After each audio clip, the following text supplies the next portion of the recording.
Transmigrator Luo Qingxiao awoke amidst a cataclysmic elf attack, only to find himself in the body of a 7-year-old child. In the elf world, the Red Dragon Empire's city of Beiyuan was suddenly struck by disaster. Fiery meteors rained from the sky, reducing the small border town to ruins in an instant. Amidst the debris, a boy who appeared to be around 7 or 8 years old struggled to open his eyes. As his gaze swept over the apocalyptic scene before him, his heart was filled with confusion. In his memory, he was a man nearing 30, who had been hit by a car while saving someone. How could he suddenly find himself in such a terrifying place? Even more shocking was the sight of his own hands, smooth and delicate, unlike the scarred, rough hands he remembered. Have I really transmigrated? Luo Qingxiao murmured to himself as a flood of unfamiliar memories surged into his mind. This world was known as the elf world, where humans and elves with extraordinary powers coexisted, often clashing over territory. Most of the land was now under human control, but elves still launched frequent attacks. Luo Qingxiao realized that the child whose body he now inhabited was a victim of the recent elf attack. The boy's parents had died protecting him, and the boy himself had succumbed to his injuries, providing Luo Qingxiao the opportunity to transmigrate. Since I've taken over your body, you'll have to live on as you. Sorry, Luo Qingxiao, he whispered, deciding to continue life under the child's name in this unfamiliar world. Without wasting time, Luo Qingxiao scavenged some food and water from the ruins and packed them into a small bag. Using the child's last memories as a guide, he headed in the opposite direction from where the meteors had fallen, hoping to distance himself from the dangerous elves. However, the further he walked, the more uneasy he felt. He encountered no other living souls, only countless corpses with twisted expressions but no visible wounds. Worse yet, a thin mist began to envelop the area, limiting his visibility to just 50 meters. As Luo Qingxiao hesitated on what to do next, the sound of a child sobbing reached his ears. Despite his rational mind warning him of potential trouble, he decided to investigate. Meanwhile, outside Beiyuan City, a rescue team from Liao City had arrived, only to be obstructed by an unexpected figure. Zheng Feng, do you even know what you're doing? Gao Xuezhi, a tall woman, glared at the man in front of her, her voice seething with restrained anger. Zheng Feng, a federal investigator, casually played with his nails. I know exactly what I'm doing, Officer Gao. I'm just planning to use the death energy from this city to evolve my little creature. Gao Xuezhi turned to a middle-aged man nearby and demanded, Chief, are we really going to let his elf, the laughing ghost doll, keep releasing this mist? Zhang Dian, the chief of the Liao City Police Department, explained helplessly, Zhang Feng's laughing ghost doll is indeed the best option we have for dealing with this death energy. Gao Xuezhi, visibly agitated, pointed at Zheng Feng. But it takes nearly 3 days for the laughing ghost doll to absorb all the death energy. The mist it releases will severely hinder our rescue efforts. What about the people still alive in the city? Zhang Dian sighed and patiently explained the dangers of the death energy and the measures they had already taken. Finally, he sternly commanded, our action plan was approved by me. Stop arguing and organize your team to search for survivors immediately. Though reluctant, Gao Xuezhi complied with the order. Understood, we're moving out now. At this moment, Luo Qingxiao found himself in a bit of a predicament. His gaze fell upon a little girl who was crying, then shifted to the unconscious woman lying beside her. A headache started to form as Luo Qingxiao realized he might have gotten himself into some trouble. He took 2 steps forward, and the little girl's wary eyes locked onto him. Luo Qingxiao cautiously took another 2 steps, but this movement triggered a strong reaction from the girl. Big doggy, help, she screamed, her voice filled with fear. Responding to her cry, a massive figure slowly emerged behind her. It was a 2-meter-tall wolf-like beast, baring its teeth and growling menacingly at Luo Qingxiao. Luo Qingxiao felt a shiver run down his spine, his body stiffening as if an invisible weight was pressing down on him. Fighting back his fear, he quickly jumped back a few steps, raising his hands to show he meant no harm. Mighty spirit, I swear I have no ill intentions, Luo Qingxiao said hurriedly. I just wanted to check on the girl and her mother. The beast, however, remained vigilant, its eyes fixed on Luo Qingxiao, emitting low growls intermittently. As Luo Qingxiao pondered his escape, the commotion woke the unconscious woman. Xiaoqin, she mumbled, calling softly to the girl. Upon seeing Luo Qingxiao, a 7-year-old boy, her face flashed with surprise. Turning to the girl, her expression mixed with anger, hesitation, and worry. Finally, she seemed to make a decision. The woman comforted the girl in her arms for a moment, then signaled Luo Qingxiao to come closer. He hesitated, observing the blood-stained woman and recalling the aura of danger she had emitted earlier, realizing she was probably not someone to be trifled with.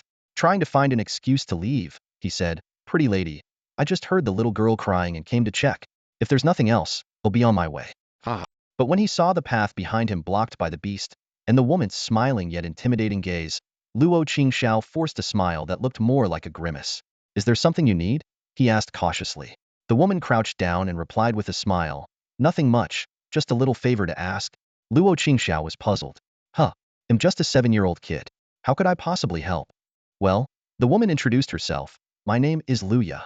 I need to leave for something important, so I'm entrusting my daughter, and Qin, to you. Luo Qingxiao's mind was filled with question marks. Asking a 7-year-old to take care of a 4-year-old? Was this lady serious? Before he could refuse, Luya took out a spherical object and pressed a button. A flash of white light revealed a small bird with silver and gold stripes. Is this a Pokemon? Luo Qingxiao thought to himself. He knew this world had spirits, but he didn't expect the method of summoning them to be so similar. However, he also knew this world was quite different from the Pokemon world, especially since he didn't recognize this particular spirit. Luya explained, this is a Ji, a spirit known as a fate-sensing sparrow. It will protect you both on your journey. Luo Qingxiao was relieved, thinking he had just gained a bodyguard. Luya didn't pay attention to his thoughts and tossed him a small backpack. There are some food and water inside, along with a bank card for your expenses. Luo Qingxiao happily accepted the backpack but felt a bit uneasy at her final words. It sounded almost like she was entrusting her child to him. Before he could think further, Luya continued swiftly. The fate-sensing sparrow is a unique spirit that can sense fluctuations in fate and has a strong ability to judge dangerous situations. Her expression turned serious as she said, Aji will prioritize your safety.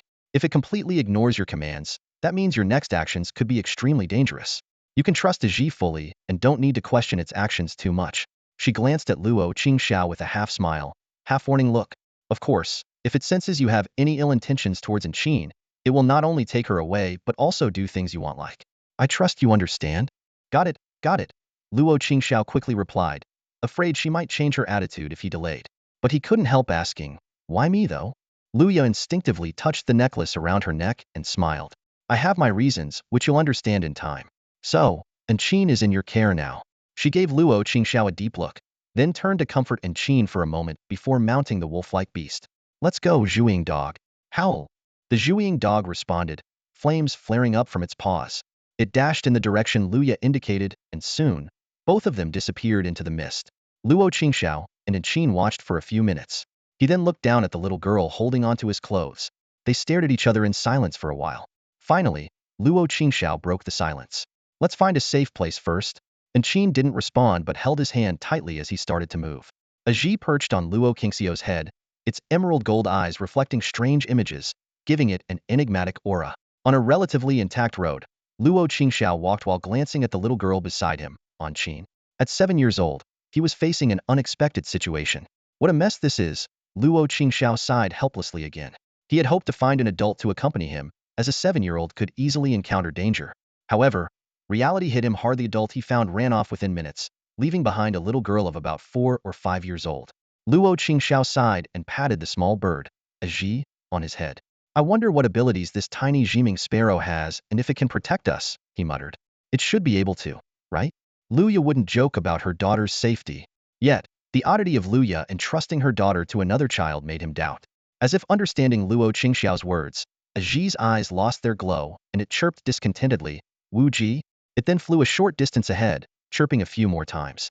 To Luo Qingxiao's amazement, Aji created a faint red light orb in front of him. With a flap of its wings, the orb flew off into the distance. Boom! After a flash of dazzling light, Luo Qingxiao stared at the shattered ground in front of him, dumbfounded. Even the surrounding mist was partially dispersed. His mouth agape, Luo Qingxiao's gaze shifted between Ji and Qin. What puzzled him more was that Qin seemed unfazed by the scene, instead puzzled by his reaction.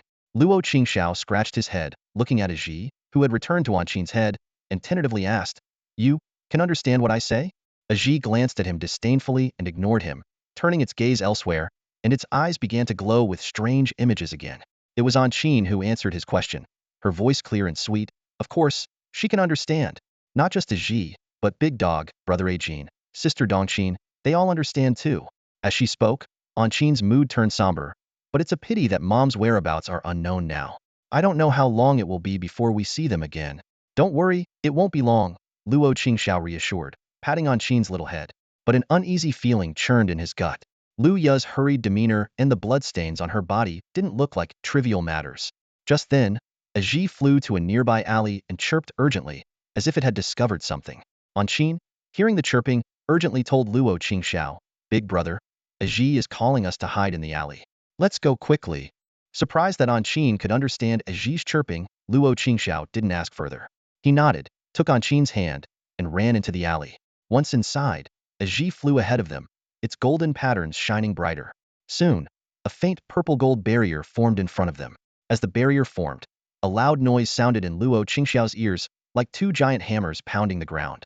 He held his breath and gently covered Qin's mouth, praying that whatever was making the noise wouldn't find them. Thump, thump, thump. The increasingly loud thuds felt like they were hammering Luo Qingxiao's heart, his pulse quickening. Finally, a massive creature appeared outside the alley, filling Luo Qingxiao's entire view. This enormous being resembled a gorilla but was clad in iron-like black armor. Its disproportionately large fists were covered in small spikes, and just imagining being hit by such iron fists was terrifying. The iron gorilla had its back to the alley, seemingly searching for something. It looked around, easily sweeping trees aside with its massive hands.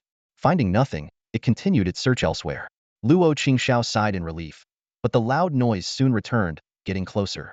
When it stopped, Luo Qingxiao slowly turned his head, only to see the iron gorilla's massive head facing the alley, its lantern-sized eyes staring down at them. Frozen in place, Luo Qingxiao couldn't move. In the gorilla's eyes, black flames burned fiercely, and its entire body was shrouded in a dark mist. Meanwhile, Luya was riding a Zhuiying dog at full speed. Beside her was a Jiming sparrow slightly larger than a Ji. Ajin, are you sure that child can safely take Qin away from here? Luya's face was full of worry, a stark contrast to her demeanor in front of Luo Qingxiao and Qin earlier. Wu Ji, Ajin chirped. Don't worry. This is the best outcome among all the fate lines I've observed. Although I can't see the process clearly, this is undoubtedly the most brilliant line in Qin's fate. It's also the only one that truly extends far into the future. Understanding Jin's words, Luya felt slightly relieved. Jin continued, Wu Ji, and you sent my sister with them, didn't you? She was personally named by Princess Jiming Xingji. Instead of worrying about them, you should be more concerned about yourself. Their pursuit is not easy to shake off. Luya finally felt at ease but sneered at the last sentence, saying indifferently, shake off? I never planned to shake them off. After making that decision back then, surviving for so many years is already a bonus. Not to mention, heaven left me the surprise of little Qin. Now, it's our turn to give those guys a surprise. She paused, looking around the ruins, her mood sinking. This is also a way to give an explanation to the people of this city. Hearing this, Jin wasn't surprised. Luya looked at him and bluntly asked, what's wrong? Are you scared? Do you want me to dissolve our true spirit contract? Wu Ji. Jin responded, since I've signed a contract with you, it means our fates are already intertwined. If I've ended up in this situation with you, it only shows my lack of ability. Luya said nothing more, just patted the small necklace with several beads hanging around her neck. The beads glowed briefly as if responding. Oh, whoa. The Zhuiying dog beneath her spoke, Master, just like Jin said, our willingness to sign a contract with you means we are willing to tie our fates together. You don't need to persuade us to leave. Hearing this, Luya was silent for a moment, then laughed self-deprecatingly, haha, Zhuiying dog. I remember I haven't given you a name yet, have I? It's quite funny, actually. You're the spirit that's been with me the longest. Wu? Why mention this now? Zhuiying dog asked in confusion. Nothing, just thinking about how useless I used to be. Not even daring to face my past, Luya replied. After much thought, at this final moment, I need to give you a name. However, this name might not last long. So would you mind? The shadow hound barked excitedly upon hearing this, its tail wagging happily. It leaped up lightly, carrying Luya on its back, clearly agreeing with the suggestion. Luya lay steadily on the broad back of the shadow hound, resting her chin in her hands, lost in thought for a moment. After a brief pause, her eyes lit up and a mischievous smile appeared on her lips. How about we call you Phantom? However, upon hearing the name, the shadow hound hesitated. Its pace slowed, and it let out a low, questioning growl, as if to ask, Woof, are you sure this name is okay for me? Luya waved her hand dismissively, her tone carrying a hint of resignation and openness. It's fine. We're probably going to lose our lives soon anyway, so why worry about old names? The shadow hound seemed convinced by her words. It nodded heavily and let out a loud bark. Woof, you're right. If you don't mind, I won't either. From now on, I'll be Phantom. With excitement for its new name, Phantom quickened its pace and dashed forward. Soon, they arrived at a spacious plaza. Luya looked around, satisfied to see there weren't many obstacles. Let's decide to wait for them here. Luya directed Phantom to the center of the plaza, then nimbly jumped off its back. She sat down casually, ignoring the gravel and dust on the ground. Everyone, come out, Luya called. As flashes of white light appeared, two more figures joined her alongside Ajin and Phantoma, large feline and an elegant deer. Luya looked at her spirits with a playful smile, her tone teasing. We might be going to our death soon. Are you scared? If you are, just say the word, and Big Sister will give you a loving hug. She patted the big cat and the deer beside her. Don't be shy. You might not get another chance. However, the spirits seemed to ignore their master's seemingly flippant words. The big cat lazily stretched, while the deer affectionately licked Luya's cheek. Luya pretended to be annoyed and wiped her face against the deer, but the tenderness in her eyes was unmistakable. Meanwhile, Phantom and Ajin were playfully chasing each other nearby. Phantom would occasionally leap up, trying to pounce on the agile Ajin, but always missed. This series of heartwarming scenes stood in stark contrast to the surrounding ruins. This group of 1 human and 4 spirits showed no sign of tension despite the impending confrontation with a formidable foe. Their relaxed demeanor resembled that of companions on an outing. If not for the desolate ruins around them, the scene would have been distinctly heartwarming. Phew, we made it. Luo Qingxiao collapsed onto the ground, gasping for air. The recent encounter had almost stopped his heart. Fortunately, Aji's barrier was strong enough. The steel gorilla merely glanced down the alley and left. Chirp. Aji tilted its tiny head and fluttered onto Luo Qingxiao's head, gently patting his hair with its wings as if to comfort him. And Qin, with a curious look, said in her innocent voice, "Don't be scared, big brother. That gorilla can't beat Sister Aji. She's really powerful." Luo Qingxiao forced a bitter smile. How could he not be afraid? Just a few hours ago, he was an ordinary person. In the blink of an eye, he had been transported to this perilous world and turned into a 7-year-old child. That steel gorilla was even more terrifying than the shadow hound, with eyes gleaming with an intent to destroy everything. If it had discovered them, they would have faced a relentless attack. Luo Qingxiao was grateful he hadn't encountered such a monster when he was alone. Otherwise, he would have been dead by now. He patted his cheeks and wiped the dust off his face, quickly pulling himself together. The priority was to leave this dangerous place. He grabbed Qin's small hand and asked Aji which direction to go. Aji chirped and flew in a certain direction, signaling them to follow. Without hesitation, Luo Qingxiao followed quickly, leaving the area behind. Meanwhile, outside the city, Zhang Feng frowned and said to Zhang Dian, "It's definitely those guys, Aura." Zhang Dian's face turned grim, and he hesitated. "Are you sure? Those guys haven't been active for years." Looking at the devastated northern plains city, he fell silent and bitterly said, "But this does seem like their handiwork. It looks like that severe blow didn't deter them. Instead, they've become even more ruthless, daring to commit such a massacre." Zhang Feng's expression remained calm, but the bulging veins on his clenched fists betrayed his anger. Zhang Dian asked worriedly, "Are you sure it's okay to send Xiao Gao and the others for the rescue?" Zhang Feng sneered, "I've got Xiao Xiao watching over them. Do you think I only sent it to absorb death energy? The rescue team members are all marked. If those rats dare show themselves, I guarantee they will regret ever coming into this world." Zhang Dian felt slightly reassured but still anxious. "It seems they're planning to become active again. We're going to be very busy from now on." "Yeah, it's a real headache," Zhang Feng replied. "Why didn't your enforcement bureau eliminate them completely back then?" "It's not that simple. That operation only destroyed one of their important strongholds." "Seriously? Even with your involvement, you only managed to take down one stronghold? Aren't you guys known for following the trail to the end? I heard that among criminals, you're referred to as—" Zhang Feng rolled his eyes and cut him off. "Stop, stop, stop. That's not a compliment."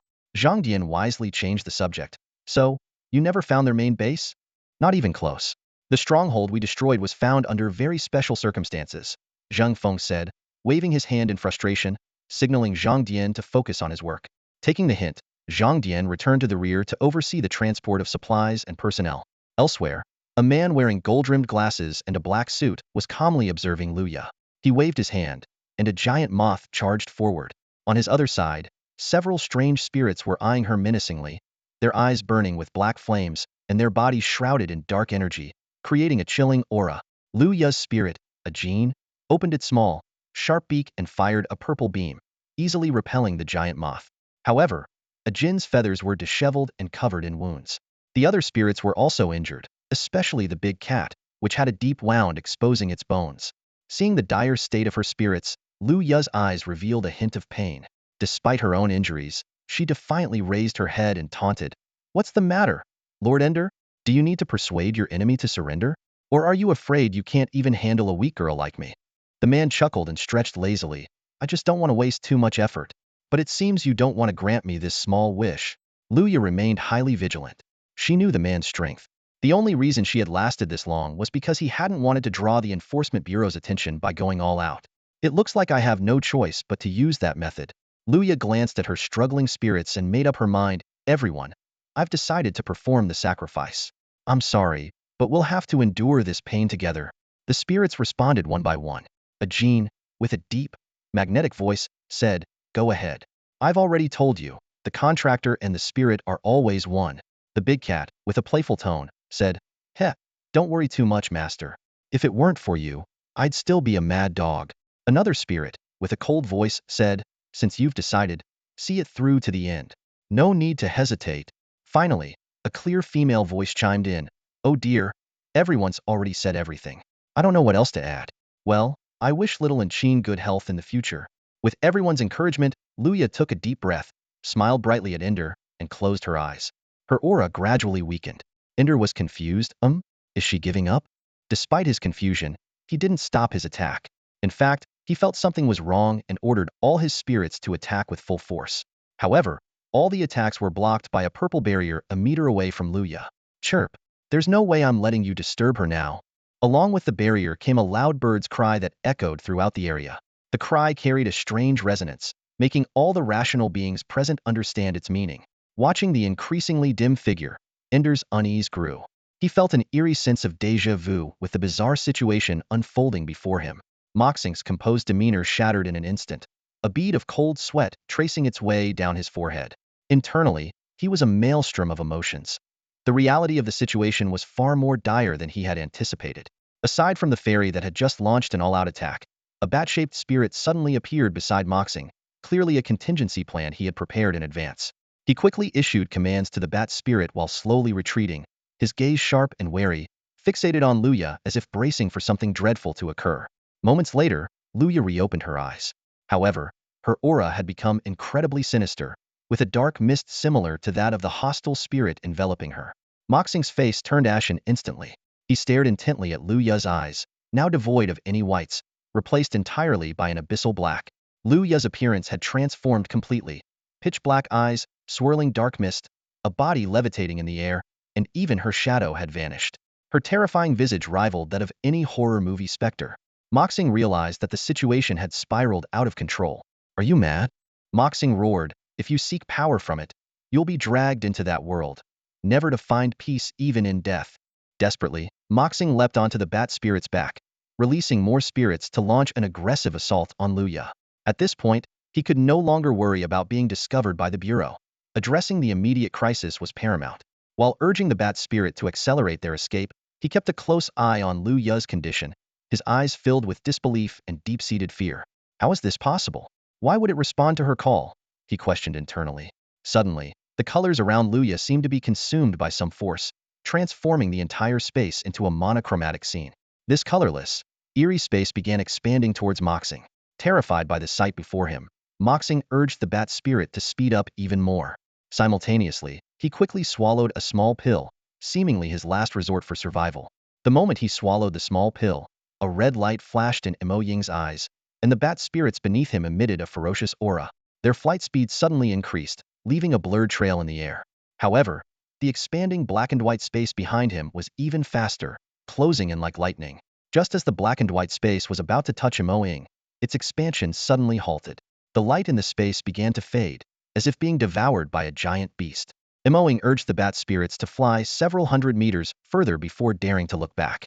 The mist in the city couldn't obscure his vision, allowing him to clearly witness the entire process of that space being consumed by darkness. Damn it. So this is what they call a power that poses no threat to me? Emo Ying cursed under his breath, nervously watching the area that had turned pitch black. As the darkness completely enveloped the area, Luya's expression showed a hint of regret. An ethereal and eerie voice echoed in the dark space. As expected, I still couldn't keep him here. This was the best outcome I could predict after exhausting all my resources. At least this way, he won't be able to discover Enchine's existence. Another ethereal voice, this one accompanied by bird calls, sounded. Luya turned to look at Ajin, whose outline was barely discernible, and then glanced at the other three spirits in similar states. We're about to say goodbye to this world. Luya chuckled softly, talking to herself. By the way, do you regret becoming my spirits? Not that it matters. There's no medicine for regret. She lightly slapped her own cheeks and those of the other spirits, trying to lift her spirits, and said something that might anger some people. Let's go. Let's head to the final destination together and see what that deity I believed in for so long is really like. As soon as she finished speaking, Luya warily stared in a certain direction. A peculiar and strange path gradually appeared there. Although it was as dark as the surrounding space, its presence was much more pronounced, easily noticeable even with a casual glance. Without hesitation, Luya stepped onto this path and walked toward the unknown. Her spirits exchanged smiles and followed closely behind. Outside, a faintly visible figure appeared beside Imo Ing. Annoyed, Imo Ing pointed to the shrinking black space and explained to the apparition, "There, Archbishop, the phantom is in there. She's probably been taken by him. No way she's still alive." So, mission accomplished, right? The black space eventually vanished completely, leaving no trace of Luya and her spirits. The Archbishop remained silent for a moment before finally praising, as expected of the most talented phantom the church has ever had. Even after defecting, she could still perform the ritual. All right, you don't need to praise her in front of me," Imo Ing interrupted impatiently. "Let's be clear, the mission ends here." The Archbishop didn't mind, and only inquired about the specifics of the mission. Imo Ing briefly reported, the Azure Fong Dragon was severely injured by Zhangdian and Zheng Feng. As for the other spirits, I left them in that space to slow down Lu Ya's sacrificial process. They might have been pulled into that world just like Lu Ya. I can't handle Zhangdian and his group right now. Not to mention, with all the commotion I caused, the Inquisitors are definitely rushing over. If I don't run, I'll probably get caught. The Archbishop surveyed the ruins around them, taking a deep breath as if savoring some beautiful scenery. Are there any survivors in this city? About 100 or so, Imo Ing shrugged nonchalantly. If I didn't have to chase Luya earlier, I could have wiped them all out. The Archbishop frowned and thought, the sacrifices are sufficient. There's no need to clash Hedon with the Enforcement Bureau. As for the remaining people, well, it's their lucky day, considering the Chief Inquisitor from Liao Yuan City is coming, and he's not easy to deal with. A moment later, the Archbishop relaxed his expression and pressed a hand into the void toward Imo Ing.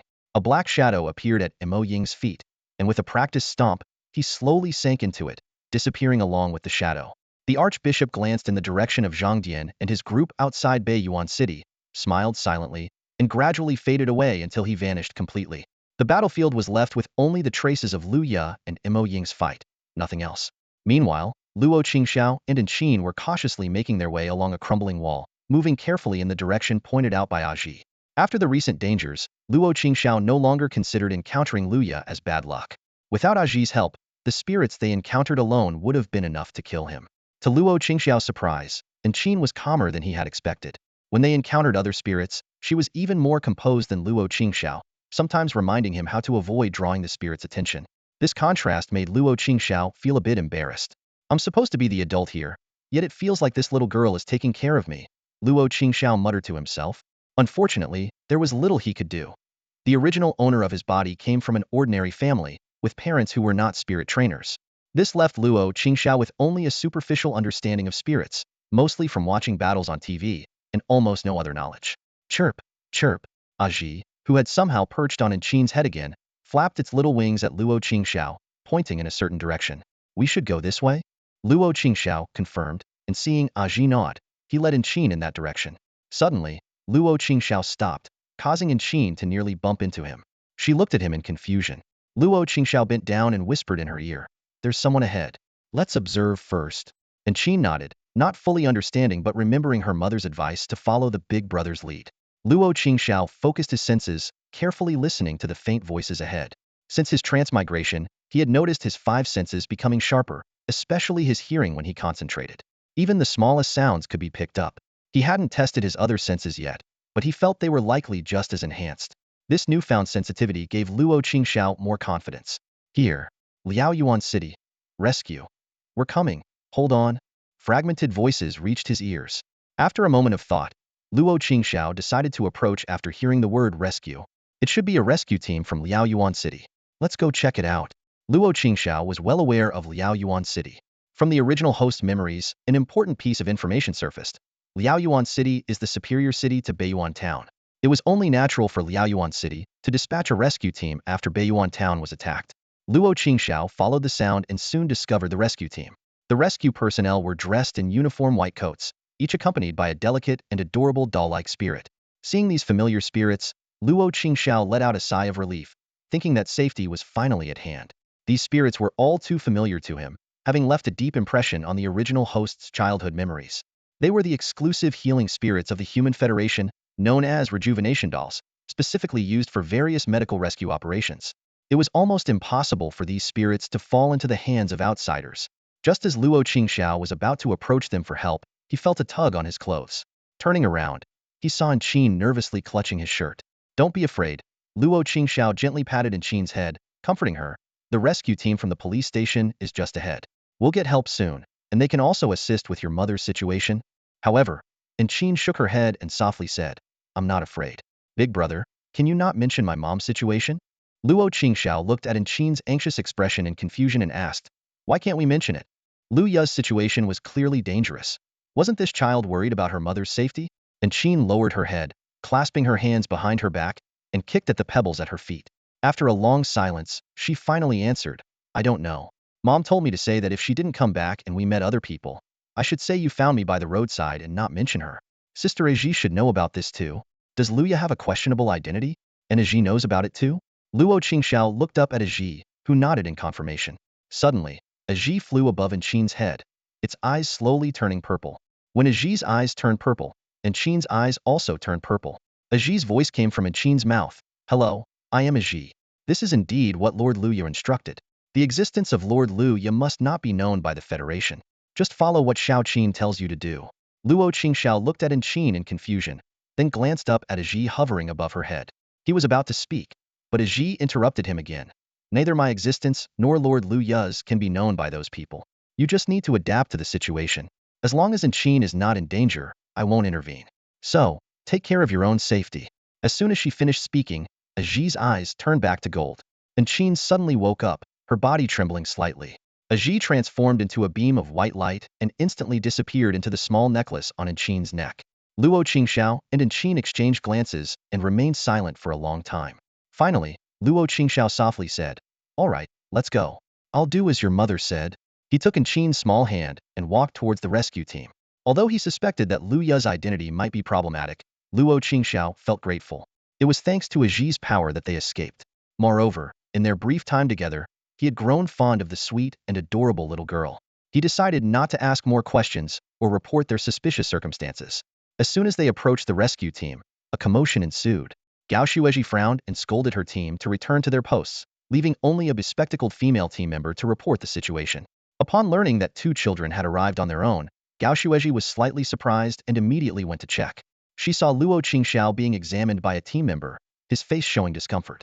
Gao Shueji approached, instructed the team member to leave, and then squatted down to speak gently to the two children. "Don't be afraid, you're safe now." She took out a tablet and had them press their palms on it. After reviewing the information, Gao Shueji looked at them in astonishment and then showed the screen to them. Luo Qingxiao, male, 7 years old, address 127, Beiyuan Avenue, Beiyuan City, Liaoyuan. Father, Luo Yun, mother, Wang Qiao. And Qin, female, 5 years old, address 21, Beiyuan Avenue, Beiyuan City, Liaoyuan. Father, and Dong, mother, Dong Hui.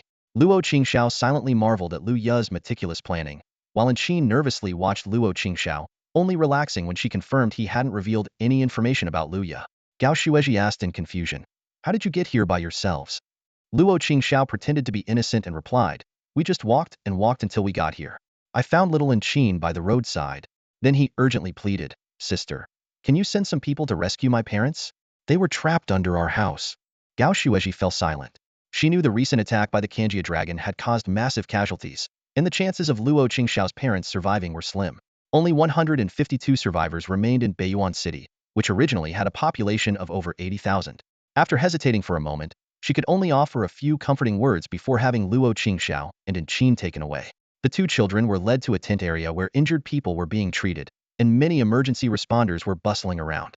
The staff member who brought them spoke to the personnel on site, then crouched down and gently told the children, "You two will be taken to the rescue center in Liaoyuan City. Since it's still dangerous here, you should go with these uncles." Seeing the children nod, the staff member sighed in relief, glad they weren't insisting on finding their parents. Soon, a long, echoing call resonated across the sky. As the sound grew closer, Luo Qingxiao finally saw the creature making the noise. It was an enormous steel beast, its colossal body slowly coming to a halt beside Luo Qingxiao and the others. The beast began to stretch its long, serpentine body, its metallic scales glinting coldly in the sunlight. Its rear half resembled a train with wheels, while its front was a bizarre blend of centipede and spider, with 8 sharp claws gleaming menacingly. Luo Qingxiao recognized the creaturite was a Fengjin dragonfly, a common transport spirit in this world, holding a status in the Federation comparable to high-speed trains in his previous life, yet requiring no human control. Accompanied by a series of mechanical sounds, the scales on the rear half of the Fengjin dragonfly slowly opened like a hatch, revealing a spacious interior. To Luo Qingxiao's surprise, the inside was arranged with rows of seats, almost identical to the high-speed trains from his past, except for the absence of windows. Experiencing this novel mode of transport firsthand stirred a peculiar feeling within Luo Qingxiao.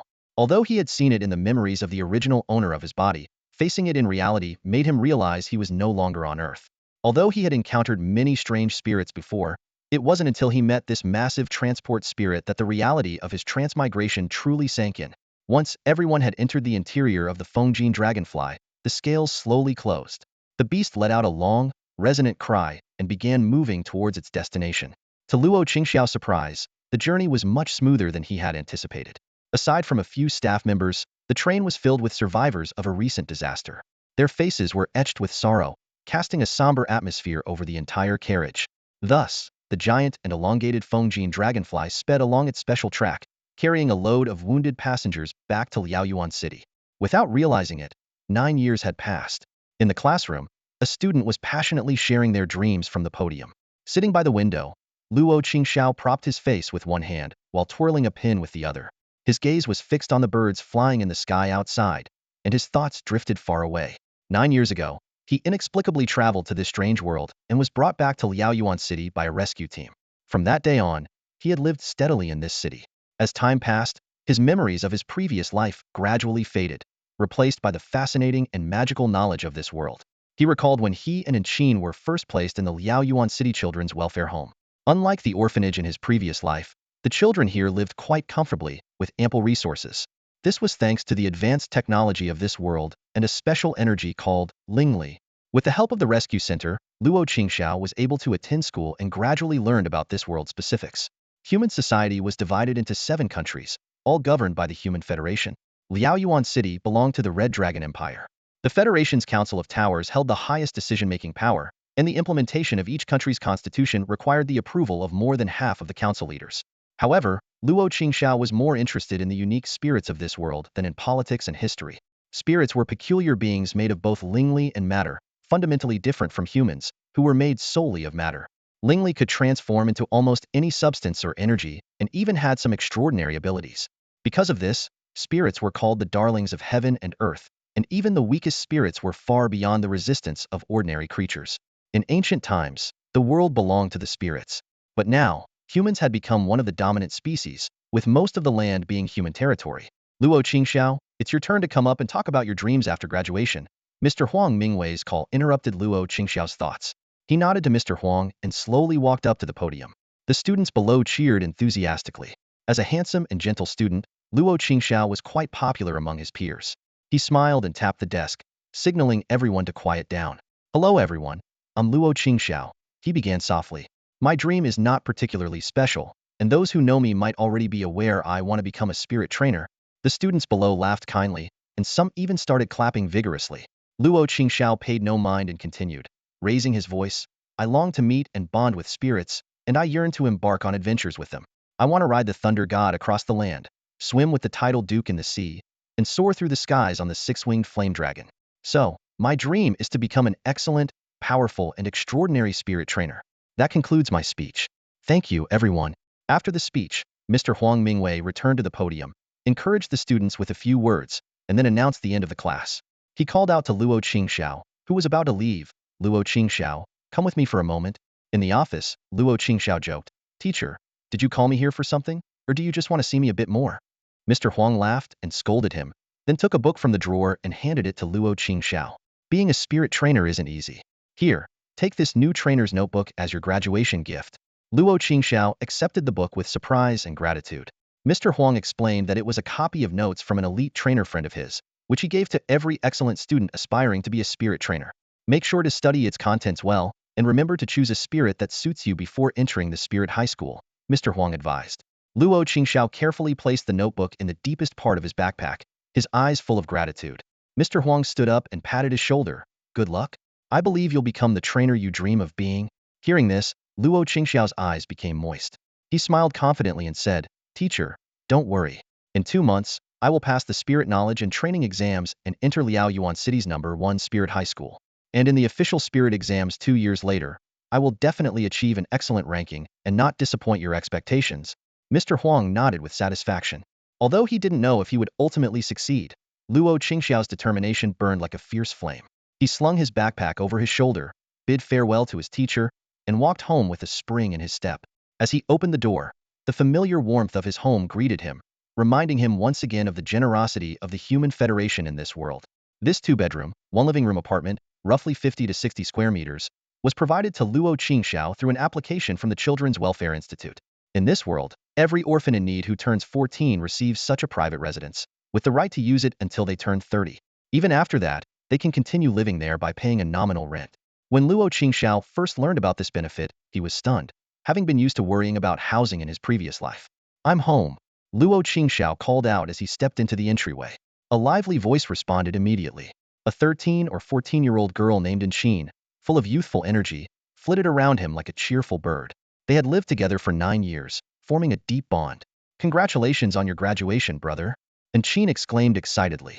Now that you've finished your general education, you can choose a spirit. Have you decided which one you want? Luo Qingxiao couldn't help but smile at the girl's enthusiasm. He replied gently, All right, we'll talk about the spirit later. Let me make dinner first. Despite the 9 years that had passed, Luya seemed to have broken her promise and never came to find Inhabited.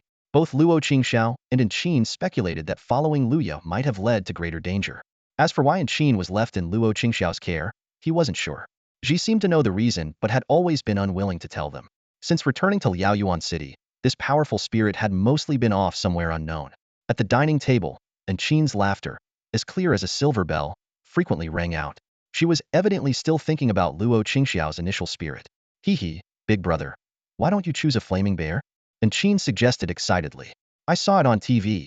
It's chubby and super adorable. She eagerly listed various spirits. Winged-eared rabbit is also good, with those big ears that act as wings. And there's tidal baby and fiery sunflower spirit. They're all super cute. Suddenly, Inhabited added, Oh, if you don't like the cute types, Windrunner Dragon is really cool and suits your style. But those spirits are too expensive. We probably can't afford one. Maybe you should go for Thunder Horse. Its lightning-encircled appearance is really awesome. Plus, its final evolution, Thunder God General, is one of Star King Su Yi's top fighters. Luo Qingxiao listened quietly, a smile always playing on his lips, but he didn't reveal his thoughts. Seeing her brother not responding, Inhabited huffed, turned around, and started clearing the dishes. As she washed the dishes, she muttered under her breath, and Luo Qingxiao caught a faint, stupid brother among the complaints. Luo Qingxiao shook his head and sighed softly. Sisters sure aren't as cute once they grow up. Can't believe it's already been a week since graduation, Luo Qingxiao mused, taking a deep breath and stretching to relieve the discomfort of sitting for too long. He glanced at his notebook, filled with annotations, and couldn't help but smile. It was a compilation he'd made from his teacher's notes and online resources, listing dozens of spirits that suited him. These are just references. I still need to visit the spirit center in person, Luo Qingxiao thought. Once today's delivery arrives, I'll organize everything tonight and head over tomorrow. Just then, the doorbell rang. Luo Qingxiao opened the door to find a young delivery man with a pleasant face holding a medium-sized box. Wind Express, delivering with care. The delivery man said cheerfully, Are you Mr. Luo? I have a package for you. Please sign for it. After signing for the package, Luo Qingxiao eagerly brought it to his room and opened it. Confirming that everything inside was intact, he smiled with satisfaction. As night fell, Luo Qingxiao began preparing for the next day's spirit selection. The following morning at 7, Luo Qingxiao woke up on time, quickly completed his morning routine, made a simple breakfast, and saw Inhabited onto the school bus. He then carefully checked his belongings, shouldered his bag, and set off excitedly. Standing in front of the impressive hexagonal building of the Spirit Center in Liaoyuan City, Luo Qingxiao couldn't help but marvel. No wonder this is one of the Red Dragon Empire's major economic pillars. This Spirit Center is truly grand. Despite knowing that this was the most bustling part of Liaoyuan City, it was his first time visiting due to his limited finances. The Spirit Center, established by the Human Federation, is a large commercial venue offering spirit purchases, spirit healing, training resources, and more. It's the only official place where spirits can be sold publicly, making it the most vibrant area in any city. Liaoyuan City has 6 spirit centers, and the one Luo Qingxiao stood before, named after the city, is among the top 3 in the Red Dragon Empire in terms of size and resource abundance. Following the crowd inside, Luo Qingxiao found the place bustling with people, many accompanied by their spirits. He took the elevator straight to the top floor, the Spirit Exchange Center. When the doors opened, the sight left him stunned. Towering trees surrounded the area, distant mountains rose and fell, and strange roars echoed from the horizon. Touching a nearby tree to confirm it wasn't an illusion, Luo Qingxiao looked around in disbelief. Is this really the top floor? They call this the Spirit Exchange Center. A young female attendant in her 20s approached, holding a tablet and speaking softly. Hello, judging by your expression, it's your first time here at the Spirit Exchange Center. Would you like me to give you an introduction? Yes, that would be great. Luo Qingxiao scratched his head. So, how did the Spirit Center make the top floor look like this? Smiling, the attendant explained. Actually, this isn't the Spirit Center you entered anymore. Are you familiar with secret realms? Luo Qingxiao nodded. Though not extensively covered in class, his teacher's notes provided detailed information. The attendant continued. This is a small secret realm in Liaoyuan City, used for spirit cultivation and as a spirit exchange center. We have a rich variety of spirits here, covering almost all attributes, including many that are extremely rare in the wild. As she spoke, she led Luo Qingxiao to a small courtyard. Astonished that the spirit center could use a secret realm as an exchange center, Luo Qingxiao could only sigh. Having money really lets you do anything? The waiter warmly approached and asked Luo Qingxiao if he needed any recommendations for spirits. She reminded him, Sir, according to the federal subsidy policy, you can get a 90% discount on your first spirit purchase. However, the selection of spirits is limited. Luo Qingxiao had heard about this benefit before. It was indeed a measure by the Federation to support civilian trainers. Otherwise, most people could only choose the weakest spirits. However, he politely declined the waiter's recommendation and instead took out a notebook from his pocket, handing it to the waiter. Could you please check which spirits in here qualify for the discount? The waiter took the notebook and carefully flipped through it, her face showing a hint of difficulty. These are all rather rare spirits. I'm afraid they don't qualify for the discount. Luo Qingxiao didn't show any sign of disappointment. He took the notebook back from the waiter and quickly turned to another page, handing it over again. What about these? The waiter checked once more. This time a relieved smile appeared on her face. Some of these do qualify for the discount. Would you like me to show you? After receiving Luo Qingxiao's nod of approval, the waiter led him through a lush forest. She tapped on her tablet, seemingly making a call. It was then that Luo Qingxiao noticed the small earpiece she was wearing. Hey, Kur, are you free? I have a guest here to choose a spirit, the waiter said. Moments later, a red-haired girl came rushing out from the depths of the forest. She appeared to be around the same age as Luo Qingxiao, her eyes sparkling with curiosity. The girl cheerfully extended her right hand. Hi, I'm Zhou Kur, the spirit caretaker here. What kind of spirits are you interested in? After Luo Qingxiao shook hands with Zhou Kur and introduced himself, the waiter said to Zhou Kur, First, take this guest to see the thorn pigs, sword leaf frogs, and sunflower seeds. Zhou Kur nodded in agreement. The waiter then explained to Luo Qingxiao, Sir, Miss Kur will now guide you through the selection process. I've already noted down the spirits that qualify for the discount. If you have any requests, you can directly ask Miss Kur. I'll take my leave now. After the waiter left, Zhou Kur immediately led Luo Qingxiao towards the habitat of the thorn pigs, marking the beginning of their spirit exploration journey. Here they are, all of our wood thorn pigs. Take a look and see if any catch your eye, Zhou Kur said with a smile, gesturing towards a group of small creatures clad in wooden armor. These woodthorn pigs resembled wild boars, but had thick vines growing from the corners of their mouths, dragging on the ground. Several of the woodthorn pigs recognized Zhou Kur and trotted over, snorting happily. A few playful ones even lifted their vines to gently nuzzle her face. Hee hee, aren't they adorable? Zhou Kur picked up a particularly young woodthorn pig, playfully teasing it as she enthusiastically recommended it to Luo Qingxiao. Look at this Oni so well behaved. How about considering it? Luo Qingxiao's eyes lit up as he carefully examined the little woodthorn pig. He gently stroked its armor and vines, then peered into its eyes. However, after a moment, he regretfully shook his head. Unfortunately, this one isn't quite right for me. I'll take a look at the others. Feel free to browse around and see if any catch your fancy. I'll be right here, Zhou Kur said, raising the little pig and tilting her head. Don't worry, woodthorn pigs are one of the few creatures guests are allowed to interact with directly. They're very gentle. Seeing the little pig mimic her head tilt, Zhou Kur couldn't help but laugh, cradling it and gently rubbing its cheeks. Luo Qingxiao nodded in thanks and wandered off to explore the various groups of woodthorn pigs. After about 20 minutes, Zhou sat idly by, scratching a woodthorn pig with its own vine. Finally, Luo Qingxiao returned, empty-handed. Wow, after all this time, you didn't find a single one you liked? Zhou asked, puzzled. Luo Qingxiao scratched his head, looking a bit embarrassed. Sorry, none of the woodthorn pigs here feel quite right. I think I'll check out some other creatures. All right then, Zhou shrugged, patting the little pig still in her arms. It obediently hopped away. So, what do you want to see next? Giant leaf frogs or sunflower seeds? At this point, Zhou hadn't realized just how picky her guest was. Initially, she was full of energy, leading the way with a spring in her step and a bright, cheerful voice. At the giant leaf frog pond, Luo Qingxiao still wasn't satisfied. Zhou suggested, didn't find a giant leaf frog you liked? Let's check out the sunflower seed garden. In the sunflower seed garden, Luo Qingxiao shook his head again. Zhou was starting to get confused. You don't like sunflower seeds either? Let me see what other creatures might meet your standards. They moved on to the fireflame dog plains, but again, the result was disappointing. Zhou was starting to find it unbelievable. Seriously? Not even a fireflame dog? Alright, it looks like I'll have to show you one of our center's top creatures. Finally, they arrived at the firewing flametail hawk's cliffside habitat. Yet, even this remarkable creature failed to impress Luo Qingxiao. Zhou couldn't help but complain. Hey, are you just here to be difficult? You don't even like our firewing flametail hawk? By now, Zhou's voice had lost its initial enthusiasm. Thankfully, the secret realm had special riding creatures like wind-scythe horses for long-distance travel. By 1 o'clock in the afternoon, Zhou couldn't hold back her frustration any longer. Seriously, not a single creature in this entire realm meets your standards? I'm starving, and my lunch break is almost over. Luo Qingxiao finally noticed the time and quickly apologized. Oh, sorry. I didn't realize it was already this late. There's a restaurant around here, right? Let me treat you to a meal. Zhou rolled her eyes and huffed. At least you have some decency. You're definitely buying me lunch to make up for this. They rode the wind-scythe horses to a restaurant within the secret realm. Despite her words, Zhou didn't order the most expensive items on the menu. Still, the prices were generally higher than outside. After a lunch that left Luo Qingxiao's wallet feeling light, Zhou's mood improved slightly, though she was still a bit grumpy. We've seen all the creatures that meet your criteria.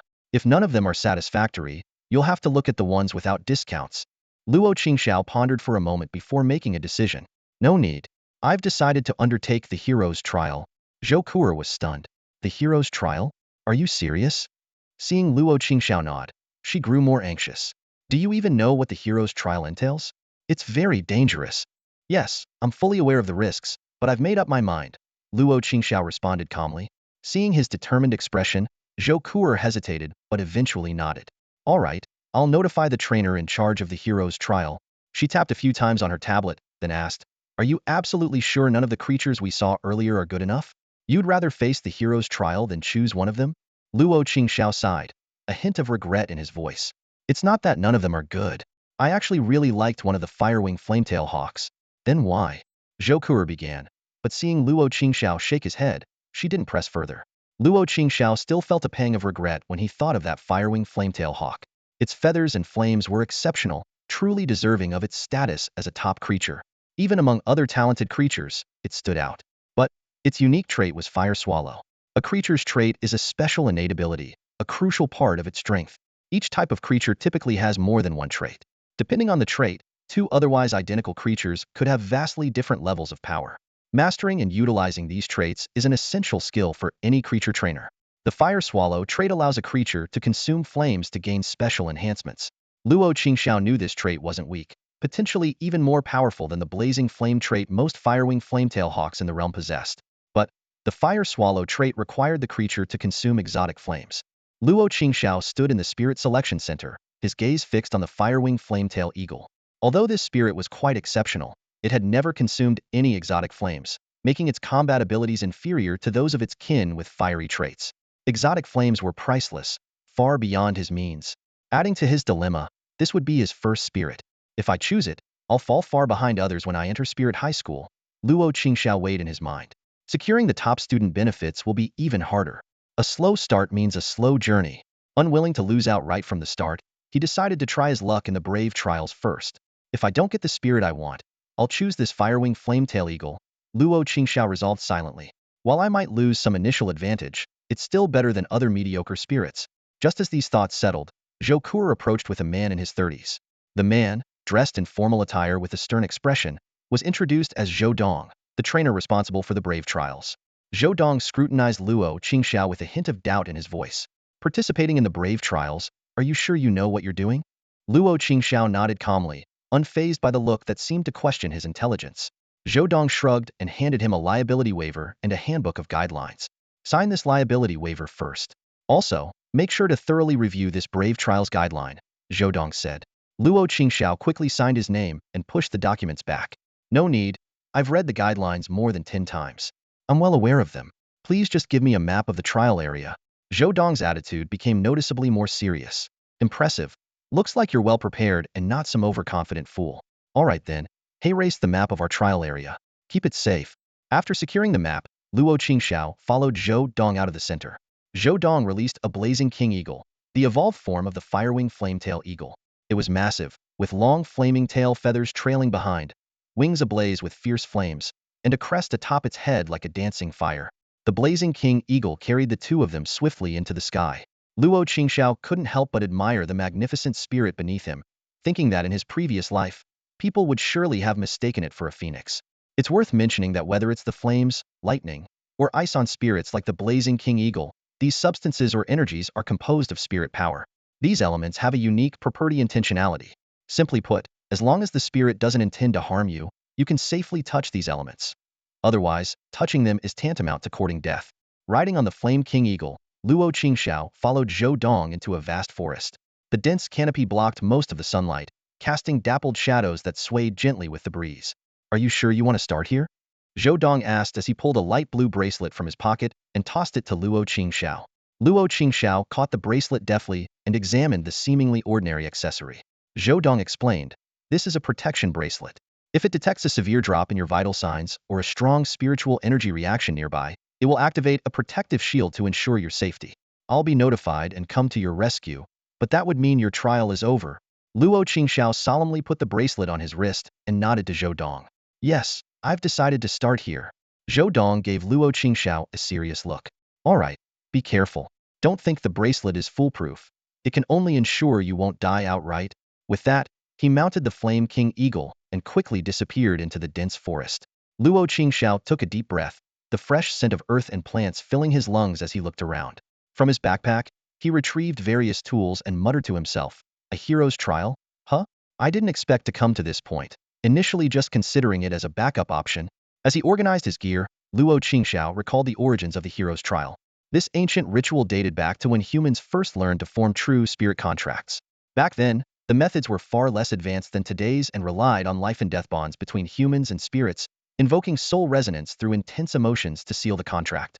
To increase the chances of forming a contract, ancient people devised the hero's trial.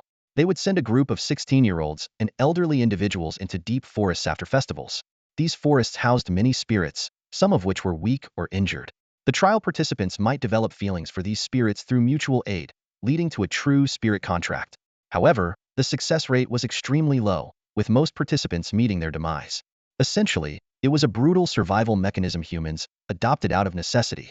In modern society, such cruel trials are no longer needed, but the tradition has been preserved as a symbol of ancient times. Anyone can apply for the hero's trial at the Spirit Center, which arranges for participants to be taken to wild spirit habitats. During the trial, the center ensures the participant's survival but is not responsible for other injuries. In return, whether or not the participants succeed in forming a contract, the Spirit Center charges no fees, except for a 10,000 yuan escort fee. Luo Qingxiao surveyed his surroundings and was pleasantly surprised to find that this was a spirit habitat in a secret realm, likely used for nurturing young spirits. He couldn't help but marvel, a spirit habitat in a secret realm, and it's clearly used for nurturing young spirits. What a pleasant surprise. He quickly changed into a camouflage protective suit and sprayed himself with a green mist from his backpack. This was his preparation against the forest's dangers, repelling most insects and beasts without affecting the spirits. After securing his protection, Luo Qingxiao scanned the area for signs. In his vision, panels invisible to others appeared.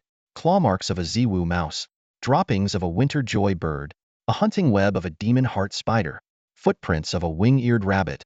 Luo Qingxiao nodded in satisfaction, muttering to himself, "Seems like there are plenty of spirits around here." Finding so many traces right off the bat is a good sign. These panels weren't some magical system, but a manifestation of Luo Qingxiao's unique mental focus. Since crossing into this world, he had discovered that his senses and mental faculties grew stronger with age. Initially, it seemed like a blessing, but he soon realized something was amiss. His mind seemed to be in overdrive, with no end to the enhancement of his perception and memory.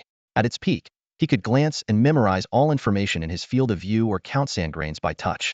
However, receiving such massive amounts of information daily nearly drove Luo Qingxiao insane. Fortunately, he recognized the problem early and found relevant materials in the city library. Combining this world's methods with his previous life's knowledge, he created this system-like existence. This system functioned like a computer hard drive, storing the excess information he received. Luo Qingxiao himself acted as a limiter, preventing information overload from overwhelming his consciousness. When needed, the system would filter out useful information for him.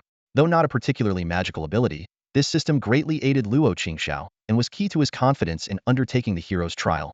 Without it, finding spirits during the trial would be challenging, let alone forming contracts with them. Judging by these traces, let's head this way. Luo Qingxiao observed for a while, rummaged through nearby bushes, and finally decided to follow a route with more spirit traces.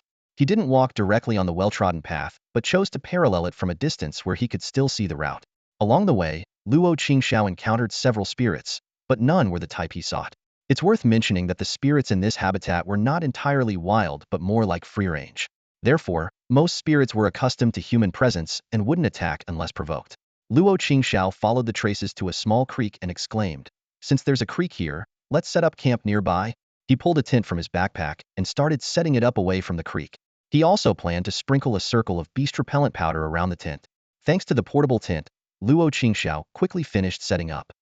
He looked at his work with satisfaction and nodded, "Good thing I have this spatial backpack. Otherwise, I couldn't have brought so much stuff." Noticing it was already past 6 in the evening, Luo Qingxiao flashed a sly smile. He knew that many of the spirits he was interested in were most active at dusk. The most testing moment of patience had arrived. Luo Qingxiao strapped on his small backpack, gripped a compact straight-edged knife, and ventured deep into the forest. Cautiously, he hacked away obstructing branches, his eyes scanning the surroundings vigilantly for any signs of the spirits. Time quietly slipped by as dusk faded away. Despite encountering only a few common spirits, Luo Qingxiao remained undeterred. He had already informed Qin that he might be away for a while, and the fridge at home was stocked with enough food to support his extended search in the forest.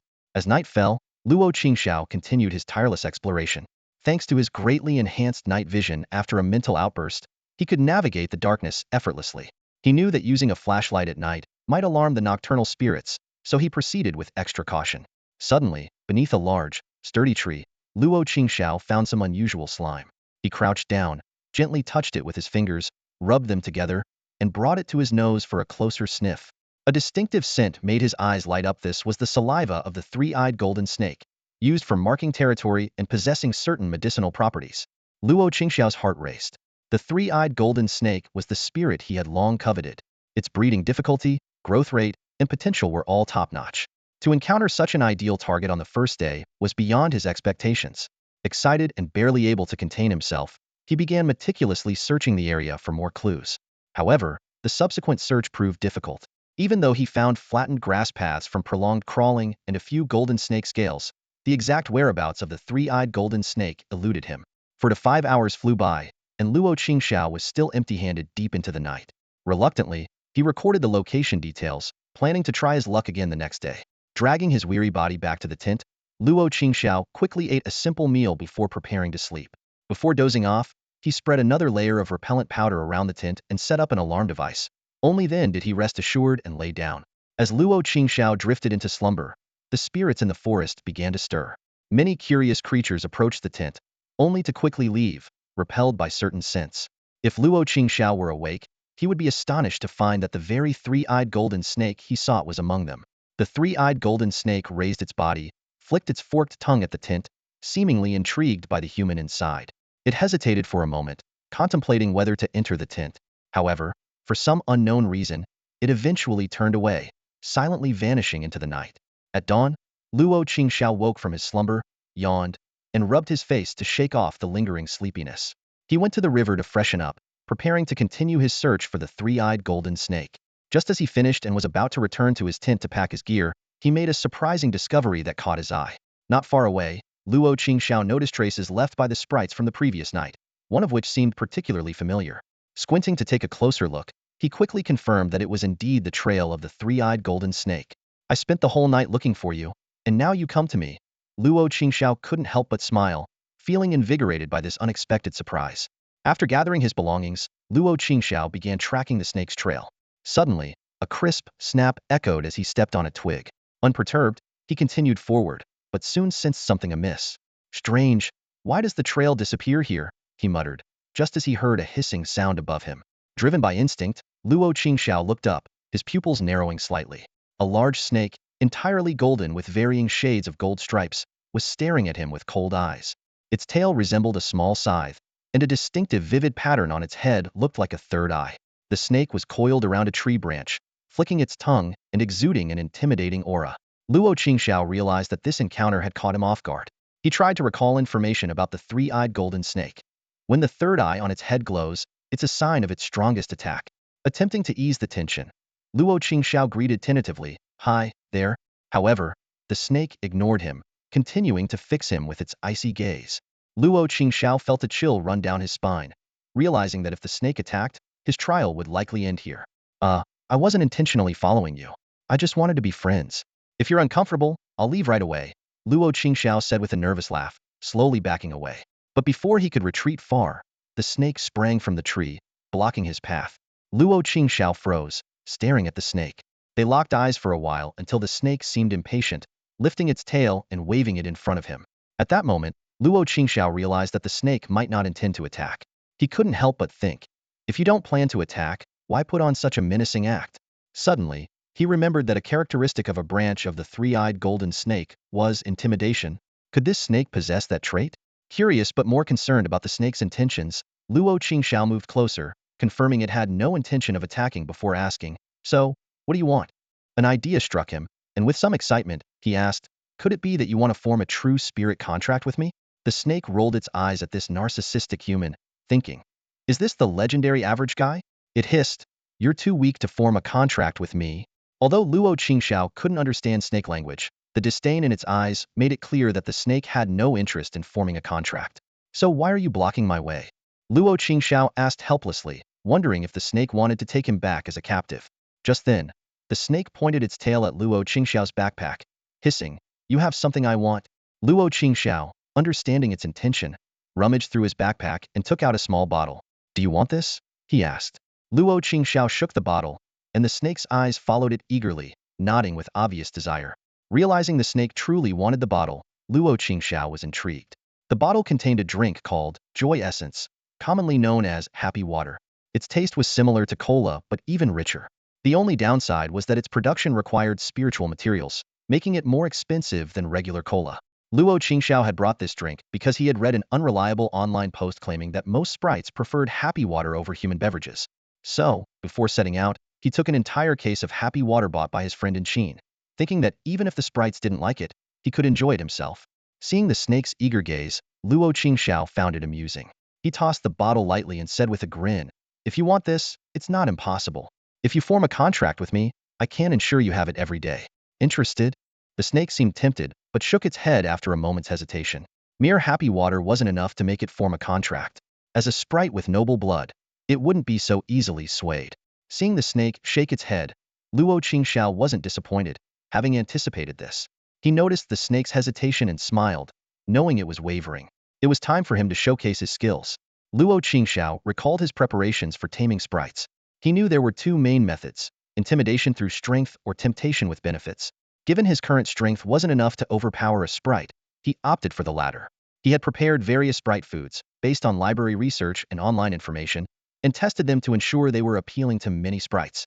What he now presented was a special food designed to attract metal element sprites. Luo Qingxiao carefully opened a sealed bag he was holding.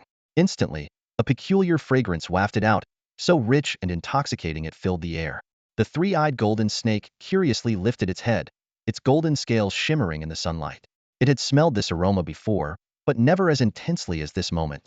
Although the scent piqued the snake's interest, it knew this allure couldn't compare to its beloved happy water. However, as Luo Qingxiao fully opened the bag, the fragrance's concentration surged, almost tangible as it saturated the surrounding air. The sudden burst of aroma made the snake flick its tongue, a glimmer of desire in its eyes. Luo Qingxiao pulled out a deep blue object from the bag, shaped like a brick but with a soft texture. With a gentle toss, the object traced a graceful arc through the air and landed perfectly on the snake's tail. The golden snake deftly caught it, tilting its head to look at Luo Qingxiao, its three eyes filled with curiosity and anticipation. Luo Qingxiao smiled and nodded, signaling that it could taste the object. With the permission granted, the three-eyed golden snake sprang into action. Its tail, sharp as a blade, easily sliced the blue object into small pieces. Every movement was fluid and elegant, a sight to behold. The moment the first piece entered its mouth, the snake's eyes widened. The blue substance melted quickly, spreading a cool sensation throughout its mouth. This new taste experience thrilled the snake, and its tail began slicing the remaining food even faster. In no time, the entire blue brick was devoured. The snake licked its lips, its three eyes brimming with satisfaction and longing. Luo Qingxiao, seeing this, felt a surge of excitement, sensing an opportunity. How was it? Delicious, right? Luo Qingxiao coaxed. If you agree to form a contract with me, you can have as much of this food as you want. Plus, you can drink happy water anytime you like. Imagine enjoying a bite of this delicacy with a sip of happy water. What a wonderful experience that would be. The three-eyed golden snake listened, a glint of longing in its eyes. It seemed to picture that delightful scenario in its mind, even swallowing involuntarily. Yet, despite the temptation, after a fierce internal struggle, the snake slowly shook its head, rejecting Luo Qingxiao's offer.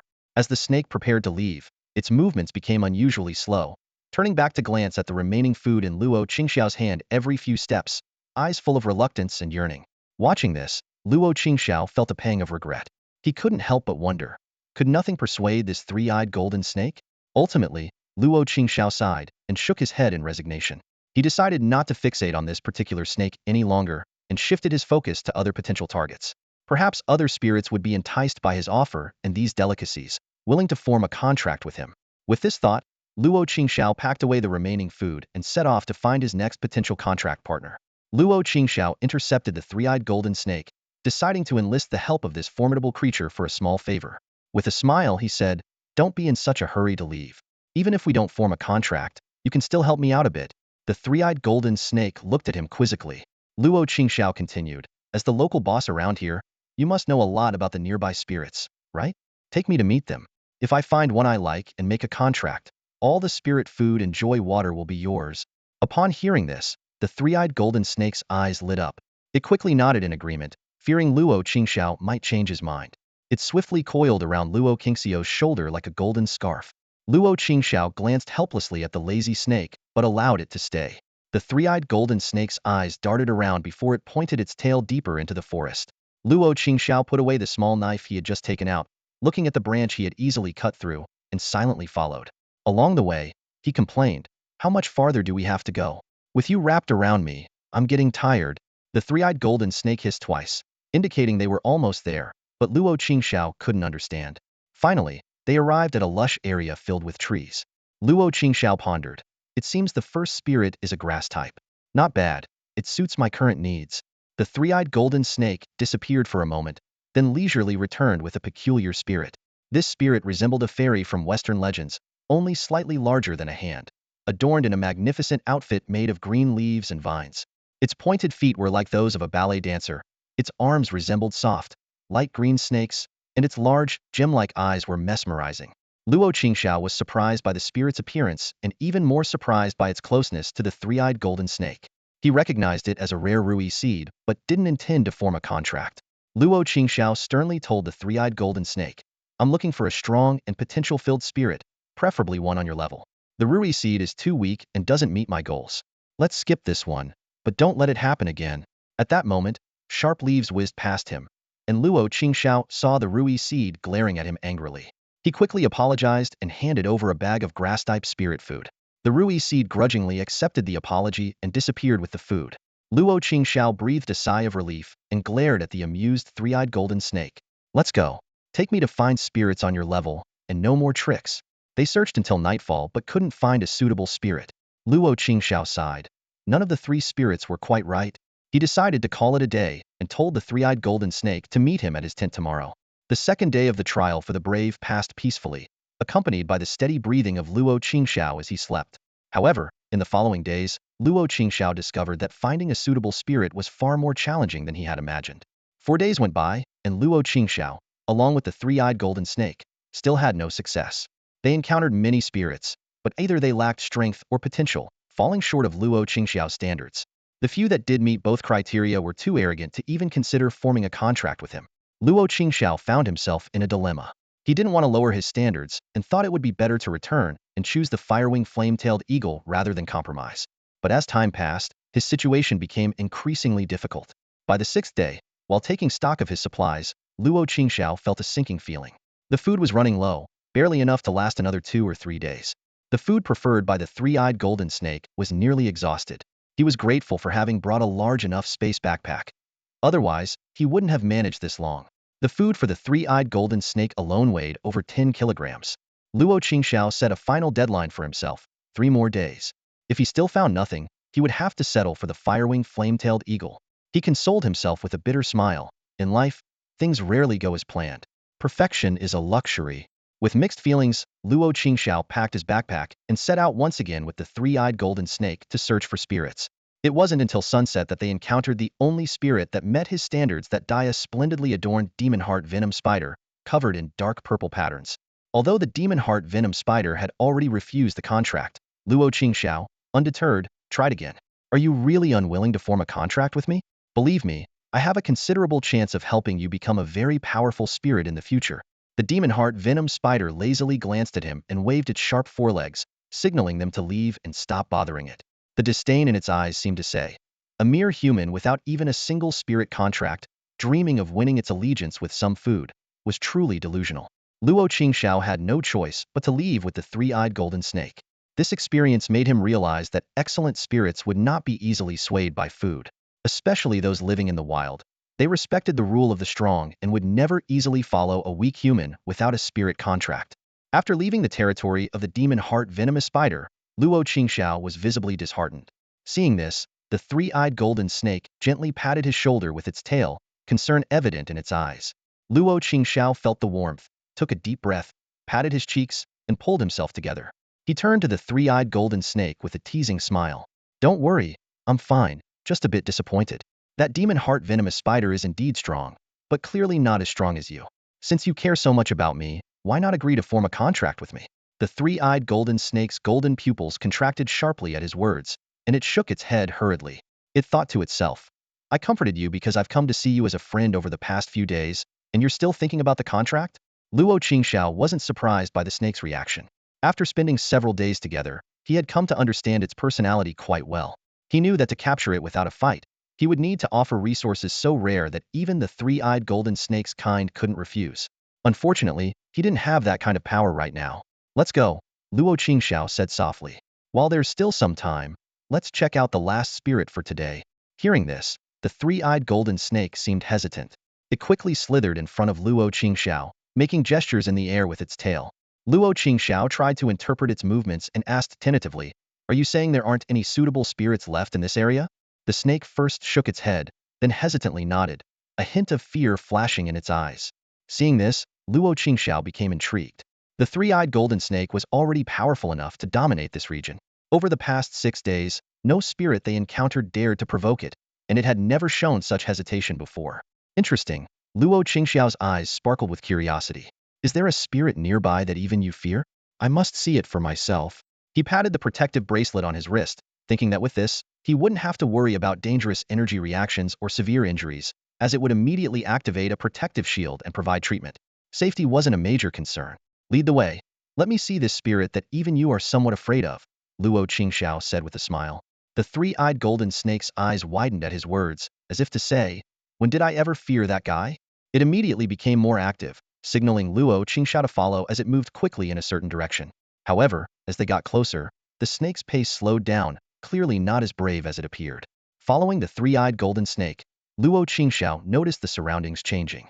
The path widened, and the trees on either side appeared broken at the waist. This level of destruction made Luo Qingxiao's heart skip a beat. He thought, could a spirit capable of this kind of damage really be allowed to stay in this beginner's habitat? Suddenly, a system prompt sounded. Identification complete. Based on the damage to nearby trees, marks on undamaged trees, and footprints on the ground, this is the territory of the Furious Bear Spirit. Furious bear? Luo Qingxiao frowned. This type of spirit didn't strike him as particularly impressive and wasn't even on his shortlist, but he quickly adjusted his mindset. If the species' innate abilities aren't enough, individual talent can make up for it. If the furious bear he encountered had exceptional talent, forming a contract wouldn't be out of the question. Of course, that depended on whether the furious bear was willing to contract with him. Moments later, Luo Qingxiao and the three-eyed golden snake stood before a seemingly hidden and deep cave. Luo Qingxiao asked uncertainly, "Is the spirit you mentioned in there?" Seeing the snake nod, Luo Qingxiao felt a headache coming on. He didn't dare venture into the cave recklessly. Not only could he get lost, but if something went wrong deep inside, even the trainer named Zhou Dong might not be able to find him. "Do you have any way to call that spirit out?" Luo Qingxiao prodded the three-eyed golden snake, thinking that if they couldn't lure the spirit out, he would have to give up. He wouldn't risk entering an unknown cave for a spirit. The three-eyed golden snake shook its head, indicating it had no way to do so. Luo Qingxiao noticed that the snake had become noticeably more vigilant since arriving here, constantly looking around. Seeing the snake so anxious, Luo Qingxiao thought that the spirit here must be formidable, and the chances of forming a contract were likely very low. Just as Luo Qingxiao was about to leave, a rumbling sound approached from a distance. The ground started to tremble slightly, the vibrations growing stronger. Suddenly, heavy footsteps echoed at the cave entrance. A massive bear, nearly 3 meters tall, emerged from the cave, its fur bristling like steel needles. From a distance, it looked like an oversized porcupine. The bear stopped about 7 or 8 meters from Luo Qingxiao and stood up on its hind legs, towering over them. Roar! A blood-curdling roar reverberated around them. Luo Qingxiao stared at the giant bear in front of him, feeling its powerful aura, and muttered to himself, "It still feels like a beginner spirit, but why is its presence so overwhelming?" The furious bear ignored Luo Qingxiao's muttering. Since its appearance, its gaze had been fixed on the three-eyed golden snake. Although the snake seemed wary, it didn't back down and glared back. Without overthinking, Luo Qingxiao followed his usual routine from the past 6 days to attract spirits. He took a specially made piece of food for ground-type spirits from his backpack and tossed it to the furious bear. The bear easily caught the food, tossed it into the air, and swallowed it whole when it came down. Seeing the bear's eyes light up after eating, it was clear it loved the food. Luo Qingxiao smiled slightly, thinking that for spirits living in habitats, it was hard to resist his specially crafted spirit food. After the bear finished eating, he took a few steps forward and spoke. "Hello, furious bear. Did you like the food? If you form a contract with me, I can provide you with plenty of it every day. And I promise, as a future powerful trainer, I will never let you live in mediocrity." The furious bear turned and scrutinized Luo Qingxiao. After a moment, it let out a long, deep roar. Ruhar. The sound left Luo Qingxiao's hair in disarray, and he staggered, taking a moment to regain his balance. The bear's eyes flashed with disdain, as if thinking, "Does this weakling really want to form a contract with me?" Ignoring Luo Qingxiao, the furious bear reached out a paw to grab his backpack. It had clearly seen that the delicious food came from this little thing. However, just as the bear's paw was about to touch the backpack, a scorching golden beam shot out, hitting its paw. The bear roared in pain and retreated. The furious bear turned around and saw the three-eyed golden snake glaring at it, with smoke rising from the patterns around its eyes. Clearly, the golden light from earlier was its doing. This sight enraged the furious bear even more. As the ruler of this land, it hadn't experienced such injury in a long time. Ignoring the fallen Luo Qingxiao, the furious bear's fur bristled like needles, growing longer and its body swelling in size. Its eyes glowed blood-red as it went on all fours and charged at the three-eyed golden snake. Luo Qingxiao, just regaining his senses, saw the two creatures locked in fierce combat. He glanced worriedly at the obviously disadvantaged three-eyed golden snake, feeling grateful for its intervention to protect his backpack. However, Luo Qingxiao knew he was powerless at the moment. Only after formally contracting a spirit could he lend a hand. With a flash of inspiration, Luo Qingxiao activated his protective bracelet. A thin film quickly enveloped his entire body. He understood that once the bracelet was activated, the countdown for the trial of the brave began. Nevertheless, the trainer named Zhou Dong would surely come. It was just a matter of time. Zhou Dong wouldn't stand by and watch the three-eyed golden snake be killed, given its extraordinary potential and significant value. Just as Luo Qingxiao activated the bracelet, a loud bang echoed. The three-eyed golden snake, unable to dodge, was struck by the furious bear and sent flying, crashing into a large tree. The furious bear pressed its advantage, gathering a massive amount of spiritual energy in its mouth and shooting out a blade made of rocks. "Is that a ground-type move, Rock Blade?" Luo Qingxiao's heart skipped a beat as he anxiously looked towards the three-eyed golden snake. As the dust settled, a wall of intertwining vines appeared before him. A grass-type move, enchanted vine wall? Luo Qingxiao breathed a sigh of relief. With this barrier, the three-eyed golden snake should be safe for now. However, he stared in confusion at the intact enchanted vine wall. Given the furious bear's immense strength, how could its rock blade fail to break through this wall? It was truly perplexing. The wall of demonic vines quickly dissipated, and the spiritual energy receded like a tide. Luo Qingxiao finally saw the situation of the three-eyed golden snake and the green sprite next to its same rui seed he had encountered earlier. Although puzzled by its appearance here, he felt somewhat reassured, knowing it could at least share some of the pressure on the three-eyed golden snake. The furious bear, realizing its attack had no effect on the three-eyed golden snake, became even more enraged. Its paws were instantly covered with rocks as it launched another ferocious charge at both the three-eyed golden snake and the rui seed. Fortunately, both reacted swiftly and dodged in an instant.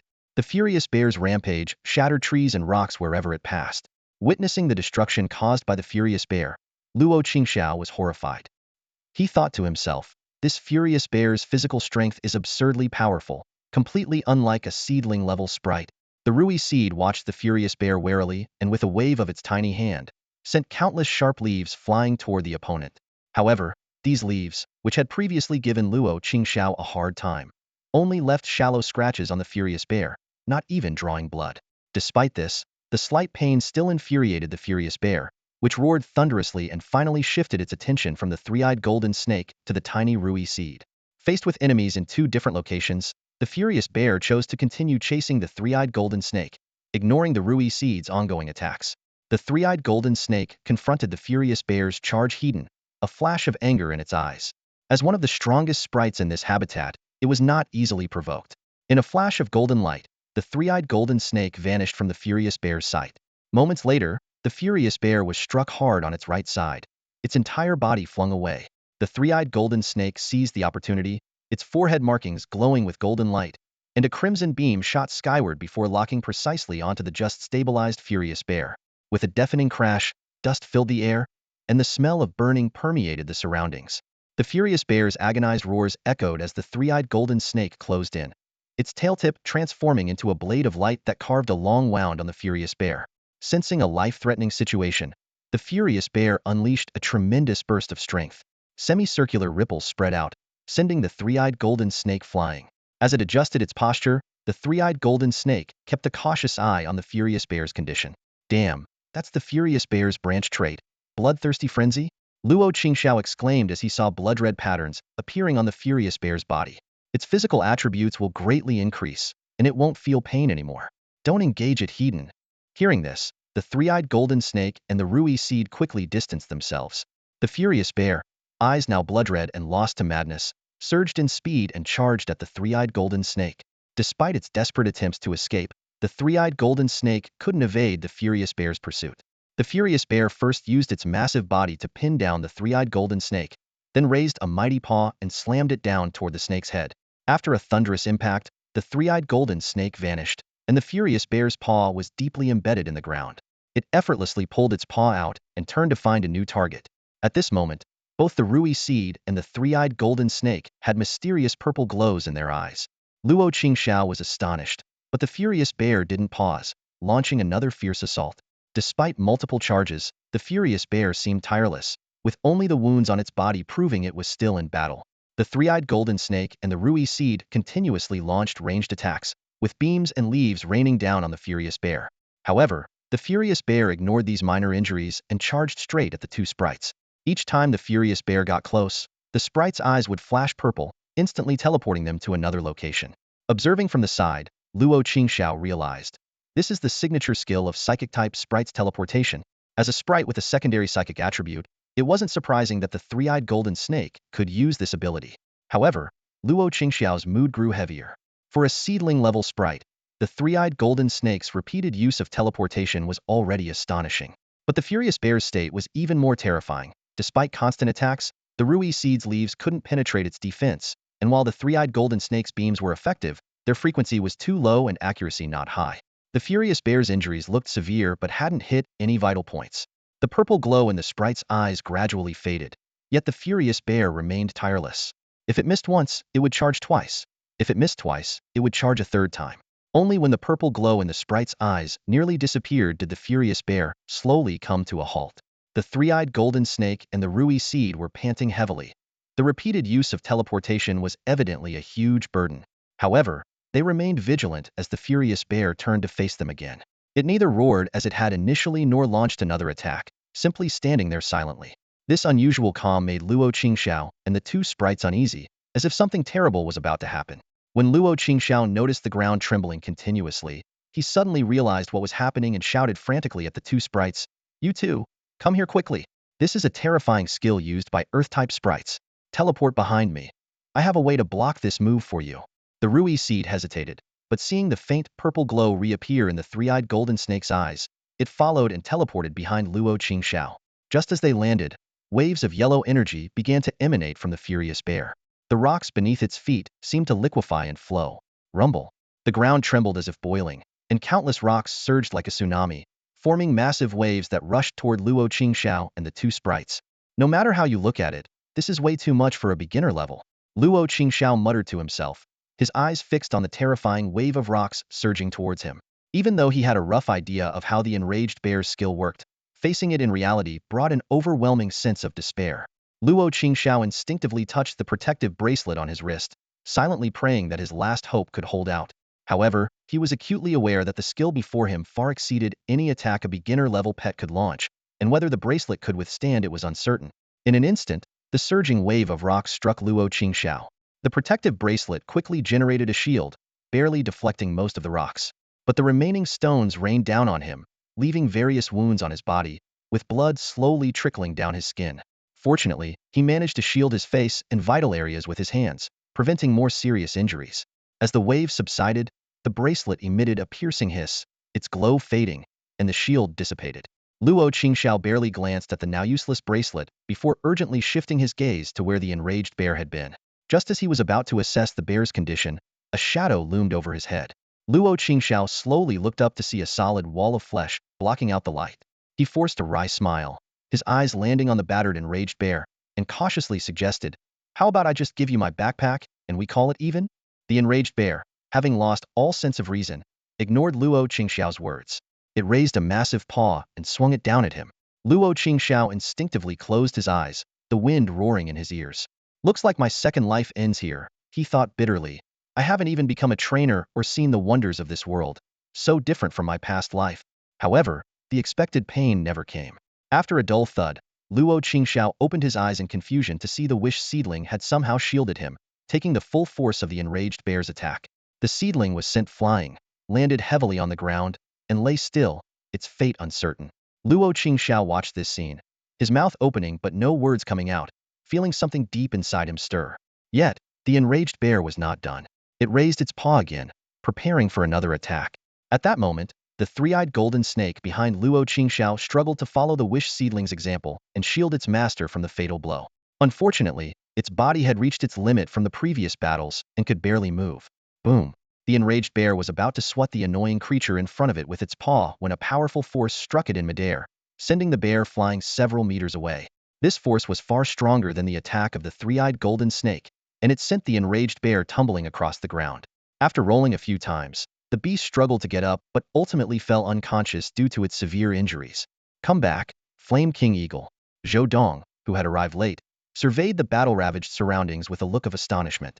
He breathed a sigh of relief upon seeing that Luo Qingxiao had only sustained minor injuries and remarked in amazement, "Wow, you really caused quite a stir. Who knew you could make such a big commotion in a habitat for a mere sapling-level spirit?" Luo Qingxiao ignored Zhou Dong's teasing and instead stared blankly at the injured Rui seed. He quickly ran over to it, calculating in his mind. The spirit's injuries are too severe, and its spiritual energy is dissipating. It will likely die in about 20 minutes. Silently watching the Rui seed, Luo Qingxiao felt a pang of guilt as he recalled the dismissive words he had spoken to it just days earlier. He turned to Zhou Dong and asked earnestly, "Master Zhou Dong, may I form a contract with this Rui seed now?" Zhou Dong raised an eyebrow. You want to form a contract with it? Just a heads up, this spirit is beyond saving. Even if we rushed it to the first floor of the Spirit Center for immediate treatment, it wouldn't make it in time. Yes, I plan to form a life bond contract with it, Luo Qingxiao replied calmly. Zhou Dong's expression changed dramatically as he asked in shock, "You want to form a life bond contract?" "Yes." "Can I ask why?" Luo Qingxiao took a deep breath and explained, "Its injuries were sustained while saving me, and the entire reason for this battle was because of me. Is that reason enough? Zhou Dong nodded in understanding and patted Luo Qingxiao on the shoulder, saying with appreciation, technically, your trial of valor is over, so I shouldn't allow you to contract this Rui seed. However, given that it's already gravely injured and won't live much longer, if you insist on saving it and forming a life bond contract, I won't oppose it. With Zhou Dong's approval, Luo Qingxiao didn't hesitate. He crouched down, picked up a sharp piece of debris, and decisively cut his palm. Blood dripped onto the Rui seed as he closed his eyes, focusing intently on the fluctuations of his soul. In his consciousness, a peculiar space began to take shape. A faint light flickered in the distance, and Luo Qingxiao drifted toward it. He found the Rui seed looking around in confusion. Upon seeing Luo Qingxiao, the Rui seed's eyes lit up with curiosity as it approached him. Hello, human. Do you know where we are? A clear, ethereal voice asked. Luo Qingxiao was surprised to find he could understand the spirit's language. This is the contract space, where humans and spirits form life bond contracts, Luo Qingxiao explained briefly. Your physical body is in grave danger. I have a way to save you, but you need to form a contract with me. Remember, do not resist the contract. Luo Qingxiao stood beside the Rui seed, recalling the life bond contract sigil described in books. His fingers began to glow as he traced a special light array in the air, chanting, with my soul, I bind your spirit, forever united, never to part. As soon as he finished speaking, the light array expanded rapidly, enveloping both Luo Qingxiao and the Rui seed. The dazzling light filled the entire space, and Luo Qingxiao instinctively closed his eyes. In that brief moment, he seemed to see two Rui seeds within the array. But before he could think further, the power of the contract began to link their souls. Luo Qingxiao silently agreed to the contract, but he felt resistance from the Rui seed. He quickly conveyed a thought. Do not resist the contract. Your injuries in the real world are too severe. This is the only way to save you now. Sensing Luo Qingxiao's goodwill, the Rui seed's resistance gradually faded. When it fully accepted the contract, the light array illuminated the entire space before transforming into countless fine threads that entwined around both of them, eventually disappearing. Back in reality, a unique mark the contract sigil appeared on the back of Luo Qingxiao's hand.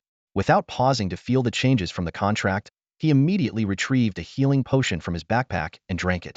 This potion could significantly replenish life force, speeding up the healing process even if it couldn't instantly cure injuries. Luo Qingxiao knew that after forming a life bond contract, the severely injured Rui seed would draw heavily on his life force to heal itself. Administering the potion directly to the Rui seed wouldn't be effective. It had to be channeled through him. As expected, soon after, Luo Qingxiao felt a wave of exhaustion, as if he had just run an ultra-long distance marathon. Luo Qingxiao finally breathed a sigh of relief as he saw the injuries of the Rui seed stabilizing. He took a few spirit power recovery pills from his backpack and gently fed them to the three-eyed golden snake. Although the snake's injuries were not severe, it was almost unable to move due to excessive exhaustion of physical and spiritual power. After taking care of these matters, Luo Qingxiao turned to Zhou Dong, a hint of gratitude in his eyes. He thanked Zhou Dong and then pulled him aside, lowering his voice. Trainer Zhou Dong, have you ever heard of Earth Spirit Essence? Zhou Dong was initially puzzled, but upon hearing this, he looked up sharply, a flicker of surprise in his eyes.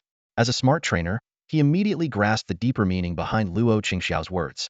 Of course I've heard of it. You mean? Luo Qingxiao nodded in confirmation and pointed to the devastated battlefield. Do you believe this destruction was caused by a seedling-level spirit? Zhou Dong shook his head, his brows furrowed. A seedling-level spirit couldn't possibly cause such destruction. Even a rookie-level spirit would struggle to achieve this. Luo Qingxiao continued, what if I told you that most of this destruction was caused by a seedling-level rampage bear? Zhou Dong found it hard to believe. While rampage bears are known for their early destructive power, how could a seedling-level bear cause such widespread damage? Luo Qingxiao smiled and pointed to the rampage bear that had been knocked aside, indicating for Zhou Dong to inspect it himself. Zhou Dong examined the bear closely and was shocked to find that it indeed only had the spiritual power fluctuations of a seedling-level spirit, not even close to advancing to rookie level. After Zhou Dong finished his inspection, Luo Qingxiao spoke again. If I'm not mistaken, the rampage bear's den likely contains a large amount of Earth Spirit Essence, so much so that the bear could swim in it. Otherwise, with the rampage bear's inherent abilities, it couldn't possibly have mastered the advanced Earth-type skill, Earth Surge, at the seedling level. Are you saying this rampage bear knows Earth Surge? Zhou Dong looked around again. The area did indeed look like it had been ravaged by Earth Surge. However, as an advanced Earth-type skill, he hadn't considered it initially. Luo Qingxiao nodded in confirmation. Zhou Dong looked at him deeply and said solemnly, I'll go check out that den later. If there really is Earth Spirit Essence, I'll make sure to share some with you. After Zhou Dong gave the order to the Flame King Hawk, he turned to Luo Qingxiao and said, "I'll have the Flame King Hawk take you back first. The injury of the Rui seed shouldn't be delayed any longer." Luo Qingxiao didn't object. He gently picked up the injured Rui seed and continuously supplied it with a faint life force through their life bond. Although this didn't affect him much, sustaining it for too long might require him to rest for a few days after returning. He left the remaining spirit food and happy water with the three-eyed golden snake and bid it a simple farewell. The three-eyed golden snake seemed a bit reluctant too, waving its tail in response. Luo Qingxiao mounted the Flame King Hawk, which let out a clear cry before soaring into the sky. Before long, they arrived near the Spirit Exchange, ending their week-long jungle adventure. Luo Qingxiao hurried towards the elevator, only to realize it resembled a special teleportation portal. He soon found himself on the first floor of the Spirit Center's healing facility. After picking up a number at the medical counter, he entered the treatment room. The doctor examined the Rui seed's injuries and immediately arranged for a rejuvenation doll to take it for treatment. Luo Qingxiao finally breathed a sigh of relief and thanked the doctor before leaving the treatment room. In the waiting area, he sent a message to Qin, letting her know he had returned safely. Shortly after, Zhou Dong arrived in the waiting area and handed Luo Qingxiao 2 bottles of specially styled earth essence as compensation. Zhou Dong excitedly described discovering the earth essence pool, but due to the presence of guardian spirits, he could only take a portion of it. Luo Qingxiao learned that his share was worth about 20,000 and thanked Zhou Dong. After chatting for a while, they were notified that the Rui seed's treatment was complete. Luo Qingxiao bid farewell to Zhou Dong and returned to the treatment room. The doctor advised him to administer the medicine to the Rui seed on time and signaled him to leave. Luo Qingxiao carefully wrapped the Rui seed in a small blanket, cradling it like a baby. Worried about waking it, he called for a ride home directly. At home, Qin was in the kitchen preparing a sumptuous meal. Luo Qingxiao first settled the Rui seed on the bed, then sat at his desk to feel the changes brought by their bond. He sensed a special energy flowing through his body's spiritual power, the evolved energy humans gain after bonding with spirits. Luo Qingxiao tried to control this energy and discovered he seemed to have a unique talent for manipulating it.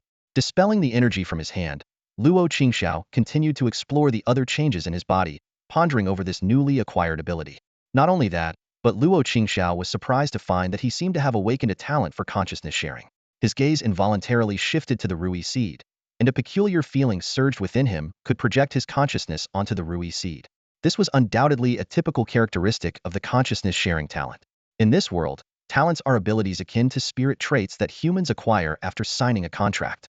Typically, each person awakens only one talent upon signing their first contract. Luo Qingxiao couldn't help but ponder that the reason he awakened 2 talents might be related to his identity as a transmigrator. He sat by the bed, lost in brief contemplation. After a moment, Luo Qingxiao shook his head, deciding not to dwell on the reason any longer. Regardless, it was certainly a fortunate occurrence. Turning his thoughts to his talents, Luo Qingxiao stroked his chin and analyzed. The talent for spiritual power control is fairly average. About 6 or 7 out of 10 people awaken this talent, but I feel like mine is somewhat different. As for consciousness sharing, although relatively rare, it was almost voted one of the top 10 most useless talents online. He shrugged. But with spiritual power control as a foundation, this can be seen as an unexpected bonus. Luo Qingxiao decided to first try out his spiritual power control ability. He had a feeling that this talent was somewhat extraordinary, so he began to focus on gathering the surrounding spiritual energy. At that moment, the Rui seed beside him slowly woke up. Its tiny hands rubbed its sleepy eyes as it looked around in confusion. When its gaze fell on Luo Qingxiao, it immediately became alert. "Gumi, Gumi?" The Rui seed suddenly raised its voice. You're the nasty human who called me weak. Where have you taken me?" Luo Qingxiao was amused by the Rui seed's groggy demeanor and gently explained. "This is my home. Don't you remember what happened before?"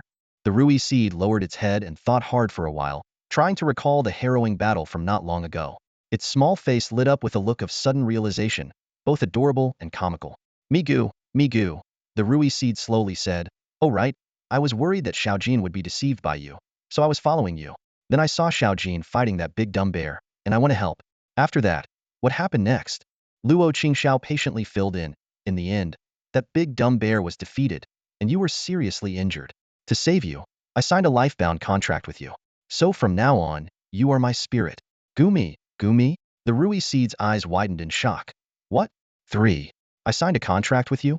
Hearing this revelation, the Rui seed was utterly stunned, sitting on the bed in a daze, not knowing what to do. "That's right, you're my spirit now," Luo Qingxiao repeated with a mischievous glint in his eyes. He found it surprisingly fun to tease the little Rui seedling before him. Gumi Gumi. Ah, how could you? The Rui seedling knelt on the bed in despair, staring at Luo Qingxiao with tear-filled eyes. It turned away from him, its small body trembling with anger. Seeing the Rui seedling's reaction, Luo Qingxiao felt a pang of guilt. I did it to save you. Come on, don't be mad, he coaxed gently, his tone tinged with apology. How about I make some of that food you liked as a peace offering? The Rui seedling's ears twitched at the mention of food, but it continued to face away. Don't think you can win me over so easily. I'm not going to acknowledge you as my master just because of some food, it huffed, clearly sulking. Until I fully accept you, don't expect me to call you master. Luo Qingxiao nodded helplessly, knowing the contract they signed was unbreakable and bound their fates together. He would have to earn the trust of this stubborn little spirit. A question suddenly popped into Luo Qingxiao's mind. By the way, if you dislike me so much, why did you shield me from the rampaging bear earlier? Gumi? The Rui seedling turned back, puzzled. Gumi Gumi, why did I help you? Because you protected us from that big dumb bear's attack earlier. Isn't that obvious? Luo Qingxiao's heart skipped a beat at this response. He recalled that his true motive for blocking the rampaging bear's attack was self-preservation. He knew he couldn't face the bear alone if the three-eyed golden snake and the Rui seedling were killed. With his protective bracelet, he would only suffer minor injuries at most. This naive little spirit had repaid his selfish act with selfless bravery. A wave of guilt surged through Luo Qingxiao, threatening to overwhelm him. This little one is so pure, Luo Qingxiao murmured, reaching out to pat the Rui seedling's head, only for it to dodge his touch. Drawing his hand back, Luo Qingxiao's expression turned serious. Regardless, you're my spirit now. I'll take responsibility for you, he said, meeting the Rui seedling's eyes. Is there something you wish to achieve? As your trainer, I'll do my best to help you. Gumi? The Rui seedling tilted its head in thought, then its eyes lit up with excitement. Gumi Gumi. My dream? I want to become the strongest plant spirit and claim a vast forest as my own. I'll grow any flowers and trees I want there. Luo Qingxiao smiled and extended his hand. Got it. I'll help you become the strongest plant spirit. Let's work hard together from now on. The Rui seedling looked at Luo Qingxiao's hand, then at his bright smile. It turned its head away but shyly grasped his little finger. Gumi Gumi. Don't get ahead of yourself. I haven't acknowledged you as my master yet, but I'll work with you for now. Whether you become my master depends on your future efforts. No problem. I'll do my best, Luo Qingxiao replied, his smile growing even brighter. At that moment, Qin's voice called from outside the room, Brother, it's time to eat. I made lots of delicious food just for you. And bring your new spirit along too. Luo Qingxiao and the Rui seedling exchanged a glance and smiled. He extended his hand, signaling the Rui seedling to hop on. After a moment's hesitation, it climbed onto his palm. They headed to the dining table, where Luo Qingxiao pulled out a chair and sat down. The Rui seedling jumped onto the table, its eyes gleaming at the spread of food. Qin curiously eyed the Rui seedling and whispered to Luo Qingxiao, Is this the spirit you contracted? It's so tiny. Luo Qingxiao glanced at the eager Rui seedling and chuckled. Yes, this is the spirit I contracted. He gently patted the Rui seedling, signaling that it could start eating. After the meal, Luo Qingxiao patted his full stomach and praised. Not bad, Xiaoqin. Your cooking skills are getting better, even surpassing mine. Seeing Qin's proud expression, he couldn't resist adding, If only you weren't so lazy and cooked more often. Qin made a face at him and stuck out her tongue before quickly clearing the dishes and heading to the kitchen. Luo Qingxiao shook his head with a smile and returned to his room with the Rui seedling. All right, now that we're fed and rested, it's time to get back to business, Luo Qingxiao said seriously, looking at the Rui seedling. The little spirit sat obediently on the desk and nodded. Taking a deep breath, Luo Qingxiao asked solemnly, First, I need to know what your secondary attribute is. The Rui seedling tilted its head, raised its small hand, and its eyes began to glow with a purple light. A familiar scene left Luo Qingxiao astonished. His eyes widened in disbelief as he stared at the sight before him and blurted out, This is psychic powers? You have psychic powers too? Before he could finish his sentence, a look of sudden realization flashed across Luo Qingxiao's eyes. He murmured to himself, No wonder you became friends with the three-eyed golden snake. I was puzzled before, wondering how a seedling level three-eyed golden snake could teleport you repeatedly. Since you have psychic powers, it all makes sense. With this discovery, other doubts in Luo Qingxiao's mind were also resolved. He recalled earlier scenes and said thoughtfully, No wonder the Rui seed, despite its small size, could withstand the attacks of the furious bear. The biggest characteristic of psychic powers is telekinesis, a force that doesn't require the activation of skills. Luo Qingxiao continued to explain. Some powerful psychic-type spirits can suppress weaker ones with just telekinesis, without needing to use any skills. With Ruei Seed's psychic abilities, it's natural it could protect itself with telekinesis. That's the key to its survival. Any other type of Ruei Seed would probably have perished from such an attack. His tone lightened as he added, "Your secondary attribute being psychic is quite a pleasant surprise." Then, curiously, Luo Qingxiao asked, "By the way, what skills do you possess? Besides Wall of Enchanted Vines and Razor Leaf, do you have any others?" Ruei Seed was taken aback by the question and shook its head, a hint of embarrassment crossing its face. Luo Qingxiao immediately reassured it, "It's okay. It's normal for a seedling-level spirit to only have mastered 2 skills." After speaking, Luo Qingxiao fell into deep thought. He frowned and softly muttered to himself, "Only 2 skills, combined with Ruei Seed's physical condition before evolving. If we want to achieve a good score in the spirit entrance exam, it's going to be tough." He sighed and rubbed his temples in frustration. Luo Qingxiao explained, "That's why I've been so picky about my initial spirit. If I can't get into a good spirit school, the resources available to me will be significantly reduced, and it'll be at a severe disadvantage compared to students from top schools." Luo Qingxiao's gaze grew resolute. "Since I've promised to make Ruei Seed the strongest plant spirit, I have to give it my all. Besides, I'm also eager to become a powerful trainer." Finally, he made up his mind, therefore, aiming to get into an excellent school is absolutely necessary. Luo Qingxiao gazed at the frail Ruei Seed, pondering silently. This tiny spirit was indeed too fragile, unable to withstand even a single blow from an enraged bear. He couldn't help but recall the powerful spirits in their habitat, but quickly dismissed those thoughts. The most important task now was to help the Ruei Seed grow stronger. He tapped his fingers on the table, deep in thought. There are 3 main paths for a spirit to become stronger: evolution, absorbing spiritual energy, and mastering skills. Evolution was out of the question for now, as the Ruei Seed was still in its sapling stage. Absorbing spiritual energy required suitable spiritual items, which he currently lacked. Mastering skills, however, seemed promising. Luo Qingxiao took out his notebook and began jotting down notes, talking to himself as he wrote. He detailed the current skills of the Ruei Seed, including the Wall of Demon Vines and Leaf Blade, as well as the unique psychic abilities of telekinesis and teleportation. The page quickly filled with dense handwriting. After finishing, Luo Qingxiao stretched and realized it was already late. He signaled the Ruei Seed to come over and gave it some medicine he had obtained from the spirit center, then went to wash up and prepare for bed. Exhausted, Luo Qingxiao fell asleep as soon as his head hit the pillow. After drinking the medicine, the Ruei Seed lost interest in the room and flew over to Luo Qingxiao, using him as a bed and falling asleep on top of him. The next morning, Luo Qingxiao woke up to find the Ruei Seed still sleeping on him. He remembered that he had forgotten to arrange a sleeping spot for it the previous night. Gently, he moved the Ruei Seed onto the pillow and got up to wash up. After washing up, he made breakfast and knocked on his sister and Qin's door. Learning that she wanted to sleep a bit longer, he ate breakfast alone before returning to his room to pack up and prepare to go out. By then, the Ruei Seed had woken up and was rubbing its eyes, looking at Luo Qingxiao. He greeted it and briefly explained the day's agenda. First, a trip to the Liao Yuan commercial building to purchase training resources, and then to the Spirit Association to register information. Seeing the Ruei Seed's bewildered expression, Luo Qingxiao couldn't help but smile. After all, it had lived in the forest until now and knew nothing of the human world. Considering that the Ruei Seed's injuries had significantly improved, Luo Qingxiao decided to hire a wind scythe horse for transportation. Along the way, the Ruei Seed curiously looked around, fascinated by the unfamiliar world. Upon arriving at the Liao Yuan commercial building, Luo Qingxiao carefully studied the directory and found the Ruo Yuan spiritual energy store. The store was filled with an array of dazzling items, and the Ruei Seed almost couldn't resist pouncing on those with strong spiritual energy waves. With the help of a store assistant, Luo Qingxiao purchased a large number of training supplies: seedling-level grass spirit liquid, recovery spirit liquid, psychic grass, and various spiritual energy materials. After checking out, he hurried to other stores, spending nearly 2 hours gathering all the necessary items. Next, Luo Qingxiao headed straight to the Spirit Association. He first filled out a trainer registration form at the front desk, then registered the Ruei Seed's information in the Spirit Hall. Lastly, he recorded its spiritual energy waves, a precaution for any potential criminal investigations in the future. The reliability of spiritual energy fluctuations is even more accurate than Luo Qingxiao's fingerprints and DNA from his past life. It indicates that this elf has used a significant amount of spiritual energy in a certain place. If no reasonable explanation is provided, this will be considered evidence of a crime involving both the trainer and the elf.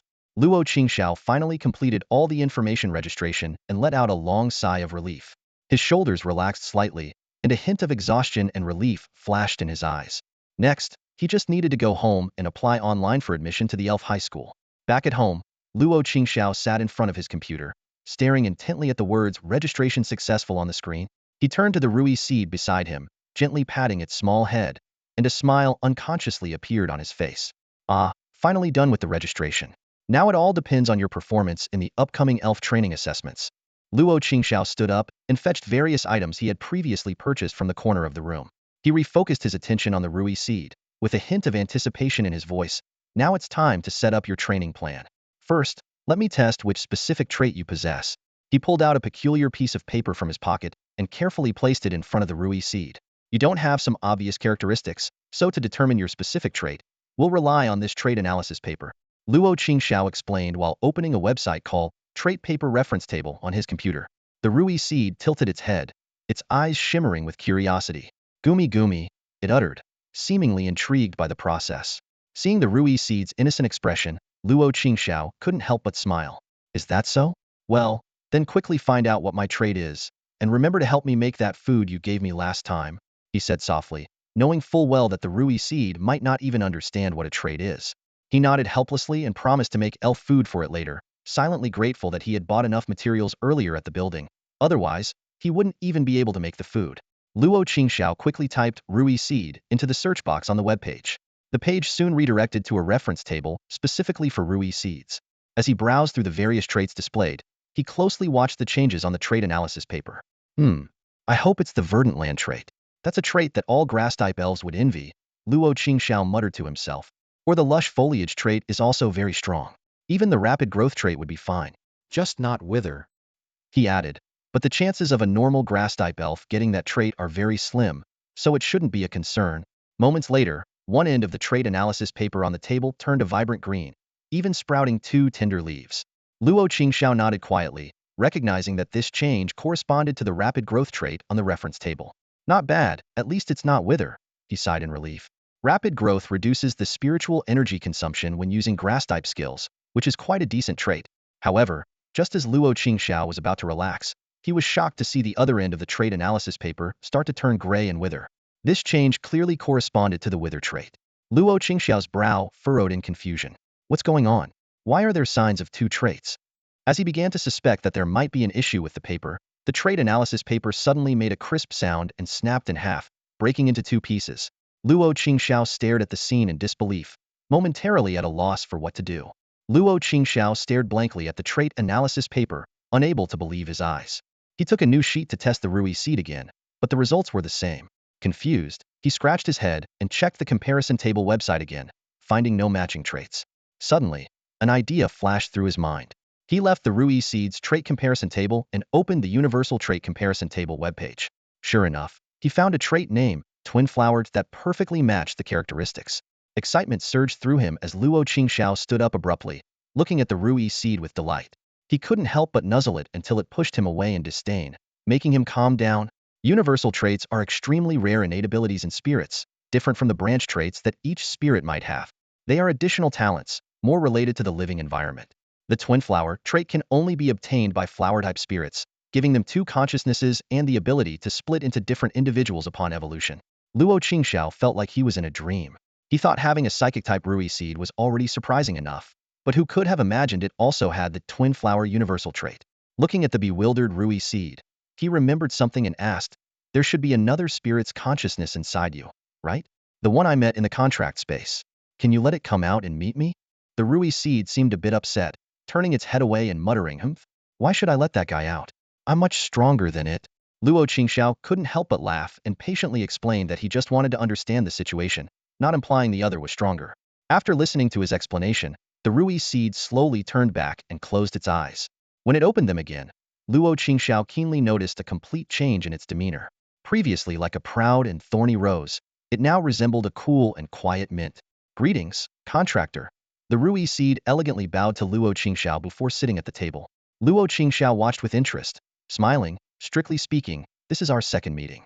The Rui seed I met in the contract space should have been you. Indeed, this is our second meeting.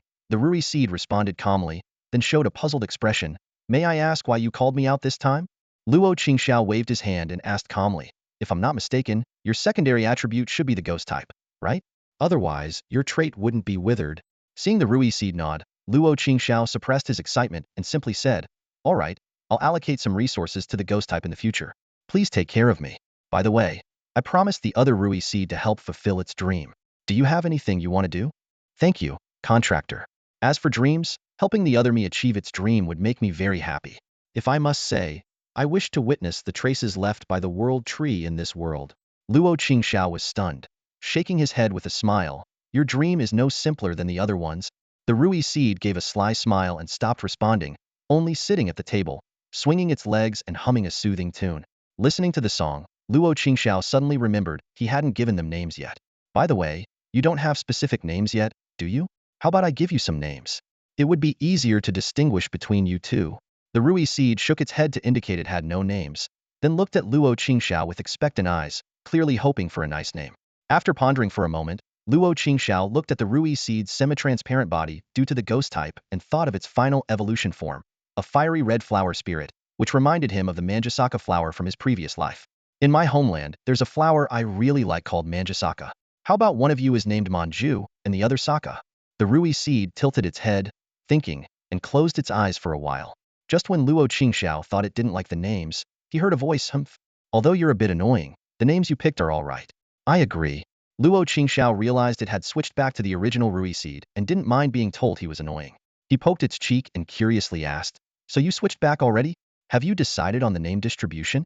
"Humph. It's my turn to be active. I only let it out earlier because of you. The names are decided. From now on, I'll be Manju." Luo Qingxiao understood. Since this little one is called Manju, the ghost-type Rui seed must be Saka. Luo Qingxiao looked at Manju, who was bouncing around on the table, with a bit of a headache. The little sprite was obviously thrilled about being named, but Luo Qingxiao had no idea how sacred this was to sprites. All right, there's no need to be so obvious about your excitement. Calm down for a bit so I can continue my research," Luo Qingxiao said helplessly. Manju calmed down a bit, but then used its psychic powers to float onto Luo Qingxiao's head. It gently tugged at his hair, seemingly to retaliate for interrupting its celebration. However, Manju knew its limits and didn't actually pull any hair out. It just messed up his hairstyle a bit before stopping. Luo Qingxiao was too focused on his research to pay attention to the little troublemaker on his head. Manju, pleased with its handiwork, flew to the computer and looked at Luo Qingxiao, unable to hold back its giggles as it collapsed onto the table laughing. After finishing his research, Luo Qingxiao took a deep breath and turned his gaze to Manju.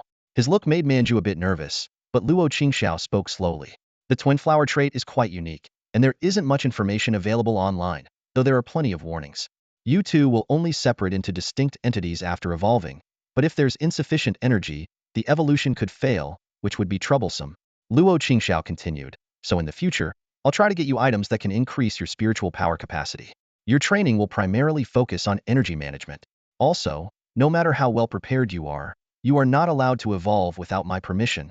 His expression grew more serious. "Because of your unique nature, the evolution path will be very complex. If you don't want to ruin your future out of impulsiveness, you must notify me immediately if you feel you're about to evolve." "Understood?" Seeing Luo Qingxiao's serious expression, Manju nodded obediently. After all, its future was at stake, and it didn't dare to mess around at this moment. Satisfied with Manju's compliance, Luo Qingxiao felt relieved. Although their evolution was still a long way off, he thought it was necessary to clarify these points early on to prevent them from evolving recklessly out of ignorance, which could lead to significant problems. Early in the morning, Luo Qingxiao gently tapped the custom-made pokeball placed on the bedside table. This pokeball, worth 50,000 yuan, was specially purchased for Manju to help the spirit quickly enter a resting state and recover from fatigue. With a flash of white light, the drowsy Manju appeared above the table, floated over to sit on Luo Qingxiao's shoulder, and clung tightly to his clothes, her small legs swinging gently as she hovered between sleep and wakefulness. It had been 3 days since they signed the contract, and Manju's injuries had fully healed by yesterday. Luo Qingxiao planned to officially start training today. He opened his customized panel and carefully reviewed Manju's details. Name, Manju. Species, Rui seed. Attributes, grass psychic. Level, seedling. Traits, frenzied growth, twin flowers. Skills, enchanting vine wall, leaf blade. Growth stats, strength 21, constitution 22, psyche 63, psyche resistance 39, speed 51, life 66. Luo Qingxiao analyzed these numbers. Only the psyche and life stats barely met the average standards for a seedling level spirit, while the other attributes were below average. Although the twin flowers trait enhanced Manju's potential, it was not yet the time to fully leverage it. Luo Qingxiao sighed inwardly, realizing that future battles in the Spirit High School might pose significant challenges. Bringing Manju to the Zhaodianchi Spirit Club, Luo Qingxiao was stunned by the luxurious decor. The walls were adorned with photos of celebrity trainers and their spirits, and a multimillion yuan evergreen thunder pine stood in the corner. Suppressing his excitement, he followed the receptionist to an outdoor training field filled with plants. In the rich grass-type energy, Manju became animated, flitting about. Luo Qingxiao called her back and pulled out a homemade energy cube. Manju eagerly devoured it, her face beaming with happiness. Luo Qingxiao explained that this small energy cube contained far more spirit energy than ordinary spirit food, and then assigned the training task. Continuously use leaf blade until her energy was depleted. Seeing Manju's hesitant expression, Luo Qingxiao had an idea and took out another energy cube as an incentive. You can have one of these for every completed set of training. If you perform well today, I'll cook dinner myself, and you can choose the menu. Manju's eyes lit up instantly, and she patted her chest, promising to train hard. She immediately summoned floating leaves and launched a series of leaf blades, the air filled with the sound of swishing.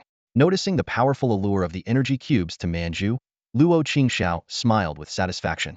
The efforts of the past 3 days were finally paying off. Over the past 3 days, Luo Qingxiao has been busy not only perfecting the sprite data in the system but also experimenting with his newly awakened ability to manipulate mystical energy to create sprite food. To his surprise, his mutated energy manipulation skill turned out to be exceptionally powerful, allowing him to effortlessly compress the raw materials into small, compact blocks of energy. This starkly contrasted with the traditional brick-shaped sprite food that required tools for its creation. Luo Qingxiao only needed to convert the energy materials into liquid form, and he could easily mold these small blocks by hand. Initially, he was worried that this new method might affect the food's effectiveness. However, seeing Manju's keen interest in these blocks, he finally felt reassured. Upon testing, Luo Qingxiao discovered that these blocks contained a significantly larger amount of mystical energy compared to traditional sprite food. Because their appearance resembled the energy cubes from his previous life's memory of Pokemon, he aptly named them energy cubes. As time went by, Manju's leaf blade training gradually intensified. Observing the specific effects of the training, Luo Qingxiao couldn't help but furrow his brows. When Manju had exhausted all its energy, he approached the sprite and handed it an energy cube along with a bottle of regular restorative liquid. Luo Qingxiao sat beside the exhausted Manju, who was lying motionless on the ground. Through their bond, he could sense that Manju's energy was slowly recovering. The recovery rate was much slower than he had anticipated. Evidently, while the energy cubes could replenish a large amount of energy, their efficiency was not high. It took a considerable amount of time for Manju to fully recover. Unable to think of a solution for now, Luo Qingxiao decided to leave the issue for future improvement. He gently flicked Manju's cheek and asked softly, "How does the first training session feel?" "Gumi, training is really tiring," Manju complained. Luo Qingxiao lay down beside Manju with a relaxed demeanor and explained, "Feeling tired is normal. If you weren't tired, it wouldn't be called training. But if you want to achieve your dreams, training and fatigue are unavoidable. So, do you still want to become the strongest flower sprite?" Manju turned around and stared at Luo Qingxiao for a long moment. Suddenly, it leapt up and extended its hand, indicating its desire to continue training. Luo Qingxiao looked at Manju in surprise, but then nodded in satisfaction. Sprites like Manju, who grow up in the wild, naturally possess an abundance of perseverance. More importantly, their desire to become stronger is even more intense. This filled Luo Qingxiao with a genuine sense of joy. Luo Qingxiao didn't let Manju continue with the monotonous training. He brought over several targets for Manju to practice attacking. During the previous training sessions, Luo Qingxiao had noticed an issue. Manju could control a single leaf blade with great accuracy, but as the number of blades increased, the accuracy dropped significantly. His goal was for Manju to hit the same spot with all the leaves, rather than spreading them out. From now on, every time you use your skill, you need to release at least 10 leaves, Luo Qingxiao instructed. And try to make sure all the leaves leave just one mark on the target. Got it? Manju nodded confidently without saying a word. It immediately conjured over 10 leaves and launched them at the targets. The sound of leaves hitting the targets was continuous, and the targets were soon shattered.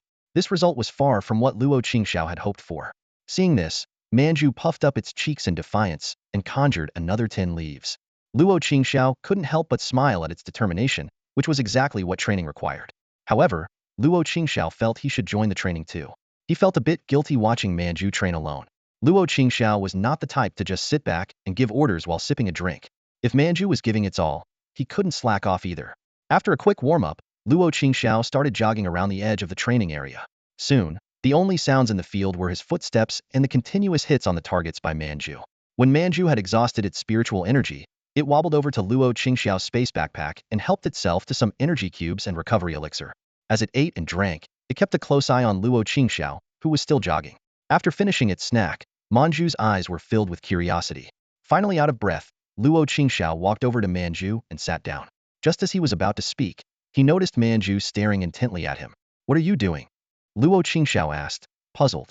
Manju didn't answer but instead hopped over to the backpack, fetched a bottle of recovery elixir, and handed it to him. Luo Qingxiao declined politely. "No need, this doesn't really work for humans. You should drink it." But Manju insisted, almost force-feeding him. With no other choice, Luo Qingxiao took a sip. After drinking, Luo Qingxiao licked his lips and was surprised to find that it tasted quite good, somewhat like a yogurt drink from his previous life. He shook the empty bottle and said to Manju, half jokingly, "Satisfied now? Get back to training, no slacking." Manju stuck out its tongue and cheerfully returned to its training. Luo Qingxiao felt his body warming up and his energy slowly returning. He turned to observe Manju's progress. Although there were still multiple holes in the target, at least 2 or 3 leaves were now hitting the same spot. Luo Qingxiao was relatively pleased with this improvement.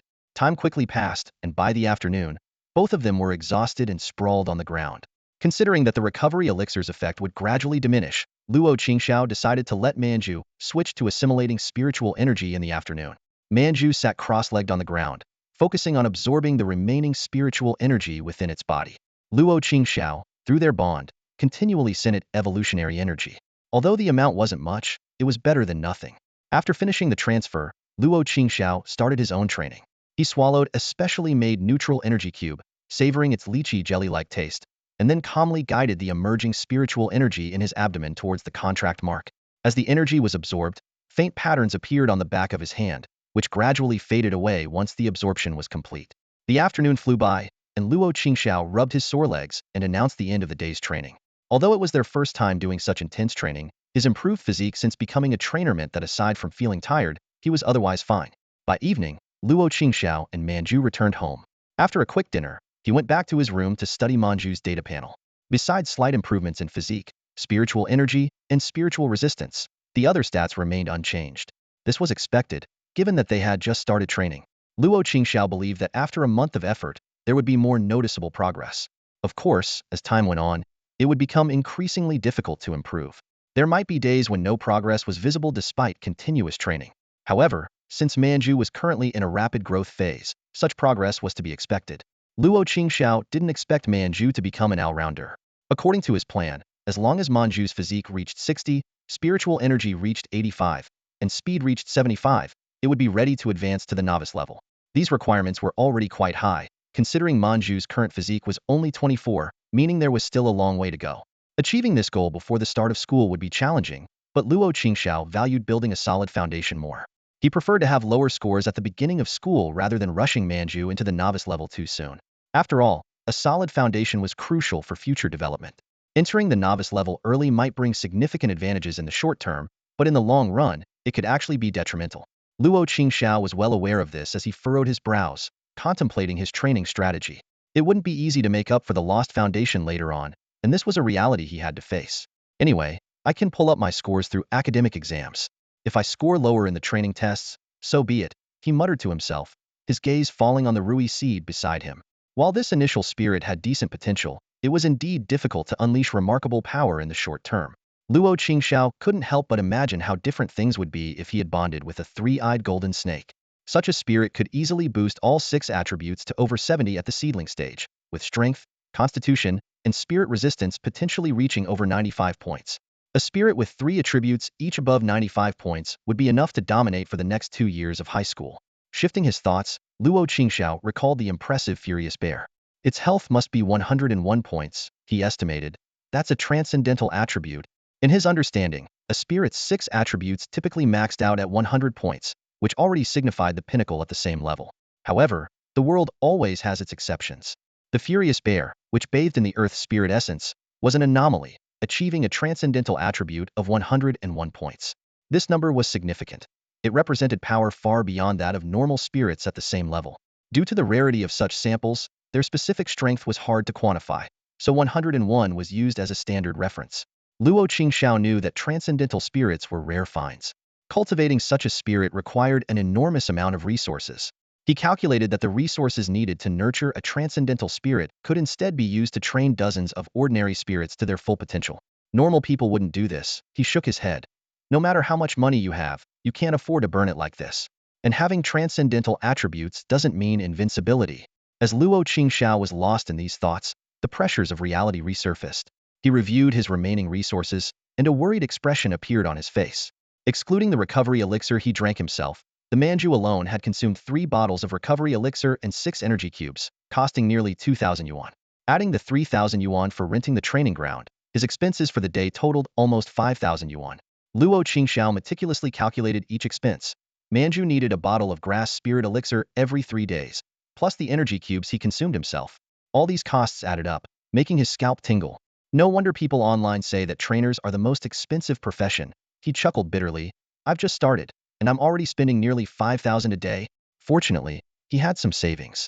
The disaster relief fund, combined with the inheritance from Luya and his parents, meant he didn't have to worry about money for the time being. His bank account still had around 500,000 yuan, which seemed ample. But Luo Qingxiao knew that 100,000 of it was emergency funds that couldn't be touched. Qin entrusted most of the money to me, he thought. I have to keep some in reserve for her. In reality, this money was jointly owned by the two of them. So Luo Qingxiao naturally had to be prepared for any unexpected situations. Despite the current financial strain, Luo Qingxiao hadn't lost confidence. He knew that once he became an official novice-level trainer, he could take the breeder qualification exam. By then, the financial issues should ease. The breeder profession differed from that of a trainer. Trainers focused on battle training, while breeders created suitable food and enhancement resources based on the spirit's conditions and made further adjustments to their growth. Luo Qingxiao was already somewhat of a breeder. His mutated talent allowed him to produce quite decent energy cubes. Once he became a novice-level trainer, this ability would further improve. Even though the current financial pressure was worrisome, Luo Qingxiao wasn't overly troubled. He believed that as long as he persisted, he would eventually find a way to solve these problems. In the grass training ground of the Elf Club, the air was filled with the fresh scent of grass. Luo Qingxiao gazed intently at the slightly nervous Manju and asked solemnly, "Are you ready?" Despite her nerves, Manju nodded firmly, indicating she was prepared. Luo Qingxiao opened Manju's data panel, carefully examining the results of over a month's worth of training. The panel displayed: name, Manju; species, Rui seed; attribute, grass psychic; level, seedling; traits, rapid growth, twin flowers; skills, enchanted vine wall, leaf blade; growth status, strength 63, constitution 77, psionic power 90, psionic resistance 68, speed 81, vitality 72. During this period, Luo Qingxiao and Manju trained tirelessly for over 10 hours a day, rain or shine, to elevate Manju's attributes to this level. What delighted Luo Qingxiao the most was that Manju's psionic power had reached 90 points, a significant milestone in the 6-dimensional attributes. Luo Qingxiao understood that in the 6-dimensional attributes, constitution and psionic power were particularly crucial. Constitution is the foundation of strength, while psionic power ensures psionic resistance. Research indicates that these two attributes should not differ significantly from their corresponding attributes. Otherwise, the elf might harm itself while using its skills. Therefore, even for elves that excel in specific areas, at least one of these attributes must be outstanding. With only a few days left until the entrance exam and Manju's psionic power reaching 90 points, Luo Qingxiao decided it was time for Manju to advance to the novice level. In the elf ranking system, there are 6 levels and 4 ranks. The 6 levels are novice, ordinary, extraordinary, elite, veteran, and master. The 4 ranks are monarch, emperor, crown, and the supreme sage. The term seedling is a customary name. Technically, it should be referred to as unranked. Manju had been ready to advance to the novice level for a week. For long-term benefits, Luo Qingxiao chose to slightly suppress her advancement while also involving Xiahua in the training. This decision brought an unexpected surprise after the training. Both of their psionic powers reached 90 points, far exceeding Luo Qingxiao's expectation of 85 points. It's important to note that increasing an attribute from 85 to 90 is significantly more challenging than from 60 to 80. After confirming Manju was ready, Luo Qingxiao focused his mind, channeling a large amount of evolutionary energy into Manju. In an instant, Manju's aura surged, as if breaking through an invisible barrier. Her psionic power peaked and then gradually stabilized at a new level. Luo Qingxiao let out a sigh of relief, knowing the advancement was successful. Although the transition from seedling to novice was usually smooth and without danger, he couldn't help but feel a bit tense. "How do you feel?" Luo Qingxiao asked. Manju beamed with a radiant smile. waved her little hand, and dozens of significantly larger leaves appeared out of thin air. These leaves didn't immediately launch. Instead, they elegantly circled around Luo Qingxiao before scattering in all directions. With a series of crackling sounds, numerous branches were cut, and leaves fell. Luo Qingxiao estimated that the power of this leaf blade was more than twice as strong as before. Next, Manju used the enchanted vine wall. Vines quickly entwined from the ground, forming a green wall in an instant. Although the wall was much wider, thicker, and taller than before, Luo Qingxiao was still not entirely satisfied. In his vision, Manju's enchanted vine wall should be more solid. However, recent training had focused on the leaf blade, with less emphasis on the enchanted vine wall. Luo Qingxiao decided to address this after they started school. Once Manju had mastered her post-advancement powers, Luo Qingxiao unusually returned home early. Anqin was surprised to see them, as this pair usually returned home late at night. Did it go well? Anqin asked with a cat-like smile.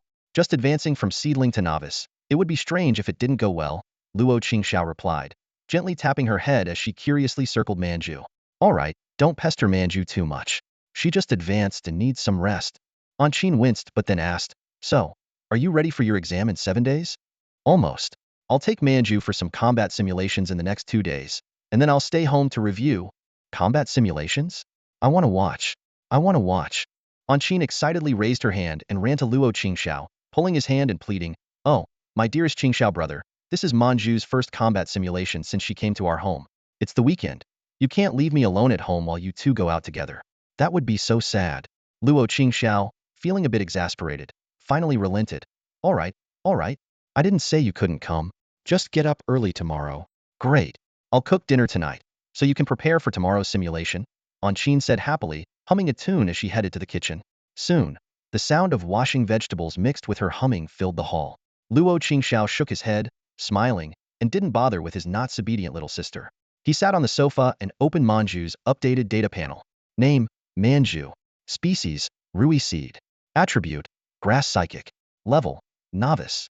Traits, rapid growth, twin flowers. Skills, enchanted vine wall, leaf blade, enchanted vine whip. Growth status, strength 11, constitution 36, psionic power 60, psionic resistance 31, speed 42, vitality 34.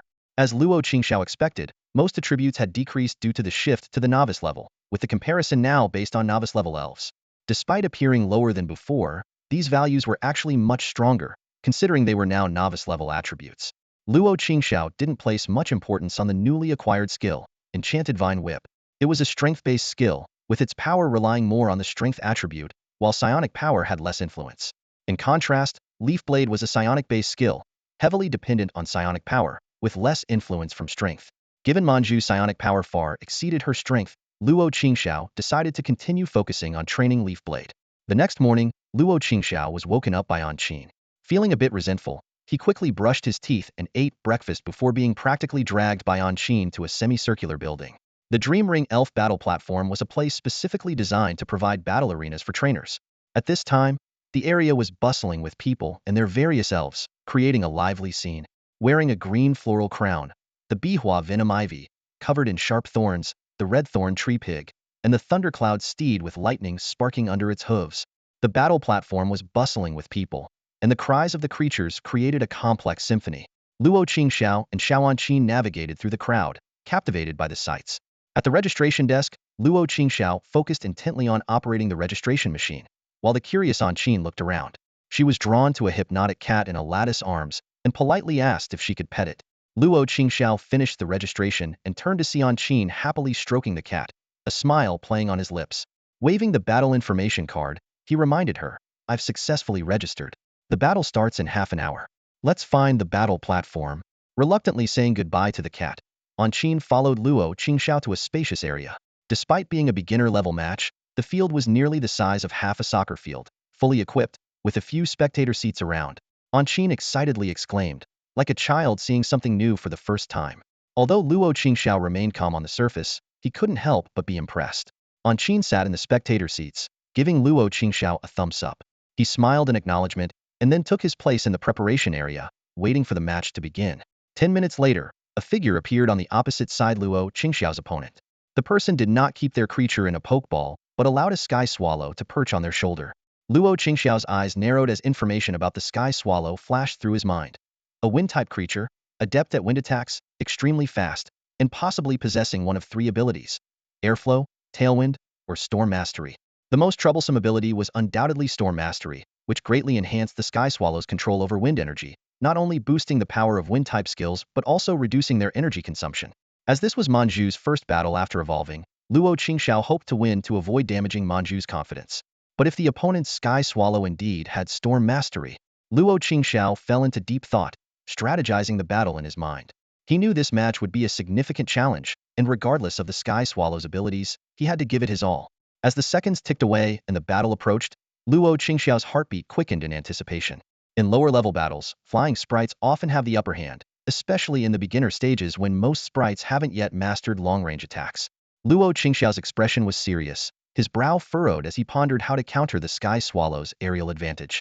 Manju sensed her master's concern, gently patted his cheek, and let out an encouraging cry, "Gumi, Gumi," as if to say, "Don't worry, that little bird is no match for me. Trust in my strength." Luo Qingxiao glanced helplessly at the overly confident Manju. This little one had just advanced, and was understandably a bit overconfident. Soon, the referee walked to the edge of the field and announced the start of the match preparations. Luo Qingxiao and his opponent stood up almost simultaneously and walked to their respective command zones. It was only then that Luo Qingxiao got a clear look at his opponent, a boy of similar age, with dark eyes and red hair, exuding youthful energy. The boy excitedly shouted, "Go, Sky Swallow, show them the results of our hard training." The Sky Swallow circling him immediately flew to the center of the field, letting out provocative cries. Luo Qingxiao carefully observed the Sky Swallow and noticed its spiritual energy fluctuations were not strong. He deduced that this sprite, like Manju, had just recently entered the novice level. Considering his opponent's age, Luo Qingxiao guessed he was likely a student preparing to enter a sprite high school. This realization made Luo Qingxiao even more eager to fight, as it was a great opportunity to test the strength of a potential future classmate. "Let's go too, Manju," Luo Qingxiao said to the already eager Manju. Manju leapt down and quickly moved to the center of the field. The referee read out the battle rules. Unknown, command-based combat. Defeat conditions included a sprite being unable to fight, losing consciousness, being knocked out of the field, or engaging in passive combat for more than 15 minutes. Both contestants were well-versed in the rules and shook their heads to indicate they had no questions. The battle officially begins. As soon as the referee's words fell, the two trainers immediately issued commands. Manju, use Leaf Blade to probe.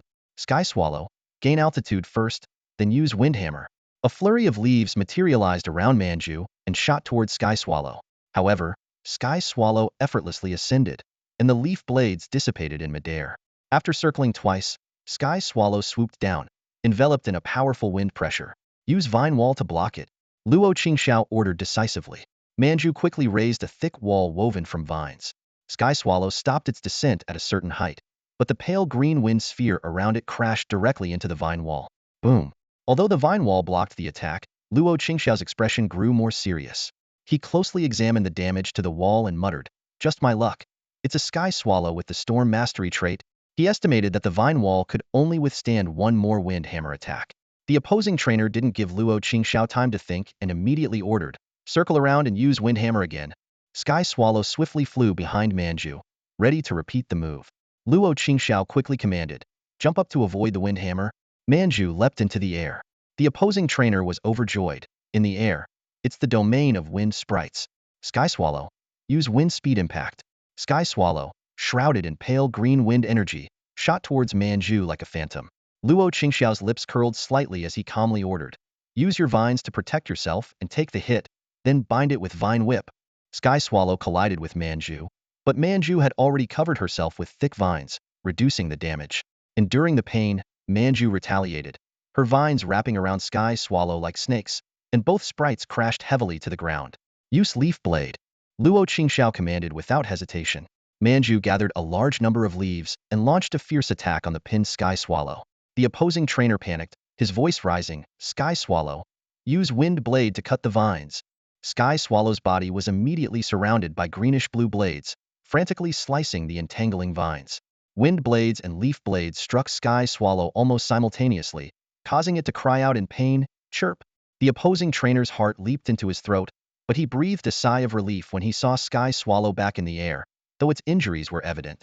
Luo Qingxiao muttered, "TSK, this Sky Swallow's attributes are quite impressive. Even that didn't take it down." He knew that a sky swallow with the storm mastery trait indicated a well-off background for his opponent, meaning the sprite's base attributes were naturally strong. Stay away from that sprout and attack from the air with Wind Blade and Wind Hammer. The opposing trainer adjusted his strategy. Sky Swallow began using Hitandran tactics, alternating between spherical wind hammers and crescent-shaped wind blades to attack Manju. Manju could only dodge continuously on the ground, occasionally raising a vine wall to block when she couldn't evade in time. Now it was Luo Qingxiao's turn to feel the pressure. A Sky Swallow with Storm Mastery not only boosted the damage of wind-based skills, but also reduced their energy consumption, making it a master of Hitandran tactics. Luo Qingxiao keenly realized that if he allowed the Sky Swallow to continue its relentless assault, Manju would be the first to falter. Desperately searching for a way to counter the enemy, he found no easy solution. Meanwhile, Manju mustered 2 attempts at a Leaf Blade counterattack, but both failed. Watching Manju grow increasingly weary and accumulate more injuries, Luo Qingxiao knew they couldn't delay any longer. If he didn't make a bold move, Manju would inevitably be worn down by the Sky Swallow. Taking a deep breath, he decided to unleash his full strength. After all, this was their first battle together since forming a bond, and Luo Qingxiao was determined to give it his all and not accept defeat. TCH, I was hoping to see if just using grass-type abilities could do the trick, but never mind, Luo Qingxiao muttered to himself. His expression turned cold as he decisively commanded, Manju, use teleport to get close to Sky Swallow, then control it with Psychic. What? The opposing trainer was stunned by the command. Manju ignored the reaction and immediately vanished from its original spot, reappearing close to the Sky Swallow. A purple glow flashed in its eyes, and the Sky Swallow's graceful flight became rigid. Use Vine Whip to hold it down. Luo Qingxiao seized the moment and issued the next command. Manju quickly extended a vine, and though it couldn't completely bind the Sky Swallow as before, it successfully wrapped around its claws. Good. Now use Leaf Blade with all your might and finish this battle. Luo Qingxiao calmly ordered the final strike. Manju didn't hesitate. A dense array of leaves materialized around it. With a swift motion of its small hand, the razor-sharp leaf blades flew toward the Sky Swallow. Struck by the attack, the Sky Swallow didn't even have time to cry out before it fainted. As the Sky Swallow was about to crash to the ground, Manju used Psychic to gently catch it, laying it softly on the ground. Then, it happily bounced back to Luo Qingxiao, its face beaming with a praise-me look. Luo Qingxiao didn't hold back his compliments, and Manju proudly wiggled, perching back on Luo Qingxiao's shoulder. After the referee announced Luo Qingxiao's victory, the opposing trainer hurriedly approached the fallen Sky Swallow and recalled it into its pokeball. As he left the battlefield, he passed by Luo Qingxiao and said, I didn't expect to lose my first battle. You and your Manju are really strong. It was a pleasure to have you as an opponent. Luo Qingxiao faced the trainer opposite him, extending his right hand with a smile. It's an honor to be your opponent. You and your Swellow are really strong. Are you also preparing to enter the Pokemon High School? I look forward to hopefully attending the same school with you in a week. My name is Luo Qingxiao. May I get to know you? The trainer gave Luo Qingxiao a deep look, then extended his left hand for a brief handshake. I'm Zhang Qing. Thanks for going easy on me with your lucky seed in the final moments. It's nothing. Even if Manju hadn't intervened, your Swellow wouldn't have been in any real danger. Luo Qingxiao shook his head and then, with concern, added, your Swellow seems pretty hurt. You should take it to the medical area over there for treatment. Zhang Qing nodded and, without further words, jogged off the battlefield. Luo Qingxiao watched his retreating figure, lost in thought. Suddenly, a heavy hand clapped onto Luo Qingxiao's shoulder, and Qing's excited voice rang in his ear. Bro, that battle was awesome. Luo Qingxiao turned around, striking a cool pose and quipped, of course, you know who your brother is? Ugh, you're so full of yourself. Qing made a face as if she were disgusted and stuck her tongue out at Luo Qingxiao. She poked at Manju on his shoulder, eliciting an angry glare from the Pokemon. Seeing this, Qing withdrew her hand with a giggle and asked, by the way, bro, will Swellow be okay? I felt like Manju was pretty harsh on it. Luckily, Manju caught it at the last moment, or it might have been in real trouble. Luo Qingxiao patiently explained, it'll be fine. Every contracted Pokemon has a special ability known as a contracted death protection. As long as they don't take attacks far beyond their level, they won't be in serious danger. When severely injured, Pokemon enter a special dormant state. At that point, returning them to their Pokeball will protect them from further harm. Qing nodded, somewhat understanding, and let go of the issue. She grabbed Luo Qingxiao's hand and excitedly led him out of the arena. Soon, they arrived at a much larger battle arena. Urged by Qing, Luo Qingxiao hurriedly paid for the spectator tickets and followed her to the audience seats. So you dragged me here just to watch this battle?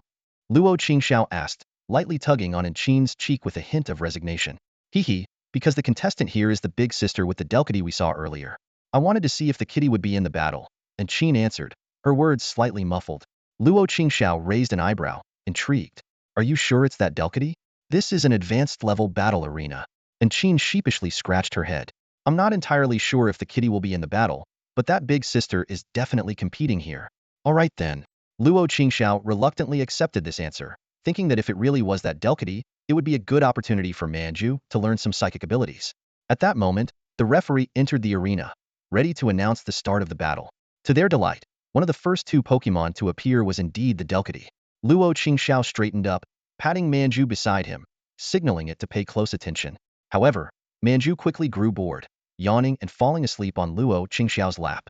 Just as Luo Qingxiao was feeling a mix of amusement and exasperation, Manju suddenly sat up, adopting a dignified posture and seriously watching the battle. Sensing something was off, Luo Qingxiao tentatively asked, Xiahua? Xiahua turned her head at the call, tilting her head with a puzzled expression. Luo Qingxiao smiled and explained, nothing, just wondering why you're out now. It should be Manju's turn to be active. Sitting on Luo Qingxiao's shoulder, Xiahua responded, Gumi Gumi. Manju said it just had a tough fight and is too tired. Plus, it doesn't want to watch others battle, so it asked me to take its place. With that, she focused intently on the battle again. Seeing this, Luo Qingxiao didn't interrupt further, also turning his attention to the match while holding back an overly excited Qin to avoid disturbing other spectators. On the field, the Delcatty showcased its exceptional skills and psychic abilities, charming its opponent, a massive wind mountain beast resembling a small mammoth covered in rocks, with tusks made of blue agate-like stones. Despite its nearly 3-meter height, the wind mountain beast appeared clumsy against the elegant Delcatty. Whenever it attempted to stomp on Delcatty with its giant, rock-like feet, a mere blink from Delcatty's enchanting gem-like eyes would slow it down. Delcatty gracefully sidestepped each attack with ease. As time went on, the wind mountain beast grew increasingly dazed, losing the will to attack Delcatty. Its trainer, visibly frustrated, kept shouting for it to snap out of it, but to no avail. Eventually, the wind mountain beast lay down beside Delcatty, refusing to attack any further. When Delcatty gently brushed its tail over the wind mountain beast, it let out a contented sound. The wind mountain beast's trainer, his face dark with anger, recalled his Pokemon into its ball before the referee could announce the result. And Qin and Luo Qingxiao couldn't help but laugh. Luo Qingxiao glanced at Xiahua on his shoulder and saw her eyes sparkling with admiration for Delcatty. You don't want to learn that battle style too, do you? Luo Qingxiao couldn't resist asking. Seeing Xiahua nod, he felt a bit helpless. A person without psychic abilities wants to use psychic techniques, while another with psychic abilities shows no interest in one of its signature skills. Luo Qingxiao looked at the two elves in front of him and couldn't help but chuckle. He reached out and gently poked Xiahua's cheek. Unlike Manju, who would get angry and glare back in such a situation, Xiahua only blushed and gently moved Luo Qingxiao's finger away. This reaction amused Luo Qingxiao, and he softly said to Xiahua, if you like it, you can try practicing it. Even though you don't have a psychic attribute boost, you can still control psychic energy. It shouldn't be a problem. Luo Qingxiao didn't insist that the elves' combat strategies follow his ideas. He respected their preferences, offering appropriate guidance during daily training and adjusting his command strategy according to their styles in actual battles. This was the training path Luo Qingxiao planned to take, allowing the elves to develop their own unique combat styles. Hearing Luo Qingxiao's words, Xiahua was overjoyed and nodded vigorously. It secretly resolved to master this special combat technique as soon as possible. After the battle, Xiahua was brimming with excitement, eager to learn the mesmerizing abilities of the Huaxin cat. Seeing Xiahua's enthusiasm, Luo Qingxiao immediately took it to the battle center's medical area to restore its stamina and energy. Then, he signed up for another battle, intending to help Xiahua gain more combat experience.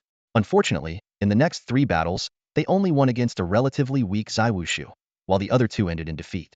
Luo Qingxiao comforted the somewhat frustrated Manju. It's okay. The 2 elves we faced just now were clearly at the novice level. You guys have just advanced, so it's normal to lose. Xiahua withdrew after 2 battles, but Manju seemed unwilling to give up and even expressed a desire to fight 2 more times. Luo Qingxiao firmly refused this request. You've already fought 4 battles today. Continuing would be too taxing on your bodies and could affect your condition. To soothe Manju's emotions, Luo Qingxiao promised to cook some of its favorite dishes. This promise lifted Manju's spirits, restoring its usual vibrant energy.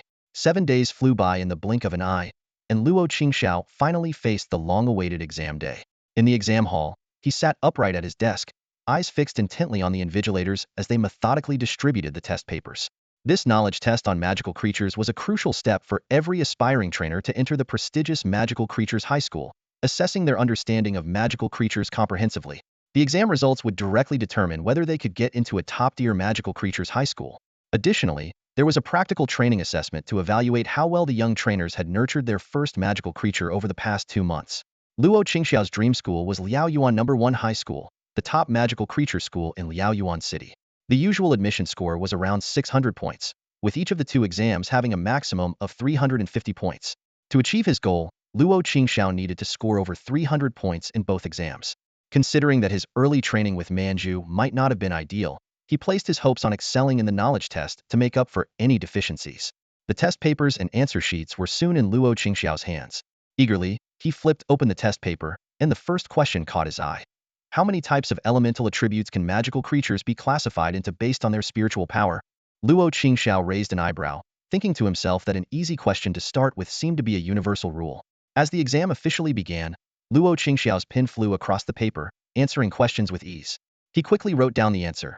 There are 14 types of elemental attributes: earth, wind, water, fire, grass, ice, metal, lightning, psychic, martial, ghost, light, dark, and dragon. Then he continued writing rapidly, filling the answer sheet with dense text in no time. The exam hall was silent, with only the sound of pens scratching on paper. The invigilators patrolled quietly, not disturbing any of the examinees. When Luo Qingxiao finally finished the entire test and stretched, he was surprised to find an invigilator standing behind him. Meeting the teacher's puzzled gaze, the teacher simply nodded slightly and walked away. Luo Qingxiao shrugged and began checking his answers. Time flew by, and the bell signaling the end of the exam rang. The examinees, relieved, started stretching their stiff limbs from sitting too long. The invigilators quickly collected the test papers and announced that the students could leave in an orderly manner. The crowd left the exam hall cheerfully, like birds freed from a cage. As the two invigilators organized the test papers, they chatted. One jokingly asked why the other had stood behind that handsome student for so long. The other calmly replied that the student was quite capable and estimated he could score around 330 points. They both agreed that unless his magical creature was particularly weak, getting into Liaoyuan No. 1 High School was almost a certainty. Unaware of this conversation, Luo Qingxiao was heading to the school cafeteria for lunch. Just as he stepped out, he met his sister in Qin, who had brought him a lovingly prepared lunch. He enjoyed the meal, appreciating his sister's thoughtfulness. The afternoon's magical creature training assessment took place on the school field. Luo Qingxiao, with Qin and Manju in tow, took a leisurely stroll around the campus before slowly making their way to the assessment site. Many examinees had already gathered around a special device on the field. Next to the device were two skywing magical creatures, resembling cell phones with wings, and several invigilators maintaining order. The assessment began, and students lined up to wait their turn. The first was a petite and adorable girl who released a sunflower seed magical creature, which resembled a coconut with a small grass sprout on top and eyes like green glass beads. The creature jumped into the test area, a green scanning light flashed, and the device beeped, indicating the test was complete. When it was Luo Qingxiao's turn, Manju's appearance caused a stir. This rare and beautiful magical creature, resembling a forest fairy, stood out among the ordinary creatures. The test concluded quickly, and Luo Qingxiao and Qin headed home together. The exam results were to be announced in 2 days. Over the weekend, Luo Qingxiao took Qin and Manju out for some fun, and time flew by. On the day the results were announced, Luo Qingxiao woke up early, eager to check his scores on the Magical Creatures Center website. Due to heavy traffic, the website loaded slowly, and he kept refreshing the page. Finally, after 2 minutes, the results loaded. The first 3 lines displayed his name, candidate number, and identification code, with the crucial scores in the last column. Yes, I did it, Luo Qingxiao exclaimed, collapsing into his seat like a puddle, as if his bones had been drained from his body. His tense nerves finally relaxed, and he let out a long sigh of relief. And Qin, staring at the flashing numbers on the webpage, was brimming with admiration. She smiled sweetly and congratulated Luo Qingxiao. Congrats, big bro. Suppressing his inner excitement, Luo Qingxiao tried to appear calm and replied, "It's just a small achievement, nothing to brag about." Despite his words, the joy on his face betrayed him. And Qin covered her mouth and giggled, wisely choosing not to mention Luo Qingxiao's earlier nervousness. Instead, she urged him, "Hurry up and check the results of the other training assessment." When it came to the training scores, Luo Qingxiao was much more relaxed. He felt confident about this result, thinking, based on the training assessment algorithm, a novice-level spirit starts with at least 250 points. Adding the academic score just now, getting into Liaoyuan First High School is almost a certainty. Checking the training scores was quick and smooth. Soon enough, Manju's score for this assessment appeared on the screen. Training score, 312. This result was beyond Luo Qingxiao's expectations. He had estimated Manju's score to be around 280, but it exceeded his prediction by over 30 points. It's probably because I invested a lot, Luo Qingxiao thought to himself. Over the past 40 days, he had spent nearly 250,000 yuan on resources for Manju, but it seemed the investment paid off. Even at Liaoyuan First High School, this score could be considered outstanding. Luo Qingxiao thought happily, with this score, he had a high chance of getting into the top class, also known as the elite class. The difference in treatment between the elite class and the regular class was stark. According to the information Luo Qingxiao had gathered online, students in the elite class received a monthly resource stipend worth 50,000 yuan. Not to mention the free access to the school's training facilities, the ability to obtain a second spirit through special channels, and various field training opportunities led by teachers. These were benefits that regular class students could only dream of. In comparison, students in the regular class at Liaoyuan First High School received only a 20,000 yuan stipend and had to pay a 10,000 yuan monthly maintenance fee to use the training facilities. Other benefits were even scarcer. This disparity led many students to prefer the elite classes of Liaoyuan Second or Third High Schools over the regular classes of Liaoyuan First High School. Now that he was confident about getting into the elite class at Liaoyuan First High School, Luo Qingxiao didn't hesitate. He promptly filled in Liaoyuan First High School as his first choice on the Spirit Center's webpage. The admission results came out surprisingly fast. The efficiency of the Human Federation was as impressive as ever. Only 5 days had passed from the end of the exam to when Luo Qingxiao received his acceptance letter. Now, he needed to start preparing for the enrollment procedures at Liaoyuan High School. What Luo Qingxiao didn't expect was that the admission letter from Liaoyuan High School was delivered by a little messenger pigeon.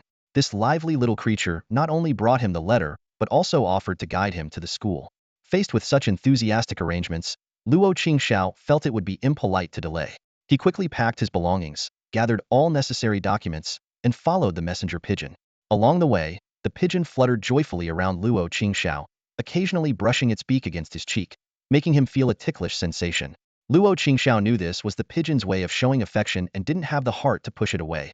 So he let the adorable little creature continue its affectionate gestures. With the pigeon's cheerful chirps echoing, Luo Qingxiao arrived at his destination. In front of him stood a school exuding a rich sense of history, with the words Liaoyuan High School boldly engraved on the stone tablet at the entrance. At the school gate, a few tables were set up with students chatting and laughing, seemingly senior students waiting to welcome the newcomers. One keen-eyed girl spotted Luo Qingxiao and the messenger pigeon and immediately walked over with sparkling eyes. "Hi there, Junior. You must be here for registration. Need a senior sister to guide you to the reception area? Having a cute and lively senior sister show you around is definitely more enjoyable than having a senior brother do it," she said warmly.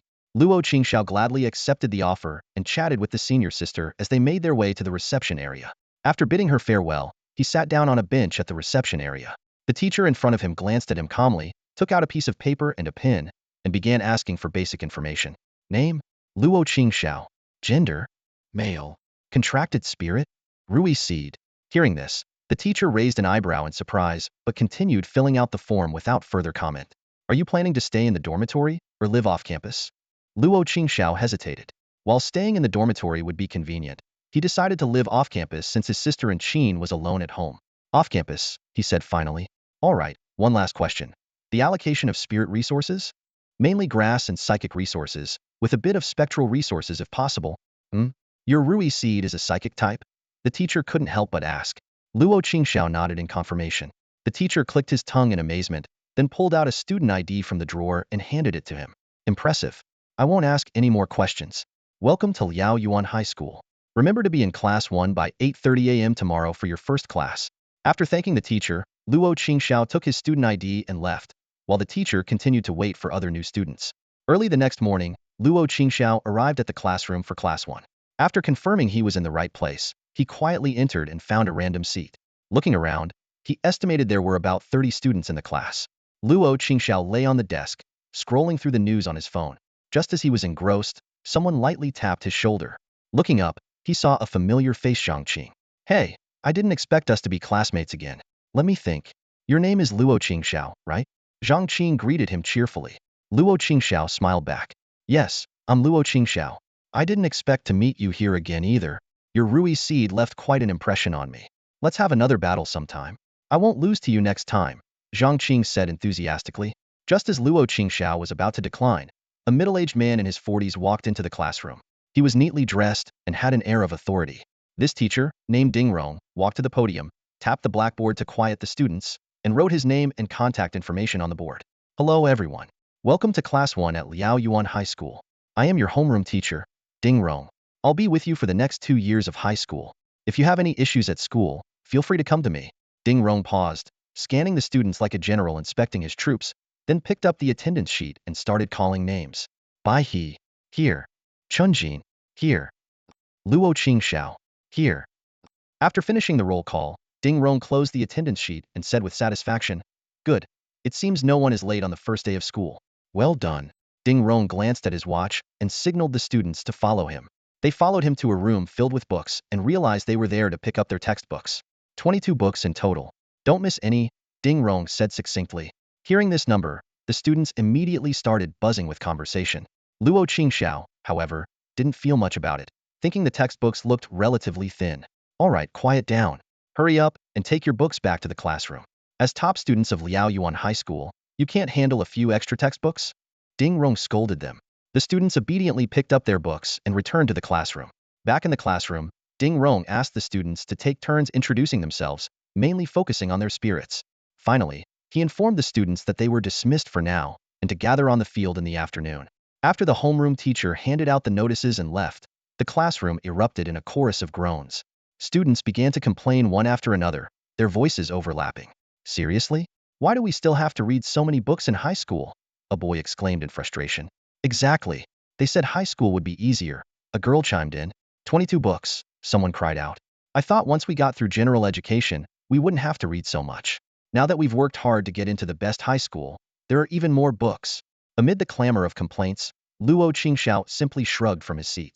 Calmly, he pulled out several textbooks and examined their covers.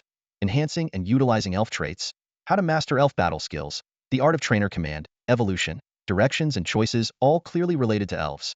After reviewing the book titles, a glimmer of excitement flashed in Luo Qingxiao's eyes. This was exactly the knowledge he needed. Although the internet existed in this world, elf-related information was tightly controlled. Outside of school, obtaining such knowledge required a lot of money.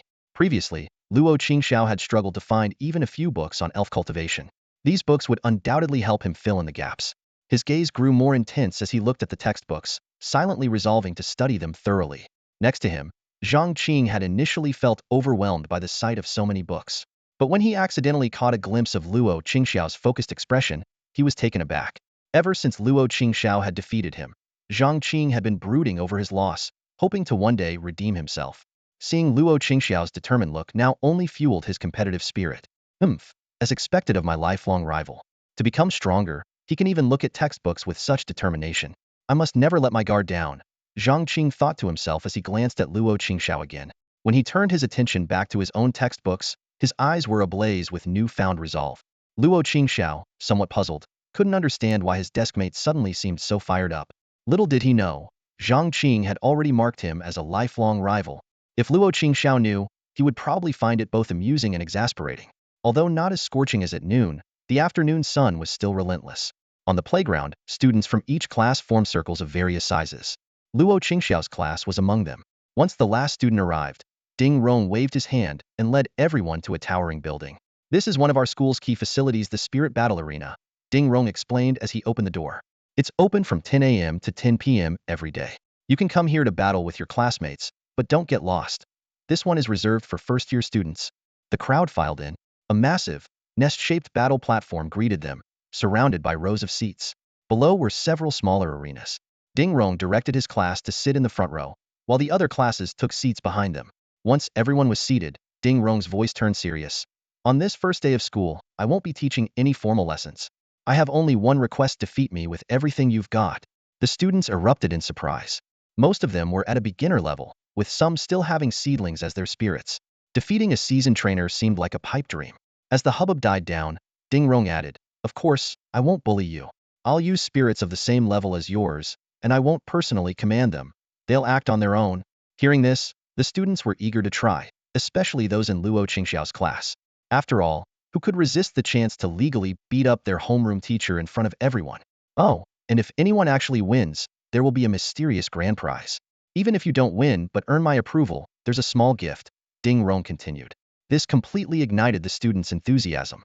They all clamored to have a go. Even Luo Qingxiao was tempted. As the homeroom teacher of Liaoyuan High, Ding Rong likely wouldn't be stingy with the rewards. Luo Qingxiao, who was worried about resources for his spirit Manju's future training, began to calculate. He was short on money. The resources required for Manju would only increase after it reached the beginner level. The remaining funds would barely last a month. Given the promise of gifts, he didn't want to miss this chance. However, he decided not to rush and let others go first to test the waters. While Luo Qingxiao pondered, a student had already run to the center of the arena and released their spirit, a large, snow-white dog much bigger than a Samoyed. A frost hound, Luo Qingxiao muttered. He recognized the student as one of his classmates. Frost hounds were excellent ice-type spirits, covered in frost and often used as natural air conditioners. Due to their appealing appearance, they were quite popular in the hot Red Dragon Empire. Ding Rong stood opposite, unsurprised by the frost hound. He lightly touched the necklace around his neck, and a flash of white light revealed a proud spirit. It had a long, slender body, jet black fur, two spiral horns curving high above its head, sharp claws glinting coldly, and a tail ablaze with red flames. Is that a Moro's hound? Luo Qingxiao's pupils contracted in shock. Sitting next to him, Zhang Qing nudged Luo Qingxiao with his elbow and whispered, "Do you know that spirit? It looks so unfamiliar. What type is it?" Luo Qingxiao calmed himself and explained, "Moro's hounds are very rare. It's normal not to recognize them. They're a small canine spirit esteemed in the Abyss Empire, not found in other countries. I researched them out of interest. Their combat power is astonishing. There are even online records of them taking down dragon spirits." Zhang Qing was stunned. He stared at the Moro's hound, which stood taller than the teacher, then at the trembling frost hound beside it, and swallowed hard. "Small canine? You call that small?" Zhang Qing asked incredulously. "And it can take down dragons?" Luo Qingxiao shrugged and replied calmly, "You should know what the Abyss Empire is like. For spirits there, the Moro's hound is indeed considered small." "True," Zhang Qing marveled. "I used to think it was just a joke, but seeing the real thing shows how different their scale is from ours." Remembering Luo Qingxiao's earlier words, he asked, "Can this spirit really take down dragons? Isn't it usually the other way around?" "Only subdragons, and it takes multiple hounds to do it," Luo Qingxiao clarified. "But at the same level, they're definitely not weaker than subdragons. True dragons are a different story. So strong?" Zhang Qing was amazed. Everyone knew how formidable dragons were. Even subdragons were not to be trifled with. The teacher casually brought out a spirit comparable to a subdragon. Suddenly, he realized, wait, then what's the point of us trying? Zhang Qing finally understood that a spirit of subdragon caliber was far beyond what the students could handle. The teacher releasing such a spirit seemed almost unfair. When he looked back at the arena, the frost hound had already lost its fighting spirit. The Moro's hound merely walked over and flicked its tail, causing the frost hound to tuck its tail and retreat to its owner, refusing to continue. "Your spirit has lost its will to fight." "You have lost," Ding Rong stated calmly, a hint of disappointment in his eyes. This frost hound lacked the courage to face the Moro's hound. If it didn't change, its future was bleak. Ding Rong looked up at the students in the audience. "Next, who else wants to try? Or have you all lost your courage?" Despite being intimidated by the Moro's hound, the students were young and spirited. Spurred on by Ding Rong's challenge, they were eager to regain their pride. The next challenger was a seemingly delicate girl, but her spirit was anything but weak. A flash of white light revealed a massive, ancient-looking golden rage ape. Standing nearly 3 meters tall, it looked even more imposing than the Moro's hound. Roar! The golden rage ape let out a thunderous roar as it entered the arena. The girl, facing the Moro's hound, didn't rashly order an attack. Instead, she first issued a command to strengthen her spirit. "Xiaojin, use your metallic body." Following the young girl's command, the furious golden ape started to emit a grayish glow, its fur gradually turning gray, making the creature appear significantly tougher. The Moro hound, however, didn't take the opportunity to attack. Instead, it lazily licked its paws, waiting for its opponent to complete the enhancement. "Good, Xiaojin, show it what we can do. Use the golden claw." The girl, infuriated by the Moro hound's nonchalance, shouted angrily. The furious golden ape's forearms turned back to gold, its claws elongating and sharpening. With a roar, it charged at the opponent. The Moro hound effortlessly leaped aside, then lightly tapped the ground, causing a spire of earth to erupt. Although the furious golden ape noticed in time, it was still partially hit, suffering significant injuries. "Xiaojin!" the girl gasped, covering her mouth in shock. Hastily, she commanded, "Use the furious charge." The injured furious golden ape's eyes turned blood red as it charged straight at the Moro hound. The latter didn't dodge. Instead, it smirked, its body turning a fiery red, surrounded by dark crimson flames, and countercharged. After a thunderous clash, the Moro hound remained indifferent and proud, its fur pristine. The furious golden ape, on the other hand, had collapsed, entering a critical protection state. The girl, sobbing, recalled Xiao Jin into its pokeball, bowed to Ding Rong, and hurried to the medical room. Zhang Qing was mesmerized. Wow, so strong, so cool, so arrogant. That Moro hound is just too awesome. I'm in love. Luo Qingxiao, disgusted, distanced himself. Hey, stop being such a creep. Then he seriously examined the Moro hound, lost in thought. Zhang Qing wiped his mouth hesitantly and asked, "Don't tell me you're planning to go up next? With the teacher's Moro hound being that strong, we'd just be asking for a beating if we both went up." Luo Qingxiao chuckled, his eyes fixed on the Moro hound. "This is a great chance to train ourselves. The teacher will definitely hold back. I don't want to miss out on this practical experience." Zhang Qing scratched his head, seemingly coming to a realization. As time went on, more and more students were defeated by the Moro hound. Even Zhang Qing got carried away at one point. Throughout all the battles, Ding Rong remained in the command zone and never issued any instructions. After Zhang Qing returned, battered and bruised, he glared at Luo Qingxiao with a face full of resentment. Seeing that Luo Qingxiao still had no intention of stepping into the arena, Zhang Qing felt utterly tricked. "Hey, didn't you say this training opportunity was rare? Now you pushed me into the fight, and you're just standing there like a coward." Zhang Qing shouted, trying to drag Luo Qingxiao into the fray to experience the beatdown. Luo Qingxiao remained calm and continued to wait patiently. It wasn't until almost everyone else was unwilling to fight that he gently patted Manju, who had been released to watch. "Manju, it's our turn." Manju, perched on Luo Qingxiao's shoulder, turned solemnly and said, "Gumi, that big dog is really strong." Luo Qingxiao chuckled softly and reassured, "Yes, it's very strong. Which is why you need to experience the true power of these formidable spirits." As he spoke, he walked towards the command zone. "Go, Manju. This is a rare combat opportunity." "Gumi, all right." Manju nodded firmly and jumped to the ground. It walked straight to the center of the battle zone and locked eyes with the Moro hound. At that moment, Manju truly felt the pressure that other spirits had endured. An indescribable sense of oppression spread in its heart, making it feel as if it had encountered a natural enemy, with an urge to turn and flee. "Don't be afraid. I'm here," Luo Qingxiao said softly to comfort it. Manju rolled its eyes at Luo Qingxiao, thinking to itself, "It's not you facing it, of course you're not scared." Strangely, Manju felt its heart gradually calming down, as if its bond with its trainer truly made it feel at ease facing the Moro hound. What Manju didn't know was that Luo Qingxiao had a second perspective, Manju's perspective, thanks to his second talent, consciousness sharing, which allowed him to share the pressure from the Moro hound. This was also why consciousness sharing was almost considered one of the 10 most useless talents. Trainers needed to split their attention while sharing consciousness, and the added pressure of facing enemy spirits directly could easily lead to command errors. However, Luo Qingxiao steadied himself with just 2 deep breaths. Having experienced death in a previous life, his will was far stronger than most. The Moro hound stood motionless in front of Ding Rong, exuding an air of indifference and arrogance. It had maintained this attitude in all previous battles, only counterattacking swiftly when the opponent made a move. Seeing this, Luo Qingxiao breathed a sigh of relief and then said in a deep voice, "Manju, use Demon Vine Whip and spread it underground." Manju waved its small hand, and green light snaked across the ground. In no time, the entire battlefield was covered with vines. Luo Qingxiao smiled slightly. He had thought of this tactic after battling the Sky Swallow. Since Manju's power attribute was not high and the Demon Vine Whip couldn't deal significant damage, it could be used to control the battlefield instead. The Moro hound remained relaxed, as if this was just a game unworthy of serious attention. It let Manju slowly spread the vines without a second glance. Luo Qingxiao took another deep breath, his eyes suddenly sharp, and shouted, "Wrap its feet with Demon Vine Whip. Then use Razor Leaf." Manju began to channel a large amount of spiritual energy, and countless leaves appeared around it. At the same time, the Moro hound's feet were entangled by numerous vines. Although it wasn't completely restrained, it took extra effort to break free. This slight delay allowed a barrage of razor leaves to hit the Moro hound. However, the attack was not very effective, merely ruffling its fur. Since Manju had made the first move, the Moro hound naturally launched a fierce counterattack. It leapt into the air, its front paws glowing with an earthy hue, and slashed down towards Manju with razor-sharp claws.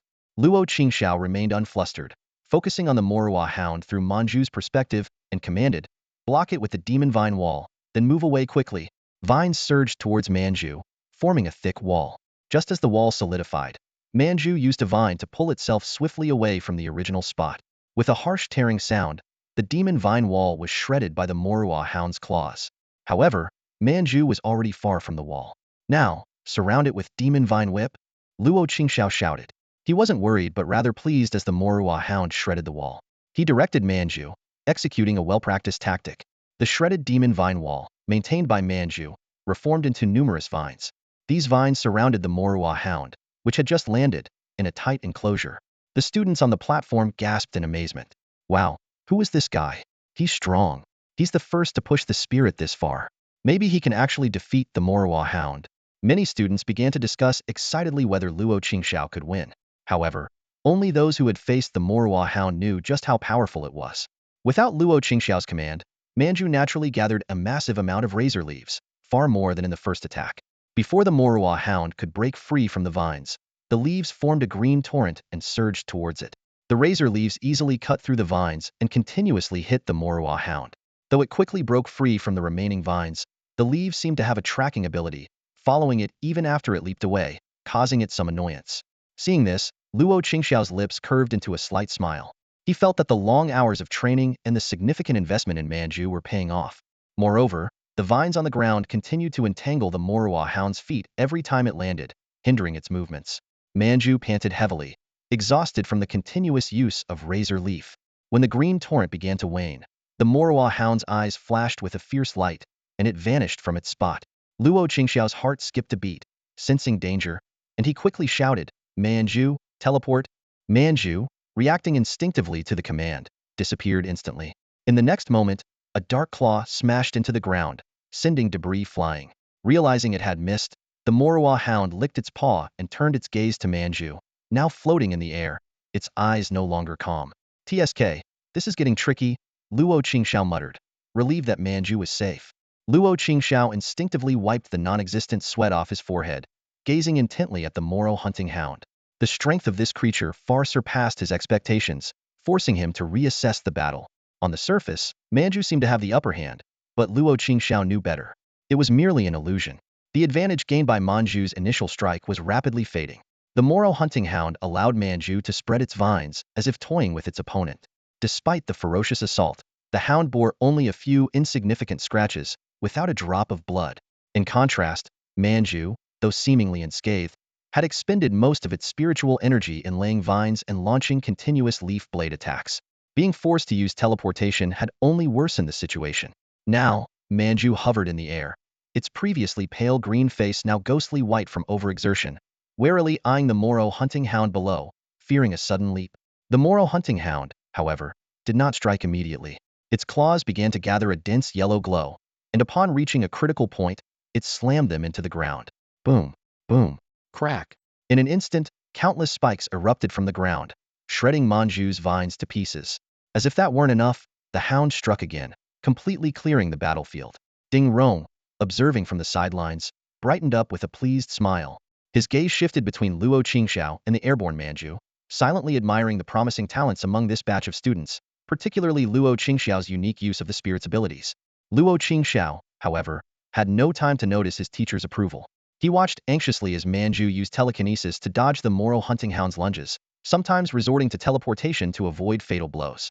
Seeing Manju's increasingly perilous situation, narrowly escaping the hound's attacks multiple times, Luo Qingxiao made a silent decision. It was time to try that ability, he thought. Manju narrowly dodged the Moro hound's attack once again. Her figure was starting to waver, and the situation seemed dire. Just as Manju felt she could barely hold on, a firm voice from behind her rang out, Manju, get ready. Hearing this, Manju's eyes brightened. She didn't look back but kept her gaze fixed on the Moro hound and nodded resolutely. Luo Qingxiao smiled faintly, closed his eyes, and focused all his attention on Manju's perspective. The spiritual energy within him began to circulate rapidly, and moments later, a powerful surge of energy burst forth from him. Ding Rong looked at Luo Qingxiao in slight surprise, his expression growing increasingly delighted. He crossed his arms and thought to himself, it appears this kid has a combat-oriented talent. Interesting. Let's see how many more surprises he can bring. At the same time, Luo Qingxiao opened his eyes, which had turned the same vibrant green as Manju's. Green leaf-like patterns began to emerge slowly on his exposed arms. Manju's energy surged dramatically, as if she had instantly regained all her power. She looked revitalized, proudly facing the Moro hound in the sky, even glaring at it defiantly. The Moro hound sneered, feeling disdainful of the little creature. It thought, if it weren't for its telepathic abilities, it would have been defeated long ago. How dare it provoke me now? However, it had no idea how much stronger Manju had become after being empowered. Manju raised her hand slightly, and the previously torn vines on the ground instantly regrew. The vines, like giant pythons, writhed and surged towards the Moro hound. The hound chose not to confront them heeding, recognizing that these vines were much tougher than before. It began to leap and run, thorns erupting from the ground in its path to clash with the vines. As it ran, the Moro hound gathered its energy, and the flames on its tail burned more fiercely. It flicked its tail, and the flames landed on the vines. However, the vines didn't burn completely.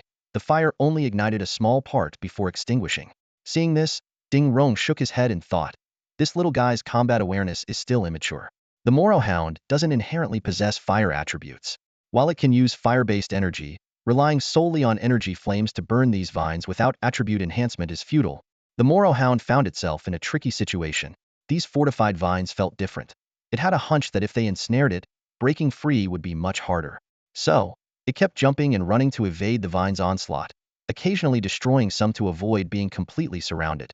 This left the Moro hound somewhat flustered. Luo Qingxiao knew that if this continued and Manju harassed with enhanced leaf blades, they might actually win. Unfortunately, feeling his rapidly depleting energy, Luo Qingxiao's face grew paler. He smiled wryly as the green leaf patterns on his body started to fade. Realizing he couldn't sustain this much longer, Luo Qingxiao gritted his teeth and transferred all his energy to Manju, shouting, "Go all out with leaf blade." Manju felt the sudden surge of energy and instinctively looked back at Luo Qingxiao. Seeing his pale face, she realized this state couldn't be maintained for long. Following his command, her energy became even more intense. Sharp leaves began to form in the sky. Unlike the ordinary leaves before, these were shaped like long blades, more like green swords than simple leaves. The blades gathered, forming over a dozen nearly meter-long giant leaf blades, hovering in the air. With a wave of her hand, the leaf blades surged towards the Moro hound. Realizing the danger, the Moro hound tried to leap away but was bound by an invisible force Manju's telekinesis. Although the telekinetic hold wasn't very strong, it was enough for the vines to entangle the Moro hound's legs. Unable to break free, the Moro hound had to face the enhanced leaf blades heating. As the leaf blades struck the Moro hound, Manju, exhausted from using her energy, fell from the sky. Luo Qingxiao, who had been watching her closely, rushed to catch her just before she hit the ground. Manju looked at Luo Qingxiao with her last bit of strength and muttered, "Gumi Gumi, lucky you caught me in time."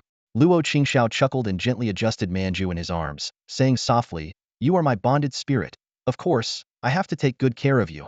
Manju's pale green face seemed to blush slightly, and she turned away, closing her eyes as if to sleep. Seeing this, Luo Qingxiao took out a pokeball and returned her to it. Manju was unharmed, just exhausted, and resting in the pokeball was the best way for her to recover. After returning Manju to her pokeball, Luo Qingxiao turned his attention to the Moro hound. It had several wounds on its jet black body, oozing a lava-like substance, but it didn't seem to have lost its fighting spirit. The Moro hound glared at Luo Qingxiao with burning anger. It hadn't been this humiliated in a battle of equals for a long time, and Luo Qingxiao had given it a harsh lesson today. Ding Rong frowned and sternly said, "The battle is over. You've already won. What, do you intend to attack a trainer now?" The Moro hound reluctantly glared at Luo Qingxiao one last time, feeling deeply aggrieved. In this battle, it hadn't even touched its opponent, taking hits all the way. Although it had won in the end, it still felt very unsatisfied. Despite its anger, the Moro hound didn't actually attack Luo Qingxiao, knowing the consequences of attacking a trainer. Ding Rong cast an appreciative glance at Luo Qingxiao, walked over, and handed him a beautifully crafted necklace. The necklace was silver-white with several round slots, looking quite striking. "Here, take this. It's the little gift I promised before the battle, and your performance has earned it," Ding Rong said. Luo Qingxiao looked at his teacher in surprise and asked, "Is there something special about this necklace?" He didn't believe that the gift would be something ordinary after such a challenging test. "This is a spirit necklace from Huaming Technology Group," Ding Rong explained. "It can help your spirit recover energy faster, release quickly, and even heal slowly. To use it, just place your pokeball into one of the slots."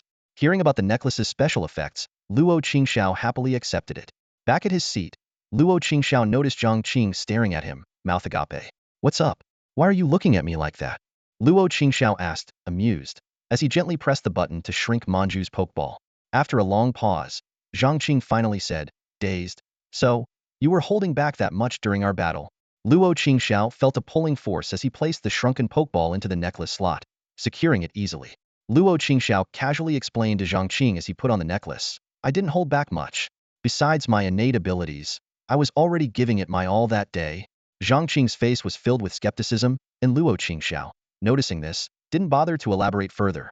His gaze shifted to the distance as he recalled the special state Manju had displayed earlier. This state was a result of his unique combination of consciousness sharing and spirit control abilities. During a serendipitous training session, Luo Qingxiao discovered that as long as he used spirit control while sharing consciousness with Manju's spiritual energy would be significantly enhanced. Remarkably, this enhancement seemed limitless until Luo Qingxiao's physical strength was exhausted. He named this state Spirit Overload.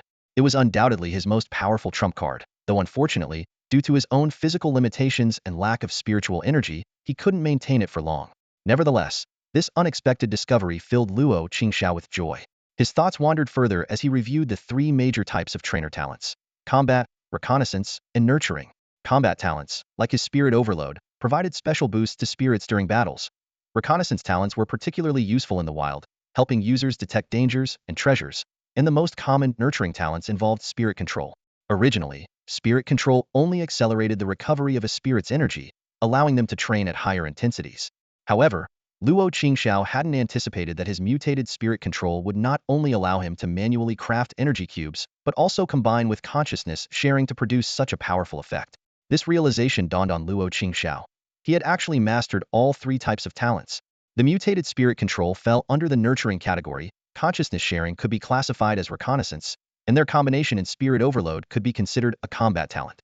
This unexpected gain made Luo Qingxiao inwardly proud, a slight smile unconsciously appearing on his lips. Ignoring Zhang Qing, who was still pretending to be crestfallen, Luo Qingxiao refocused his attention on the homeroom teacher below the stage. Ding Rong carefully examined the wounds of the Moloch hound, and, deeming the injuries minor, allowed it to remain in the arena. Standing expressionless below the stage, he asked if any other students wanted to challenge the Moloch hound. However, among the top students who had previously taken the stage, only Luo Qingxiao had managed to inflict noticeable damage. The other students had already recognized the Moloch hound's formidable strength. For a moment, the entire battle hall fell into a hushed silence. "It's such a pity. I was hoping to find a good owner for the Malheur hound," Ding Rong said with a hint of regret in his voice. As soon as he finished speaking, the entire battle arena erupted in excitement. Students began whispering to each other, their discussions filling the room. "Teacher, do you mean that defeating the Malheur hound will allow us to form a contract with it? And it sounds like you're not going to charge any fees? Isn't this spirit one of your contracted spirits, teacher?" Facing the barrage of questions, Ding Rong smiled broadly and answered openly, "Yes, you just need to defeat it. This spirit was entrusted to me by an old friend to help find it a good owner. The Malheur hound hasn't formed a true spirit contract with me. But to gain its approval, you must defeat it in battle." His words were like a bombshell, igniting the entire audience. Many students were itching to try their luck, eager to step into the arena. However, when they saw the Malheur hound's majestic stance, even though it was injured, they hesitated and became more cautious. At that moment, a chubby student stepped forward confidently. He released his spirit of fiery-tempered lava lizard. This spirit was entirely red, with blazing flames on its head, 3 rows of protruding scales on its back, and blood-red eyes filled with rage. "Lava lizard. Use flame charge," the chubby student shouted excitedly. In his eyes, the Malheur hound was already exhausted, while his lava lizard was in perfect condition. He believed that by following the strategy used by other students and powering up his lava lizard first, victory was within reach. However, his dream was quickly shattered. The Malheur hound's eyes flashed with disdain as it suddenly accelerated towards the charging lava lizard. With a swift claw strike, the lava lizard was knocked down. The Malheur hound then opened its mouth and fired a yellow beam, instantly knocking the lava lizard unconscious. The chubby student was stunned. He hurriedly retrieved his lava lizard back into its spirit ball and protested, "Teacher, this Malheur hound is targeting me." It waited for others to finish powering up before attacking, but it attacked me right away. Ding Rong couldn't help but chuckle at the chubby student, teasingly saying, "It held back earlier because it was in good condition. After so many battles, you still expect it to hold back? Isn't that a bit unrealistic?" The chubby student blushed and left the battle arena dejectedly, heading towards the medical room with his spirit ball. Ding Rong looked around and sternly warned, "I advise you all not to think about taking advantage. If you don't defeat the Malheur hound fairly, it won't agree to form a contract with you." His gaze swept over the audience, and some students with ulterior motives avoided his eyes. Seeing no one else willing to try, Ding Rong shook his head in disappointment and then changed the topic. All right, let me introduce you to our school's competition system. He walked over to an operation panel on the side of the battle arena and pressed a few buttons. The large screen above the main entrance lit up, displaying a leaderboard. At the top was the name Luo Qingxiao. Turning to face the students, Ding Rong explained, "This is the true purpose of the battle arena. The leaderboard has 24 slots, representing the members of the top class in the first year. If you want to join the top class, you can apply for a battle at this operation panel. If you defeat any member on the list, you can take their slot and join the top class." He paused briefly before continuing. Of course, the top class slots are updated monthly. At the beginning of the month, the list is adjusted, and new members have a 3-day immunity period, during which they can only accept one challenge per day. So, don't foolishly pile all your challenges on the last day. Also, the top 10 students receive special privileges, which you'll learn about later. So, work hard to improve your ranking. After the introduction, Ding Rong announced that free battles could begin. Teachers from each class started guiding their students in the battles. Due to excessive energy consumption, Luo Qingxiao could only watch from the sidelines. To his surprise, several top-class students were directly challenged and lost their rankings during this time.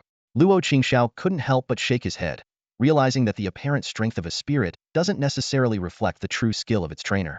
If these top-class students don't show significant improvement soon, they might be out of the top class next month, holding only a top-class experience card.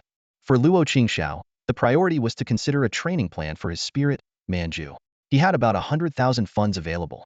Although the school provided resources worth 50,000 at the end of each month, he still felt financially strained. Resources for novice-level spirits were more expensive than those for seedlings. Despite the school's free training facilities, he needed to find ways to acquire other resources. This problem troubled Luo Qingxiao until he finally came up with a solution after dinner at home. According to his homeroom teacher, the curriculum at the Spirit High School involved 4 days of classes followed by 3 days off. Luo Qingxiao decided to seize the opportunity to register for the Spirit Breeder certification at the Spirit Breeder Association. Having made this decision, Luo Qingxiao stopped overthinking. The afternoon battle had exhausted him. All he wanted now was a hot shower and a good night's sleep. On Thursday morning, during the knowledge class, an elderly man with graying hair tapped the blackboard with his pointer and randomly called on a petite female student to answer a question. Fong Xian, please explain the true status and function of the Spirit Tower, and the starting time of the Spirit Tower Coverage Act. Fong Xian stood up calmly and answered clearly. The Spirit Tower is the true pillar of the human federation, with functions such as releasing barriers, enhancing spirit power, and detecting spirit energy. Each Spirit Tower is a guarantee of human survival, protecting ordinary people from spirit disasters. The North Plains City disaster 9 years ago shocked the entire human federation. After 6 months of discussion and negotiation, the Council of Towers finally enacted the Spirit Tower Coverage Act. This plan required massive human and material resources, but was highly successful. Currently, 5 countries have achieved full coverage, with only the Abyss Empire and the Rainbow Mountain Principality yet to reach the goal due to their unique geographical locations. Very good. You may sit down. The teacher nodded in satisfaction, flipping through the textbook and writing Council of Towers on the blackboard. The teacher's habitual scan of the classroom landed on a student lost in thought. Narrowing his eyes, he spoke calmly. Luo Qingxiao, please stand up and explain the relationship between the Council of Towers and the Spirit Towers. Luo Qingxiao, who had been daydreaming while staring out the window, was startled upon hearing his name. He looked at the teacher in surprise, stood up, and scratched his head as he organized his thoughts. Each Spirit Tower has a chief called the Tower Master. The Council of Towers is a governing body made up of all the Tower Masters. 14 Supreme Tower Masters serve as the heads of the Council, making it the highest authority in the Human Federation.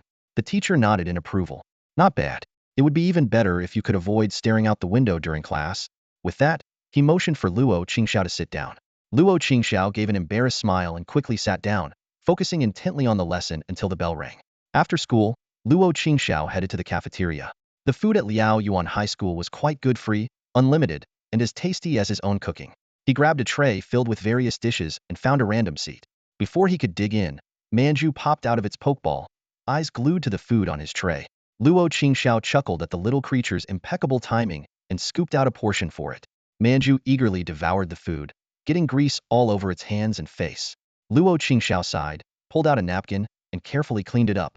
After lunch, Luo Qingxiao and Manju went to the battle arena. The place was mostly empty, likely because other students were still eating or resting. Luo Qingxiao walked up to the battle platform, swiped his student ID, set up his match, and waited. It wasn't long before a messenger pigeon flew in, carrying a load of items. It looked around, spotted Luo Qingxiao, and cooed. Luo Qingxiao, your resources have arrived. Luo Qingxiao quickly took the resources and handed the pigeon a manju treat as a thank you. Seeing its snack given away, Manju pouted and pinched Luo Qingxiao's cheek in protest. After munching on a little treat, the messenger pigeon happily flew away. Luo Qingxiao, rubbing his pinched cheek, looked at Manju with a mix of amusement and exasperation. The little one's food-guarding antics were both adorable and frustrating. Who do you think these treats are for? Luo Qingxiao lightly flicked Manju on the forehead, his tone carrying a hint of discontent. These are all resources for your growth. It's just some snacks. We can always buy more once they're gone. Realizing her mistake, Manju lowered her head. Gumi. Okay, I understand now. After a moment, she raised her head, and her small hand began to glow with a green light, gently touching the spot she had pinched on Luo Qingxiao's face. Luo Qingxiao suddenly felt a cool, soothing sensation on his cheek. Is this vitality of the green? He turned in surprise to see the glow on Mansa's hand, his eyes lighting up. The vitality of the green is a grass-type healing skill that not only heals injuries but also restores stamina when uninjured, with minimal energy consumption and high practicality. Seeing that Manju had learned this skill, Luo Qingxiao immediately forgot his earlier annoyance and focused on Mansa's skill set. When did you learn this? Do you have any other new skills? He suddenly slapped his forehead. Wait, I can just check your skill panel. Luo Qingxiao opened Mansa's skill panel, and the information was displayed. Name, Manju. Species, Rui Seed. Type, Grass Psychic. Level, Beginner. Traits, Rapid Growth, Twin Blossoms. Skills, Enchanted Vine Wall, Razor Leaf. Enchanted Vine Whip, Vitality of the Green, Thorned Jab. Growth Stats, Strength 26, Constitution 42, Psychic Power 68, Psychic Resistance 38, Speed 49, Health 43. You even learned Thorn Jab? Luo Qingxiao was utterly astonished. He had only checked the panel out of curiosity and was surprised by what he found. His joy was evident, and he no longer cared about Manju pinching his cheek earlier. Instead, he began to reflect on his recent neglect as a trainer. Unfortunately, Luo Qingxiao had been extremely busy with the start of the new school term. The new textbooks demanded his full attention, and he also had to prepare for the Pokemon Breeder certification. He was so swamped that he wished he could split himself in two, leaving Manju to train on her own with only general guidance. Surprisingly, Manju had secretly learned 2 new skills, which was a delightful surprise. Luo Qingxiao happily calculated how long his remaining funds could support Mansa's training. It wouldn't last long, and he needed to maintain his top position on the school leaderboard. It was time to find a way to earn some money. However, Luo Qingxiao was confident about staying at the top. Mansa's secondary attribute, Psychic, was a significant advantage. Gumi Gumi? See, I'm pretty amazing, right? Manju looked proud, having trained secretly to give her trainer this surprise. Yes, yes, my Manju is the best. Luo Qingxiao praised with a smile at her eager-to-be-praised expression. By the way, to reward your hard work, let's go to the cake shop tonight. You can choose whatever kind of cake you want. Manju, who was initially a bit shy, lit up at the mention of cake. Her expression changed from shy to expectant as she began to fantasize about the flavors she would choose. Luo Qingxiao chuckled at this little one who was so easily bribed by cake, letting her dream on his shoulder. Luo Qingxiao opened the bag delivered by the messenger pigeon, which contained the extra resources provided by Liao Yuan First High for the top-ranked student.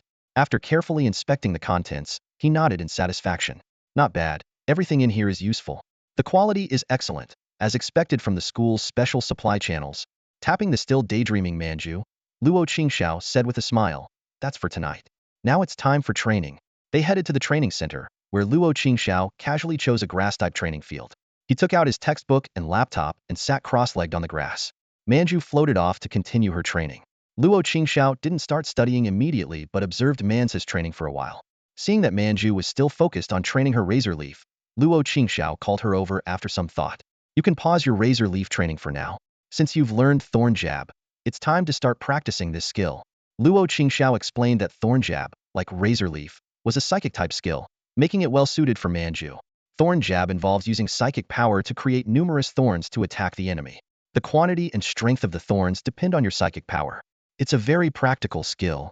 After some thought, Luo Qingxiao decided to train the hardness and attack power of the thorns. He looked around for suitable stones to use as training targets but found none. Ordinary stones might not be hard enough, which was a bit of a headache. It would be great to have a training partner, Luo Qingxiao muttered, suddenly struck by an idea. He picked up his phone and checked the class group chat, thinking his plan might work. Without hesitation, Luo Qingxiao posted in both the class and grade group chats, "Hey everyone, good afternoon. I'm looking for someone to do collaborative training with me. There's compensation. Message me for details." The chat immediately buzzed with activity. Wow, Luo Qingxiao is finally active in the class chat. Respect to the top student. Respect to the top student 1. Respect to the top student in. Collaborative training? What are the requirements? Thanks to Mantis' impressive performance against a demon hound during the opening ceremony and Luo Qingxiao's easy victories in several challenges, his reputation in the freshman year was quite high. Seeing the flood of admiration, Luo Qingxiao was amused but quickly got serious inquiries about the training requirements. Luo Qingxiao quickly sent a message, fearing the conversation might veer off course again. He posted in the class group chat, not asking for much, mainly looking for someone who can take a hit, preferably with high armor and physical endurance. As soon as the message was sent, the group chat exploded. Wow, taking on the top student in the grade. Seriously, that's not asking for much? You call that a low requirement? What about the payment? Luo Qingxiao anxiously waited for a response. Finally, one came through. He quickly opened the private chat, only to realize he hadn't added the person as a friend yet. Feeling a bit awkward, he returned to the group chat and glanced at the person's group nickname, Fang Xian. The name rang a bell. Fang Xian was a top student in Class 1, often called upon by teachers to answer questions due to her excellent academic performance. However, Luo Qingxiao couldn't recall what her spirit creature was, so he decided to ask directly in a private chat. Hi Fang Xian, this is Luo Qingxiao. Could you tell me what your spirit creature is? If it's not too much trouble, could you also share its resistance value and special traits? Fang Xian quickly replied. My spirit creature is a rock ram, with a resistance value of 73 and a trait of hard stone armor. Luo Qingxiao's eyes lit up. This was exactly what he needed. The hard stone armor trait could significantly boost defense, and the resistance value of 73 was perfect for training with Manju. Great. The rock ram fits my requirements perfectly. How about 1,000 yuan per training session as payment? Sure. When do you want to start? Now, if possible. I'm at the grass-type training field in the training center, room number XXX. After agreeing on the payment, Luo Qingxiao felt relieved. 1,000 yuan per session was affordable, especially considering that renting a spirit club's facility cost him 3,000 yuan a day before.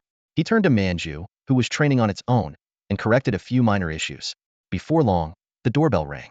Luo Qingxiao opened the door to find a tall girl standing outside. Hi, I'm Fang Xian. She smiled and extended her right hand. Hi, I'm Luo Qingxiao. Thank you for helping with the training. Luo Qingxiao lightly shook her hand.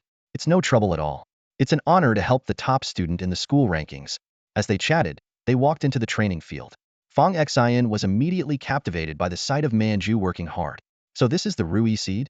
It's beautiful. No wonder it's often featured on the cover of Greenfield magazine, she said excitedly. Gumi, Manju, hearing someone talking about it, paused its training and looked curiously at Fang Xian. Who are you? Hey, race the helper I found for you. Her spirit is a rock ram, perfect for training with you, Luo Qingxiao explained to Manju. Fang Xian smiled and took out a pokeball, releasing the rock ram. The spirit was massive, with a grayish yellow body covered in rocky armor, almost devoid of any fur. Its head bore two sturdy horns that pointed skyward, exuding an aura of power and majesty. As soon as the rock ram appeared, it gave Manju a disdainful look, snorting out two streams of air and arrogantly bleating. Me? Is this frail little thing supposed to be my opponent? Manju was infuriated by the rock ram's rude attitude, glaring at it angrily. Luo Qingxiao glanced helplessly at Fang Xian, only to see her already covering her face with her hands, as if she had anticipated this outcome. After a moment, Fang Xian lowered her hands and nonchalantly said to Luo Qingxiao, ignore it. This guy is always like this. Just let your wish seed give it a good lesson later. Luo Qingxiao chuckled, thinking that Fang Xian might indeed be planning for Manju to teach this temperamental spirit a lesson. Reflecting on his own spirits, he realized that while Manju was a bit proud, she had never caused him much trouble, with her biggest flaw being a slight gluttony.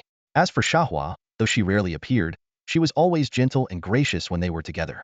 Thinking about this, Luo Qingxiao couldn't help but feel fortunate. Looking back, I was really lucky to encounter such great spirits like Manju and Xiahua during that trial.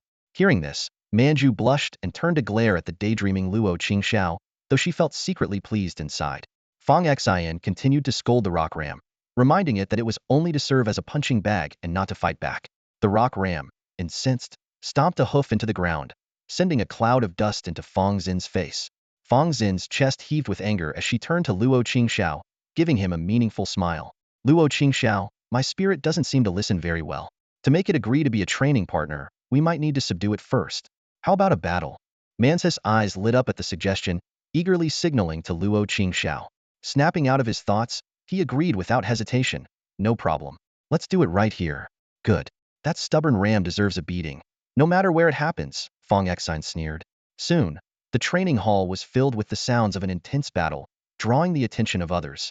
When the rock ram was finally bound up by mantis vines and lifted into the air with psychic power, it reluctantly lowered its head in submission.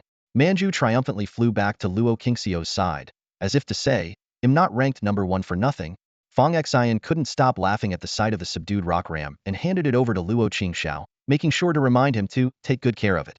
After Fong Xian left, Luo Qingxiao noticed that the rock ram's rocky armor was relatively undamaged, and he gave a knowing smile. The rock ram shivered, suspiciously looking around, but soon dismissed its unease and resumed glaring defiantly at Manju. Time flew by, and soon it was the end of the school day. Luo Qingxiao stretched his sore shoulders, reflecting on the afternoon spent in the training hall. He was pleased to see that Mantis' mastery of the Thorn Strike had improved significantly, now capable of barely breaking through the rock ram's armor. Although it was just barely, considering the hardness of the rocky armor and the fact that Manju had only trained for a day, the progress was quite impressive. Luo Qingxiao was confident that given time, the power of Thorn Strike would surpass that of Leaf Blade. Of course, he wouldn't neglect the advantages of Leaf Blade, such as its low energy consumption, high accuracy, and capability to attack aerial targets. Luo Qingxiao's goal was clear to defeat the class teacher's Hellhound. Ding Rong had promised that any student who could defeat the Hellhound with a rookie-level spirit, while still on campus, could form a contract with it. To Luo Qingxiao, the Hellhound was a dream spirit, with its majestic appearance and potential comparable to that of a dragon species. Unfortunately, Hellhounds were extremely rare in the Red Dragon Empire, being spirits of the Abyssal Empire, and were not part of the initial spirit benefits. Obtaining a Hellhound was as difficult as reaching the sky. Thinking about this, Luo Qingxiao licked his lips. He was determined to get the class teacher's Hellhound, but defeating it was no easy task. In previous battles, only a Manju in a state of psychic overload had managed to inflict minor damage, which didn't even hinder the Hellhound's subsequent combat. Luo Qingxiao speculated that the Hellhound's physical attributes had reached the rookie-level limit of 100 points. Its psychic resistance might be above 80 points, and while its strength was hard to gauge, it was certainly no less than 80 points. Otherwise, it couldn't have so easily broken free from Mantis' enchanted vines. Coupled with its lightning-fast speed, it was a born warrior. To defeat such a formidable opponent was a daunting task. Luo Qingxiao believed that once Manju mastered Thorn Strike and increased her psychic attributes to 95 points, combined with psychic overload, they stood a good chance of defeating the Hellhound. However, a pressing issue loomed: funds were running out. Originally, the funds could last for a month, but with the added Thorn Strike training, the financial gap had widened significantly. Besides needing the rock ram as a sparring partner, Manju required a regular supply of a special resource called Thorn Elixir, which enhanced the hardness and destructive power of her thorns, essential for practicing thorn-based skills. A bottle of rookie-level Thorn Elixir cost 30,000 yuan, and Manju needed one bottle per week. Luo Qingxiao had only about 100,000 yuan left, barely enough to last half a month considering other expenses. After calculating his finances, Luo Qingxiao murmured to himself, "Looks like I need to take the breeder qualification exam tomorrow." Energy cubes, thorn elixirs, recovery potions, and various other resources, not to mention all the little snacks that Manju loves. There are so many expenses to worry about. Luo Qingxiao was already dreading the cost of raising a second spirit. He shook his head, deciding to focus on nurturing Manju for now. After tidying up, Luo Qingxiao called Fong Xian to come and take the rock sheep away. They settled the payment, agreed on the next practice session, and walked to the school gate, chatting and laughing as they said their goodbyes. Luo Qingxiao then took Manju to a dessert shop. Standing in front of the cake display, Manju stared intently at the array of small cakes, finally choosing a strawberry-flavored one after much hesitation.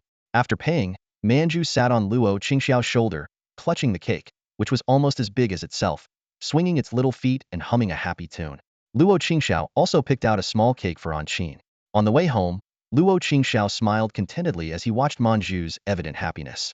As he passed a certain alley, a plainly dressed middle-aged man emerged, staring eerily at Luo Qingxiao's receding figure.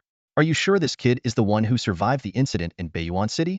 asked a figure in a black robe, their voice indeterminable in gender. The middle-aged man nodded, speaking in a peculiar tone. "It took a lot of effort to find this out. You know how strictly the Red Dragon Empire has kept the records of Beiyuan City since that incident. So how did you find out he's a survivor?" The black-robed figure raised an eyebrow. The middle-aged man chuckled, rubbing his thumb and index finger together in a gesture for money. The black-robed figure, uninterested in further questions, tossed him a bank card, then gazed deeply in the direction Luo Qingxiao had gone before leaving without another word. The middle-aged man grinned, pocketed the card, and walked off in another direction. After a while, Luo Qingxiao returned to the alley. He had already recalled Manju into its pokeball. Staring at the tracks on the ground, he glanced at his system interface, narrowing his eyes. The footprints of a stalker. He had long sensed someone was following him. Even with the system blocking most of his perception, Luo Qingxiao's sensory abilities, enhanced by his experience with mental breakdowns, were still far superior to the average person's. Luo Qingxiao returned home with a grim expression. He didn't pursue the footprints, fearing it would alert the stalker. As a novice trainer, he was also powerless to deal with such threats. Reporting it to the police seemed futile. Even if the stalker was caught, they would be free again after a few days in custody. Fortunately, Liaoyuan City had the Spirit Tower's barrier. Any significant disturbance within the city would alert the patrolling officers. Unauthorized spirits couldn't use their powers on a large scale either. This gave Luo Qingxiao some peace of mind, but he remained vigilant and warned Qin to be extra careful. The next day, Luo Qingxiao arrived at the Spirit Breeder Association in Liaoyuan City as planned. This building, located near the Liaoyuan Commercial Plaza, is dedicated to the registration and evaluation of spirit breeders. Luo Qingxiao approached the front desk and stated his purpose. He was then guided to an examination room. After registering on the proctor's computer, he quickly received an exam admission ticket. The room was filled with several computers, some already occupied by other candidates. An attendant assigned Luo Qingxiao to an available computer. With nearly an hour left before the exam officially started at 9, Luo Qingxiao sat idly in front of the computer and took out his phone to browse the news. Suddenly, a headline caught his attention. Liaoyuan News. Ruins of Baiyuan City show abnormal activity, large number of ghost-type spirits rioting. This news brought back memories of the terrifying scene he witnessed when he first crossed over. Baiyuan City had been abandoned due to its geographical location and had since become a haven for ghost-type spirits. Luo Qingxiao knew that the disaster in Baiyuan City was caused by a terrorist organization called the Reflective Church. Although the organization had disappeared since then, the abnormal activity in the ruins might be related to them. Thinking of the stalker from last night, Luo Qingxiao felt uneasy. But for now, passing the breeder exam was his top priority. At 9 o'clock sharp, the exam began. A series of questions appeared on the computer screen, and Luo Qingxiao focused on answering them. The first question asked whether there was a strict counter relationship between attributes. After careful consideration, Luo Qingxiao answered. In terms of spiritual energy, there is no strict counter relationship between attributes. However, in spirit battles, spirits of the same level may have certain attribute advantages, such as fire over grass and water over fire. The second question required listing considerations during a spirit's evolution phase. Luo Qingxiao quickly listed 3 points. Supplementing with spiritual energy substances suitable for the evolution direction, avoiding high-intensity battles, and prohibiting feeding other attribute foods unless there are special requirements. The third question asked how to evolve a winter wolf into a hurricane snow wolf. Luo Qingxiao detailed the feeding methods, skill learning, and supplementation steps during the evolution phase. 10 minutes before the exam ended, Luo Qingxiao hurriedly completed all the questions. Although he didn't have time to review his answers, he felt confident about his performance. The next day, Luo Qingxiao returned to the Spirit Breeder Association for the final interview. Compared to the written exam, the number of interviewees was significantly smaller, only about a dozen. After receiving his sequence number, Luo Qingxiao patiently waited. About an hour later, a dejected young man emerged from the interview room. Seeing the younger Luo Qingxiao, he couldn't help but sneer. This isn't a place for high schoolers. Stop aiming too high and go back home to study. Luo Qingxiao felt puzzled by the remark and merely glanced at the young man before entering the interview room. A young woman, unable to tolerate the young man's attitude, said, "What right do you have to sneer? He reached your level at a much younger age." The young man, embarrassed and angry, retorted, "You are too naive. The interview requires practical skills to evolve a spirit. You high schoolers probably haven't even seen a spirit evolve a few times. Just reading books won't cut it." He then sat aside, waiting to see Luo Qingxiao fail. Inside the interview room, the male interviewer was surprised by Luo Qingxiao's age, but said nothing. He pointed to a transparent glass room behind him, where a blue creature was curiously looking around. "This is your examination task," the interviewer said. "Successfully evolve this lightning cat, which is in its evolution phase, and you pass." Luo Qingxiao nodded and approached the lightning cat. The little creature was immediately attracted to him, happily circling around him. "Meow meow meow. Why do you smell so nice, meow?" Luo Qingxiao smiled without answering. It was the spirit-friendly spray he bought at the Liaoyuan Commercial Plaza yesterday, designed to make most spirits friendly towards the user. This little trick was not against the rules, and he had used it before in the hero's trial. He gently stroked the lightning cat's head, carefully sensing its internal spiritual energy fluctuations. He found that its spiritual energy was primarily of the lightning attribute, accounting for 80%, with wind and fire attributes each making up 10%. After a moment of thought, Luo Qingxiao walked to the resource area of the room. Here, a variety of materials for spirit evolution were prepared for the interviewees to use freely. Of course, if the evolution fails, the candidate must pay a certain compensation fee. This rule made Luo Qingxiao feel a bit pressured, but he quickly focused on the task at hand. In the resource area, various spiritual materials were neatly arranged according to their attributes. Ordinary thunderfire stones emitted a faint electric light. The leaves of the harsh Qingxin tree appeared somewhat withered, while high-quality Dongyue water shimmered with a clear glow in its container. Luo Qingxiao carefully surveyed the area, memorizing the locations and qualities of the materials. Returning to the side of the lightning cat, Luo Qingxiao decided to first observe its condition. He squatted down and carefully examined the small spirit, noticing its restless tail and the curious glint in its eyes. 5 minutes passed, and the interviewer patiently waited, saying nothing. Suddenly, a string of data appeared in Luo Qingxiao's mind. This was a new ability he had recently developed, allowing him to analyze a spirit's various metrics through brief contact. Although it couldn't provide accurate six-dimensional data, it was sufficient to formulate an initial nurturing plan. The analysis showed that this lightning cat had an energetic and active personality, with growth potential in strength and speed greater than in spiritual energy. Its characteristic was electrified body, meaning its body could conduct electricity, causing additional damage during close combat and potentially paralyzing opponents. Based on this data, Luo Qingxiao quickly deduced two possible evolution paths: Wind Thunder Cat and Flame Electric Cat. Wind Thunder Cat is an agile melee assassin, while Flame Electric Cat excels in long-range energy attacks. Considering the Lightning Cat's traits and growth tendencies, Luo Qingxiao made his decision swiftly. He walked briskly to the resource area, skillfully selecting high-quality lightning spirit liquid, storm fruits, and wind thunder stones. These were the key materials needed to guide the lightning cat towards evolving into a wind thunder cat. With the carefully chosen materials in hand, Luo Qingxiao returned to the lightning cat.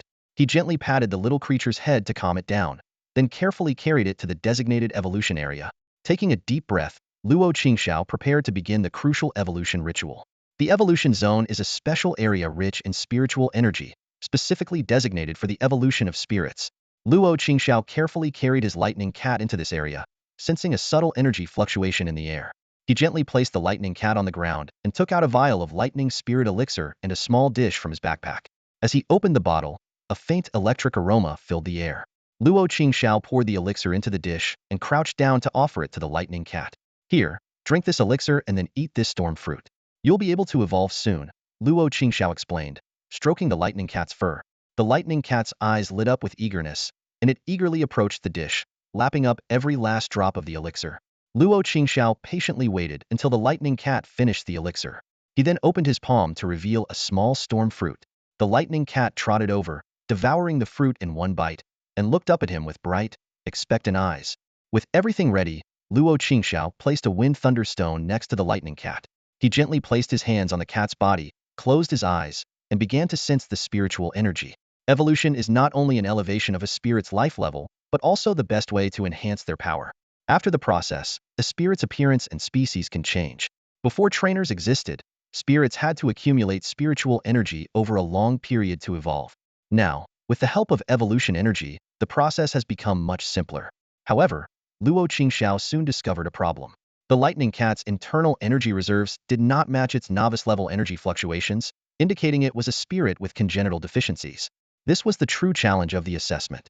Realizing this, Luo Qingxiao did not rush to initiate the evolution. He began to slowly use evolution energy to compensate for the lightning cat's deficiencies. The cat purred contentedly and occasionally nuzzled his arm. After some time of nurturing its energy, Luo Qingxiao, though tired, prepared for the most critical step. When he sensed the lightning cat's energy reserves nearing saturation, he immediately guided the energy from the wind thunder stone. The wind thunder stone emitted a white light that gradually enveloped the lightning cat. At the same time, Luo Qingxiao activated the evolution key within the cat. Evolve, lightning cat, Luo Qingxiao softly commanded, withdrawing his hands.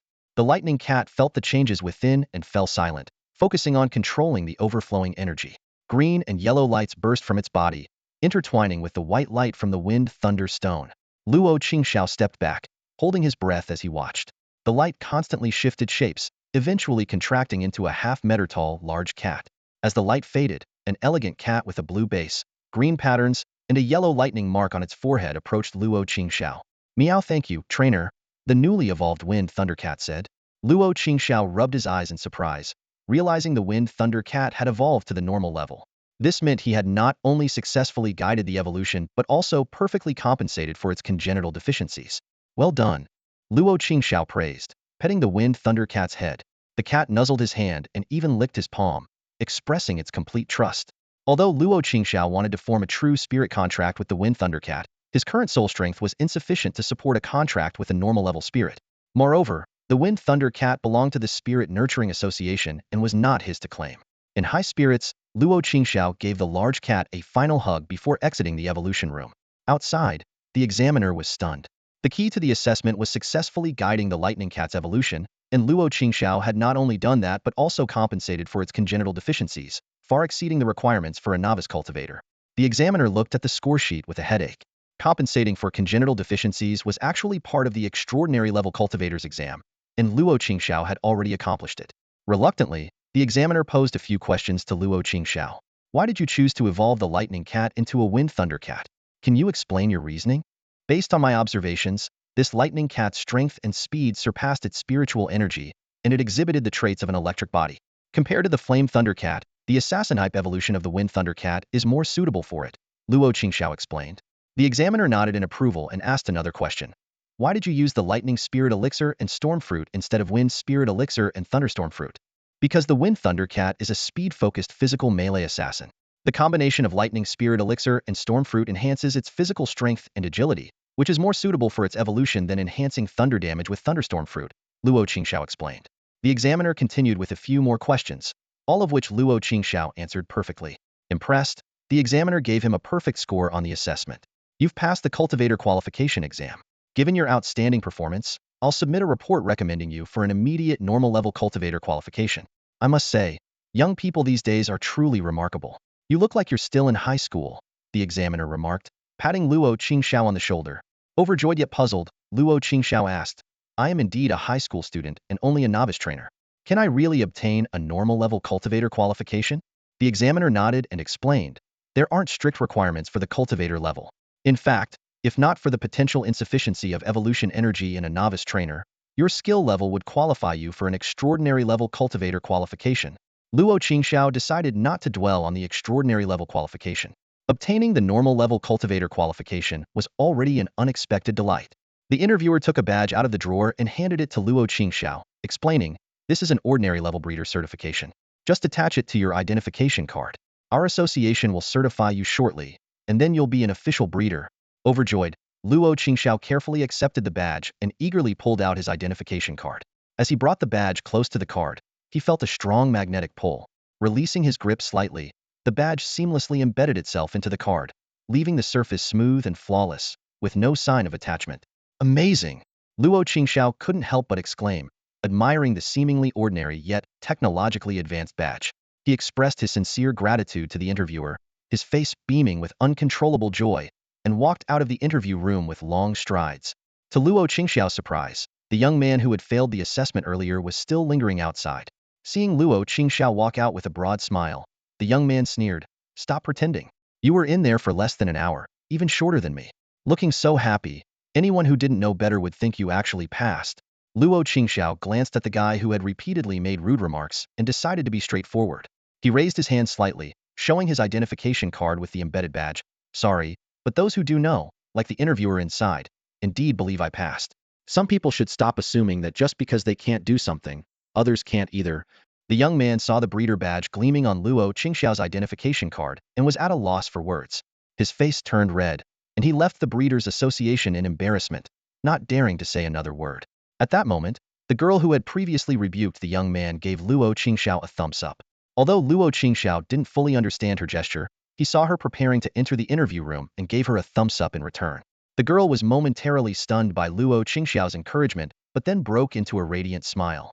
She nodded firmly and walked into the interview room with a confident stride. That girl is pretty cute, Luo Qingxiao thought, feeling as if he had just had a silent exchange with this stranger. Chuckling to himself, he shook his head and left the Breeders' Association with a heart full of anticipation for the future. The efficiency of the Spirit Nurturing Association was impressive. In less than half a day, Luo Qingxiao's application was approved. At this moment, he was officially a certified ordinary level spirit nurturer. With the certification in hand, Luo Qingxiao eagerly opened his computer and logged into the Nurturer section of the Spirit Center website. His personal profile was displayed prominently. Name, Luo Qingxiao. Gender, male. Age, 16. Nurturer level, ordinary. Certification, none. Achievements, none. History, none. Bio, to be filled. Luo Qingxiao shrugged and quickly typed a line in the bio section. A 16-year-old genius nurturer, certified by the Spirit Nurturing Association. Ready to take orders.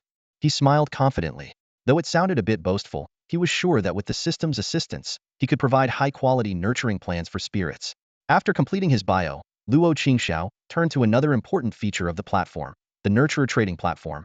This was where various needs were posted, ranging from nurturing spirits to evolving them, selecting spirits to creating nurturing plans. As long as one could pay, nurturers were ready to help. The platform was strictly regulated by the Spirit Nurturing Association. Only those with certifications could accept orders, while uncertified users could only place orders. Luo Qingxiao couldn't help but feel that all his efforts were for raising funds to train the leisurely Manju, who was sipping on her favorite drink. Thinking of this, he couldn't resist poking Manju's little head, which earned him a disgruntled glare. "Oomph. Why are you poking my head out of nowhere? Why are you just lazing around? I'm thirsty. Go get your trainer a bottle of that favorite drink of yours," Luo Qingxiao said irritably. Manju stuck out her tongue and used her telekinesis to fly to the fridge, soon returning with an opened bottle of the drink. "At least you have some sense," Luo Qingxiao said, taking a satisfying gulp before refocusing on the computer screen.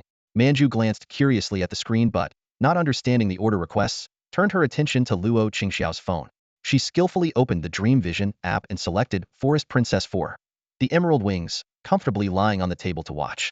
Luo Qingxiao concentrated on the trading platform, setting his order range to the downtown area of Liaoyuan City, filtering for orders within the city, at ordinary level or below, and with a reward of over 30,000 yuan. He carefully browsed through various requests. "I need a nurturer to help evolve my ordinary level grass sheep. Price negotiable, urgent. Looking for a nurturer to train my mist turtle to master the fog skill easily. Name your price. Seeking an ordinary level nurturer to help my son choose a spirit at the center and create a future nurturing plan. Can someone help resolve my frost fish's psychic conflict? Big reward after resolution." Luo Qingxiao selected a few orders, but quickly received rejection notices. He realized that as a 3-no newcomer, no certification, no achievements, no history, it was hard to gain trust for high-paying orders. Reluctantly, he chose some lower requirement orders and finally managed to secure a few. Just as he was about to log off, he noticed an unread message in his personal center. To his surprise, it was an order request. Newcomers usually didn't receive invitations. He sent a message to the requester. "Hello, I'm the nurturer you just contacted. Just to clarify, I am a newcomer. I only passed the nurturer exam this morning. May I ask why you chose me?" The reply came quickly. "Oh, I know you're a new nurturer. I was recommended by the examiner who assessed you." Luo Qingxiao was even more puzzled, not understanding why the examiner would recommend him.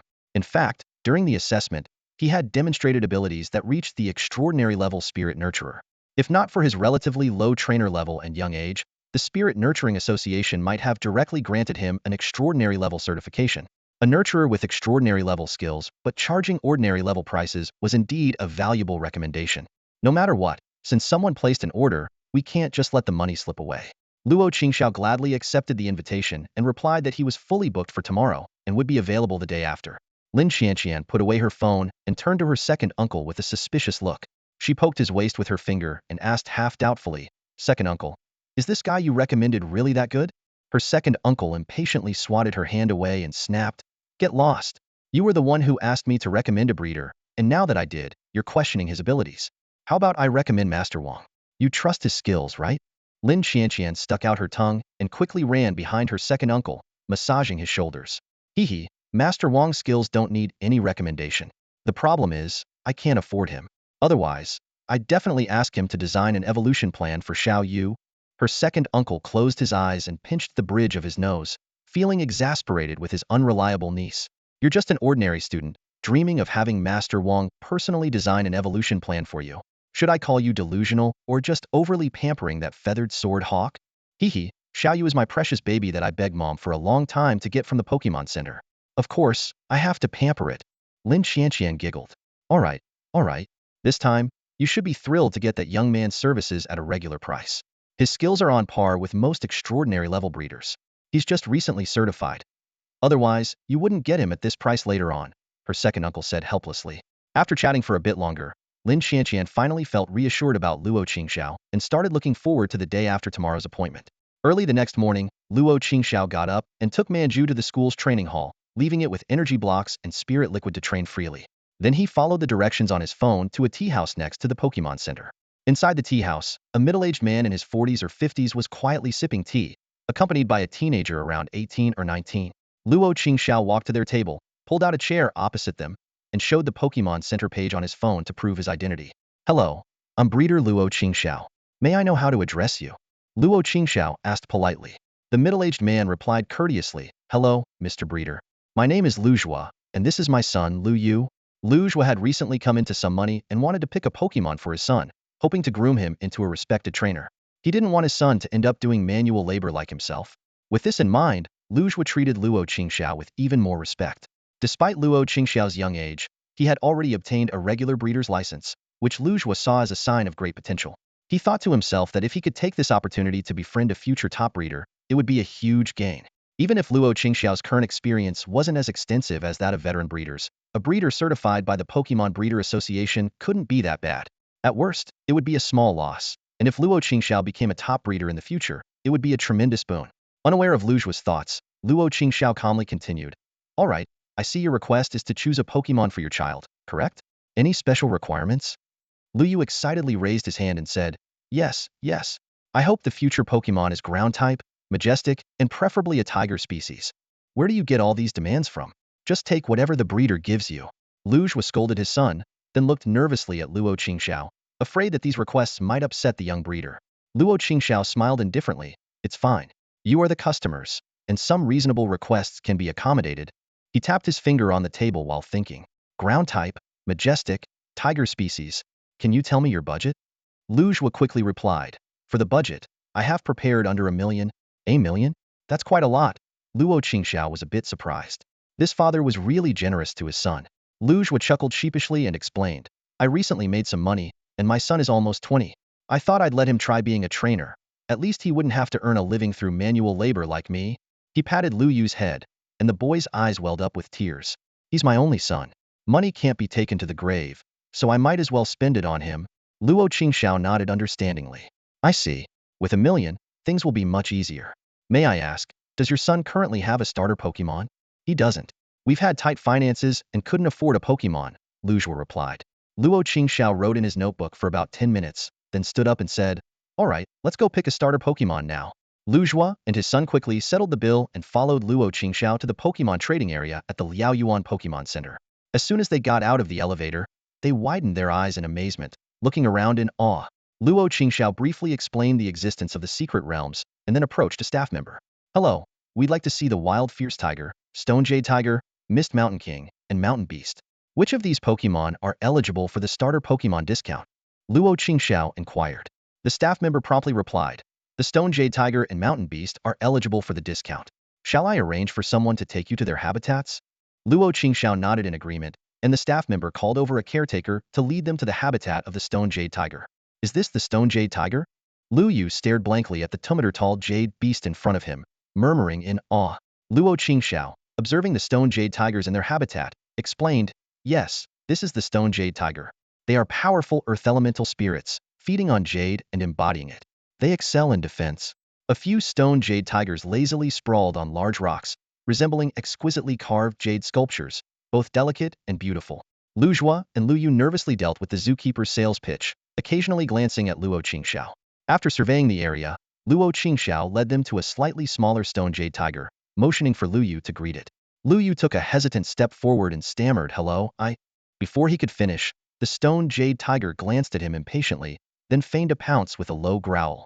Terrified, Luo fell to the ground, desperately scooting back to distance himself from the tiger.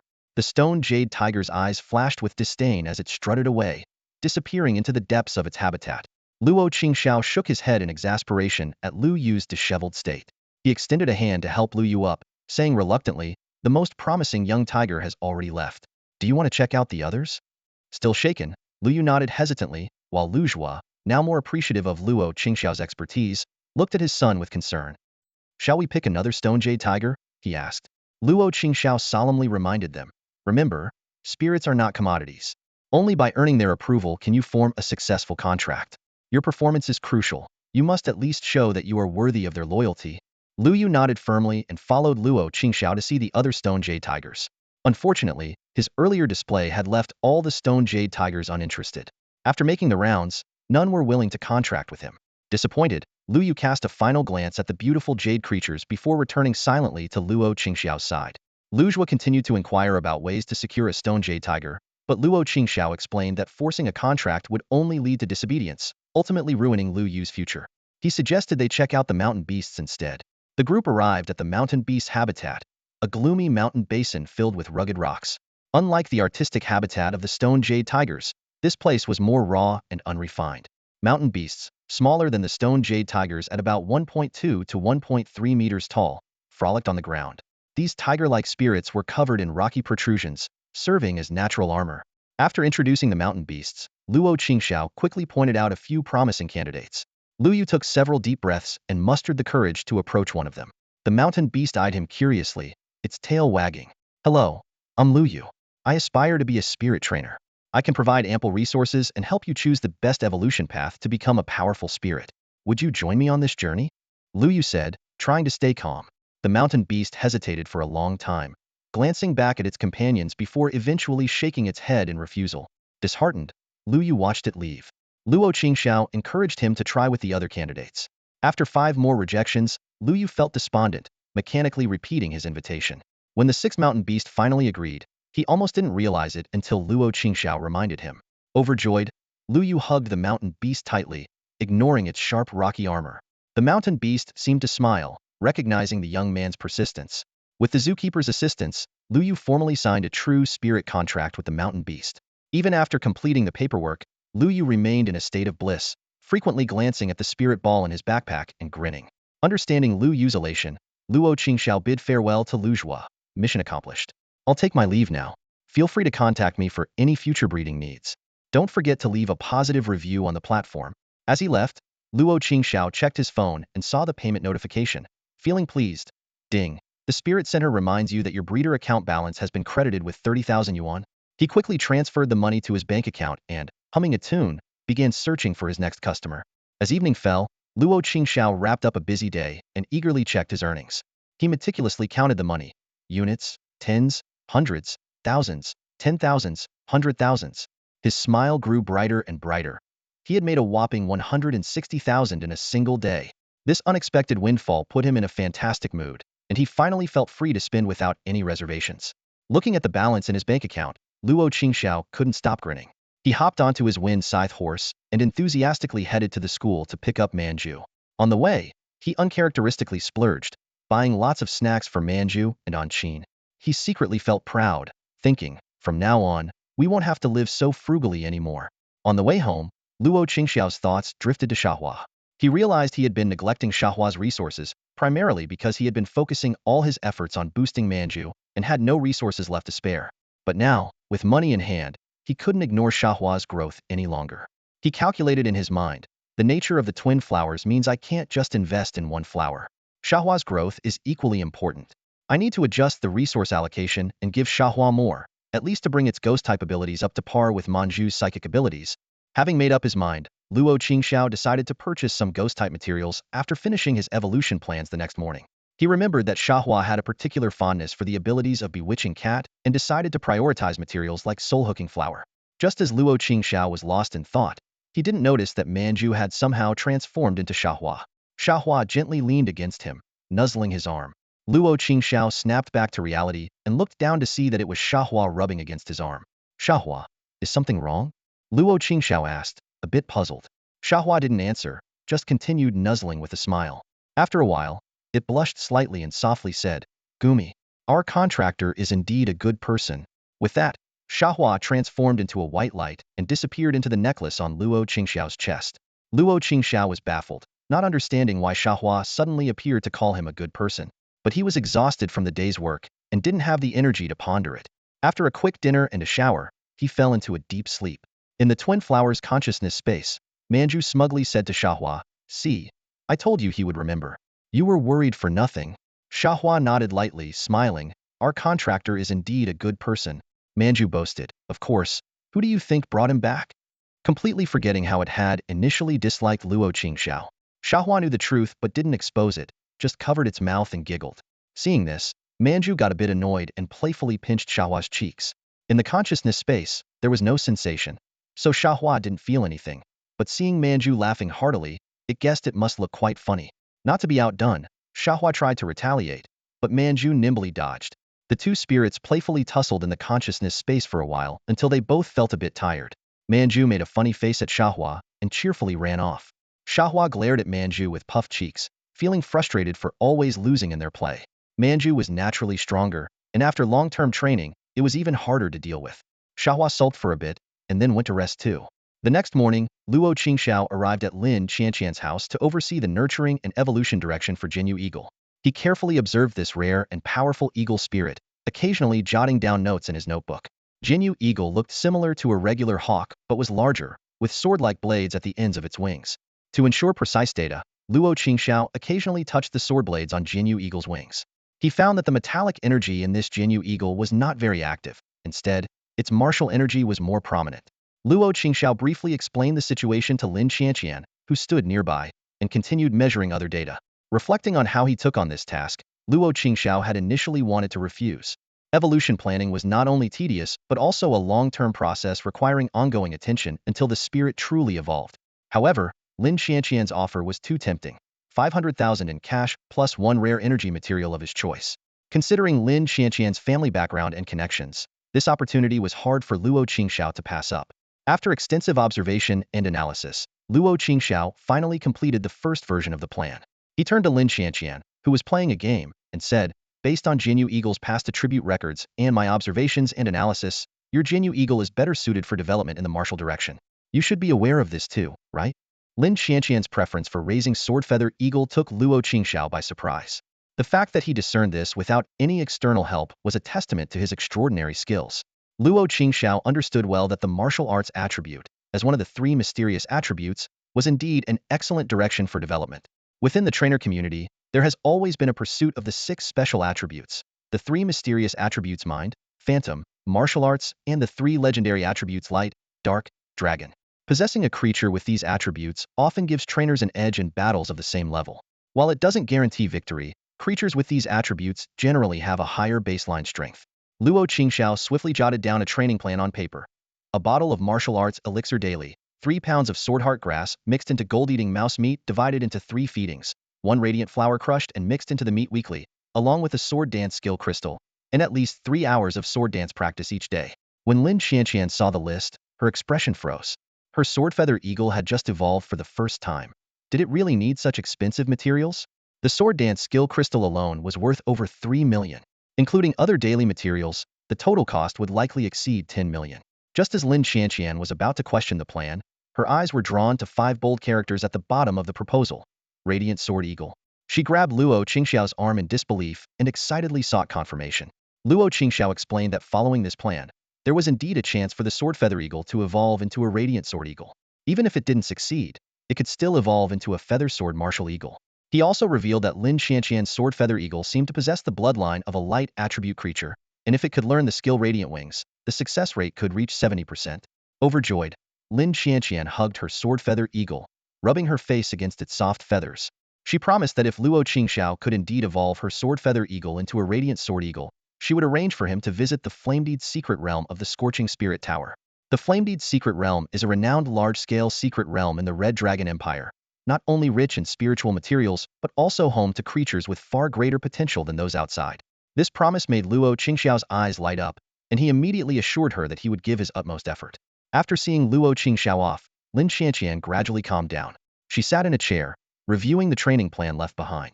After much deliberation, she picked up her phone and dialed a number from her contacts. Beep, beep.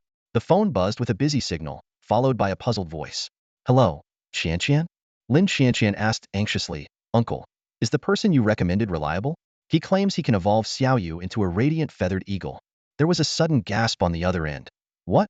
Luo Qingxiao wants to evolve the sword-feathered eagle into a radiant feathered eagle?" Lin Qianqian quickly moved the phone away from her ear, wincing at the loud exclamation. She complained. "Why are you shouting? And, uncle, you don't know if he can actually do that?" Her uncle's voice calmed down, evolving a sword-feathered eagle into a radiant feathered eagle falls under cross-evolution. It's complicated to explain over the phone. I'll come over and explain in person. Not long after, her uncle rushed to Lin Qianqian's doorstep, his unusual urgency surprising her. She quickly led him into the yard and handed him the plan left by Luo Qingxiao. After a long silence, her uncle said seriously, Qianqian, I need to borrow your sword-feathered eagle for a while. I need to take it to the Spirit Breeders Association for a detailed examination. Why? Lin Qianqian asked, puzzled. The evolution plan here is feasible, but only if the sword-feathered eagle has the bloodline of a light element spirit, her uncle explained. Lin Qianqian's excitement was immediate. Oh, then you should go quickly, but come back soon. Hold on. Listen to me first. Her uncle, annoyed by her impatience, lightly tapped her on the head. Ouch! Lin Qianqian rubbed her head, teary-eyed, glaring at her uncle, who glared back and made a move to tap her again. She quickly dodged. Stop fooling around. Let me explain what cross-evolution is, her uncle said with exasperation. Lin Qianqian grinned. I know what cross-evolution is. It's when a spirit evolves into a different form than its original evolutionary path under certain conditions. Her uncle was slightly surprised. Oh, I didn't expect you to know that. Lin Qianqian proudly raised her fist. Of course. I'm a top student at Liaoyuan High School. Then you should know how difficult cross-evolution is. To understand the sword-feathered eagle's exact condition, I need to use professional equipment at the association, her uncle explained. Lin Qianqian was amazed. Even you need to use equipment? Her uncle nodded, crossing his arms, a gleam in his eye. Yes, and I want to remind you of something. If it turns out the sword-feathered eagle does have the light element bloodline, it would mean Luo Qingxiao's spirit power talent is extraordinary. What does this have to do with spirit power talent? Lin Qianqian asked, confused, her big eyes blinking at her uncle. Her uncle sighed. If someone can identify your sword-feathered eagle's special bloodline without any tools, don't you find that remarkable? Lin Qianqian's blank expression told her uncle she hadn't grasped the significance. He sighed again, too tired to explain further, and left with the sword-feathered eagle. How annoying, leaving me curious without a clear answer, Lin Qianqian muttered. But the thought of Xiaoyu possibly evolving into a radiant feathered eagle made her smile again. That's my Xiaoyu. Meanwhile, Luo Qingxiao was busy gathering materials to make energy cubes for Xiaohua. He stood at the store counter, carefully selecting items: nether leaves, soul fruits, and the mentioned soul flowers. Only when his bag was full did he stop. This should be enough. After paying, Luo Qingxiao hummed a tune as he returned home, pleased with the new business deal he had clinched. Once inside, he locked the door and took out a peculiar device, the spirit material decomposer, or simply the decomposer. This device could cause spirit materials to undergo special changes, separating spiritual energy from impurities. Usually, it needed to be used with a spirit food blender, or it would produce an unidentifiable fluid. But Luo Qingxiao had discovered a unique change in his spirit power talent. His control over spirit energy was far beyond the ordinary. Unclaimed spirit energy responded to him like soldiers to a general, obeying his every command. Though pure spirit energy itself wasn't harmful, Luo Qingxiao soon discovered the true use of his talent. With his powerful control and awareness, he could perfectly merge the spiritual material separated by the decomposer without needing a spirit food blender. This was how the energy cubes came to be. Luo Qingxiao deftly operated the decomposer. As it hummed, the outlet continuously produced fragrant, fluid-like material basic spirit energy. He then used his spirit energy to cover his hands and began kneading the material, much like playing with clay or kneading dough. After a series of steps, the spirit energy material formed into small cubes. Luo Qingxiao tasted one and frowned. This energy cube is a bit bitter, he thought to himself. I'll just add more sweet flowers to balance the bitterness. Glancing at the system panel, Luo Qingxiao felt increasingly satisfied with his self-developed system. The new usage he had discovered greatly improved the efficiency of making energy cubes. System display. Unnamed energy cube, rich in grass and ghost-type spirit energy. It can enhance a spirit's energy and life attributes, while also slightly boosting its mental influence ability. Luo Qingxiao raised an eyebrow as he read the description of the energy cube, clearly dissatisfied. He had hoped to enhance the attributes of psychic power, psychic resistance, and speed simultaneously, but it seemed further adjustments were needed. He took out another set of psychic materials, reduced the amount of ghost leaf, increased the quantity of soul-grabbing flower, and left the amount of spirit fruit unchanged. After a moment of thought, Luo Qingxiao retrieved a few more ingredients from the fridge: purple sweet flower, green tea-flavored odd branch, and 2 bottles of honey milk. The sweet flower had a small tube on the back that could be used to extract its nectar, which Anqin had bought for snacking while watching TV. The odd branch was something Luo Qingxiao had prepared to improve the taste of the energy cubes, and he had stored 6 or 7 different flavors in the fridge. This time, he planned to create an energy cube with a milk tea flavor. The honey milk came from a psychic creature called a honey cow, which produced honey sweet milk that required no additional sugar. Luo Qingxiao meticulously cleaned the despiritualizer and gently placed the various ingredients inside before pressing the button. Soon, a unique milky fragrance filled the air. He picked up a freshly made milk-white energy cube with yellowish streaks, and the aroma was enticing. Taking a bite, a rich sweetness burst in his mouth, causing Luo Qingxiao to frown. But he was quickly distracted by the system's feedback. Unnamed energy cube, rich in grass-type and ghost-type psychic power, can enhance a spirit's psychic power and speed attributes, moderately boosts mental influence ability, but excessive consumption can lead to a trance state. Although it was closer to the desired effect, Luo Qingxiao was not pleased with the trance state. The energy cube was intended for Xiaohua's training, and it wouldn't do if it got intoxicated after just a couple of cubes. Shaking his head, Luo Qingxiao adjusted the formula proportions and made another batch. After repeated attempts, he finally produced an energy cube that satisfied him. It tasted like concentrated milk tea soft candy, mildly sweet with a milky aroma, which should suit Xiaohua's taste. The system provided the final effect. Unnamed energy cube, rich in grass-type and ghost-type psychic power, can enhance a spirit's psychic power, psychic resistance, and speed attributes, and moderately boosts mental influence ability. Excessive consumption can lead to a trance state. Luo Qingxiao nodded in satisfaction. Although the trance effect remained, it would only occur if more than 300 cubes were consumed within an hour, which was nearly impossible. He casually named it Milk Tea Cube. Just as he was about to get up, a sudden dizziness hit him, and he collapsed to the ground. It dawned on him that he had eaten too many energy cubes during the experiments. While the effects on humans were significantly reduced, they could still accumulate to a tipping point. Luo Qingxiao lay on the floor, eyes glazed, cheeks flushed, occasionally hiccuping like a drunk. Manju emerged from its pokeball, hands on hips, and approached Luo Qingxiao's face. "Oomph. You always poke my cheeks, now it's my turn to retaliate." Manju poked Luo Qingxiao's cheeks twice, leaving marks smaller than mosquito bites, but it was clearly not satisfied. Manju began gleefully pinching Luo Qingxiao's cheeks, just as he often did to it. After a good 10 minutes of revenge, Manju finally felt content and sat on Luo Qingxiao's chest, resting its chin on its hands while staring at him. Then, with a wave of its hand, it used psychic power to gently move Luo Qingxiao onto the bed. "Migu, what a big dummy. Getting yourself drunk making energy cubes," Manju muttered softly, chuckling at the small red marks on Luo Qingxiao's face before zipping back into its pokeball. It wasn't until dinner time that Qin woke Luo Qingxiao. He sat up groggily, rubbing his temples and trying to recall the events before he got drunk. "I think I ate too many energy cubes and got myself drunk," Luo Qingxiao said awkwardly. Qin covered her mouth in surprise. "Brother, have you really fallen to the point of competing with Manju for food?" Luo Qingxiao explained the situation, but Qin only laughed harder. "Ha ha ha, brother. Really? Getting drunk on your own energy cubes? That's a new low." Luo Qingxiao glared at her. "All right, enough with the jokes. Where did you learn all this nonsense? Go make dinner." Qin stuck out her tongue and ran off, muttering, "I only learned it from you, brother." After his troublesome sister left, Luo Qingxiao released Manju. He looked at the little sprite and said, "Manju, use your telekinesis to tidy up the floor for me, will you?" Manju widened her eyes, pointed at the floor, then at herself, making a puzzled sound. "Migu?" Luo Qingxiao rolled his eyes at Manju and explained, "You've done so much for me and Xiaohua, and now you're reluctant to clean up a bit?" Feeling better, Luo Qingxiao moved to the edge of the bed and put on his shoes. Suddenly, he remembered something. "By the way, I remember collapsing on the floor after passing out. Did you put me back in bed?" Manju, recalling her earlier actions, nodded guiltily, her eyes flickering. Luo Qingxiao didn't notice her uneasiness and smiled warmly when he saw her nod. "Well, at least you have some conscience. You can have a small cake tonight, but only after you clean up the floor." Hearing about the cake, Mansa's eyes sparkled with excitement. She immediately floated into the air, her eyes turning purple as she began to clean diligently. Luo Qingxiao watched her work with amusement, yawned twice, and then went out to cook with Qin. On Monday morning, at the training grounds of Liao No. 1 High School, Luo Qingxiao clapped his hands to signal Xiaohua to stop training. "All right, Xiaohua, take a break." Since obtaining his trainer certification, Luo Qingxiao had refocused on training. Homeroom teacher Ding Rong, after seeing his certificate and conducting a few tests, exempted Luo Qingxiao from academic classes, requiring him only to sign in at the office in the morning.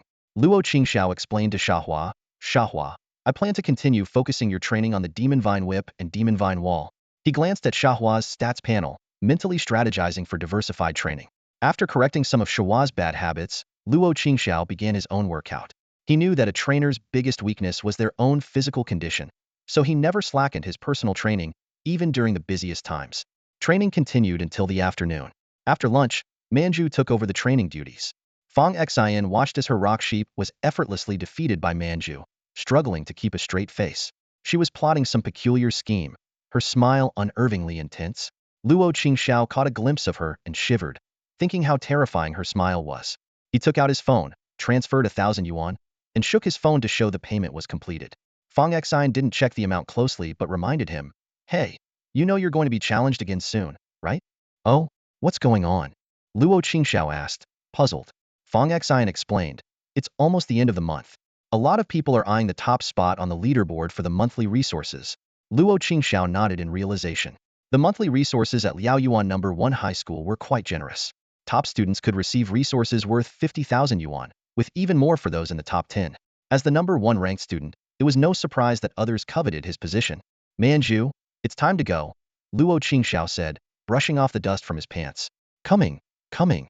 Manju quickly abandoned the rocky sheep and flew gracefully onto Luo Qingxiao's shoulder.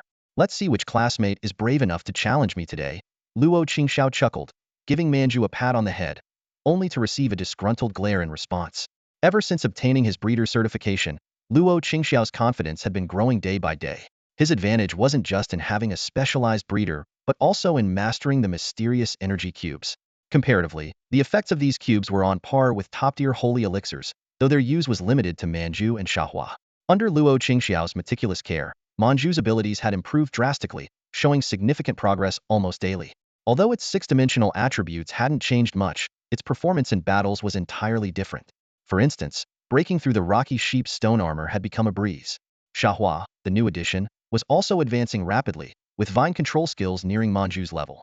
For this battle, Luo Qingxiao decided to let Xiahua take the stage. Manju, upset about not being chosen, tugged at Luo Qingxiao's face and turned away with a huff. Soon, the focused and elegant Xiahua replaced Manju on Luo Qingxiao's shoulder. Fang Xian was puzzled by Manju's unusual behavior, but Luo Qingxiao didn't explain. He simply waved at her. "I'm heading to the battle arena to accept a challenge. Want to come and watch?" "Of course," Fang Xian replied excitedly. "It's been a while since I saw you in a formal battle. It'll be good to see how much we've improved." Luo Qingxiao glanced at his phone and saw the challenge notification on the Trainer Center app. "Student from Class 1, Du Ming, has requested a battle. Do you accept?" "Yes." No time remaining to choose. 2 hours 57 minutes and 31 seconds. Note: if you choose no or fail to respond in time, the challenger will be considered the winner by default. Without hesitation, Luo Qingxiao clicked yes. The Trainer Center app, an essential tool for trainers, offered a wide range of functions, including breeder orders and serving as a school notification platform. "Let's go. We don't want to keep them waiting," Luo Qingxiao said, gesturing towards the exit. "There's less than 3 hours until school ends." Fang Xian eagerly followed with quick, excited steps. The battle arena was buzzing with activity, and the spectator seats were packed. The big screen displayed the remaining battles for the day.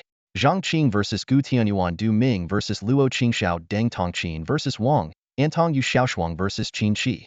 Most students were there to witness the prowess of the school's top trainer. "Wow, quite a few battles lined up," Luo Qingxiao remarked with a smile. "Looks like everyone's rushing to rank up before the month's end." He casually tapped on the app to mark his arrival, triggering a 30-minute countdown on the screen. After parting ways with Fang Xian, Luo Qingxiao headed straight to the designated battle area. Du Ming, who had been chatting with friends, immediately recognized the school's top trainer upon his arrival. Having witnessed many of Luo Qingxiao's impressive battles, Du Ming knew he was up against a formidable opponent. However, Du Ming thought to himself, "I've improved a lot since the start of the term." As the only child in his family, he received full support from his parents and had access to abundant resources after joining the elite class. Confident and slightly nervous, Du Ming was determined to face Luo Qingxiao without fear. They stood at opposite ends of the battlefield. Luo Qingxiao's calm demeanor only fueled Du Ming's resolve. "Just wait and see," Du Ming muttered under his breath as he released his spirit, Qianjun Xiaodong. Qianjun Xiaodong resembled a child around 7 or 8 years old, with fair skin and stubby limbs without fingers or toes. It had 2 small, fleshy horns on its head and floated in the air, curiously looking around. Luo Qingxiao was slightly surprised and quickly accessed the system for information on the spirit. Species: Qianjun Xiaodong. Type: Metal Wind. Ability: 1000 weight bead. Spirits with this ability carry a bead that grows heavier, causing greater damage when it hits an opponent. Description: a humanoid spirit with small horns that help control wind power. It carries a bead with considerable power. Luo Qingxiao studied the rare spirit with interest. The audience buzzed with excitement. Wow, what a cute little creature. I've never seen a spirit like this before. It looks so unique. That's Qinjun Xiaodong, the initial form of Qinjun. Really? That's hilarious. Qinjun Dague looks so imposing, but its initial form is adorable. Yeah, it's got this weirdly charming contrast. Ignoring the chatter, Luo Qingxiao signaled Xiahua to move forward. Xiahua elegantly floated in front of Qinjun Xiaodong, its graceful movements contrasting sharply with Manju's more boisterous flying style. Qinjun Xiaodong's eyes widened in admiration. What a beautiful spirit, it thought. Both humans and spirits shared similar aesthetic tastes, and Xiahua's ethereal beauty was captivating. With its translucent leaf skirt and delicate green feet, Xiahua hovered quietly, exuding an air of serenity. At that moment, a skywing spirit flew in, flapping its wings to signal the start of the match. It would serve as the referee and recorder for the battle. The entire event would be recorded and uploaded to a dedicated website. If any student felt the match was unfair, they could request a review from the school. If confirmed, a rematch would be arranged. The wings of the sky fluttered to the edge of the field, its screen-like body displaying a countdown timer instead of a smiley face. 3, 2, 1. With a clear whistle, the battle officially began. Luo Qingxiao was quick to react, almost commanding Xiahua the moment the whistle blew. Xiahua, cover the field with vines. At his command, countless vines extended rapidly from Xiahua, spreading across the ground like a living carpet. Seeing this, Duming immediately responded, Qinjun Xiaodong, use your sharp blade to attack. In an instant, Qinjun Xiaodong's small hand grew a sharp blade, slicing through the air like a bolt of lightning toward Xiahua. Hacha! It yelled, raising the blade high to strike. However, Xiahua remained calm and effortlessly dodged the fierce attack with a nimble turn. Luo Qingxiao seized the opportunity and ordered, Xiahua, strengthen the nearby vines with vitality of grass. Xiahua's small hands glowed a faint green, quickly infusing the surrounding vines with energy. This was a clever trick Luo Qingxiao had devised after studying basic grass-type skills. The vines, now imbued with the vitality of grass, began to wriggle like serpents, even sprouting eerie flowers at their tips five-pointed and filled with sharp spikes, resembling the gaping maw of a carnivorous monster. These sinister vine creatures lunged at Qinjun Xiaodong, momentarily leaving it in a daze. Fortunately, Duming shouted just in time, use swift wind to dodge, then unleash wind tornado. Qinjun Xiaodong snapped out of its stupor, and a gust of wind swept it away from the attacking vines. The vines missed their target and crashed to the ground. Meanwhile, Qinjun Xiaodong's tiny horns began to vibrate, and the surrounding wind started to intensify, kicking up dust. Luo Qingxiao squinted, knowing well the weakness of the wind tornadoid required a long charging time. Xiahua, full assault, he ordered decisively. 5 vines lunged at Qinjun Xiaodong like giant serpents from different directions. At the same time, Qinjun Xiaodong's wind tornado was ready and unleashed with a howl under Du Ming's command. The tornado tore through 2 of the vines, but the remaining 3 closed in on Qinjun Xiaodong. This time, it didn't panic. Guided by Du Ming's advice, it used its sharp blade to cut through the remaining vines. The severed vines fell to the ground, still writhing, sending chills down one's spine. On the other side, the tornado infused with wind spirit power was rapidly approaching Xiahua. Luo Qingxiao ordered in a deep voice, form a wall of vines around yourself and strengthen it with vitality of grass. Xiahua quickly landed, placing its small hands on the vines. Instantly, a mass of vines surrounded it, forming a unique fortress. Enhanced by the vitality of grass, the vines became more resilient, their color shifting from green to earthy brown, resembling a structure made of sand and stone from afar. The wind tornado collided with the fortress, producing a low grinding sound. Layers of vines were torn apart, but Xiahua continually reinforced the defense. Eventually, the tornado exhausted its strength and dissipated into the air. Xiahua cautiously opened a small window, and after ensuring it was safe, slipped out of the fortress, patting its tiny chest in relief. Luo Qingxiao watched Xiahua's nervous demeanor and silently vowed to train it more rigorously. Du Ming didn't give his opponent a moment's respite, immediately commanding, Qianjun Xiaodong, unleash the Qianjun Pearl and enhance yourself with swift wind. Attack with the Qianjun Pearl. A silver-white pearl materialized in Qianjun Xiaodong's hand, while its horns vibrated again, gathering a significant amount of wind energy around it. Luo Qingxiao realized that this incoming attack would be even fiercer, putting aside any trace of underestimation. Reflecting on his recent overconfidence, he remained assured, but then again, I think I've earned the right to be a bit arrogant. Xiahua, activate Wither. Withering trait, a unique ability, can only be acquired by grass-type or dual grass and ghost-type spirits that are inherently deficient. Xiahua was demonstrating the power of this trait, causing the surrounding vines to wither and break, dissipating into faint spiritual energy. At the same time, a large amount of ghost-type energy surged into Xiahua, making its appearance dark and eerie. Luo Qingxiao smiled slightly, thinking to himself, this is the active use of the withering trait, as detailed in the book enhancing and utilizing spirit traits. He softly commanded, Xiahua, use Soul Scream. Qianjun Xiaodong sensed danger and immediately activated the Qianjun Pearl. However, Xiahua reacted faster, nimbly leaping away while gathering ghost energy and maintaining its distance from the Qianjun Pearl. The moment had arrived. Xiahua no longer waited. It tilted its chin slightly, assuming a singing posture. Qianjun Xiaodong intensified its attack, with the Qianjun Pearl shining ever brighter, but it was too late. A soul-shaking scream emanated from deep within, stunning Qianjun Xiaodong. It felt its soul plunge into the depths of the ocean, its vision darkened, and an unknown fear spread throughout its body. Sensing the imminent danger, Sun Tianji quickly erected an invisible barrier to protect the students in the audience. Du Ming wasn't as fortunate. Although he only caught the aftershock, his vision went black, and he collapsed to the ground. Seeing Qianjun Xiaodong standing motionless, Xiahua decided to repeat its tactic. It summoned 3 vines, which transformed into giant serpents through the vitality of the grass and fiercely struck at Qianjun Xiaodong. Despite his dizziness, Du Ming tried to wake Qianjun Xiaodong. Qianjun Xiaodong, wake up! But it was in vain. The vine serpents struck with great force, sending Qianjun Xiaodong flying. It rolled several times on the ground before losing consciousness completely. Du Ming remained silent for a moment, then shakily stood up and recalled Qianjun Xiaodong. He glanced deeply at Luo Qingxiao, clenched his fists, and said in a low tone, you truly deserve to be the top of the school. Your strength is indeed exceptional. I lost this battle. After Sun Tianji announced the end of the battle in a mechanical voice, Du Ming hurriedly left for the medical room. Luo Qingxiao massaged his temples, nodded to Sun Tianji and left with Xiahua. Although as the contract holder he wasn't severely affected by the soul scream, it still gave him a bit of a headache. The audience burst into heated discussions after a brief silence. Someone exclaimed, what was that move just now? It looked like a sound-based skill. Another responded, anyone could see that, but can someone explain how a Rui seed has a sound-based skill? Yet another marveled, that was terrifying. This guy's Rui seed is way too strong. Many people reconsidered challenging Luo Qingxiao. Luo Qingxiao paid no mind to the audience's chatter as he headed to the medical room.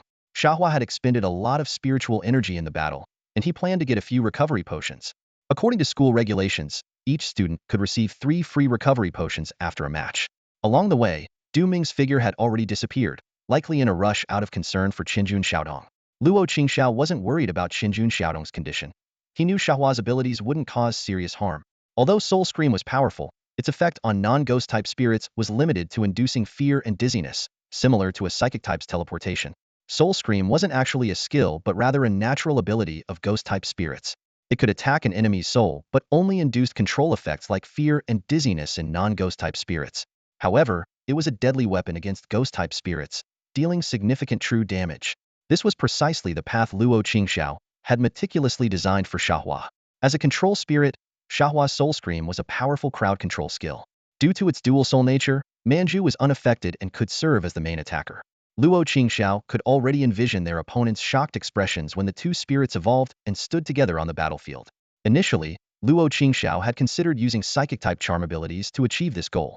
But Xiahua lacked psychic attributes, making charm inefficient.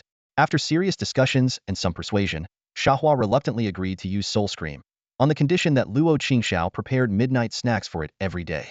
Luo Qingxiao thought helplessly, well, in the end, it's more work for me. He suspected this was a scheme by Manju and Xiahua to get more snacks. Although he wasn't sure if they could share senses, as their trainer, he accepted the arrangement. Spirits wouldn't suffer from eating more snacks, it would just take more of his time. When he reached the medical room, Luo Qingxiao saw Du Ming sitting in the waiting area as expected. Qianjun Xiaodong had already woken up, and a Hui Chundal was treating it with healing echo. The bell-like sound swept over Qianjun Xiaodong's body, gradually healing its various minor injuries. Luo Qingxiao watched with longing. Hui Chundals, exclusive medical spirits of the Federation, had formidable healing abilities. Unfortunately, it was nearly impossible for outsiders to obtain one. Without dwelling on it, he approached the pharmacy counter, where another exquisite Hui Chundal was selecting medicines. Hello, could you please get me 3 recovery potions? Luo Qingxiao said, simultaneously scanning his phone on the machine at the counter. The Hui Chundal verified the information and handed him 3 small potions. Thank you. Luo Qingxiao expressed his gratitude and was about to leave when Du Ming called out to him. Wait a moment. Luo Qingxiao turned to look at Du Ming, a hint of confusion on his face. Is something wrong? He asked curiously. Du Ming stared intently at Luo Qingxiao, his eyes filled with determination. I won't give up so easily, he said, enunciating each word. One day, I'll defeat you with my own hands. Huh. Luo Qingxiao scratched his head, feeling a bit baffled. It's just a match. No need to be so dramatic, he thought. This must be a typical teenage phase. Without overthinking it, Luo Qingxiao waved his hand and walked away. I look forward to that day. Luo Qingxiao chuckled to himself. I hope you won't end up crying when you face Manju. He knew Du Ming wasn't aware that he hadn't used his full strength in their battle, and next time, it might not even be Xiahua who steps in. Mansa's fighting style was far from gentle compared to Xiahua's. Humming a tune, Luo Qingxiao walked down the alley towards home. The schools in this world were indeed quite lenient. Afternoon training sessions were mostly self-directed, and no one would mind if you went straight home. However, skipping too often could lead to problems during exams. Suddenly, Luo Qingxiao's mood began to sink. His extraordinary intuition was screaming at him that something was off. It felt like someone had been hovering around him. Someone's following me. Is it that person from last time? Luo Qingxiao maintained a calm exterior, pretending to remember something suddenly. Oh no, I left my notebook at school, he said out loud, turning back while clutching the necklace around his neck tightly. After that battle, Manju and Xiahua are resting, and they are still at the novice level. Any adult trainer would be out of our league. Luo Qingxiao recalled the appearance of the stalker, who definitely didn't look like a minor. Despite his growing anxiety, Luo Qingxiao maintained a steady pace, showing no signs of his inner tension. He wasn't panicking yet, thanks to the protection of the Spirit Tower barrier. As long as he stayed within its coverage, help from the police would arrive quickly. Besides, elite-level Sky Patrol wings were keeping an eye from above. When Luo Qingxiao returned to school, the stalker was gone. His expression shifted as he pondered the identity of his pursuer. As a transmigrant, he had lived cautiously in this world for 9 years, ensuring not to offend anyone. The first encounter with the stalker could have been a coincidence or the work of a pervert, but being followed for over a week indicated he had something they wanted. A terrifying thought suddenly crossed Luo Qingxiao's mind. Oh no, and Qin. His pupils constricted, and his heart nearly skipped a beat. But he quickly calmed down, remembering that Qin was still in class. Those people wouldn't dare commit a crime at school. As a key economic hub of the Red Dragon Empire, Liaoyuan City had one of the highest safety ratings in the country. With the Spirit Tower barrier's protection, it would be nearly impossible to threaten Qin at school. Nevertheless, Luo Qingxiao hurried to the teacher's office for the first-year students and found their homeroom teacher, Ding Rong. He explained his discovery to Ding Rong, who took the matter seriously. After all, Luo Qingxiao was the top student in his grade, and nothing could be allowed to happen to him. After listening to Luo Qingxiao's account, Ding Rong agreed to accompany him to find his sister and report to the police. Luo Qingxiao sought out Ding Rong because, as the homeroom teacher of the top class at Liaoyuan First High, Ding Rong's strength likely surpassed that of an ordinary police officer. Additionally, having an adult accompany them to the police station would undoubtedly garner more attention from the authorities. Given the urgency, Ding Rong quickly packed up and set off with Luo Qingxiao. They traveled on Ding Rong's seasoned wind scythe horse, which was much faster. On the way, Ding Rong asked for details about the incident, such as how Luo Qingxiao detected the stalker. Luo Qingxiao explained his sensory abilities in general terms, without revealing everything. Ding Rong was slightly surprised, but didn't show any particular reaction. The wind scythe horse's speed was impressive, and they soon arrived at Qin's school. Luo Qingxiao explained the situation to the security guard, and Ding Rong showed his teacher's ID, allowing them to enter. They headed to Qin's class, where they encountered a teacher coming out. Luo Qingxiao quickly approached him. Excuse me, teacher. I'm Qin's brother. I need to speak with her urgently. Could you please let her come out? The teacher looked even more puzzled. He glanced into the classroom and then asked, Are you looking for Qin? Someone already took her away a short while ago. Luo Qingxiao's heart sank as he instinctively looked at Ding Rong, his face full of worry.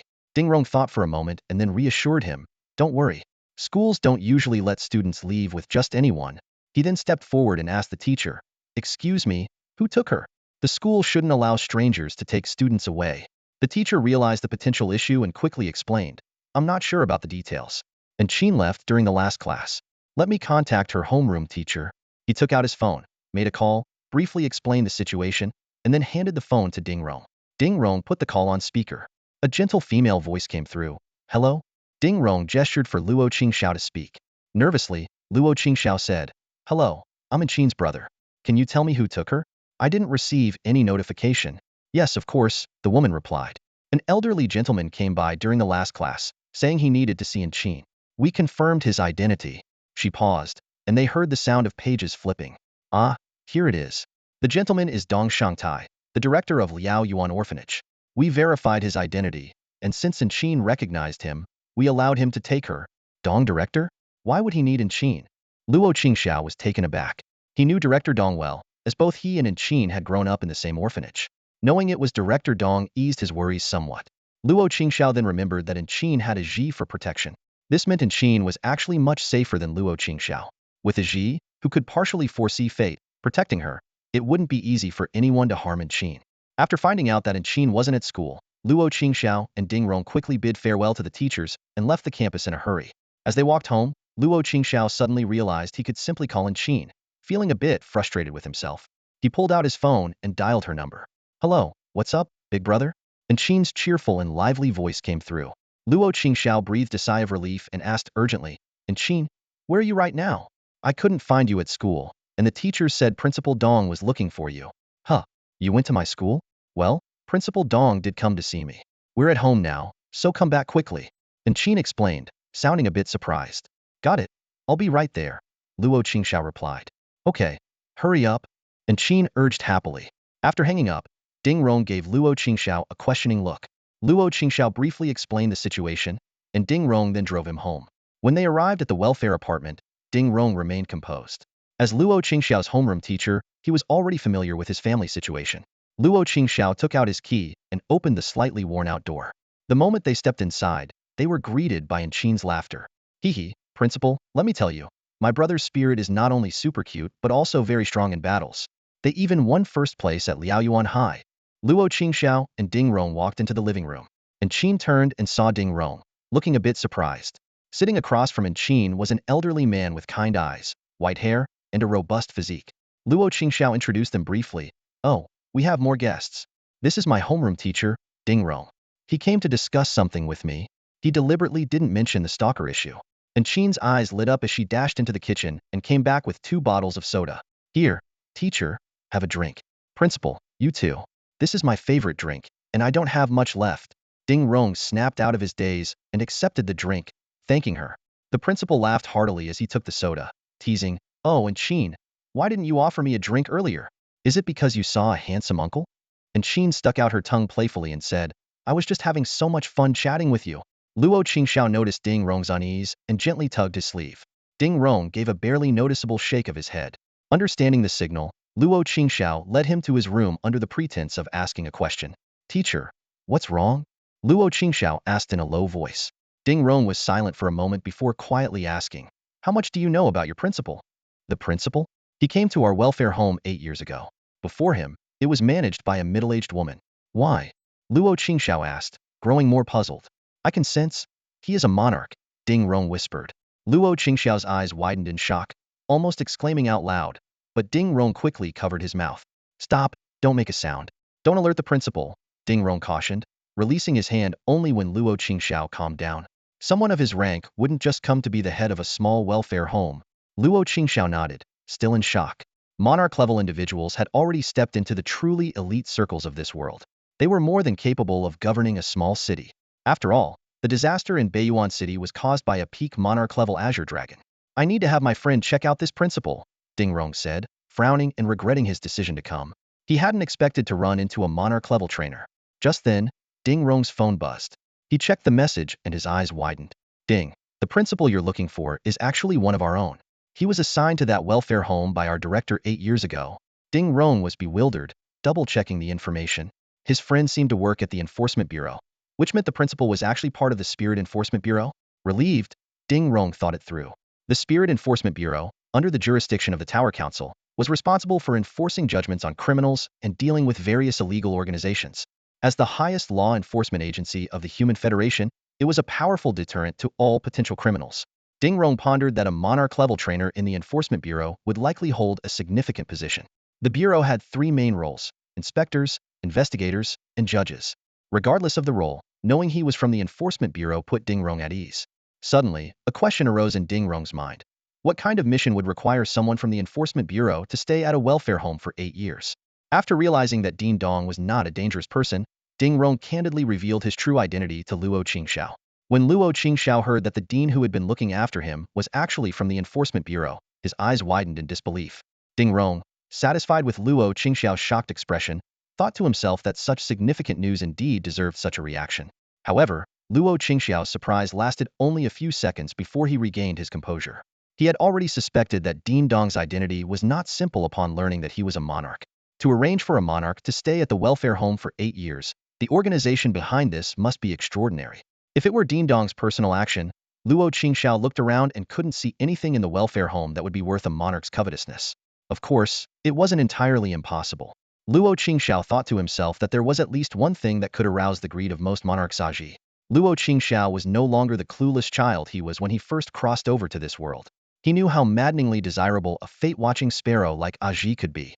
But Luo Qingxiao believed that besides himself and Qin, no one else knew of Aji's existence. As a spirit of the mind element with the ability to glimpse fate, Aji could easily hide herself in the city. Without someone 2 levels higher, discovering her would be a fantasy. Luo Qingxiao already knew that Aji was actually a monarch-level spirit. This meant that discovering Aji would require a trainer of at least the Imperial Crown level. He shook his head, thinking this was highly unlikely. Even if an Imperial Crown level being coveted the fate-watching sparrow, there was no need to stay at the welfare home for so long. Besides, Ding Dong had taken care of him in the past. Thinking of this, Luo Qingxiao couldn't help but laugh and shake his head.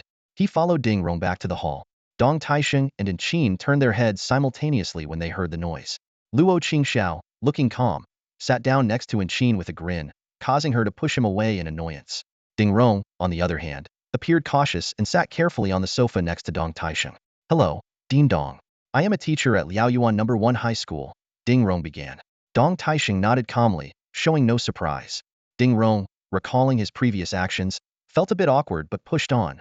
Well, my spiritual ability is spirit detection, so I sensed your power right away. At this point, Ding Rong paused. He realized he needed to explain his investigation of Dong Taisheng. Investigating a monarch was a significant matter that could draw attention. Even casually asking a friend could lead to trouble later, and the Enforcement Bureau would not overlook such a lead. Explaining now would prevent future complications. So, I was a bit surprised and had a friend from the Enforcement Bureau look into you, which is how I found out you were with the Bureau. I apologize if I disrupted your mission. Ding Rong sincerely apologized, nervously watching Dong Taisheng's reaction. Though only one rank apart, Ding Rong knew the gap between a master and a monarch was vast. Moreover, Dong Taisheng was from the Enforcement Bureau, and any of the 3 officials there were not to be trifled with. Dong Taisheng was momentarily stunned, then waved his hand, indicating Ding Rong needn't worry.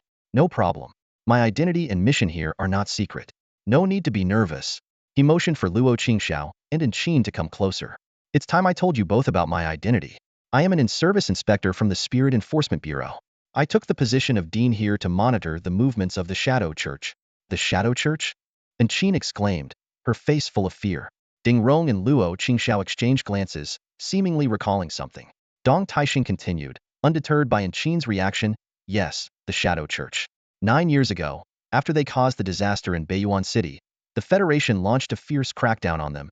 He took a sip of soda from the table before continuing. In the year following the disaster, the Shadow Church suffered heavy losses, but the real culprits were never found. Later, we discovered that some members of the Shadow Church seemed interested in the survivors of Beiyuan City. So, I was sent to the welfare home to monitor the Shadow Church and protect the survivors of Beiyuan City. After hearing Dong Taisheng's explanation, the 3 fell silent. Finally, Luo Qingxiao raised his hand and spoke first. Dean, I have some findings that might be related to the Shadow Church. Dong Taisheng narrowed his eyes, his expression becoming serious. Oh, go ahead. Luo Qingxiao organized his thoughts and began. Ever since I was young, I've had an extraordinary sense of perception and can easily detect when someone is watching me. Dong Taisheng frowned slightly, deep in thought. I've noticed people trying to follow me on my usual routes, but I never connected it to the Shadow Church. Luo Qingxiao's face grew serious as he continued. Today, I noticed another follower, which made me realize something was wrong. I quickly found my teacher and, worried about Qin, went to her school. Thinking back, those people were probably part of the Shadow Church. Qin quietly listened, tears welling up in her eyes. She hugged Luo Qingxiao tightly, murmuring, no wonder you insisted on taking me to school these past few days. So that's why. Dong Taisheng shook his head, dismissing Luo Qingxiao's guess. No, those people weren't from the Shadow Church. They were likely intelligence brokers. Intelligence brokers? Yes, the Shadow Church wouldn't expose themselves so easily. They wouldn't follow you personally, but would hire those reckless intelligence brokers to do it. Dong Taisheng sat up slightly, seemingly deep in thought as if something had occurred to him. Dong Taisheng reassured, Don't worry too much. Ordinary followers of the Shadow Church wouldn't dare act directly within the boundary of the Spirit Tower's barrier. He stroked his chin and added with interest. But I recall the Enforcement Bureau has already warned those informants. Is there really someone daring enough to collaborate with the Shadow Church at this time? As he spoke, he took out two exquisite bracelets from his pocket and handed them to Qin and Luo Qingxiao. Luo Qingxiao immediately recognized them as the protective bracelets used in the Trial of the Brave, though these were more refined and imbued with stronger spiritual power. Consider these protective bracelets alone, Dong Taixing explained. They can withstand a direct attack from a master-level spirit. Remember to carry them with you when you go out.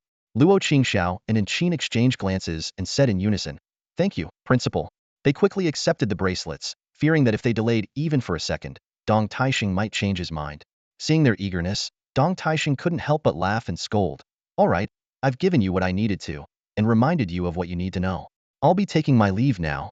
Take care, Principal." Luo Qingxiao and Qin responded obediently. Seeing this, Ding Rong also prepared to leave, but not before glaring at Luo Qingxiao. "Luo Qingxiao, come to the battle hall tomorrow afternoon. I need to personally check your recent training results." "What?" Luo Qingxiao stared at his teacher in shock, feeling as bewildered as a college student, suddenly called to give a presentation. Qin chuckled softly beside him, her mood seemingly lightened. After Dong Taixing and Ding Rong left, Luo Qingxiao noticed that Qin still seemed troubled. He understood her feelings. After all, Qin's mother, Luya, had disappeared in the natural disaster in Beiyuan City, which was caused by the Shadow Church. But as a colossal organization capable of rivaling the Federation, the Shadow Church was not something they could confront at this moment. Luo Qingxiao decided not to comfort Qin, thinking it might be better to let her vent her emotions. He stood outside her room, quietly listening to her soft sobs, feeling a mix of emotions. After 9 years together, Qin had become like family to him, and seeing her like this made his heart ache. However, there were other matters to attend to. Luo Qingxiao turned and walked to his room, calling for Aji, who was grooming its feathers. Once inside, Luo Qingxiao locked the door and sat at his desk, looking seriously at Aji. "Tell me, are the people from the Shadow Church here for you or Qin?" Aji was silent for a moment before letting out a series of clear chirps. "Actually, the people from the Shadow Church are here for you." Luo Qingxiao was stunned, pointing at himself in disbelief. "They're here for me?" He couldn't believe it. As a mere survivor, what could he possibly have that the Shadow Church wanted? Did they know he was a transmigrant? How could that be? Seeing his reaction, Aji quickly explained, "They really are here for you. They actually want to find something on you." "What's on me that's worth their trouble?" Luo Qingxiao grew more confused. Aji's eyes flickered with hesitation. "I'll tell you everything, but you have to promise not to get angry, okay?" Luo Qingxiao nodded, trying to stay calm. "All right, I won't get angry. Just tell me." Aji quickly explained, "Here's the thing. Madame Luya took something very special from the Shadow Church, but it needed to be hidden inside a person. And Madame Luya didn't want to return it to the Shadow Church or put it in Qin. So, she hid it inside you." Luo Qingxiao's face darkened upon hearing this. "No wonder they came looking for me." Seeing his reaction, Aji weakly chirped, "You promised not to get angry." Luo Qingxiao sighed. This once mighty monarch-level spirit now acted like a little girl. "So, what exactly is this thing inside me?" Aji chirped. "You'll find out once you become an extraordinary level trainer. I doubt I'll live long enough to become an extraordinary level trainer." "Do you really think the Shadow Church is easy to deal with?" Luo Qingxiao glared at Aji. Aji sheepishly said, "It's not that bad. I've managed to fool them for years. It's just that something went wrong recently, and they noticed something was off." Luo Qingxiao raised an eyebrow. No wonder the Shadow Church had been quiet for the past 8 or 9 years, and only recently found their way here. Azir seemed to feel a bit guilty. It gently flapped its wings and used its feathers to softly stroke Luo Qingxiao's head, letting out a low hum. "Don't worry, I'll be sticking around to protect you for a while." Luo Qingxiao, deep in thought, rolled his eyes at Azir upon hearing this. He thought to himself, if it really comes down to facing the Shadow Court, even 100 Azirs wouldn't be enough. However, the human world is still under the control of the Council of Towers. As long as he stays within the Spirit Tower's barrier, the Shadow Court won't be able to threaten him. With Azir's protection, it should indeed be quite safe. What about Qin? The Shadow Court won't target her, will they? Luo Qingxiao asked worriedly. Azir, however, seemed quite relaxed. It patted Luo Qingxiao's shoulder with its wing and hummed, "Don't worry, the Shadow Court doesn't even know Qin exists. They probably think she's just an ordinary survivor." After a brief pause, it added, "Besides, I've been keeping an eye on Qin's fate line. If anything goes wrong, I'll rush back to protect her immediately." Only then did Luo Qingxiao feel completely at ease. He gently stroked Azir's soft feathers and said with a smile, "That's more like it. So, are you going to stay hidden and follow me? Or should I bring your pokeball?" Azir pondered for a moment, then flicked away Luo Qingxiao's hand from its body, giving him a glare before replying, "You'd better bring my pokeball. It's too exhausting to stay hidden using psychic power all the time." Luo Qingxiao readily agreed. He rummaged through an old, dusty box and found a pokeball. After wiping it clean with a tissue, he attached it to the necklace around his neck. The pokeball instantly shrank and fit perfectly into the empty slot, symmetrically aligned with Manju and Shahua's pokeballs. Luo Qingxiao nodded in satisfaction.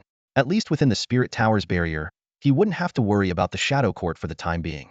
The next afternoon, in Classroom 1, Grade 10, at Liaoyuan No. 1 High School, Ding Rong looked at Luo Qingxiao, who had rushed in to sign in, with a knowing smile. "Come on, everyone's waiting for you." Luo Qingxiao scanned the classroom and saw that most of his classmates were filled with anticipation. Zhang Qing, Fang Xian, and Du Ming, in particular, couldn't hide their excitement, as if they were eager to see him get scolded by the teacher. Luo Qingxiao smiled wryly. Du Ming's reaction was understandable, but what was with Zhang Qing and Fang Xian? Were they also hoping to see him make a fool of himself? It seemed he had chosen his friends poorly. After a bit of banter, Luo Qingxiao turned to Ding Rong and smiled, "Teacher, I'm fine with doing a battle demonstration, but I can't use the demonic hound." Despite the significant progress Manju had made over the past month, it still couldn't compare to the demonic hound. Now was not the time to challenge it. However, Luo Qingxiao didn't believe Ding Rong had a second Pokemon as powerful as the demonic hound. Ding Rong also smiled upon hearing this, thinking that the kid must believe that without the demonic hound, he wouldn't stand a chance. Although not as powerful as the demonic hound, Ding Rong had another Pokemon that was quite formidable for a novice level. It was prepared as a reward for the annual final assessment at Liaoyuan No. 1 High School. Considering the attributes of this Pokemon, a subtle smile appeared on Ding Rong's face, and he readily agreed to Luo Qingxiao's request. "No problem, I agree. Now let's get going." Upon entering the battle arena, the students took their seats and excitedly discussed the upcoming battle. The majority doubted Luo Qingxiao could defeat their homeroom teacher, Ding Rong. Even Du Ming, who had just lost to Luo Qingxiao the previous day, and Zhang Qing, who usually got along well with him, shared the same view. The only exception was Fang Xian, who had regularly trained her rock sheep against Manju and knew how much Luo Qingxiao had improved since the beginning of the term. She was also the only one aware that Luo Qingxiao had held back during his battle with Du Ming. Luo Qingxiao and Ding Rong stood at opposite ends of the field. Luo Qingxiao appeared calm, showing no sign of nervousness about battling his teacher. Ding Rong, on the other hand, looked equally composed. He skillfully tossed a pokeball towards the center of the field. The pokeball released a Pokemon and then smoothly returned to his hand, the entire motion executed with flair. Seeing this, Luo Qingxiao muttered to himself, "How old is he? Still trying to look cool?" Judging by how practiced he is, he must have done this a lot. Despite his critique, he had to admit that the move looked impressive. After his silent critique, Luo Qingxiao focused on the Pokemon on the field. It was a small bear with fiery red fur and white paws, its short round tail resembling a fiery gem. The bear seemed sleepy, rubbing its eyes and yawning while curiously observing Luo Qingxiao. Luo Qingxiao's eyes narrowed as he recognized the Pokemon. A system panel appeared in his vision. Species: Flame Bear. Type: Fire. Ability: Blazing Flame. Pokemon with this ability have flames that burn hotter, are more destructive, and are harder to extinguish than those of ordinary Pokemon. Description: a bear that can eat ordinary flames like candy. It is usually very gentle but becomes extremely aggressive if it consumes too many flames. Luo Qingxiao now understood why Ding Rong had so readily agreed not to use the demonic hound. He still had this ace up his sleeve. While attribute advantages don't strictly apply to spirit power, in actual combat, fire-type Pokemon hold a significant advantage over grass-type ones. Given the current situation, Luo Qingxiao had no choice but to tough it out. He gently pressed the necklace on his chest, releasing a burst of white light from the embedded Pokeball. Manju appeared gracefully in the arena, her elegant figure and light green leaf attire resembling a mythical forest fairy, exuding an aura of mystery and nobility. Even though the students in the audience had seen Manju battle many times before, they couldn't help but gasp in awe. The Rui Seed was truly a beautiful spirit, and under Luo Qingxiao's meticulous care, Manju's appearance had grown even more splendid, a testament to her well-developed state. Opposite him, Ding Rong couldn't help but praise, "You've raised it well." He knew full well that most flower-type spirits grew stronger as they became more beautiful. Manju ignored the surrounding exclamations, focusing intently on Yin Yin Xiong, her expression serious. Clearly, she sensed that this opponent was different. Luo Qingxiao also kept his eyes on Yin Yin Xiong, silently assessing the situation. Although this Yin Yin Xiong's psychic energy wasn't as strong as that of the Maluo hunting dog, and even slightly weaker than Manju's, its fire attribute leveled the playing field. With the class teacher personally commanding it, this would undoubtedly be a tough battle. As Sun Tianji announced the start of the battle, Ding Rong immediately ordered, Yin Yin Shtong, use Flame Claw. Yin Yin Shtong responded instantly, standing on its hind legs as its front paws ignited with roaring flames, charging fiercely at Manju. However, its bulky form was clearly no match for the psychokinetic Manju. With ease, Manju used her telekinesis to lift herself into the air, looking down at her opponent. Yin Yin Xiong stared blankly up at Manju, tilting its head to look back at Ding Rong. Ding Rong felt a headache coming on, realizing that flying was indeed a significant early advantage, which explained why wind-type spirits were so popular in the early stages. After a brief moment of thought, he commanded, use Flame Charge. Yin Yin Xiong perked up at the command, its fiery red fur glowing even more brightly as sparks flew from its mouth. Flame Charge, a fire-type enhancement ability, allowed it to gather flames within its body, significantly boosting the power of its subsequent fire-type attacks. Luo Qingxiao wasn't about to let Yin Yin Xiong complete its charge. Manju, Leaf Blade, he ordered. Several razor-sharp leaves instantly formed in front of Manju, shooting towards Yin Yin Xiong with a whoosh. The heavy Yin Yin Xiong couldn't dodge in time and let out a pained cry as the leaves struck, though it didn't suffer significant damage. Frustrated, Manju summoned more leaves with a light wave of her arm. This time, the leaves cleverly connected end to end, forming a ring that spun and attacked Yin Yin Xiong again. Luo Qingxiao was surprised to see Manju smiling proudly at him. Not bad, he praised, delighted that Manju had mastered a new use for Leaf Blade. Realizing that this attack couldn't be taken heeded, Ding Rong quickly shouted, Yin Yin Xiong, use Flame Ring. Yin Yin Xiong swiftly gathered its psychic energy, creating a circle of light around itself. The light then exploded into a blazing ring of fire that spread outwards. The ring of fire clashed with the ring of leaves, burning them to ashes and dissipating their spiritual energy. The remaining flames headed towards Manju, but their power was significantly reduced. Manju easily dispersed the flames with a wave of her arm using telekinesis. The battle entered a temporary stalemate. Whenever Yin Yin Xiong tried to use Flame Charge, Manju would immediately interrupt with Leaf Blade. But Manju also had to constantly watch Yin Yin Xiong's movements, preventing her from concentrating her psychic energy for other effective attacks. Ding Rong clicked his tongue in annoyance. Psychokinesis is really troublesome. As one of the three mystical types, even a novice psychokinetic spirit could perform tricky moves like telekinetic flight and teleportation. He knew that if this continued, he would eventually lose. Although the backlash from interrupted flame charges wasn't severe, Yin Yin Xiong couldn't endure it forever. Forget it, Yin Yin Xiong, use Flame Vortex. Ding Rong decisively changed tactics. Yin Yin Xiong, already brimming with frustration, eagerly spat out a ball of fire. The fireball hit the ground and quickly expanded into a massive fiery tornado, swirling towards Manju.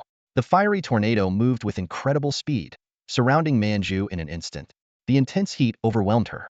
Knowing the flame vortex was more about control than power, Ding Rong immediately gave the next command as the flames ensnared Manju. Yin Yin Xiong, use Flame Burst. A flash of fire appeared in Yin Yin Xiong's eyes as the fiery tornado suddenly exploded, creating a massive shockwave. The petite Manju was blasted away by the force. Luckily, she summoned a wall of enchanted vines in time to shield herself from the worst of the explosion. Even so, the burns on her exterior indicated she had taken significant damage. Yin Yin Xiong's seamless attacks left Luo Qingxiao no time to react. By the time the dust settled, Manju was already heavily injured. Wow, as expected of a teacher. Their battle techniques are far superior to other students. Luo Qingxiao licked his lips, feeling the pressure that was absent in his battles with other students. Even his match with Du Ming yesterday hadn't made him this tense. But, this is getting interesting. Luo Qingxiao chuckled darkly, his eyes turning sharp. Teacher, now it's my turn.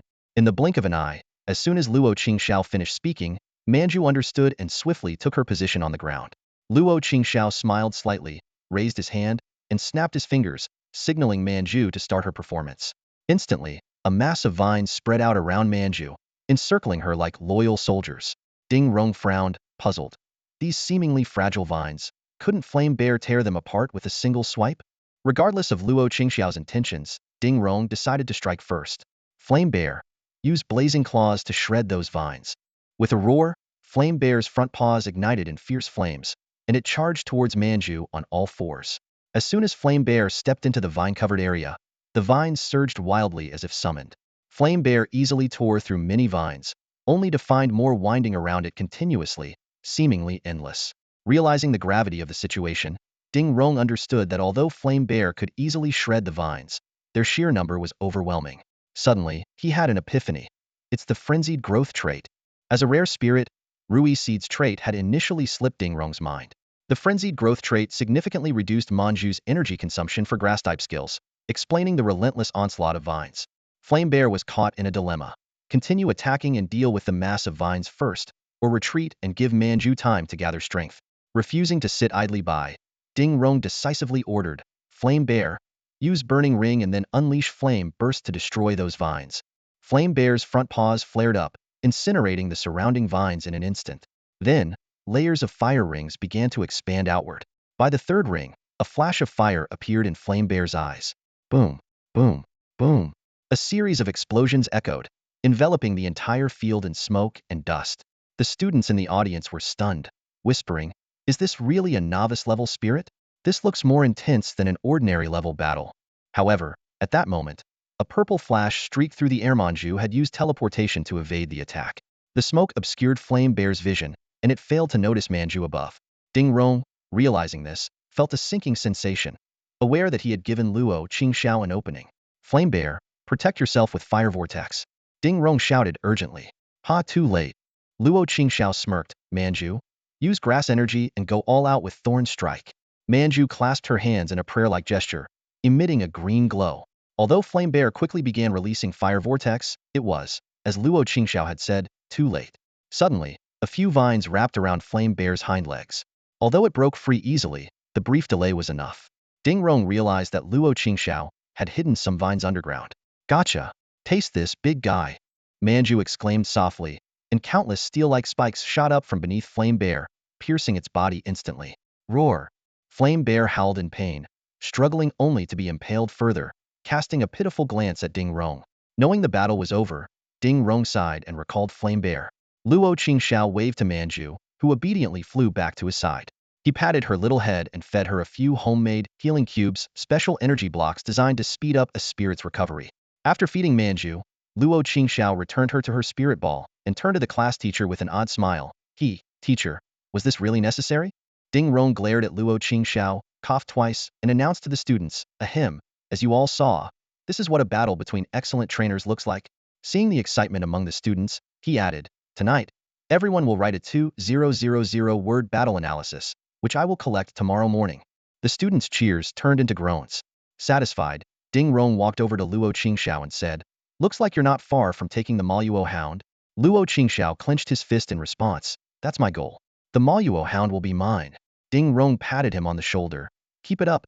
Your Rui Seed still has a long way to go to defeat the Maluo Hound. I hope you can make it.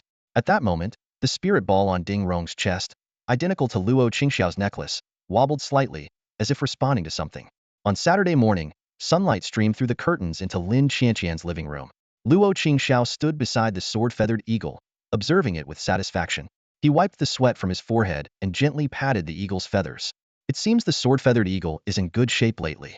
The chances of evolution are quite high, Luo Qingxiao said with a tired smile. He had just used his spiritual power to help the eagle adjust its internal energy, which had drained quite a bit of his strength. Lin Qianqian stood nearby, her face beaming with joy. Her eyes occasionally glanced at the array of spiritual materials on the table, their mere presence evoking awe. Thank you so much. Lin Qianqian exclaimed excitedly. If it really evolves successfully, they'll treat you to a big meal. Luo Qingxiao waved his hand and replied with a smile. No need for a big meal. If it succeeds, being able to visit the Yinran's secret realm would be the best reward for me. He paused and then seriously added, remember, try to get the sword-feathered eagle to learn the skill Radiant Wings. Without this skill, the success rate of evolution is only about 50%. Lin Qianqian nodded in understanding, but then looked troubled. Xiaoyu's innate attributes don't include the light element, she explained. Even if it has some light energy within, there's no guarantee that the Radiant Wings skill crystal will work. She sighed deeply, massaging her temples. The Radiant Wings skill crystal is too expensive. With just a possibility of success, my family can't afford to gamble on it. Luo Qingxiao nodded sympathetically. As a light element skill, the Radiant Wings crystal was indeed exorbitantly priced. Even if it worked, it would only increase the chances of evolving the sword-feathered eagle into a radiant sword eagle by 20%. If it failed, nearly 1,000,000 yuan would go down the drain. Despite the Lin family's wealth, such a risk was significant. After some thought, Luo Qingxiao suggested, if learning Radiant Wings is too difficult, you could start with Glowing Flicker. It's a common introductory light element skill and should be easier to master. You can feed the sword-feathered eagle some solar orchids, but make sure to do it at noon when the sunlight is strongest. He paused and added, but these basic nurturing tips, your uncle at the Spirit Nurturing Association should be familiar with them, right? Lin Qianqian looked a bit dazed, almost forming spiral eyes. Hearing the last sentence, she nodded repeatedly. Yes, yes. Give me a moment. I'll get my notebook. She rushed inside and quickly returned. Take your time. I'm in no hurry, Luo Qingxiao said, amused by her eagerness. Hee, I just don't want to forget anything. Lin Qianqian chuckled, starting to jot down notes. Glowing flicker. Solar orchids? Anything else to keep in mind? Considering Lin Qianqian's father worked at the Liaoyuan Spirit Tower and likely had extensive connections, Luo Qingxiao added, you might want to find a trainer with a light element spirit to help train the sword-feathered eagle. A light element spirit? Lin Qianqian murmured thoughtfully. Luo Qingxiao nodded. With the help of a light element spirit, mastering glowing flicker should be a certainty, even if radiant wings is a stretch. With that, he began packing his things to leave. That's all for today's planning and nurturing. I have other appointments, so I need to go. All right, take care, Junior Luo. Lin Qianqian snapped back to reality and waved goodbye. Luo Qingxiao shrugged. Ever since Lin Qianqian found out he was also a student at Liaoyuan High, she had been calling him that. He didn't mind and waved back. After leaving the Lin residence, Luo Qingxiao checked his schedule on his phone. He still had to nurture Lu Yu's mountain beast and help another client evolve their night wolf in the afternoon. He sighed. His holiday schedule was packed. Well, can't be helped. Not everyone is born into wealth. Luo Qingxiao chuckled to himself, not complaining much, and continued on his way. Meanwhile, in a dimly lit room, I've given you so much time, and you still haven't dealt with a 16-year-old boy? Shadow's eyes narrowed, his expression displeased as he glared at the man in the black robe before him. The man in the black robe smiled bitterly, explaining, Master Shadow, it's not that we haven't tried, but your requirements are too complicated. According to your instructions, we have to capture Luo Qingxiao alive and take him out of Liaoyuan City without attracting attention. With the Liaoyuan barrier in place, we can only try to trick him into leaving voluntarily. Seeing Shadow's face grow darker, the man's voice grew smaller. We've already tried several times, but that kid is too sharp. As soon as he hears about leaving Liaoyuan City, he blocks our people, and you won't allow us to seek help from the other priests. Enough, get out. Shadow impatiently waved his hand, driving the man out. After the man left, Shadow's expression fluctuated. Damn Execution Bureau, he cursed. If it weren't for you constantly hounding me, I would have confirmed the key was with that kid much sooner. In a fit of rage, Shadow grabbed a teacup and smashed it to the ground.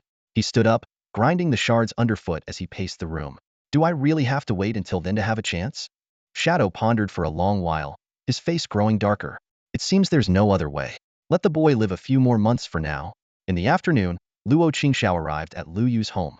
Compared to Lin Qianqian's villa with a yard, Lu Yu's home seemed much more modest. The three-bedroom apartment was small, but just enough for the mountain beast to move around a bit. Still, it was much better than the welfare housing Luo Qingxiao lived in. As soon as he entered, a large figure lunged at him. Luo Qingxiao laughed, catching the mountain beast's enthusiastic greeting. Fortunately, his physical strength had improved since becoming a trainer, or this pounce might have caused him some minor injuries. Over the past few months, Luo Qingxiao had nurtured this mountain beast multiple times. Its affection for Luo Qingxiao was so strong that it even made Lu Yu, its owner, a bit jealous. All right, time for your checkup. Luo Qingxiao gently patted the back of the massive mountain beast. The large creature obediently climbed down from him and lay on the ground. Luo Qingxiao rubbed the beast's small head, which was covered with several pieces of protective stone armor, and began a thorough examination. He first lifted the beast's eyelids to observe its pupils, then had it open its mouth to check its teeth and tongue. Everything seemed normal. Next, Luo Qingxiao closed his eyes and used his spiritual power to carefully examine the beast's energy status. After completing the checkup, Luo Qingxiao sat down on a nearby chair and began to take notes. Lu Yu, I remember the mountain beast advanced to novice level about a month ago, right? He asked while writing. Lu Yu quickly ran over and nodded in confirmation. Yes, it advanced a month ago. How many skills has it mastered? Luo Qingxiao twirled his pen and raised an eyebrow. The system could only provide basic information. Unless the spirit was contracted to him, he couldn't know what skills it had mastered. It has earth spikes, stone armor, rock charge, and sharp stone claws. Lu Yu replied excitedly. For skills, huh? That's quite impressive. Luo Qingxiao nodded slightly and continued writing. Lu Yu curiously peeked at his notes, but found much of it incomprehensible. Brother Luo, you're really amazing. Lu Yu exclaimed sincerely. Although Luo Qingxiao was 2 or 3 years younger than him, his knowledge far surpassed Lu Yu's, and he was already an ordinary level spirit breeder.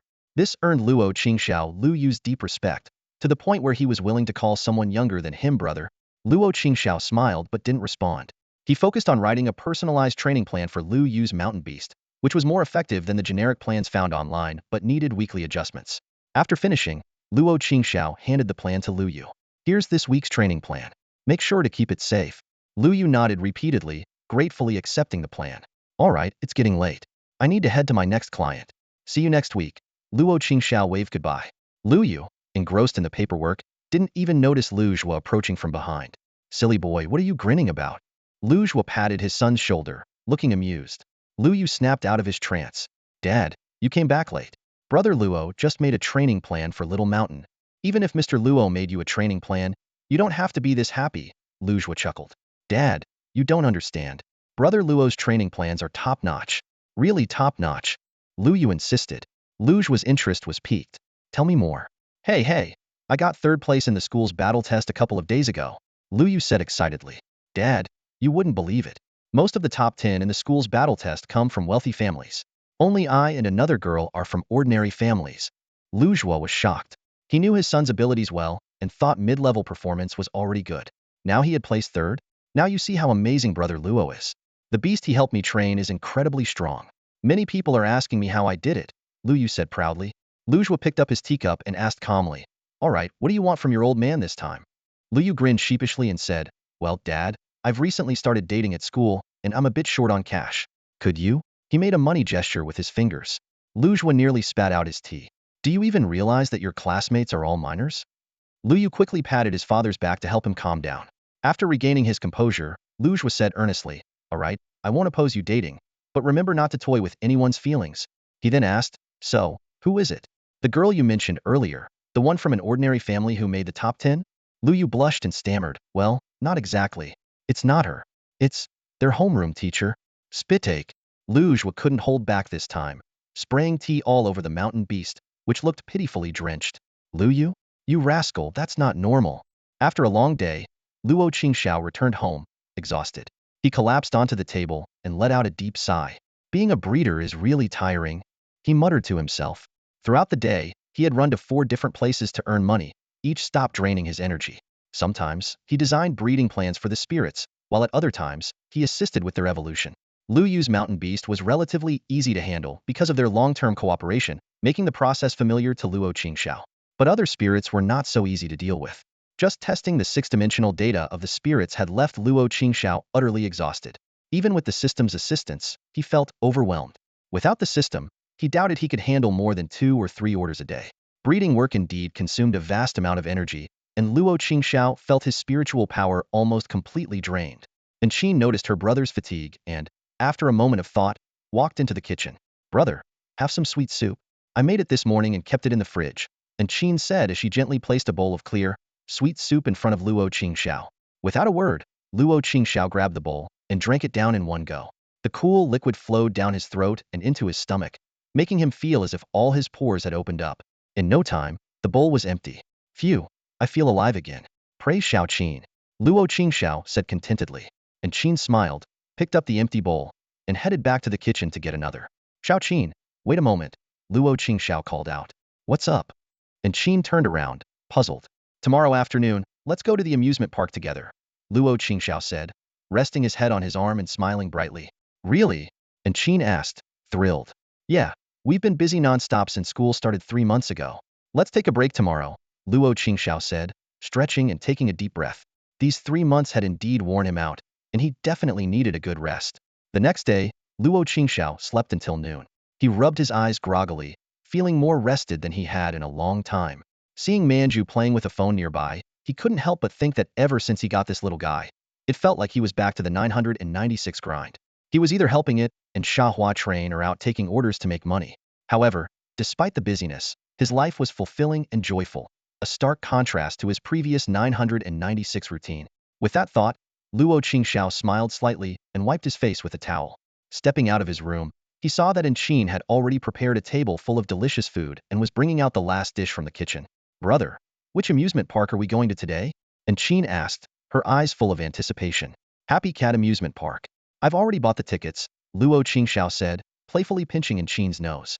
Hey, I told you not to pinch my nose, and Qin said, pretending to be angry and then pinching his cheek in retaliation. In the afternoon, the siblings arrived at the entrance of Happy Cat Amusement Park, and Qin looked up at the large Happy Cat emblem above the entrance, the park's mascot. That's the Happy Cat. Isn't it cute? Luo Qingxiao explained. Yes, it's really cute. And Qin nodded vigorously, the emblem alone capturing her heart. Luo Qingxiao chuckled and led in Qin to the ticket checkpoint, explaining along the way. Did you know that Happy Cat is one of the evolutions of Hua Xian Cat? Really? And Qin's eyes widened in surprise. Yes, Happy Cat is one of Hua Xian Cat's 5 evolutionary forms, focusing on enhancing mental abilities. You can often see it in competitions. You love watching spirit battles, so you must have seen it in action, Luo Qingxiao said. And Qin nodded. I've seen it in many competitions, but I never realized it was an evolution of Hua Xian Cat. As they chatted, they soon reached the ticket checkpoint. Luo Qingxiao pulled out his phone for the staff to scan the tickets, and they smoothly entered the park. And Qin excitedly ran ahead, while Luo Qingxiao quickly followed. According to the park's rules, visitors could release their small spirits, so Luo Qingxiao let Manju out. Manju appeared and immediately started curiously examining the surroundings. Let's go. Today, I'll make sure you and Qin have a great time, Luo Qingxiao said to Manju with a smile. Hearing the word play, Manju's eyes lit up. Finally, some playtime. Training every day is exhausting. Manju hadn't had a break for a while. The last time was 2 weeks ago. Hey, big brother. What are you and Manju doing? Hurry up and catch up. And Qin called out from ahead, her hands cupped around her mouth like a megaphone. Luo Qingxiao and Manju exchanged a smile and quickly caught up. And Qin, holding the park map, pointed here and there but couldn't decide which activity to start with. Finally, she handed the map to Luo Qingxiao. There are so many attractions. You decide, big brother. Luo Qingxiao reluctantly took the map and carefully examined it. Happy Cat Amusement Park indeed had a lot of activities, most related to spirits. After some consideration, he decided on 4 attractions. Flying carp leaping over the dragon gate, spinning iron turtle, bouncing big mouth frog, and the last one, little ghost's fiery adventure. After they chose their activity, Qin and Manju cheered simultaneously. Qin excitedly grabbed Luo Qingxiao's left hand and pulled him along as they ran to the first attraction, the flying carp leaping over the dragon gate. The 3 arrived at the amusement bridge over the river, and the sight before them was breathtaking. Countless flying carp sprites were continuously leaping and diving, effortlessly jumping over the bridges spanning the river. These sprites were named for their remarkable jumping abilities and their graceful, almost airborne movements. The attraction allowed visitors to sit on the backs of the flying carp, experiencing the jumps over the various bridges. On the bridge, staff members were explaining the details of the activity to the visitors. Seeing Luo Qingxiao and Qin, an available staff member approached them to ask if they wanted to join. After receiving an affirmative response, the staff member led them to the back of the bridge, where numerous flying carp were ready to go. Luo Qingxiao and Qin each chose one. But when they learned that Manju couldn't join them, the little sprite seemed downcast. Noticing Manju's expression, Luo Qingxiao had an idea. He decided to let Manju sit on his shoulder, securing it with a vine. Although the staff had some concerns, they ultimately allowed it, considering the high safety standards of the attraction. Manju was overjoyed and used its telekinesis to float onto Luo Qingxiao's shoulder, carefully tying itself to him with a vine. Luo Qingxiao checked the security of the setup, but noticed that Manju kept its head down. What's wrong? Why are you looking down? Luo Qingxiao asked, puzzled. Manju seemed to make a decision and suddenly lifted its head, giving Luo Qingxiao a gentle kiss on the cheek. Luo Qingxiao was stunned and then looked at Manju with a mix of amusement and disbelief, noticing its flushed cheeks and fixed gaze ahead. Gumi gumi, Manju explained in a barely audible voice. I saw this in a movie. In the human world, this is how you express joy when you meet someone you like. Luo Qingxiao gave Manju a speechless look, thinking he needed to monitor the movies the little sprite watched. But before he could say anything, the flying carp started moving. They swiftly swam to a bridge, suddenly leaping high and easily clearing the bridge's top. The visitors experienced the thrill of soaring through the air, feeling like flying fish riders. Luo Qingxiao shouted with excitement, wow, this is so much fun. The flying carp dove deep into the river, then surged upward again, leaping over the Dragon Gate Bridge. Waterproof bubbles shielded the visitors from getting wet and provided oxygen. Amidst the dives and jumps, Manju realized it wasn't as interested in the activity. Its thoughts were entirely on its trainer. After the ride ended, Qin exclaimed excitedly, wow, the flying carp leaping over the Dragon Gate was incredible. Luo Qingxiao nodded in agreement. It really was. No wonder so many people want to try it. He turned to see Manju's reaction but found that the sprite on his shoulder had been replaced by Xiahua. Xiahua? You came out so quickly? Luo Qingxiao asked in surprise. Xiahua covered her mouth with a giggle, her eyes twinkling with a hint of mischief. Luo Qingxiao guessed the reason for Manju's sudden disappearance and couldn't help but chuckle. He patted Xiahua's head and said, "All right, let's go. The three of us will continue our adventure." Xiahua nodded obediently, her gaze soft.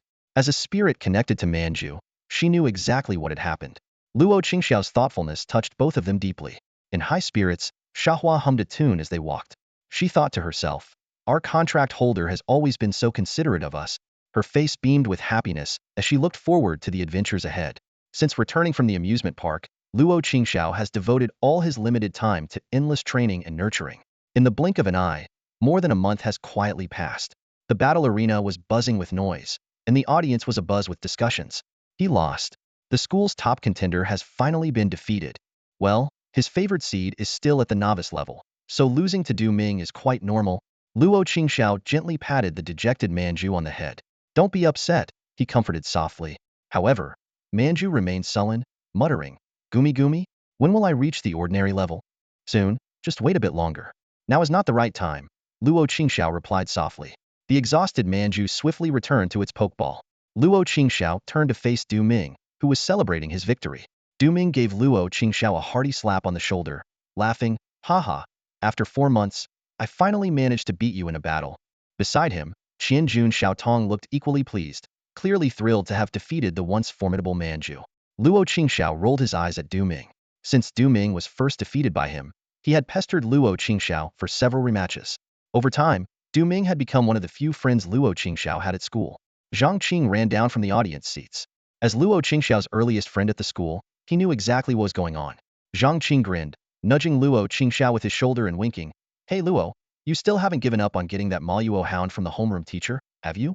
Seeing Luo Qingxiao nod, Zhang Qing became even more excited. "Haha, then wait for it. My Sky Swallow is also about to advance to the ordinary level. When it does, I'll be coming for a rematch too. Nice try, but my ranking is lower than yours. According to the rules, you don't even qualify to challenge me," Luo Qingxiao scoffed. "Don't worry, once I advance to the ordinary level, my first battle will be to challenge you." Zhang Qing's smile faded slightly as Du Ming laughed out loud beside him. The three friends left the battle arena together, chatting and laughing as they headed to the cafeteria. It was still early, so the cafeteria wasn't crowded. They grabbed some food and sat at the same table. Luo Qingxiao didn't summon Manju, deciding to give it some extra treats as a consolation later that night. As they leisurely enjoyed their meal, Du Ming suddenly asked, "Luo, do you really think you can beat the homeroom teacher's Maluo hound?" Seeing Luo Qingxiao nod, Du Ming grew more curious. The homeroom teacher's Maluo hound is considered the pinnacle of the novice level. Even some legendary Pokemon might not be able to defeat it easily. "Where does your confidence come from?" Luo Qingxiao smiled calmly and replied, "Because I believe in my Pokemon." Du Ming and Zhang Qing exchanged glances and both rolled their eyes. "If you don't want to say, then fine. Yeah, whatever." Seeing the two of them joking around, Luo Qingxiao just smiled. He thought to himself, "Do you think I would tell you that my trump card is almost ready? Once Lin Qianqian's Jinyu Eagle evolves, I'll be able to get that item." Since Luo Qingxiao didn't want to say more, Du Ming and Zhang Qing didn't press further and started chatting about other things. "By the way, have you heard about the recent incident in Huaguang Forest near Xingho City?" Du Ming suddenly asked. "What happened in Huaguang Forest?" Luo Qingxiao asked, puzzled. He had been too busy with training and earning money to follow the news. I know. Zhang Qing excitedly pounded the table, earning a reproachful glare from Luo Qingxiao. "Just say it. Why the drama?" Zhang Qing grinned sheepishly. "Sorry, I got a bit excited." "So, what happened in Huaguang Forest?" Luo Qingxiao pressed on, curious. "Let me explain."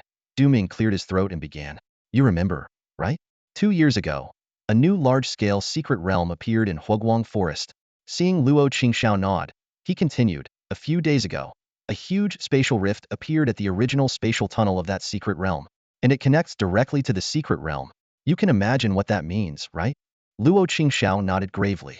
A spatial rift connecting a secret realm to the main world, especially one that had appeared only 2 years ago, meant that the Pokemon inside were still hostile towards humans. The Pokemon living in the secret realm might attempt to invade human cities. Moreover, the strongest Pokemon that could emerge from a large-scale secret realm were at the Sage level. Unlike spatial tunnels, spatial rifts had no restrictions and could allow Sage-level Pokemon to come through at any time. And Huaguang Forest was not far from Xingho City. Could there be another Pokemon siege? Luo Qingxiao asked incredulously. Not quite. The rift was discovered in time. and the Flame Master himself came to handle it. I heard that when the Flame Master arrived, a Sage-level Pokemon had just come through the rift, Ming explained. The Flame Master came in person? Then we're safe, Luo Qingxiao sighed in relief. He didn't want another disaster like the one in Beiyuan City. As one of the 14 Supreme Tower Masters of the Human Federation, the Flame Master was among the strongest human warriors. With him taking action, Luo Qingxiao believed the secret realm in Huaguang Forest wouldn't cause any more trouble. Ming added with admiration, the Flame Master's power is truly incredible. He easily subdued the Pokemon that had come through. Zhang Qing rolled his eyes at Ming. Of course, the Flame Master is one of the strongest in the Human Federation. Subduing an ordinary Sage-level Pokemon is a piece of cake for him. Ming noticed Zhang Qing's reaction, and a sly glint flashed in his eyes. He pulled Luo Qingxiao aside, a mischievous grin on his face, and lowered his voice. Brother Luo, did you know? Zhang Qing is actually a diehard fan of Lord Yan. Bet you didn't see that coming. Luo Qingxiao was genuinely surprised and turned to look at Zhang Qing. This was new information to him. Zhang Qing, sensing their gazes, turned beet red and shot Ming an angry glare before shouting, "That's right. I'm a diehard fan of Lord Yin. So what?" Luo Qingxiao chuckled and patted Zhang Qing on the shoulder reassuringly. "It's all good, everyone understands. Lord Yin, being one of the last 2 single female Tower Masters, has an astonishing number of fans. It's perfectly normal for you to be one of her biggest supporters." With that, he left Ming and Zhang Qing to continue their banter. Time quickly flew by, and it was Sunday at Lin Qianqian's courtyard. Luo Qingxiao looked up at the sky, observing the soaring Jinyu eagle, and nodded slightly. It's got the glimmer flicker down pretty well. At that moment, the Jinyu eagle's feathers shimmered faintly, a sign that it had fully mastered the glimmer flicker technique. Glimmer flicker, a common light-type skill, is relatively easy to learn. It allows a creature's next attack to carry a small amount of light-type damage. For light-type creatures, it slightly boosts the power of their next light-type skill. Due to its low energy consumption and instant activation, many trainers favor it as an opening move. After over a month of training, Lin Qianqian's Jinyu Eagle had finally mastered this skill. However, it still hadn't learned the Radiant Wings technique, which lowered Luo Qingxiao's confidence a bit. He thought to himself, no big deal, even if it doesn't work out, it's just a missed opportunity in the Liao Yuan secret realm. While the Liao Yuan secret realm was valuable, his current novice level allowed him to explore only the basic areas, offering limited benefits. Nonetheless, if the Jinyu Eagle could evolve into the Guangyu Mingjian Eagle, that would be the best outcome. Luo Qingxiao pulled a notebook from his pocket and handed it to Lin Qianqian. Your Jinyu Eagle is about ready to evolve. These are the materials you'll need and some things to watch out for. Lin Qianqian was overjoyed and carefully took the notebook, asking eagerly, the materials are all ready. When can we start the evolution? Luo Qingxiao wasn't surprised by her readiness, as she had seen the evolution plan and prepared the materials in advance. He replied, next Friday. The Jinyu Eagle will need a few days to adjust its state. Lin Qianqian nodded excitedly, filled with anticipation. All right, see you next week. Luo Qingxiao said as he prepared to leave. Lin Qianqian walked him to the gate, reminding him, take care of yourself these next few days and get plenty of rest. She was worried that poor rest might affect Luo Qingxiao's performance and in turn, the evolution of her Jinyu Eagle. Got it. Luo Qingxiao replied with a laugh, waving goodbye as he left. 5 days passed in the blink of an eye. On Friday, Luo Qingxiao, Lin Qianqian, and her uncle Lin Imo arrived at the Zhaotian Club's evolution facility. This top-tier facility had light and combat-type energy concentrations comparable to those in secret realms, greatly benefiting the evolution of the Guangyu Mingjian Eagle. Luo Qingxiao glanced at Lin Qianqian, who understood immediately and released the Jinyu Eagle. Come out, Xiaoyu. With a loud cry, the Jinyu Eagle appeared in the air and quickly landed in front of them. Luo Qingxiao stroked its feathers and scratched its neck, causing the Jinyu Eagle to chirp contentedly and nuzzle his hand. Seeing this, Lin Qianqian felt a twinge of jealousy.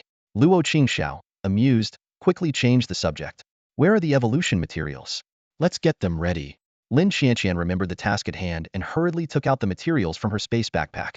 Combat Essence, Sword Heart Grass, Swordcry Flower, Sunstone, and Luminous Fruit. Luo Qingxiao carefully checked each item and nodded in satisfaction. Great. I'll start the evolution process now. You two should step back, Luo Qingxiao said, ushering them away since interruptions could jeopardize the process. Lin Imo immediately led Lin Qianqian out of the evolution area. Standing outside, Lin Qianqian worriedly asked, Uncle, do you think Xiaoyu's evolution will be successful? Don't worry, it's highly likely. Lin Imo reassured her confidently. Over time, he had come to trust Luo Qingxiao's abilities. He was convinced that this 16-year-old was a truly elite trainer. Elite trainer certification required successful cross-type evolutions, and Lin Imo firmly believed that Luo Qingxiao had this capability. In the past 3 months, Linimo had interacted with Luo Qingxiao several times and was consistently impressed by his talent. This kid is a natural-born trainer, the thought often crossed his mind. Reflecting on Luo Qingxiao's training methods, Linimo couldn't help but think that this young man might one day rival Master Wang in achievements. Lin Xianqian didn't catch her uncle's muttering and asked, "What did you just say, uncle?" Linimo just smiled and shook his head, saying nothing more. Inside the evolution area, Luo Qingxiao first took out the combat essence and poured it into a small dish. "Drink up quickly before the energy dissipates," he said, gently patting the Jinyu eagle's back. The eagle, having long awaited this moment, immediately drank it all. Luo Qingxiao discarded the empty dish and took out the swordheart grass and swordcry flower. Seeing these herbs, the Jinyu eagle grimaced. It had eaten these many times before and knew how awful they tasted, especially on its throat. Of course, taking the prescribed herbs was inevitable. Under Luo Qingxiao's watchful gaze, the Jinyu eagle reluctantly swallowed the jinshin grass and jamming flower. Luo Qingxiao carefully inspected the Jinyu eagle's throat to ensure it had completely ingested the herbs. Next, he took out a minghui fruit and squeezed it firmly. The fruit instantly turned into a glowing paste. Luo Qingxiao rubbed the paste between his hands and approached the Jinyu eagle, spreading it evenly over its body. The Jinyu eagle felt slightly uncomfortable and flapped its wings, but under Luo Qingxiao's stern gaze, it immediately tucked its head in. It understood the importance of this evolution. Its success hinged entirely on the man before it. Luo Qingxiao placed the sunstone and other materials at the Jinyu eagle's feet and took a deep breath. Everything was ready. The most crucial step lay ahead: activating the evolution key. The evolution key is essential for a creature's evolution. If a creature lacks this key, it means it cannot evolve further. Typically, this situation only arises in creatures that have already reached their final form. The evolution key is extremely sensitive to evolutionary energy and will activate when it comes into contact with the energy under the right conditions, initiating the creature's evolution. At this moment, with the Jinyu eagle's consent, the evolutionary energy fiercely charged towards the evolution key. As the key activated, the Jinyu eagle gradually transformed into a golden light. Luo Qingxiao's expression turned serious. The most challenging part had begun. He carefully guided the spiritual energy from the sunstone, ensuring it continuously flowed into the Jinyu eagle. He also simultaneously directed energy from other materials, filling any gaps like mending a net. Whenever the light of evolution dimmed slightly, Luo Qingxiao promptly infused the Jinyu eagle with more energy, keeping the light vibrant and pure. After a long while, Luo Qingxiao's eyes sharpened as he swiftly grabbed a bottle of golden liquid from the ground. He opened the bottle and poured the liquid blood from a Guangyu Jianying onto the Jinyu eagle. In reality, the Guangyu Jianying is not the true evolution path of the Jinyu eagle. Four known evolution paths exist for the Jinyu eagle: the Yujin Wuying, Xiashi Jianying, Gangtai Yuxiao, and Yinwu Lianyao, none of which include the Guangyu Jianying. The Guangyu Jianying actually evolves from a creature known as the Mingguang beast.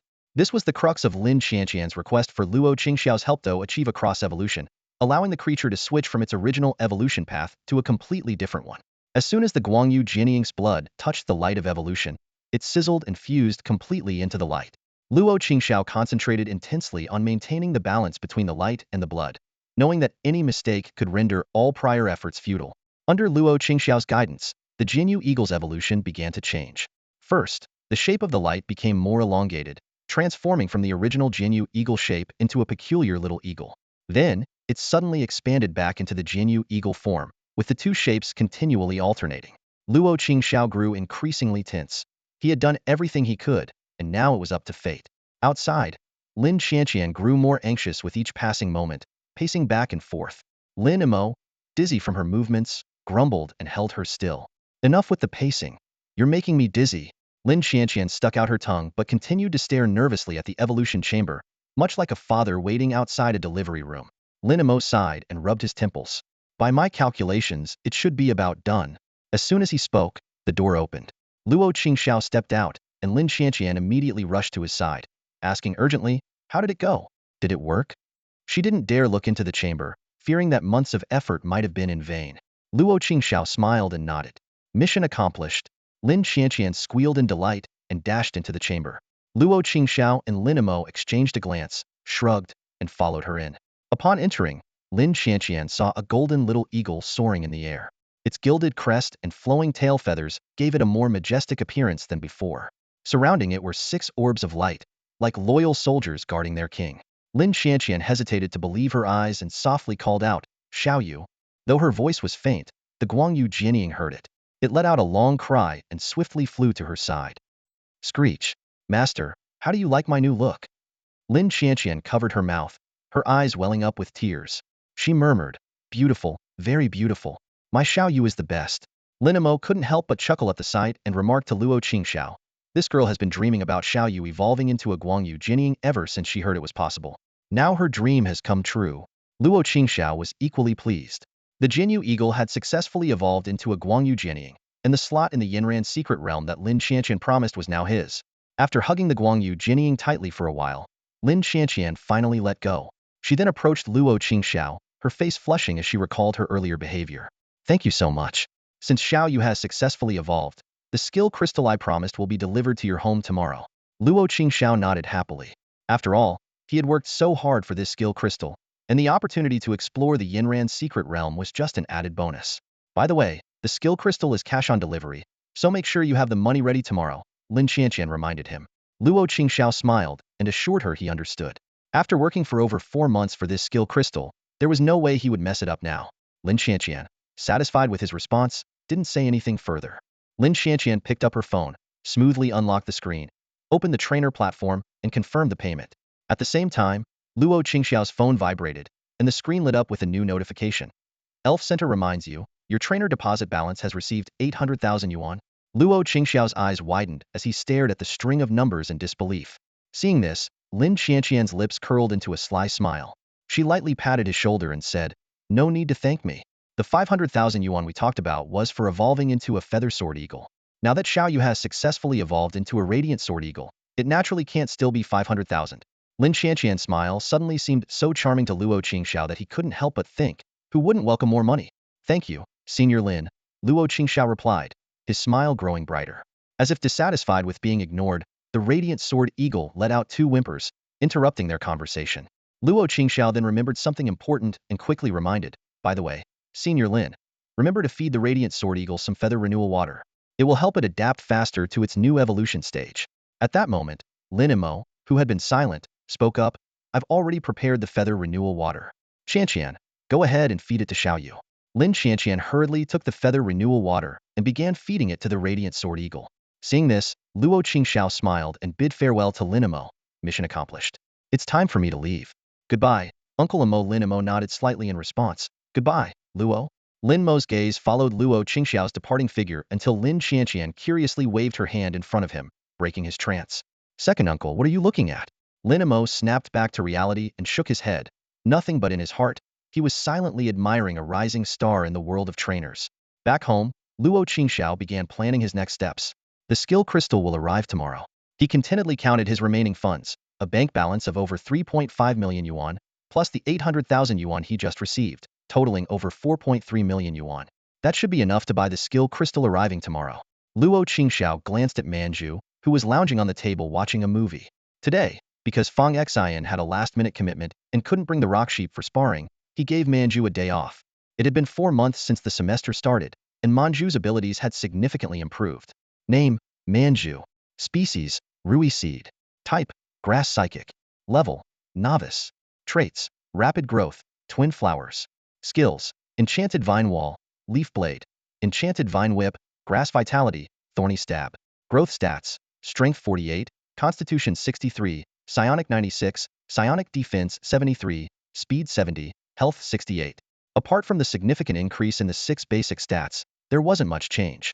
But this was already a considerable improvement, as the 6 basic stats form the foundation of everything. Luo Qingxiao recalled that to bring Manju to its current level, he had spent nearly 2 million yuan over the past 4 months, averaging more than 10,000 yuan per day.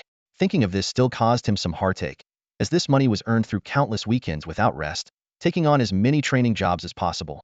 Including the skill crystal arriving tomorrow, he had spent over 6 million yuan on Manju alone. Fortunately, teacher Ding Rong was generous. Otherwise, I wouldn't have the money to buy a second elf. Luo Qingxiao felt a sense of relief and an even stronger desire for Ding Rong's moral hunting dog. The next day, the long-awaited delivery finally arrived. Luo Qingxiao excitedly opened the door to greet a familiar delivery guy. "Swift delivery, worry-free delivery. Hello, Mr. Luo, you have a package. This is a cash-and-delivery package. Please make the payment and sign for it." Luo Qingxiao carefully checked the contents of the box and, after confirming it was the skill crystal he wanted, promptly paid the 4 million yuan. With the long-awaited parasitic spore skill crystal in hand, he eagerly handed it to Manju. Manju curiously poked the green crystal. Luo Qingxiao, a bit anxious, urged, "Stop playing around and use your psionic power to activate and absorb this skill crystal. This thing is worth 4 million yuan. What if you break it?" Manju grinned sheepishly and immediately focused its psionic power on the crystal. A burst of white light flowed into Mansis' body like water. Manju blinked, looked down at itself, and wriggled its little body, seemingly not noticing any changes. Luo Qingxiao sighed and gently knocked on Mansis' head. "Gumi? Why did you suddenly hit my head?" Manju rubbed its head and glared at Luo Qingxiao. "Try out your new skill," Luo Qingxiao urged. Manju pondered for a moment, and then waved its small hand towards Luo Qingxiao. Instantly, numerous small mushrooms sprouted all over Luo Qingxiao's body, in red, white, and green, covering him completely. Luo Qingxiao stood there, dumbfounded. Fortunately, Manju had just learned the parasite spore skill and hadn't used it to its full potential. After being hit, Luo Qingxiao only felt slightly weak, as if his energy had been drained. When Manju stopped channeling its spiritual power, the mushrooms on Luo Qingxiao's body quickly disappeared. Once he recovered, Luo Qingxiao gave Manju a flick on the forehead. "Ouch! That hurts!" Manju exclaimed. Luo Qingxiao pinched Manju's cheek hard, making its speech muffled. After a long while, he let go and asked sternly, "Do you know what you did wrong?" Manju held its head and nodded tearfully. Luo Qingxiao sternly warned, "Remember, you must never use harmful skills on others casually." He didn't want Manju to develop a habit of experimenting on people, which could lead to serious consequences. Despite this, the first-hand experience made Luo Qingxiao realize the power of parasite spores. It's a plant-type spiritual skill that releases a large number of spores to parasitize the enemy's body, capable of growing at any time. Once the spores grow, they weaken the enemy and reduce their spiritual resistance. The longer the spores remain dormant, the stronger the effect. Luo Qingxiao secretly looked forward to the moment when the demonic hounds would be covered in spores during a battle. But for now, the priority was to help Manju master this skill quickly. On Friday, Luo Qingxiao decided not to take any breeding orders the next day. He still had over 300,000 in savings, which was enough for the time being. He was eager to see the full potential of Manju's parasite spores. The next day, Luo Qingxiao went to the Zhaodianchi Club. Although the school's training grounds were free, they lacked sparring partners, making it impossible to test the specific effects of parasite spores. The club, however, provided special artificial spirits known as training dummies, though at an additional cost. In the training area, Luo Qingxiao pointed at a training dummy and said to Manju, "Today, your goal is to make this dummy quickly grow mushrooms using parasite spores."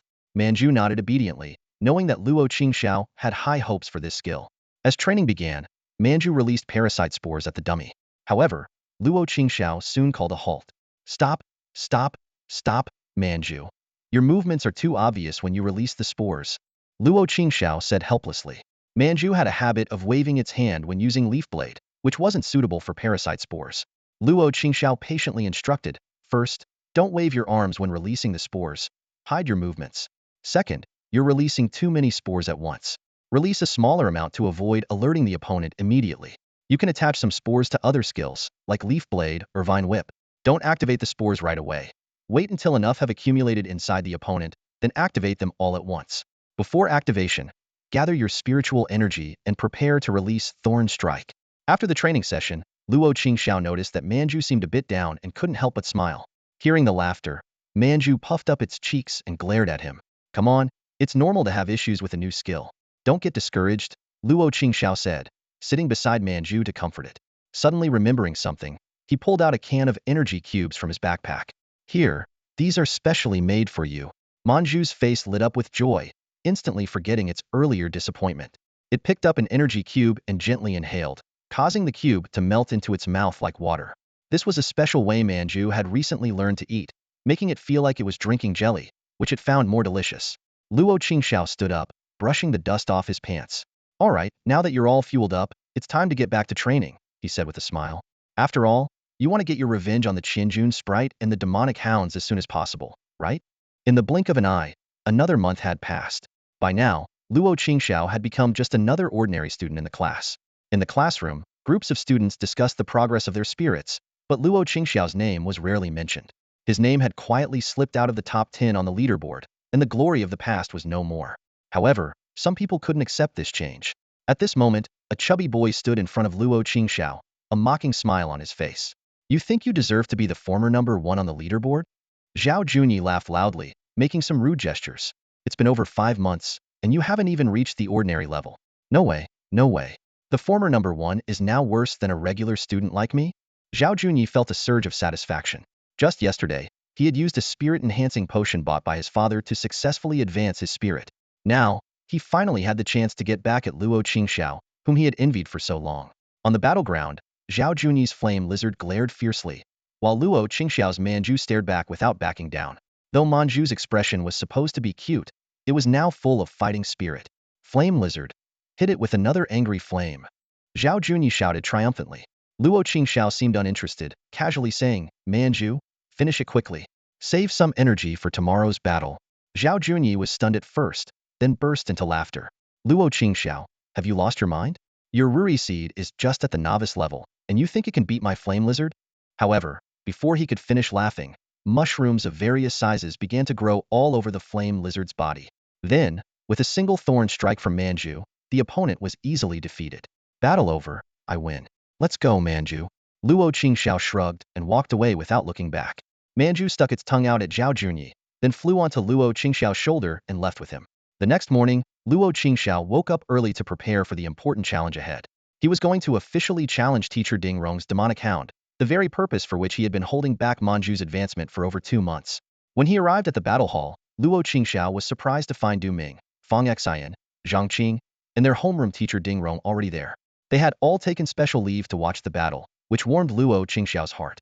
After a brief exchange of pleasantries, Ding Rong and Luo Qingxiao each took their positions at opposite ends of the battleground. Ding Rong summoned the demonic hound, while Luo Qingxiao signaled for Manju to get ready. The demonic hound maintained its proud stance, but its eyes grew serious. It could sense the powerful pressure emanating from Manju, a stark contrast to its previous opponents. The spirits stared each other down, and the air was thick with tension. Finally, Ding Rong announced, the battle begins. In the blink of an eye, the battlefield erupted with action. The Moloch hound launched the first attack, its claws gleaming with a cold light as it leaped high and swiped at Manju. Reacting swiftly, Manju teleported to another spot, effortlessly dodging the attack. The Moloch hound landed and licked its claws before turning to glare at Manju. Unfazed, Manju raised a hand, summoning a mass of vines from the ground that slithered like serpents towards the Moloch hound. A flash of light glinted in the Moloch hound's eyes as countless spikes erupted from the ground to counter the vines. However, Manju's vines proved superior, breaking through the spikes and encircling the Moloch hound. Startled, the hound slashed at the vines, shattering them, and looked at Manju with increased wariness. The first round of probing ended with Manju's vines gaining the upper hand. Luo Qingxiao squinted, noting that the Moloch hound's energy attributes were higher than expected. This guy really is a jack of all trades, he muttered. His interest piqued. Determined, Luo Qingxiao decided. Let's see what you're really made of. He immediately commanded, Manju, don't engage directly. Cover the entire field with vines. Manju obeyed, and the energy around her intensified. Vines began to spread rapidly across the battlefield, soon transforming it into a peculiar forest. Unwilling to be outdone, the Moloch hound slammed a paw on the ground, using its earth fisher skill. The ground cracked open in numerous places, disrupting Manju's plan to cover the field. Seeing this, Luo Qingxiao quickly abandoned the idea to avoid wasting more of Manju's energy.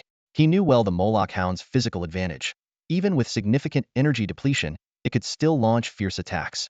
Seizing the moment, the Moloch hound covered its claws with rocks, forming sharp stone gauntlets. The 3 razor-sharp rock blades extended as it charged forward, leaping once more and slashing at Manju with the growing, thickening blades. This time, Manju didn't dodge. She canceled her telekinetic power, letting herself fall. Just before she hit the ground, a multitude of thorns sprang up, enveloping her completely. The Moloch hound's claw blades stopped just short of her, knowing that a forced attack would mean impalement by the thorns. The Moloch hound agilely balanced on the thorns before leaping back to the ground. As the thorns receded, Manju reappeared, her hands glowing with a vibrant green light grass vitality. With grass vitality's enhancement, the thorns seemed to come alive, thrashing wildly. Sensing danger, the Moloch hound used Earth Fissure again, but the reinforced thorns were unaffected and surged towards it. The Moloch hound quickly jumped away, but the thorns relentlessly pursued. Frustrated, it stopped and let out a thunderous roar. Its body began to glow red, and flames erupted from its tail. Instead of evading, the Moloch hound charged through the thorns, breaking many and incinerating the rest with its fiery tail. Breaking through the thorns, the Moloch hound lunged at Manju with its jaws wide open only to bite into thin air. It shook its head and looked up to see Manju floating again, acknowledging the nuisance of her telekinetic abilities. Outside the battlefield, Ding Rong shook his head slightly. Fong Xian, curious, asked, "Teacher, why aren't you directing the Moloch Hound?" Ding Rong replied calmly, "This is a battle for the Moloch Hound to choose its trainer. I won't interfere." Fong Xian nodded thoughtfully and continued to watch the fight. Luo Qingxiao glanced up slightly, a smile playing on his lips, and ordered, "Manju, it's time to use Leaf Blade." Instantly, countless leaves appeared around Manju, forming a green torrent that surged toward the Moloch Hound. Seeing this, Ding Rong was puzzled. Leaf Blade? And an unenhanced one at that? This skill shouldn't be able to harm the Moloch Hound. He turned to look at Luo Qingxiao, thinking this student was not one to make foolish moves. On the sidelines, Du Ming and two others seemed to have guessed something, covering their mouths to suppress laughter, their eyes gleaming with anticipation. They had seen Luo Qingxiao's battle with Zhao Junyi the day before, and seemed to sense that something exciting was about to happen. The Moloch Hound looked disdainfully at the incoming leaves. Despite their numbers, their energy was weak, and it didn't believe such a minor skill could harm it. Nonetheless, the Moloch Hound cautiously released a yellow beam from its mouth, dispersing many of the leaves. However, due to the wide spread of the leaf blades, even though most were scattered, many still struck the Moloch Hound's body. The leaves had no real effect on the demon hound, merely ruffling its fur a bit. Luo Qingxiao didn't stop his assault, continuing to command Manju to unleash more razor leaves. The psionic energy in Manju's tiny hands grew stronger, and more sharp leaves appeared in the sky. The demon hound grew impatient, allowing the leaves to strike its body. Its robust frame easily withstood the attacks. Seeing this, a slight smile played on Luo Qingxiao's lips. The opportunity had arrived. The countless leaves disintegrated into psionic energy upon hitting the demon hound. However, unnoticed by the beast, the leaves left behind a fine powder that slowly settled onto its body. Manju took a deep breath, recalling Luo Qingxiao's instructions from the previous day. In Luo Qingxiao's room, he had gravely warned Manju, "Remember, you only have one best chance." All demon hounds share the same trait, a unique characteristic bestowed upon them by the title of demon. This trait grants them high resistance to negative states and makes them stronger the more damage they take. Moreover, this trait accelerates their recovery of injuries and psionic energy. So, to truly defeat it, a single, decisive strike is the best approach. Thinking of Luo Qingxiao's strategy, a glint appeared in Manju's eyes. Soon, the torrent of green leaves ceased. The demon hound glanced disdainfully at Manju, exhaling two streams of white vapor from its nostrils. "Manju, it's time," Luo Qingxiao said with a smile. It was time to end the battle. A powerful wave of psionic energy erupted from his body. The demon hound grew alert, recognizing the move that had injured it before. Without hesitation, it charged towards Manju in its dark red form. Manju agilely dodged, avoiding direct confrontation. Green markings began to appear on Luo Qingxiao's body, and his eyes turned emerald. "Manju, now," he commanded. Feeling the surge of psionic energy within, Manju grinned.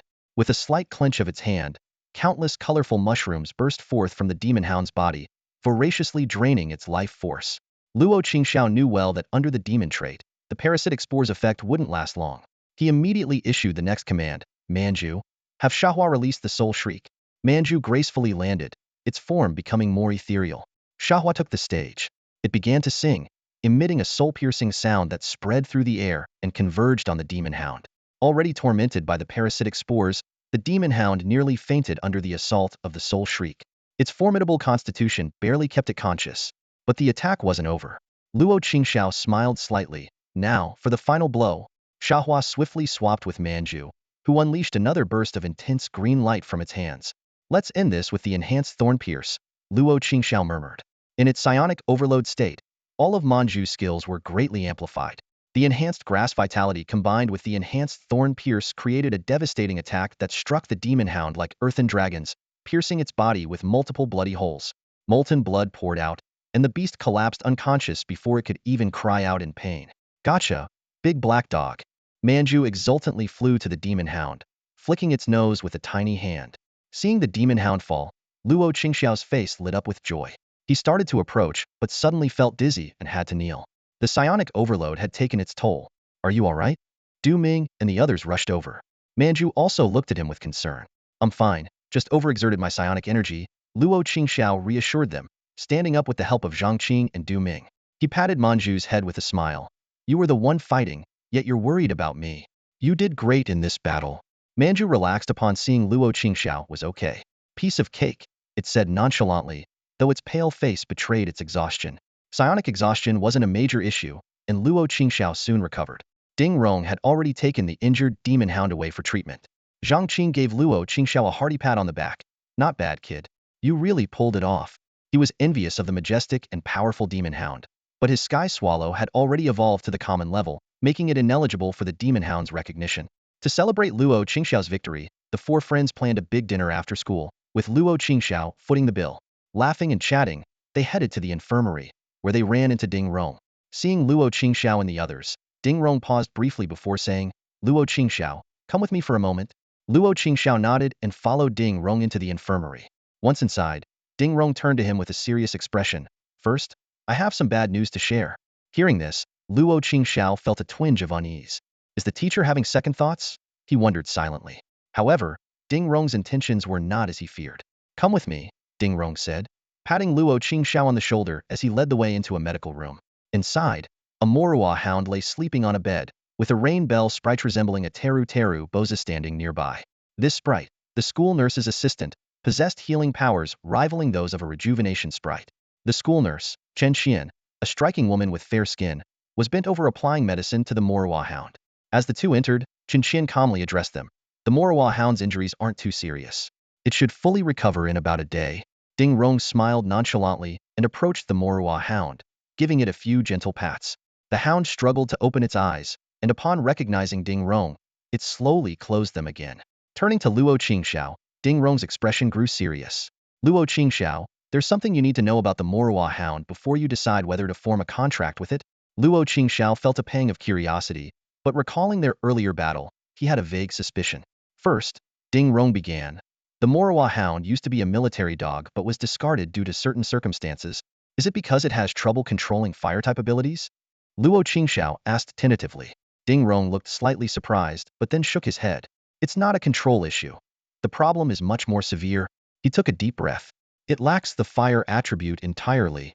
Luo Qingxiao's eyes widened as he grasped the implications. The Morua hound on the bed, though its eyes were closed, unconsciously clawed at the sheets with its front paws.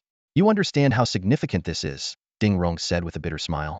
This is a condition known as congenital elemental deficiency syndrome. Its cause is unknown, and there's no cure within the human federation. This means it was born missing one elemental attribute compared to other Morua hounds. Luo Qingxiao suddenly understood why the Morua hound had rarely used fire-type skills. Normally, a Morua hound should possess both earth and fire attributes, with fire being a crucial secondary element. Knowing this, do you still want to form a contract with the Morua hound? Ding Rong asked, a hint of hope in his eyes. This Morua hound was the offspring of his comrade's contracted spirit, entrusted to him for 3 years. Yet, he had failed to find a suitable trainer. Previous trainers had rejected the contract upon learning of its condition. It doesn't matter, teacher. I'm willing to form a contract with it, Luo Qingxiao said firmly. Ding Rong was momentarily taken aback, then burst into laughter. Good, very good. He exhaled deeply and patted Luo Qingxiao on the shoulder. Don't worry. Although it lacks the fire attribute, its control over earth-type abilities far surpasses other Morua hounds. A blessing in disguise, you might say. Luo Qingxiao was pleasantly surprised by this revelation. He glanced at the Morua hound, and then back at Ding Rong, grinning. Teacher, I honestly don't see this as a big problem. You make it sound easy, Ding Rong retorted, rolling his eyes. Do you know how much the Morua hound has suffered because of this? Luo Qingxiao straightened his posture, a mysterious smile playing on his lips. What if I told you I have a way to solve this problem? Are you dreaming? Ding Rong exclaimed in disbelief. Congenital elemental deficiency syndrome is an acknowledged incurable condition. Luo Qingxiao shrugged nonchalantly. Teacher, have you forgotten that the Morua hound has a special evolution form? Are you talking about Hell Morua? Ding Rong suddenly understood, then sighed. But evolving into a Hell Morua is far more difficult than becoming a Purgatory Morua or Abyss Morua. However, it is indeed the best solution. Don't worry, teacher. I'm confident, Luo Qingxiao said with determination. Remember, I'm a 16-year-old genius breeder. Ding Rong nodded approvingly. Confidence is good. I'll be waiting for your future success. Luo Qingxiao turned and smiled at the Morua hound, meeting its gaze perfectly. The term Mara is steeped in numerous mythological stories within the territory of the Abyssal Empire. In ancient legends, Mara is the deity who presides over the underworld, with its emissaries bringing death to the living. Mara itself sits atop the divine hierarchy of the underworld, judging all souls that enter. The Mara Hound is the archetype of these emissaries in the myths, giving rise to the title Executor of Mara. Luo Qingxiao stood face-to-face with the Mara Hound. After treatment, the Mara Hound could barely stand. Luo Qingxiao extended his right hand, palm up, and smiled. Let's begin the contract. The Mara Hound let out an ambiguous growl, gave Luo Qingxiao a deep look, and then placed its paw on his hand. Luo Qingxiao began channeling his spiritual energy, which flowed continuously into the Mara Hound, causing the point of contact to glow. As the spiritual energy reached a critical point, an unusual sensation surged within Luo Qingxiao. He recognized this as the sign of the true spirit contract being formed and immediately thought, I accept the contract. The Mara Hound also thought, Awur, I accept the contract. The light on Luo Qingxiao's hand gradually transformed into a unique pattern, slowly merging into his body. The contract was complete. Luo Qingxiao realized that he still had one contract slot available between the novice and extraordinary levels. However, he planned to wait until he advanced to an extraordinary level trainer before contracting a third spirit to ensure a sufficient supply of evolutionary energy. The Mara Hound blinked, seemingly still in disbelief. Diagnosed with congenital spiritual deficiency syndrome, it had faced rejection numerous times. From failing the initial military dog training to being dismissed by several trainers who discovered its lack of fire attributes, the Mara Hound had even begun to lose hope. It once fought every opponent with full force, but now it could barely regain some self-respect against novice-level enemies. But now, it finally had its own contractor, and one who was even more exceptional than those who had previously defeated it. Thinking of this, the Mara Hound approached Luo Qingxiao, bent its front legs, and nuzzled its head against his chest. Puzzled, Luo Qingxiao asked, What's this? What are you doing? Get up. Don't strain your wounds. Ding Rong explained from the side. This is a loyalty ritual of the Mara Hound clan, symbolizing its complete devotion to you. It seems to really like you. Otherwise, it wouldn't do this. Hearing the explanation, Luo Qingxiao looked at the Mara Hound in surprise, crouched down to meet its gaze, and said earnestly, Thank you for your trust. Don't worry, I will make sure you evolve into a Hell Mara, no matter how tough the process. Afterward, Luo Qingxiao took out a prepared pokeball and captured the Mara Hound. Humming a tune, he left the infirmary and encountered Du Ming and others on the way. Zhang Qing excitedly asked, How did it go? Did you successfully form the contract with the Mara Hound? Du Ming immediately teased, Use your brain. Look at Luo's triumphant face. You should know the contract was definitely successful. Luo Qingxiao nodded to confirm. Yes, I have tamed the Mara Hound. The three of them exclaimed in unison, As expected of you. Fang Xian curiously asked, So, when do you plan to advance Manju to the ordinary level? Luo Qingxiao replied, In the next week or two. Once I get Manju in top condition, we'll start. Upon hearing this, Du Ming let out a wail. No, I just became the top-ranked trainer a few months ago. Luo Qingxiao laughed and patted Du Ming on the shoulder. Then train hard. Even after I become an ordinary level trainer, you should aim to stay unbeatable. Du Ming glanced at Luo Qingxiao with a hint of resentment. Easy for you to say. Everyone in the top 10 sees you as a monster. Only those who had battled Luo Qingxiao could understand Du Ming's despair. Over the past 5 months, Du Ming had challenged Luo Qingxiao countless times, almost always ending in crushing defeat.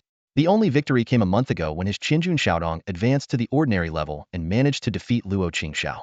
However, at that time, Luo Qingxiao hadn't used spiritual overload, and Manju hadn't learned parasitic spore. Now, Du Ming could not guarantee a win, let alone after Luo Qingxiao advances to the ordinary level. After bidding farewell to Du Ming and the others, Luo Qingxiao returned home early. Considering that Manju had just been through an intense battle and that the Molo Hound was also injured, he decided to cancel today's training and give himself a break. At this time, Anqin was still at school, and the house was empty. Manju, Molo Hound, come out, he called. A flash of white light filled the room, and the 2-meter-tall Molo Hound made the space feel cramped. Manju sat proudly on Luo Qingxiao's shoulder, making faces and sticking out her tongue at the Molo Hound. The Molo Hound shook its head helplessly, thinking, How could this little one have beaten me earlier? Luo Qingxiao couldn't help but laugh and patted Manju on the shoulder. All right, the Molo Hound is our new partner. Be nice to him.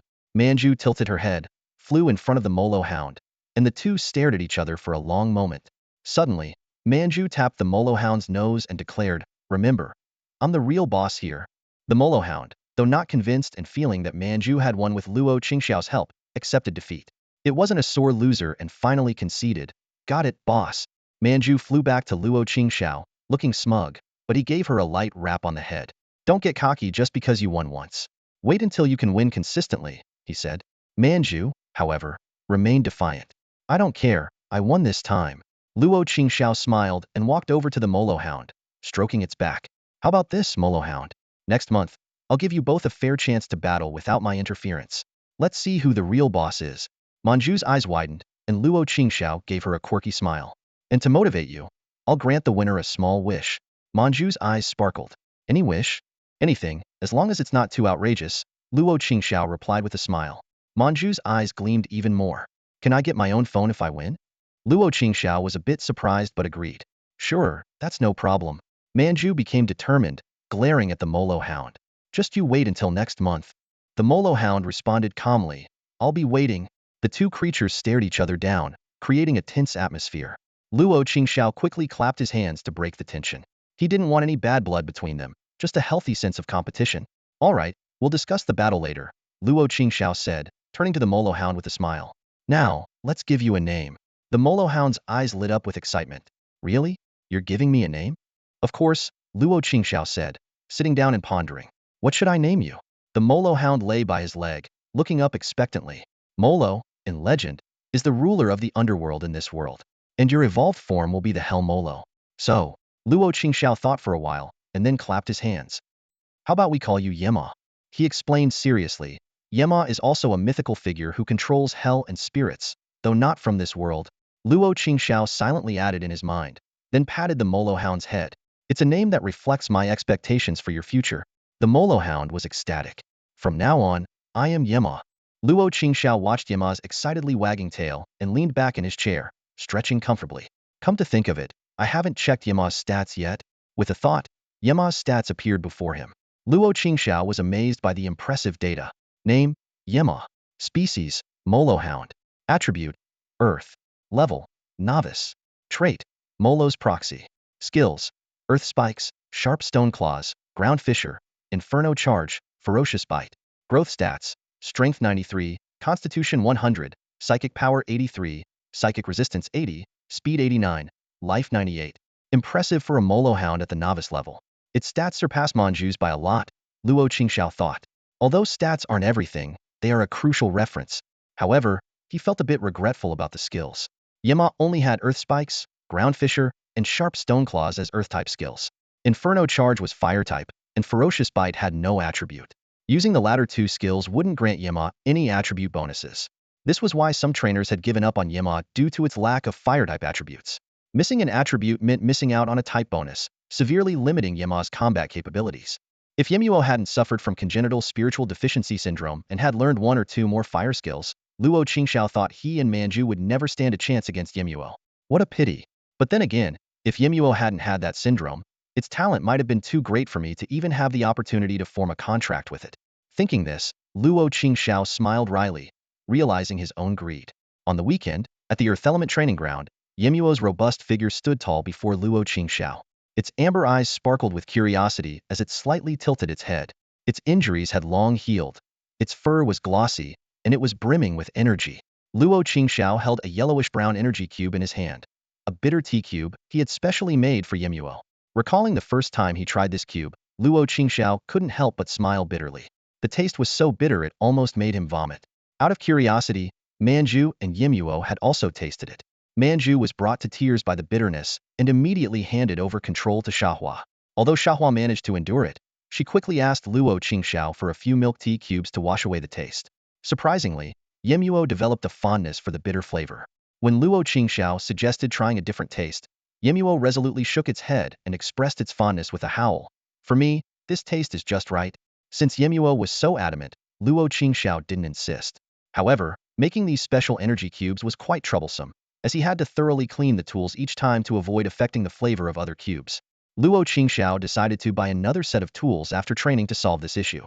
Back to the task at hand, Luo Qingxiao took out a bitter tea cube to start today's training. After 3 years of grueling practice, Yemuo had become quite adept at controlling its skills. The current focus was to familiarize it with Luo Qingxiao's command style and teach it some skill release techniques. Patiently, Luo Qingxiao explained to Yemuo, Ground Fissure may not be very powerful, but it's an excellent control skill.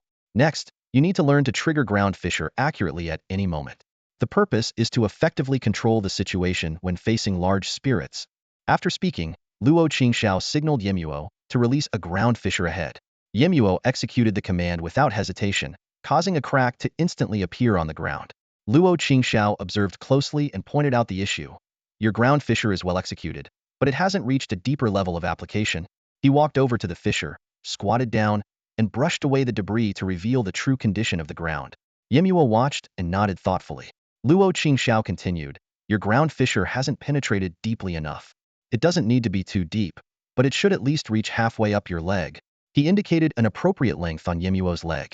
Additionally, Luo Qingxiao pointed to the fissure. The range of your ground fissure is too large. Yemuo tilted its head in confusion. How? Too large isn't good? As a spirit from the Great Abyss Empire, it had always believed that bigger is better. Luo Qingxiao shook his head and patiently explained. It's not that a large range is bad, but the key is to be able to control both large and small ranges. That's the real skill. Seeing Yemuo still somewhat puzzled, he elaborated. Imagine in battle. If you keep releasing large-range ground fissures, the entire field would be destroyed.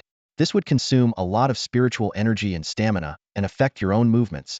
He paused, noticing Yemuo seemed to have a new understanding, and continued.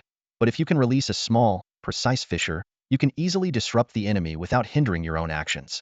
Plus, it would significantly reduce the consumption of spiritual energy and stamina. Yemuo listened intently, its eyes sparkling with excitement as if a new world had opened up.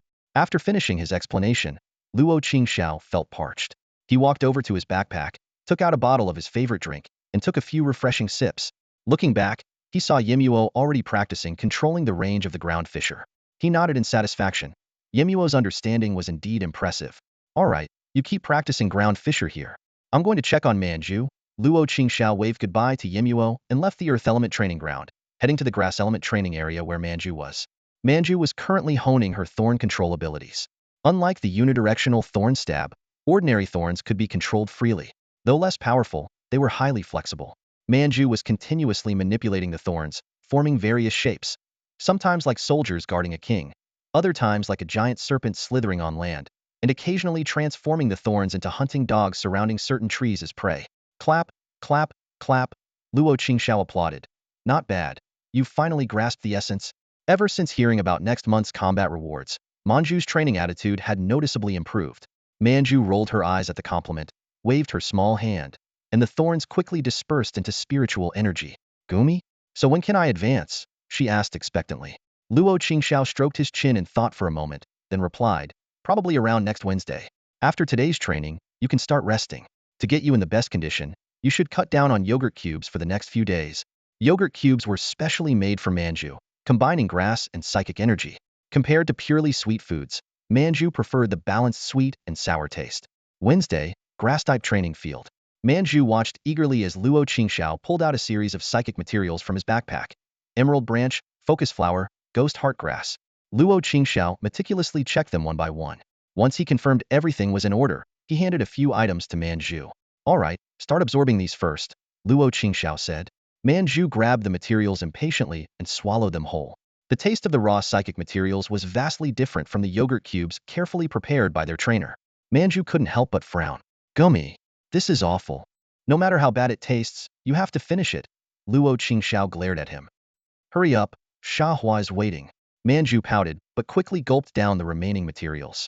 He then sat down and focused on absorbing the psychic energy. Moments later, Manju transformed, and Xiahua took his place. As soon as Xiahua appeared, the residual taste in his mouth twisted his expression. He glanced at Luo Qingxiao and then at the remaining herbs, hesitating before speaking. Gummy gummy. Master, could I have some milk tea cubes with this? The taste is really strange. Luo Qingxiao shook his finger. No, that would affect the efficacy of the psychic herbs. Xiahua had no choice but to swallow the rest of the materials with a grimace. Once he had fully absorbed the energy, just like Manju, Luo Qingxiao began to channel evolution energy into their contract. Xiahua absorbed the vast amount of evolution energy continuously, his aura growing stronger until he broke through a certain barrier. Luo Qingxiao sensed that the energy within Xiahua was much denser than usual. Both master and spirit beamed with joy. We did it, Luo Qingxiao said contentedly. Gummy gummy. Finally reached the normal level. Xiahua exclaimed excitedly. Luo Qingxiao opened the system panel to carefully check Xiahua's changes. Name, Xiahua. Species, Rui seed. Type, grass ghost. Level, normal. Traits, wither, twin flower. Skills, demon vine wall, leaf blade, demon vine whip, grass vitality, thorn stab, ghostly touch, psychic power, parasitic spores. Growth status: Strength 21, Constitution 34, Psychic Energy 72, Psychic Resistance 61, Speed 53, Life 50. Hiss! Luo Qingxiao exclaimed in amazement. The preparation had indeed paid off. This evolution allowed both Manju and Xiahua to learn a new psychic-type skill. Ghostly Touch is a special ghost-type skill that extends semi-transparent, dark gray tendrils to drain the enemy's life force. Psychic Power is an advanced psychic-type skill that enhances the spirit's mental abilities. This meant that Manju now had a more diverse array of offensive techniques. Satisfied with the panel, Luo Qingxiao began to prepare for Yimo's evolution. After moving to the Earth-type training field, he drank a bottle of restorative elixir before starting Yimo's evolution. The process was similar to Xiahua's, and Yimo also completed the evolution smoothly. When Luo Qingxiao checked Yimo's panel, he found that Yimo had learned a new skill, Earth Surge. This was a skill he had once seen on an enraged bear. The fact that Yimo learned it with just 2 small bottles of Earth Essence showed his extraordinary talent. Luo Qingxiao realized that teacher Ding Rong's claim about Yimo's exceptional Earth-type psychic talent was not an exaggeration, it was an understatement. Yimo's talent was nothing short of monstrous. Learning Earth Surge solved Yimo's biggest problem. Previously, his only genuinely damaging Earth-type skills were Sharp Stone Claw and Earth Spike, both basic skills. Earth Surge, however, was a powerful move that could be used continuously. With the evolution goals fully achieved and even surpassed, Luo Qingxiao finally relaxed. Alright, since you both just evolved today, I won't push you too hard with training, Luo Qingxiao said with a smile to Xiahua and Yimo, glancing at his phone. 15 hours, 37 minutes, and 26 seconds. It's only 3:30, Luo Qingxiao mused, rubbing his chin. Suddenly, his eyes lit up. Why not see what improvements Zhang Qing has made recently? Without further ado, Luo Qingxiao quickly returned Yimo to his pokeball, leaving Xiahua perched on his shoulder. Due to school regulations, he couldn't let the larger Yimo roam the campus. Humming a tune, Luo Qingxiao made his way to the battle hall, only to find it already packed with people. Just as he was feeling puzzled, Zhang Qing and Du Ming hurried over. Luo, you got here so quickly? Zhang Qing patted Luo Qingxiao on the shoulder, surprised. Luo Qingxiao raised an eyebrow and grabbed Zhang Qing's wrist. Perfect timing. I've just completed my evolution and was looking to challenge you. Zhang Qing's expression slowly stiffened. Zhang Qing was dumbfounded, his eyes darting between Luo Qingxiao and Du Ming. A smile more painful than a grimace plastered on his face. He tried to escape, but Luo Qingxiao had already grabbed his hand tightly. Trying to run when you're already at the door? Get in here, Luo Qingxiao said as he dragged Zhang Qing inside. Curiously, he asked Du Ming, by the way, is today some special occasion? Why is the battle arena so crowded? Du Ming gave Luo Qingxiao a peculiar look. Brother Luo, you don't know? Fong Xian is about to fight Chen Huanyan. Huh, I really didn't know that. Luo Qingxiao raised an eyebrow. Who's Chen Huanyan? She's not in our class, right? Is she from the regular class challenging us? Luo Qingxiao recalled the challenges from the regular class at the beginning of the semester, but it had been over 5 months since then, and the gap had only widened. Apart from Zhao Junyi, he hadn't heard of anyone from the regular class challenging the elite class in a long time. Zhang Qing stopped struggling and asked in disbelief, seriously, Brother Luo, you don't even know one of our school's top 3 beauties? Luo Qingxiao was genuinely puzzled. He was either training or taking on cultivation tasks most of the time and had no interest in such matters. TSK. No surprise there. Du Ming mocked. Zhang Qing, you should learn from Brother Luo. Maybe then you wouldn't be at your current level. Zhang Qing shot a glance at Du Ming and retorted, Du Ming, cut it out. I remember it was you who posted that so-called school beauty ranking on the school forum. And you even slipped in your own preferences? Du Ming quickly covered Zhang Qing's mouth. After breaking free, Zhang Qing grinned mischievously. Looks like you don't want everyone to know about that, huh? The two walked to the side for a hushed conversation. When they returned, Zhang Qing looked smug while Du Ming appeared pained. Luo Qingxiao asked helplessly, so, what's the deal between Fong Xian and Chen Huanyan? Zhang Qing excitedly explained, Brother Luo, let me tell you, Chen Huanyan is really good looking. And recently, her spirit beast seems to have advanced to the normal level. And what does that have to do with Fong Xian? Luo Qingxiao was still confused. It seems like Chen Huanyan and Fong Xian have never gotten along, and this time, she's specifically here to cause trouble for Fong Xian.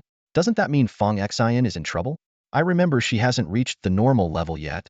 As the 3 walked into the battle arena, the surrounding students gave them curious looks.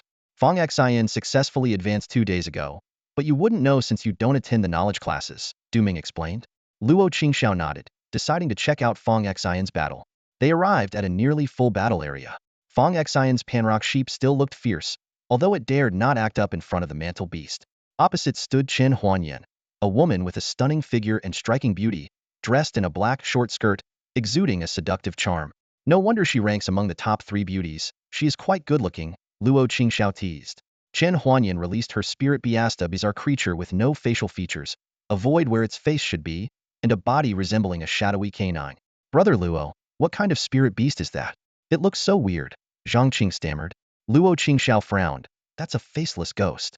How did she get such a spirit beast? Is the faceless ghost rare? Du Ming asked curiously. Luo Qingxiao explained. It's not about rarity.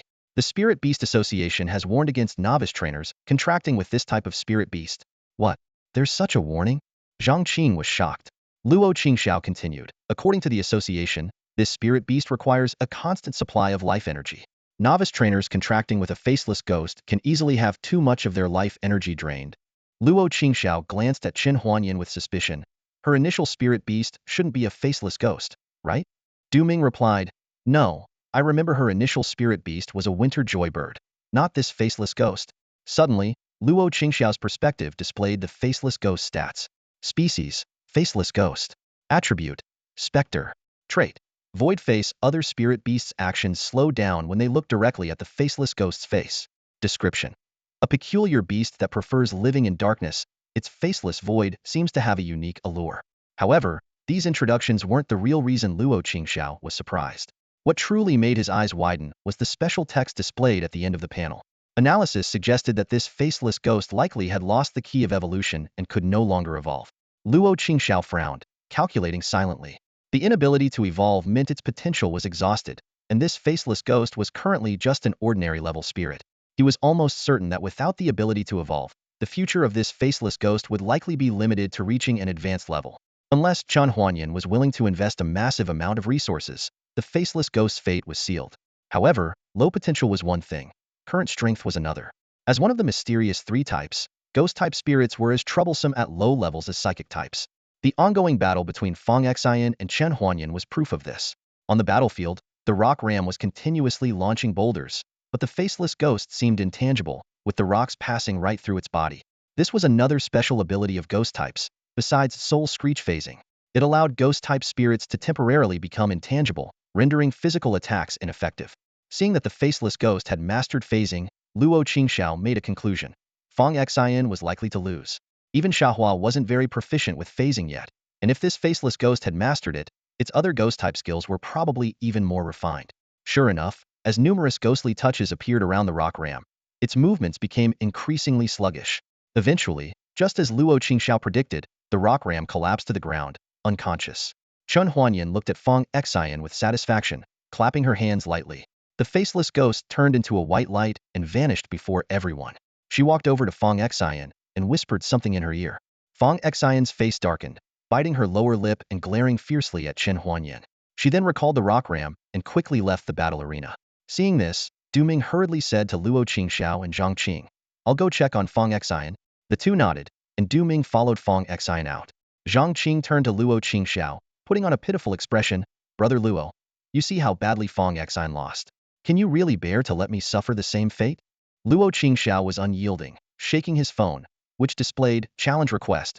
Zhang Qing, seeing his hopes dashed, Zhang Qing's expression turned sour. Fine, let's battle. Who's afraid of whom? I've been at this level for 3 weeks longer than you. I refuse to believe I'm still not your match. Despite Zhang Qing's bravado, he couldn't bridge the gap in strength with Luo Qingxiao. Since Luo Qingxiao became a spirit breeder, the difference between Zhang Qing's Sky Swallow and Luo Qingxiao's Manju had only grown. In this battle, Manju easily defeated Sky Swallow without even using teleport. However, as an old rival, Manju showed restraint and didn't cause excessive harm to Sky Swallow. After the battle, Zhang Qing gave Luo Qingxiao a resentful look, muttering, Brother Luo, you really are becoming inhuman. Manju's strength is terrifying right after evolving. Luo Qingxiao just smiled. The battle arena's screen updated their rankings in real time. Luo Qingxiao habitually pinched Manju's proud little face, then left the arena with Zhang Qing, chatting and laughing. Not far from the arena, they heard someone call out, stopping them. They turned around, surprised to see that it was Chen Huanyan. She jogged over, her cheeks slightly flushed and forehead beaded with sweat, possibly due to the heat. A few strands of hair stuck to her face, adding a touch of allure. Chen Huanyan looked directly at Luo Qingxiao, took a deep breath, and suddenly handed him a letter. Luo Qingxiao, I've had a crush on you for a long time. Could you consider going out with me? Luo Qingxiao and Zhang Qing exchanged bewildered looks. Zhang Qing glanced at Chen Huanyan, then at Luo Qingxiao, before giving a meaningful cough and patting Luo Qingxiao on the shoulder. Brother Luo, I just remembered I have something to do at home. I'll leave first. Luo Qingxiao rolled his eyes at Zhang Qing, shaking off his hand. Zhang Qing ran off with a grin. Luo Qingxiao found himself at a loss, staring at Chen Huanyan. To be honest, he didn't even know her before, let alone understand why she was suddenly confessing. But Luo Qingxiao had no intention of accepting. Being both a trainer and a breeder required too much time, leaving no room for romance. Luo Qingxiao politely said, I'm currently focused on my studies and don't have plans for a relationship. I'm very sorry. Chen Huanyan looked up at him, tilting her head slightly, adding a touch of cuteness. That's such a pity. She waved goodbye. See you, Luo Qingxiao. Luo Qingxiao instinctively waved back, watching her leave, feeling puzzled. What a strange girl, he thought. Zhang Qing hadn't gone far. He glanced at Chen Huanyan, who was now in the distance, then back at Luo Qingxiao, who was still standing there. He walked over and patted Luo Qingxiao's shoulder. Wow, brother Luo. You actually turned down the school beauty's confession? Luo Qingxiao rolled his eyes again, slapping away Zhang Qing's hand. Do you think everyone is like you, unable to walk when they see a girl? Hee, I'm not that bad. But if a school beauty like Chen Huanyan confessed to me, I couldn't refuse. Then you keep dreaming. In dreams, anything is possible. Luo Qingxiao dismissed the confession from his mind and left the school with Zhang Qing, chatting and laughing. The next day, in the afternoon, the arena was packed with spectators eagerly awaiting the upcoming battle. Did you hear? Today is the former Demon King's revenge match, one excited spectator whispered. Don't exaggerate. It's just the former number one facing the current number one. Another spectator retorted. The audience buzzed with chatter as Du Ming, dragged by Luo Qingxiao, reluctantly entered the battle arena. Fang Xian followed behind, suppressing her laughter, while Zhang Qing laughed openly, making Du Ming wish he could challenge him right then and there. Don't even think about escaping. Come on, let's have a proper match, Luo Qingxiao said with a mischievous grin, patting Du Ming on the shoulder and pushing him onto the battlefield. Du Ming, with no other choice, pulled out his pokeball, initially planning to forfeit secretly, but Luo Qingxiao caught him at the last moment. A flash of white light revealed Qianjun Xiaodong, who curiously looked around. When Luo Qingxiao released Yimao, a giant dog over 2 meters tall, Qianjun Xiaodong stared in disbelief, then looked back at Du Ming, pointing at itself and then at Yimao with its tiny paw. Hacha! It seemed to ask, is this monster really my opponent today? Du Ming nodded, and Qianjun Xiaodong reluctantly turned its gaze back to Yimao. As a top student, Du Ming had faced Yimao before at the start of the semester, leaving a deep impression on Qianjun Xiaodong. Now, facing Yimao again, it couldn't help but feel terrified. Don't be afraid, Xiao Qian, Du Ming whispered reassuringly. The opponent just advanced and recently signed a true spirit contract. Remember, we've been improving over the past few months. Qianjun Xiaodong gathered its courage and stared intently at Yimao. Even though the referee had given the start signal, Luo Qingxiao didn't immediately command Yimao to attack. Instead, he waited for Du Ming to finish calming Qianjun Xiaodong before smiling and saying, Ready? I'm going to let Yimao attack now. Du Ming and Qianjun Xiaodong exchanged a glance and nodded simultaneously. Luo Qingxiao wasted no time and ordered, Yimao, use Earth Spike. Earth Spike surged towards Qianjun Xiaodong, who quickly floated into the air to evade. However, Yimao raised its paw, releasing a stronger earth element energy, and a thick rock spike shot towards Qianjun Xiaodong. It dodged frantically, only to face another incoming spike. Du Ming watched anxiously, finally relaxing when Qianjun Xiaodong successfully evaded all the spikes. Seizing the moment while Yimao's energy was depleted, Du Ming commanded, Xiao Qian, use Qianjun Pearl attack. Qianjun Xiaodong floated high, the pearl on its forehead glowing silver as it shot towards Yimao. Yimao leaped aside, and the pearl left a deep pit in the ground before bouncing back and targeting Yimao again. For a moment, Yimao was chased around by the small pearl. Yimao, use Sharp Stone Claw and bring Qianjun Xiaodong down. Luo Qingxiao knew he couldn't let the opponent continue to wear them down. Yimao's eyes flashed with a fierce light as its claws were covered in rocks, forming 3 sharp stone blades. It ran a few steps, jumped on the earth spikes, and instantly appeared in front of Qianjun Xiaodong, slashing down fiercely. Qianjun Xiaodong couldn't react in time and was struck down. Although the sharp stone claw wasn't powerful enough for a fatal blow, Luo Qingxiao didn't give the opponent a chance to breathe and immediately ordered, Yimao, try your new skill. Standing on the earth spikes like a king on his throne, Yimao's energy became more intense, and the surrounding spikes shattered, merging into the ground as spirit energy. As the spikes beneath its feet broke, Yimao leaped up and stomped heavily on the ground. Just as Qianjun Xiaodong struggled to get up, the earth began to roar. raising massive waves of rock. A series of earth-colored waves surged towards Qianjun Xiaotong. Faced with such a spectacular scene, Qianjun Xiaotong was stunned, its mind blank. After the waves subsided, Qianjun Xiaotong was buried underground, with only its small head exposed. Yemao stood alone on the ground, panting heavily, clearly exhausted from using the new skill. Tisk, it's obvious you just learned this move. Still a bit rough, Luo Qingxiao said, walking over to Yemao and patting its head with a smile. But we won this match beautifully. Good job. Yemao shook its head and affectionately nuzzled Luo Qingxiao. All right, let's get Qianjun Xiaotong out of there before it starts crying, Luo Qingxiao said, scratching Yemao's chin and pointing at Qianjun Xiaotong. With a wave of spirit energy, Qianjun Xiaotong freed itself from the ground. Watching the obedient Yemao in front of Luo Qingxiao, it looked especially frightened.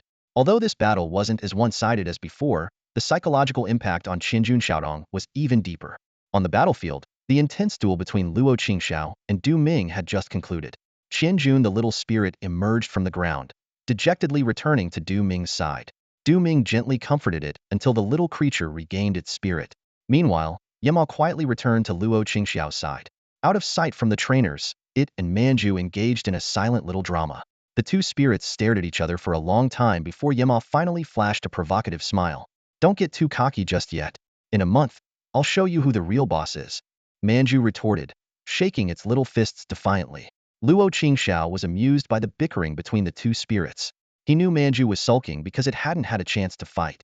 The little guy had recently become increasingly enthusiastic about battles, eager to avenge the losses it had suffered as a novice. Qianjun was probably its most desired opponent to defeat.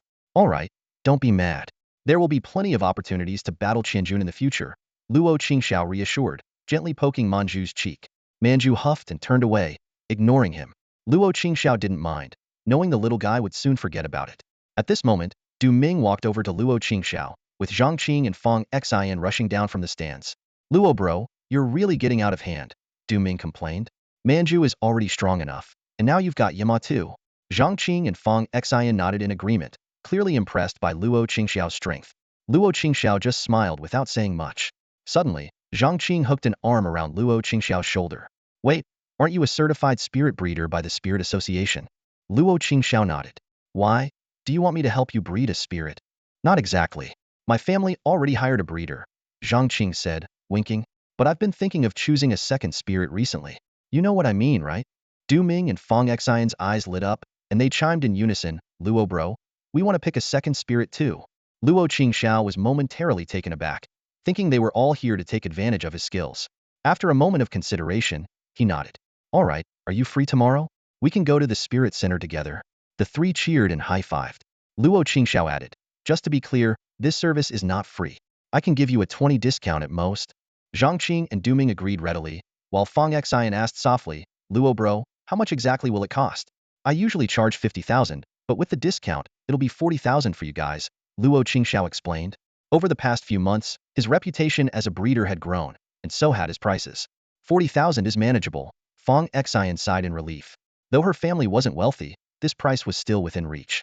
Think carefully about what kind of spirit you want tonight, and we'll go check them out tomorrow, Luo Qingxiao instructed. As intermediate trainers, they could now choose their second spirit independently, with Luo Qingxiao's help in selecting one with excellent potential.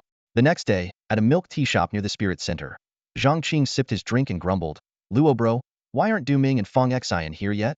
Luo Qingxiao handed Manju a small straw and glanced at his phone. They should be here soon. They said they're nearby. Before long, Du Ming and Fang Xian walked into the shop together. Zhang Qing immediately started complaining to Du Ming. Sorry, we ran into some trouble on the way. Du Ming apologized to Luo Qingxiao. No worries, Luo Qingxiao waved it off. Have you all decided on the spirits you want? The three nodded. Zhang Qing said excitedly, I have 3 options and can't wait to pick the best one. The best one isn't always the most suitable. Luo Qingxiao shook his head but didn't elaborate further.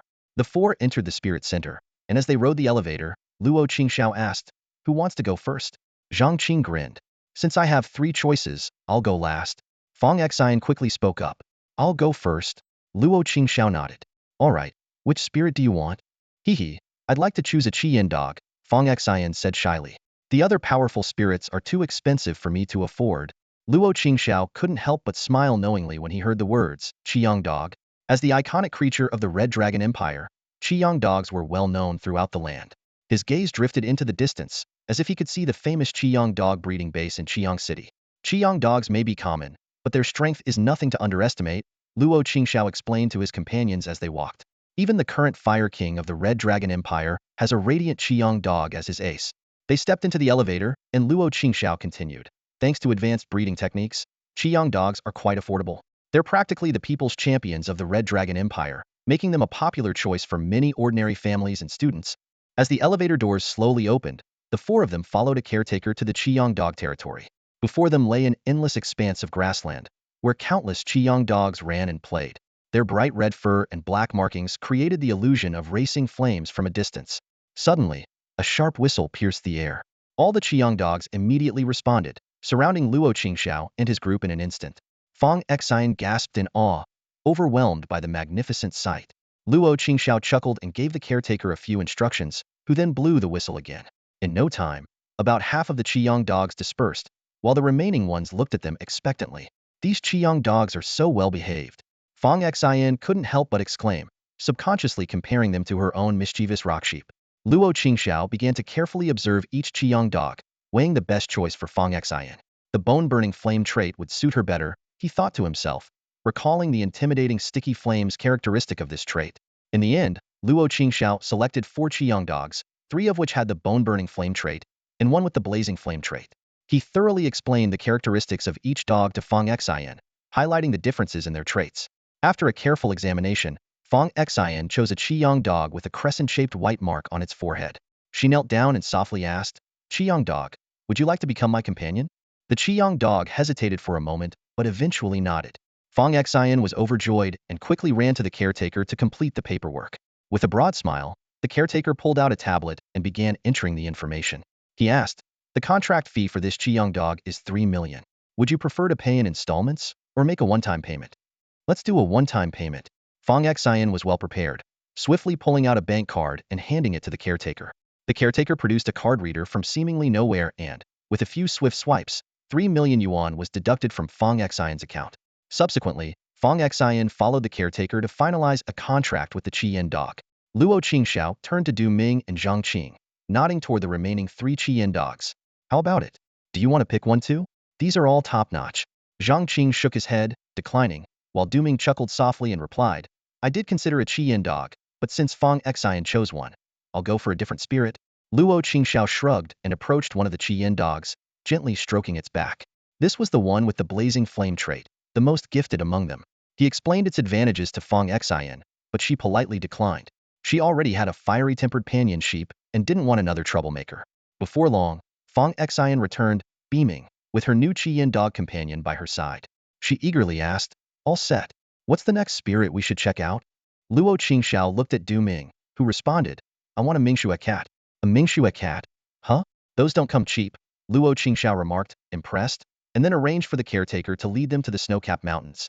They donned warm clothing and trudged through the snow with difficulty. Zhang Qing couldn't help but complain.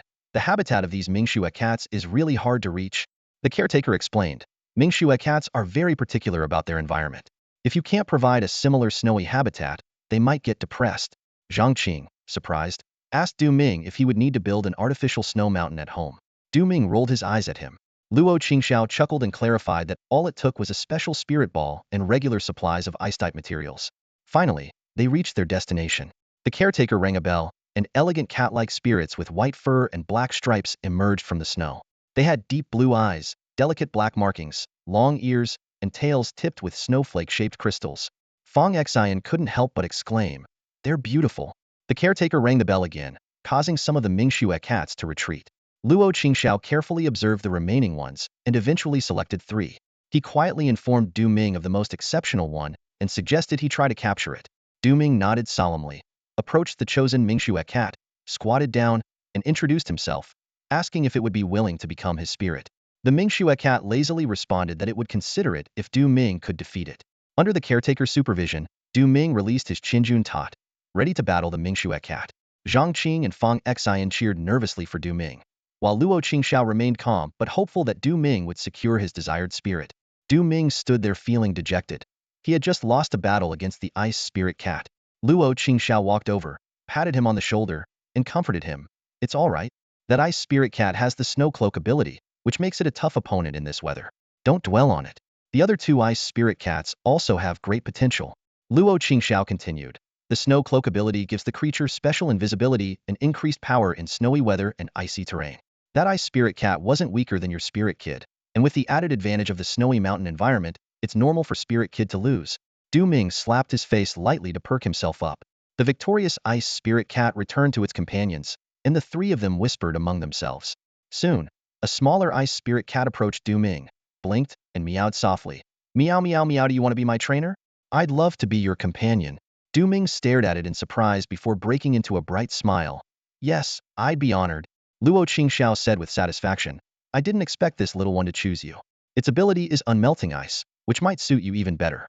Unmelting Ice makes its ice-type skills harder to dissolve, enhancing their power. While not as strong as Snow Cloak during snowfall, it doesn't rely on weather conditions, which might be a better fit for you. Excited, Du Ming hugged the ice spirit cat, burying his face in its slightly chilly fur and taking a few deep breaths. The caretaker walked over and said, "It seems this ice spirit cat really matches your heart. The contract fee is 9.5 million. 9.5 million? Fong Xine exclaimed. That's enough to buy 3 flame dogs and still have 500,000 left. Du Ming didn't mind and paid the fee cheerfully. Being the wealthiest among the four, he could afford the cost. After signing the contract, it was Zhang Qing's turn to choose a creature. However, he seemed to be having some difficulty making a decision.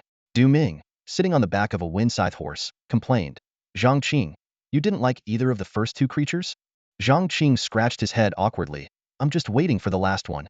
If that doesn't work, I'll go for the Firewing Flametail Hawk. Fong Xian asked curiously. The Firewing Flametail Hawk is already quite strong. Why not choose it? Zhang Qing thought for a moment and explained. The Firewing Flametail Hawk is good, but it feels like it's missing something. Call it my sixth sense. Luo Qingxiao added. Zhang Qing's family has been raising bird-type creatures for generations. I can judge a creature's potential, but I can't tell if it's the right fit for Zhang Qing. His intuition might be correct, considering his family's expertise in bird-type creatures. As they chatted, the group arrived at a cliff. Above, thunderclouds gathered, and lightning occasionally streaked across the sky, illuminating a large flock of birds. The caretaker introduced thunder owls, the last type of creature Zhang Qing is considering. They enjoy flying in thunderstorms, with special feathers that resist lightning. The caretaker blew a whistle, and a group of thunder owls descended from the sky. They looked like large blue owls with glowing golden eyes and a small horn on their heads, appearing both majestic and adorable. As soon as Zhang Qing saw the thunder owls, he shouted, "That's it! The thunder owl is my second creature." Luo Qingxiao was a bit surprised, but began observing the thunder owls. He selected 3 outstanding ones, each with a different ability: explosive thunder, energy conduction, and electric storage, leaving the final choice to Zhang Qing. Zhang Qing looked at them for a long time before closing his eyes, spinning around, and randomly pointing to the largest one. "All right, it's decided, you're the one!" he exclaimed excitedly. The chosen thunder owl tilted its head, looking at him curiously. Luo Qingxiao chuckled. This one has the explosive thunder ability, which suits Zhang Qing's aggressive battle style. This ability causes lightning skills to have explosive effects, dealing higher damage, quite a violent trait. Zhang Qing approached the thunder owl and pulled out a peculiar yellow and black-striped worm. Fong Xen grimaced. "Ew, that worm is a bit gross." Zhang Qing grinned proudly. "This is a special spirit worm bred by my family. You can't buy it anywhere else." The thunder owl and its companions stared intently at the worm, their eyes filled with longing. Zhang Qing asked with a smile, "So, would you like to be my creature? If you become my companion, you'll get to eat these special worms every day." Upon hearing Zhang Qing's words, the thunder owl hesitated for a moment. Seeing this, Zhang Qing decisively tossed a spirit insect towards the blue and white owl. Instinctively, the thunder owl opened its beak and swallowed the insect whole. In an instant, its eyes sparkled, and it flapped its wings, circling Zhang Qing twice. "Hoo-hoo, this insect is delicious." It gently patted Zhang Qing's head with its wing. "All right then, in exchange for this tasty treat, I'll reluctantly agree to let you be my trainer." Zhang Qing was overjoyed and quickly led the thunder owl to the breeder, fearing it might change its mind. The breeder smiled and said, "The contract fee for the thunder owl is 6.8 million. With 3 deals closed today, I'm in for quite a bonus." Yes, I'll pay by card." Zhang Qing hurriedly pulled out his bank card and then signed the contract with the thunder owl. The process was quickly completed, and Zhang Qing returned to Luo Qingxiao and the others with a beaming smile. Luo Qingxiao casually stroked the thunder owl's back, feeling its smooth feathers and a slight electric tingle on his fingers. Noticing the owl didn't like being touched, Luo Qingxiao chuckled and withdrew his hand. All right, I won't touch you anymore. He muttered, humph. The feel of my yema is much better, like touching the finest silk. Saying this, Luo Qingxiao couldn't resist and released both Yema and Manju. In a flash of white light, Yema appeared beside Luo Qingxiao, and Manju swiftly perched on his shoulder. Luo Qingxiao suggested, since we're here, why don't we explore the various habitats at the trading center together? He turned to the breeder. Sir, could we trouble you for a bit longer? Of course, no problem at all. The breeder responded with a broad smile, already delighted with his earnings for the day. Zhang Qing and the others exchanged glances and released their own spirits. Soon, a rock sheep, a 1,000-pound kid, a sky swallow, along with the newly contracted red flame dog, a dark snow cat, and the thunder owl not yet in its spirit ball, gathered together. Fong Xian and the others began introducing their spirits to one another, ensuring the new and old companions got acquainted. Notably, the rock sheep initially looked down on the red flame dog and even tried to assert its seniority. However, the red flame dog was no pushover. A single breath of its corrosive fire had the rock sheep yelping in pain. Fong Xian watched gleefully, finally finding a way to keep the unruly sheep in check. Despite this, the red flame dog was considerate. Knowing the rock sheep was a future companion, it controlled its flames well, not causing any real harm. Even so, the rock sheep developed a slight fear of the spirit capable of causing such pain with just a breath of fire. Seeing the rock sheep no longer boastful, the red flame dog retracted its flames and wagged its tail in front of Fong Xian. Trying to suppress her laughter, Fong Xian gently patted its head. Manju, perched on Luo Qingxiao's shoulder, watched the scene with amusement, as if enjoying a comedy show. In contrast, interactions among the other spirits were much more harmonious. The 1,000-pound kid floated curiously around the dark snow cat, occasionally poking it, causing the cat to impatiently swat away its hand. The sky swallow's exchange with the thunder owl was more intriguing. The swallow kept circling the owl, who tried but failed to keep up with the swallow's speed. Luo Qingxiao mounted Yema, gripping its horns. Holding your horns like this, does it hurt? He asked with concern before setting off. Yema wanted to shake its head but refrained, fearing it might throw Luo Qingxiao off. No, it's fine. Hold on tight, it doesn't hurt, Yema reassured. With that, Luo Qingxiao securely gripped the horns, while Manju excitedly sat between them like a little general, issuing a charge command, go, go. The others and the breeder had already mounted wind scythe horses, but Luo Qingxiao had the whim to try riding Yema. However, he couldn't endure it for long. Yema's running style was not suited for riding. While Yema felt fine, Luo Qingxiao was nearly jolted dizzy. After a couple of kilometers, he had to switch back to the wind scythe horse, much to the amusement of Zhang Qing and the others, who teased him, prompting Luo Qingxiao to threaten a 12% discount on future fees. Once back on the wind scythe horse, the group continued their exploration of the secret realm. Riding in a line, they sped across the ground. Behind them, the red flame dog and Yema playfully chased each other, with the faster Yema often pausing to let the dog catch up before resuming the chase. The dark snow cat, slightly slower than Yema, leisurely watched the two spirits' antics. In the sky, the thunder owl and sky swallow soared to great heights, becoming tiny dots, then spiraled downwards, only to rise again in U-shaped trajectories. Manju and the 1,000-pound kid perched on their trainer's shoulders and laps respectively. The kid, too slow to keep up, had no choice but to ride along, while Manju, both lazy and unwilling to stray far from Luo Qingxiao, contentedly stayed put. Luo Qingxiao, seeing this, could only indulge its whims. By the end of the day, Luo Qingxiao and the others, along with the breeder, had toured most of the common spirit habitats. Luo Qingxiao even took Manju to visit the three-eyed golden snake from before. The snake was both surprised and envious at the growth of its former companion. After a brief reunion, the group moved on. During their exploration, Luo Qingxiao frequently shared interesting facts about various spirits, often leaving the trio in awe. As dusk approached, they reluctantly left the spirit center, satisfied with their day's adventure.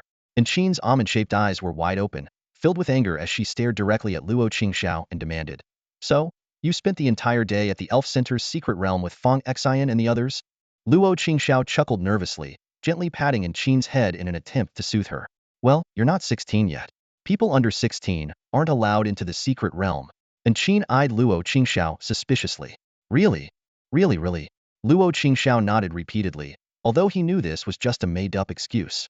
The Elf Center did have such a rule, but it only applied to unaccompanied minors. If Luo Qingxiao accompanied her, and Qin could enter the secret realm even if she wasn't 16 yet. But he decided to keep these details to himself. To change the subject, Luo Qingxiao quickly promised, "Tell you what, on your 16th birthday, I'll personally take you to pick an elf and then we'll visit the secret realm together." And Qin snorted, "Humph, That's more like it. Luo Qingxiao secretly breathed a sigh of relief and shot a glare at Manju.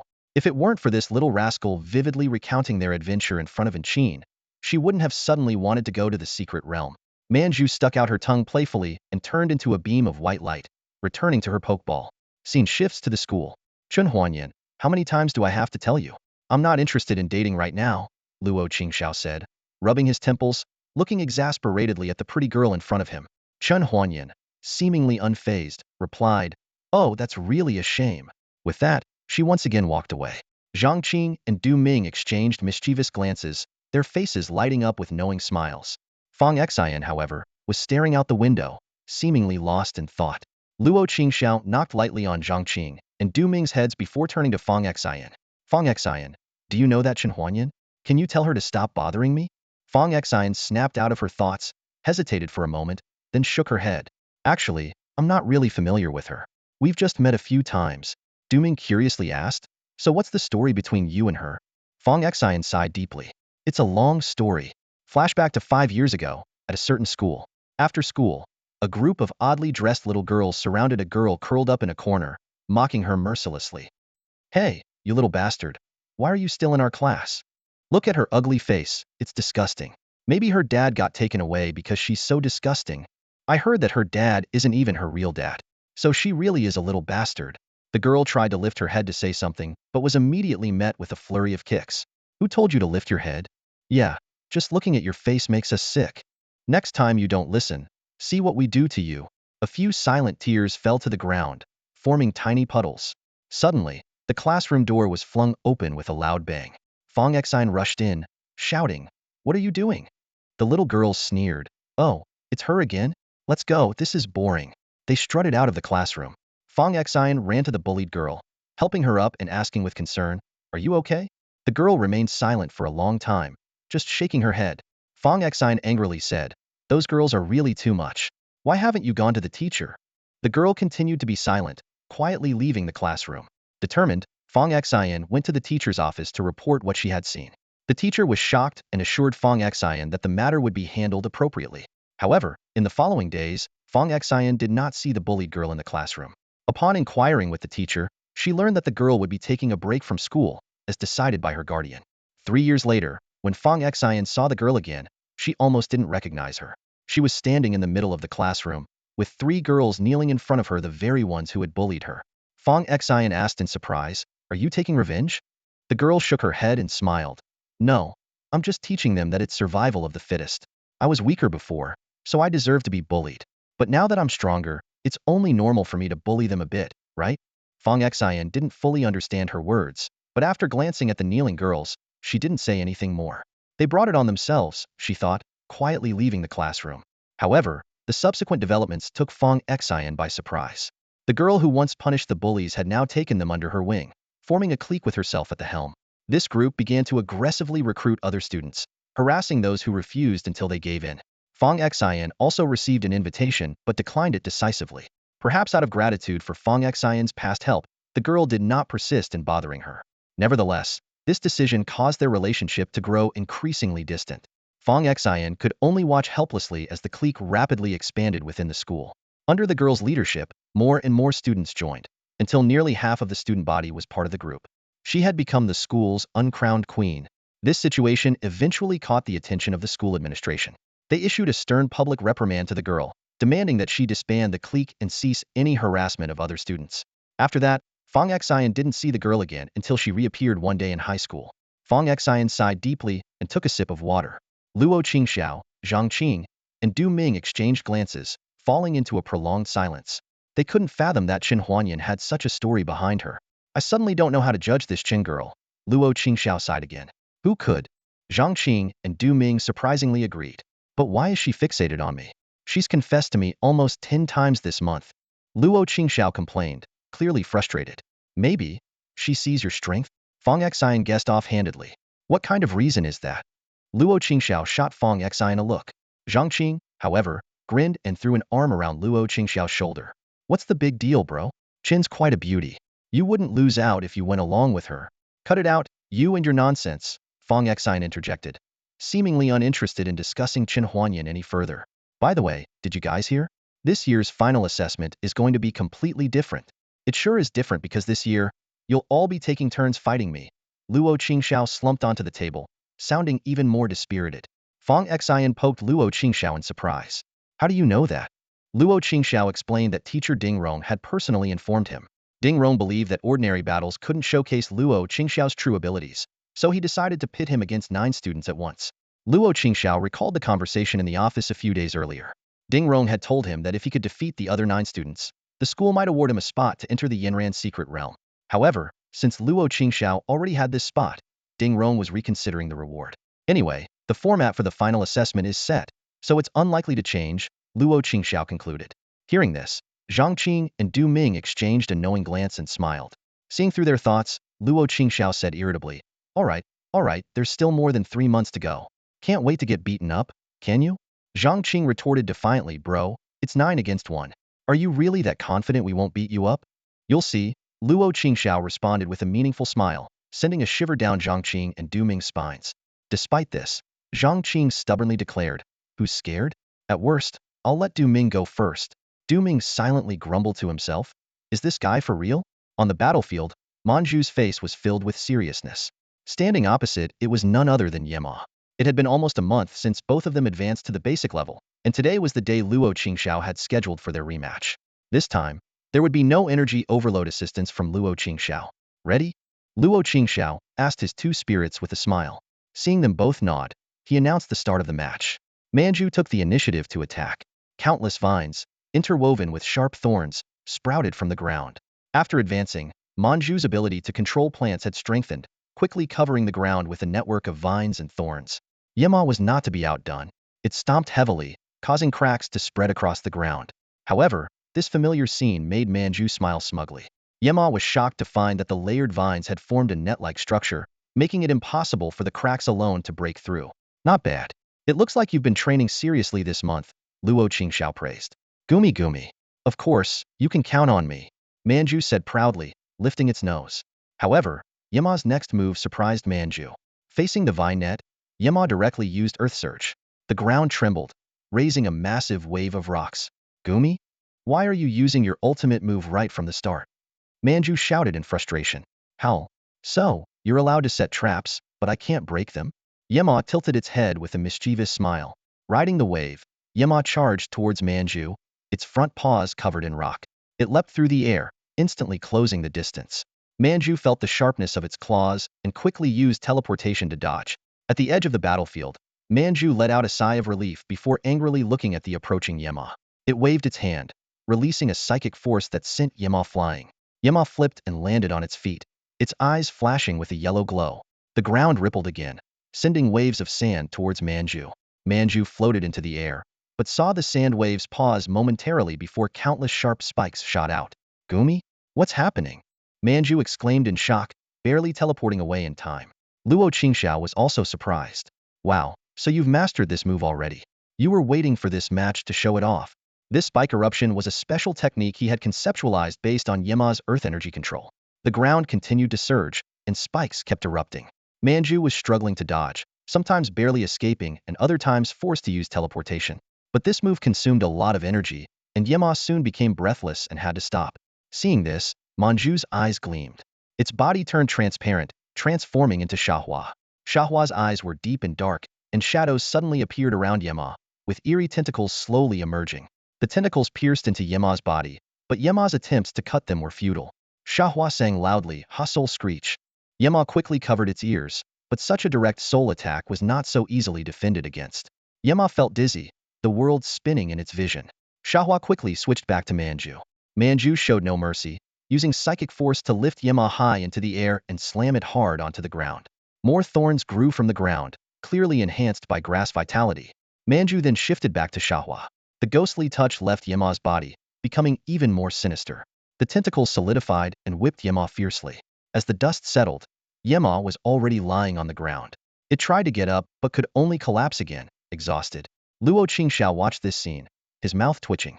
Manju and Xiahua, those little troublemakers, sure don't hold back. After the dust settled from the battle, Luo Qingxiao quickly rushed to Yemuo's side and took out a bunch of restorative elixirs, bringing them to its mouth. Xiahua had already retreated back into the body, leaving Manju in control again. Manju floated leisurely to Luo Qingxiao's side, sticking out her tongue slightly, her voice tinged with a hint of apology. Gumi Gumi. I didn't mean to beat up Yemuo so badly.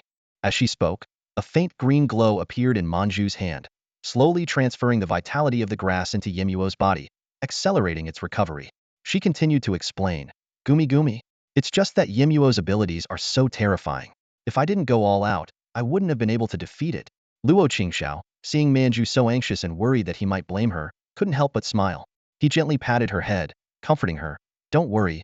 I understand the situation. I won't blame you. Besides, I was the one who suggested this action. If anything went wrong, I should shoulder most of the responsibility. Yemuo's strong constitution allowed it to stand up again shortly after drinking the restorative elixir. Luo Qingxiao asked with concern, Are you feeling any discomfort? He didn't want Yemuo to suffer any serious injuries. Yemuo shook its head and circled around Luo Qingxiao twice, indicating that it was fine. Luo Qingxiao sighed in relief. As long as you're okay. Seeing that Yemuo was fine, Manju immediately regained her arrogant demeanor. She put her hands on her hips, floated in front of Yemuo, and laughed triumphantly for a while. Gumi Gumi. Now you know who's the real boss, right? Gumi. Ouch.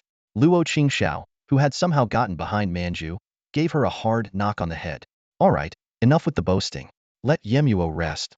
Manju covered the spot where she was hit, stuck out her tongue again, and made a face at Yemuo. Gumi Gumi. No matter what, I'm your boss now.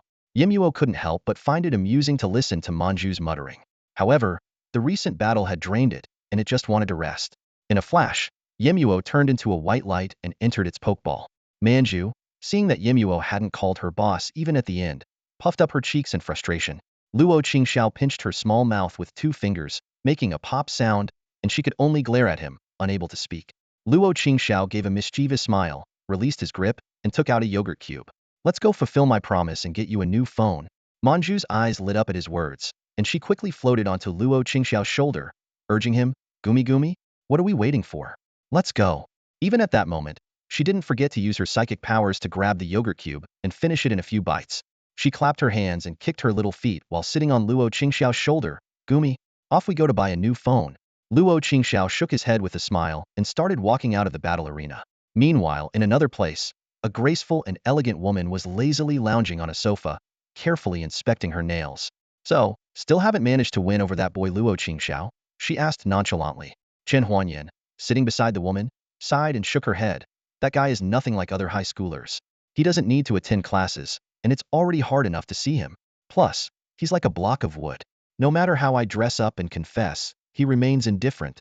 The woman raised an eyebrow and elegantly turned over on the sofa. She propped her head up with her right hand and asked curiously, Why are you so fixated on that boy? Because of his potential, of course. You know my psychic talent. Chen Huanyan gave her aunt a sideways glance. The woman pondered for a moment. Your talent is fate observation, right? So you see a lot of potential in him? Obviously. When I observed him, the golden light almost blinded me, Chen Huanyan said, taking a sip of tea from the teapot beside her. How bright? Brighter than your aunt? The woman asked with interest. Chen Huanyan looked at her aunt with a half-smile and said softly, 16 years old, a transcendent-level Pokemon trainer. And in Liaoyuan High School, he became the top of the rankings with absolute dominance. Guess how bright he is. That impressive? No wonder you're always thinking about clinging to him. The woman was quite surprised. Such a genius was rare even for her. Chen Huanyan's face darkened at her aunt's words. Clinging to him? Isn't that something you taught me? When did I teach you that? The woman feigned ignorance. Chen Huanyan sneered and said, When you brought me back, you taught me all about the law of the jungle and how to climb up the ranks. Come to think of it, it was my fault for not teaching you how to seduce men.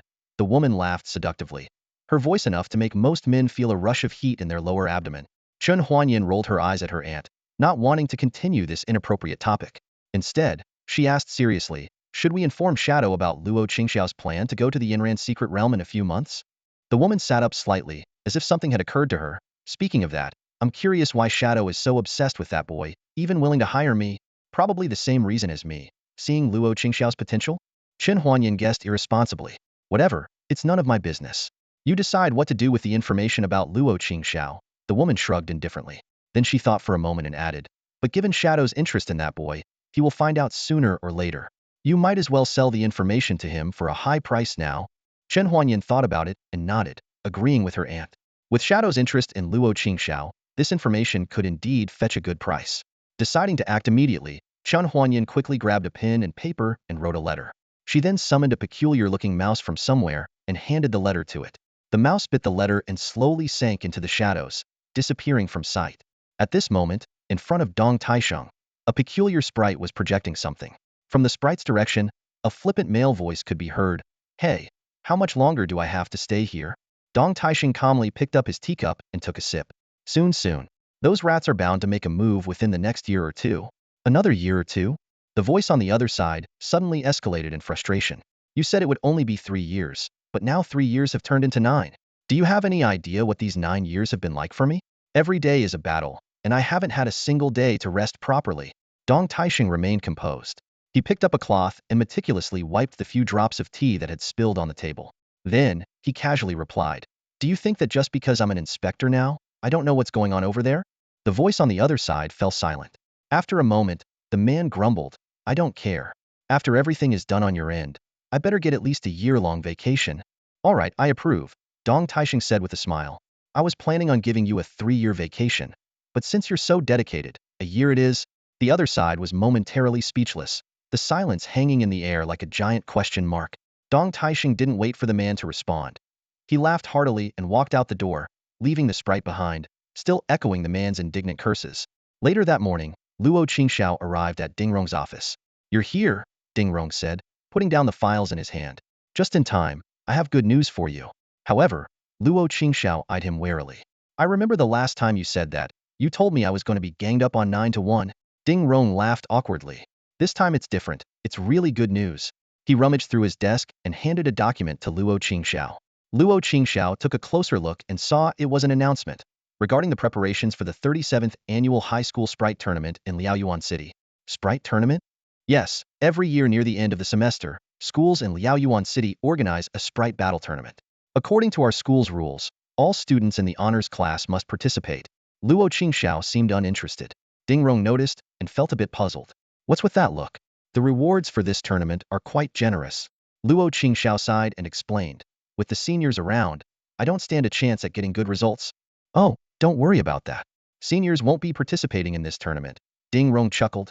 "They're all busy preparing for the Sprite exams. Only freshmen will be competing." Luo Qingxiao raised an eyebrow. If only freshmen were participating, then the rewards were practically his for the taking. As the top student at Liaoyuan No. 1 High School, he had every reason to be confident. His previously disinterested attitude quickly changed, and he eagerly asked, "So, what are the rewards for this tournament?" "If you win first place, you get 5 million in cash and a random skill crystal." "That's not too bad," Luo Qingxiao said, slightly disappointed. He had expected more, especially considering how generous Ding Rong had been in the past. The rewards didn't seem as valuable as what he had received before. "The tournament offers rewards for the top 100 students, so it's not all about you." Ding Rong laughed, seeing Luo Qingxiao's greedy expression. "Hee." Luo Qingxiao chuckled sheepishly. Ding Rong shook his head in resignation. "All right, help me with these documents. I need to announce this to the class." After leaving the office, Ding Rong handed the documents to Luo Qingxiao and locked the door. They headed to class 1 together. The students were surprised to see Luo Qingxiao with the teacher. Known for his elusive presence, it was rare to see him outside of roll call. Ignoring the curious glances, Luo Qingxiao returned to his seat. Zhang Qing, who sat next to him, asked, "Why are you here with the teacher today?" Luo Qingxiao shrugged, signaling Zhang Qing to listen to the teacher's announcement. After Ding Rong finished explaining the tournament, the class buzzed with excitement. Every student in the honors class was a top achiever, so the tournament was something they eagerly anticipated. The rewards for making it into the top 100 were substantial, and everyone wanted a piece of it. Even Zhang Qing, despite his wealthy background, was excited. His family could afford to buy him sprites and resources, but his daily expenses were his own responsibility. The tournament prize money would allow him to splurge for a while. Ding Rong looked at the enthusiastic faces with satisfaction. "That's all for this class meeting. You can dismiss now." As soon as Ding Rong left, the classroom erupted in discussions about the tournament. Everyone was talking about their chances of making it into the top 20. For the students of the honors class, making it into the top 100 was just the baseline. Du Ming and Zhang Qing were also part of the discussions. Du Ming was contemplating whether he could aim for second place, while Zhang Qing aimed for the top 5. Fang Xian, with her new sprite, the Firehound, was confident she could make it into the top 10. As for Luo Qingxiao, his classmates had already assumed he would take the first place. After all, only those who shared a class with him knew just how extraordinary he was. At the semifinals of the high school league, Du Ming watched the defeated Mingxue cat with a dark expression, his fists clenched tightly. Across from him, Jiang He stretched lazily and recalled his own spirit creature. He walked over to Du Ming, paused deliberately, and cast a contemptuous glance.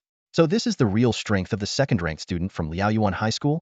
Not much to see here, Jiang He said, suddenly clapping his hands as if he had just thought of something. If the second-ranked is this weak, your school's top student must not be much better. Unexpectedly, Du Ming relaxed upon hearing this. He gave Jiang He a strange smile. Really? I'll be looking forward to your match with him the day after tomorrow. Don't let me down. Jiang He scoffed at Du Ming's smile. Ha, still playing tricks? Think whatever you want. Du Ming couldn't be bothered to respond. He waved his hand and walked towards the door, just in time to run into Luo Qingxiao and Zhang Qing, who were chatting and laughing as they approached the audience seats. Seeing Du Ming, Luo Qingxiao asked in surprise, Finished already? Yeah, I lost. The opponent was really strong. Du Ming nodded, his tone tinged with regret. Luo Qingxiao was taken aback. Even you weren't a match? Is that trainer really that strong? Is Mingxue Cat and Qianjun Xiaotong okay? They're fine, just a bit injured and overexerted their spiritual energy, Du Ming thought for a moment and added. But that guy is really strong, much stronger than me. He's not just an ordinary person. At this, Zhang Qing interjected. That guy's surname is Jiang, and the current principal of Liaoyuan High School No. 2 also has the surname Jiang. You get what I'm saying, right? He explained softly, looking at Jiang He's departing figure. Luo Qingxiao and Du Ming suddenly understood. No wonder. That makes sense. At this moment, Fang Xian approached from the audience seats, curiously asking, what were you guys talking about just now? Du Ming briefly explained, and Fang Xian was also surprised. However, she was full of confidence in Luo Qingxiao. Don't worry. With brother Luo's strength, I seriously doubt anyone else can take the league championship. Du Ming shrugged and smiled. I don't doubt it either, but Jiang He seems pretty confident. We'll see the results the day after tomorrow. Luo Qingxiao was unfazed. Confidence is a good thing. I'm just as confident in myself. Let's settle this on the battlefield. On the final day of the high school league, the championship match finally arrived. In the front row of the audience sat the principals of the schools hosting the league. Principal Jiang, one of Liaoyuan High School No. 2, stroked his beard and smiled. My grandson is still a bit immature. Despite Liaoyuan High School No. 1 having better resources, he insisted on studying at No. 2. Principal Zhou Wenlong of Liaoyuan High School No. 1 smiled faintly, recognizing the hidden meaning in his old rival's words. Jiang Wan was trying to elevate Liaoyuan High School No. 1 so that he could mock them if his grandson won the championship. Zhou Wenlong thought, this match hasn't even started yet. Isn't Jiang Wan a bit too eager? As the principal of Liaoyuan High School No. 1, he knew his top student's strength well and was confident that Luo Qingxiao would not lose to Jiang He. However, Zhou Wenlong kept his thoughts to himself and merely smiled at Jiang Wan without replying. At that moment, Luo Qingxiao and Jiang He walked in from outside, standing on opposite ends of the battlefield. Jiang He sized up Luo Qingxiao, feeling a twinge of jealousy at his tall stature. Despite Jiang He's decent looks, he was somewhat short. He snorted, and a white light emitted from his bracelet. A wolf-like spirit creature covered in yellow fur with two glowing tails appeared on the battlefield. Species: Luminous Thunder Wolf. Attributes: Lightning, Light. Ability: Luminous Thunder. The lightning emitted by this creature is accompanied by a bright light, which also deals light-based spiritual damage to the enemy. Description: the Luminous Thunder Wolf's tails are made of a special light, capable of firing tracer rounds to guide its spiritual attacks. Luminous Thunder Wolf. Luo Qingxiao muttered, then chuckled. Nice spirit creature, but the trainer doesn't seem too smart. Summoning your creature first is a big no-no in spirit battles. I wonder if Jiang He is ignorant or just overly confident. Luo Qingxiao didn't hold back. He smiled and touched the necklace around his neck. A proud, black-furred spirit creature with twin horns and a flaming tail stood opposite the Luminous Thunder Wolf. The two wolf-like creatures sized each other up from their respective halves of the battlefield. A Moro hound? Jiang He's expression grew serious as he recognized the renowned creature from the Jiyuan Empire. In the audience, Zhou Wenlong couldn't help but smile and tease Jiang Wan. It seems your grandson has had it too easy. A Luminous Thunder Wolf with a primary lightning attribute against a Moro hound with a primary earth attribute. This opening already puts him at a significant disadvantage. Jiang Wen's face darkened, but he remained stubborn. It's just a small disadvantage at the start. Jiang He's Luminous Thunder Wolf is no ordinary creature. Then let's see how this unfolds. Zhou Wenlong shook his head, thinking how stubborn Jiang Wan was. He eagerly watched the battle below, hoping his student would deliver a solid blow to his old rival's pride. Luo Qingxiao was unaware of his principal's thoughts. He watched the standoff between the two creatures with a smile. When the referee announced the start of the battle, the tense Jiang He was the first to give an order. Luminous Thunder Wolf, use Thunder Shock. Luo Qingxiao looked at Jiang He with a peculiar expression, a question mark slowly forming over his head. You're using a basic lightning move, Thunder Shock, against an Earth-type creature? Earth-type spirits possess a unique ability, akin to the teleportation of Psychic-type spirits or the soul scream of Ghost-type spirits. When they stand on the ground, they establish a special connection with the Earth. This ability slightly accelerates their energy recovery when battling other types of spirits, but it truly shines against electric-type spirits. The connection with the Earth allows Earth-type spirits to transfer the power of most electric-type attacks into the ground, significantly weakening the attack's effect. Consequently, electric-type spirits generally fear their Earth-type counterparts. At this moment, the electric shock from the Tracer Thunder Wolf only caused a slight numbness to Yemo, with no other discomfort. Luo Qingxiao calmly commanded, Yemo, use Earth Spikes. With a surge of energy, layers of sharp Earth spikes rushed towards the Tracer Thunder Wolf. The wolf immediately started running on the ground, deftly dodging the incoming spikes. Luo Qingxiao followed up with another command, Earth Fissure, block its movements. Yemo released energy again, causing cracks to appear all over the battlefield, drastically shrinking the Thunder Wolf's space to move, narrowly missing the spikes several times. Jiang He gritted his teeth, knowing he couldn't stay passive any longer. He shouted, Tracer Thunder Wolf, get close to the Demon Hound and use Ferocious Bite. The desperate Thunder Wolf immediately charged towards Yemo. Luo Qingxiao sneered, thinking it naive to engage in close combat with the Demon Hound, whose size rivaled that of a dragon. Standing nearly 2 meters tall, Yemo collided with the 1.5-meter Tracer Thunder Wolf, the result being predictable. The Thunder Wolf was sent flying, unable to execute its ferocious bite. However, Jiang He revealed a sinister smile. It turned out that one of the Thunder Wolf's glowing tails was partially missing, and strange light marks appeared on Yemo. Luo Qingxiao frowned, realizing that even with an advantage, he couldn't underestimate his opponent. Jiang He immediately ordered, Tracer Thunder Wolf, use Glimmer Flash, then fire light bullets. The Thunder Wolf's glowing tails swung back and forth, its body emitting a faint glow. The tails extended rapidly and fired numerous light bullets at Yemo, turning into countless light projectiles aimed at the opponent. The light bullets were incredibly fast, hitting Yemo before it could dodge. Glimmer Flash slightly enhanced the power of the light-type skills, combined with the low-energy consuming light bullets and the Thunder Wolf's special targeting ability, creating an endless barrage of light bullets surrounding Yemo. This indeed caused some trouble for Yemo. The numerous light bullets left lava-like scars on its majestic body, with faint dark red spreading across its form. However, this minor damage was insignificant to Yemo and instead fueled its fighting spirit. It grinned, acting according to its trainer's expectations without needing instructions. Yemo charged straight at the Tracer Thunder Wolf, ignoring the incoming light bullets. Jiang He reacted quickly, almost predicting Yemo's intention as it started its charge. Tracer Thunder Wolf, use Weak Current. Jiang He shouted urgently. The weak current could temporarily paralyze enemies, but it had limited effect on Yemo, who possessed the Demon Executor trait. Its speed only slightly slowed, quickly breaking free from the paralysis and reaching the Thunder Wolf in an instant. Yemo raised its sharp claws and struck down forcefully. The Thunder Wolf had to stop its light bullet attack to counter with its own paw.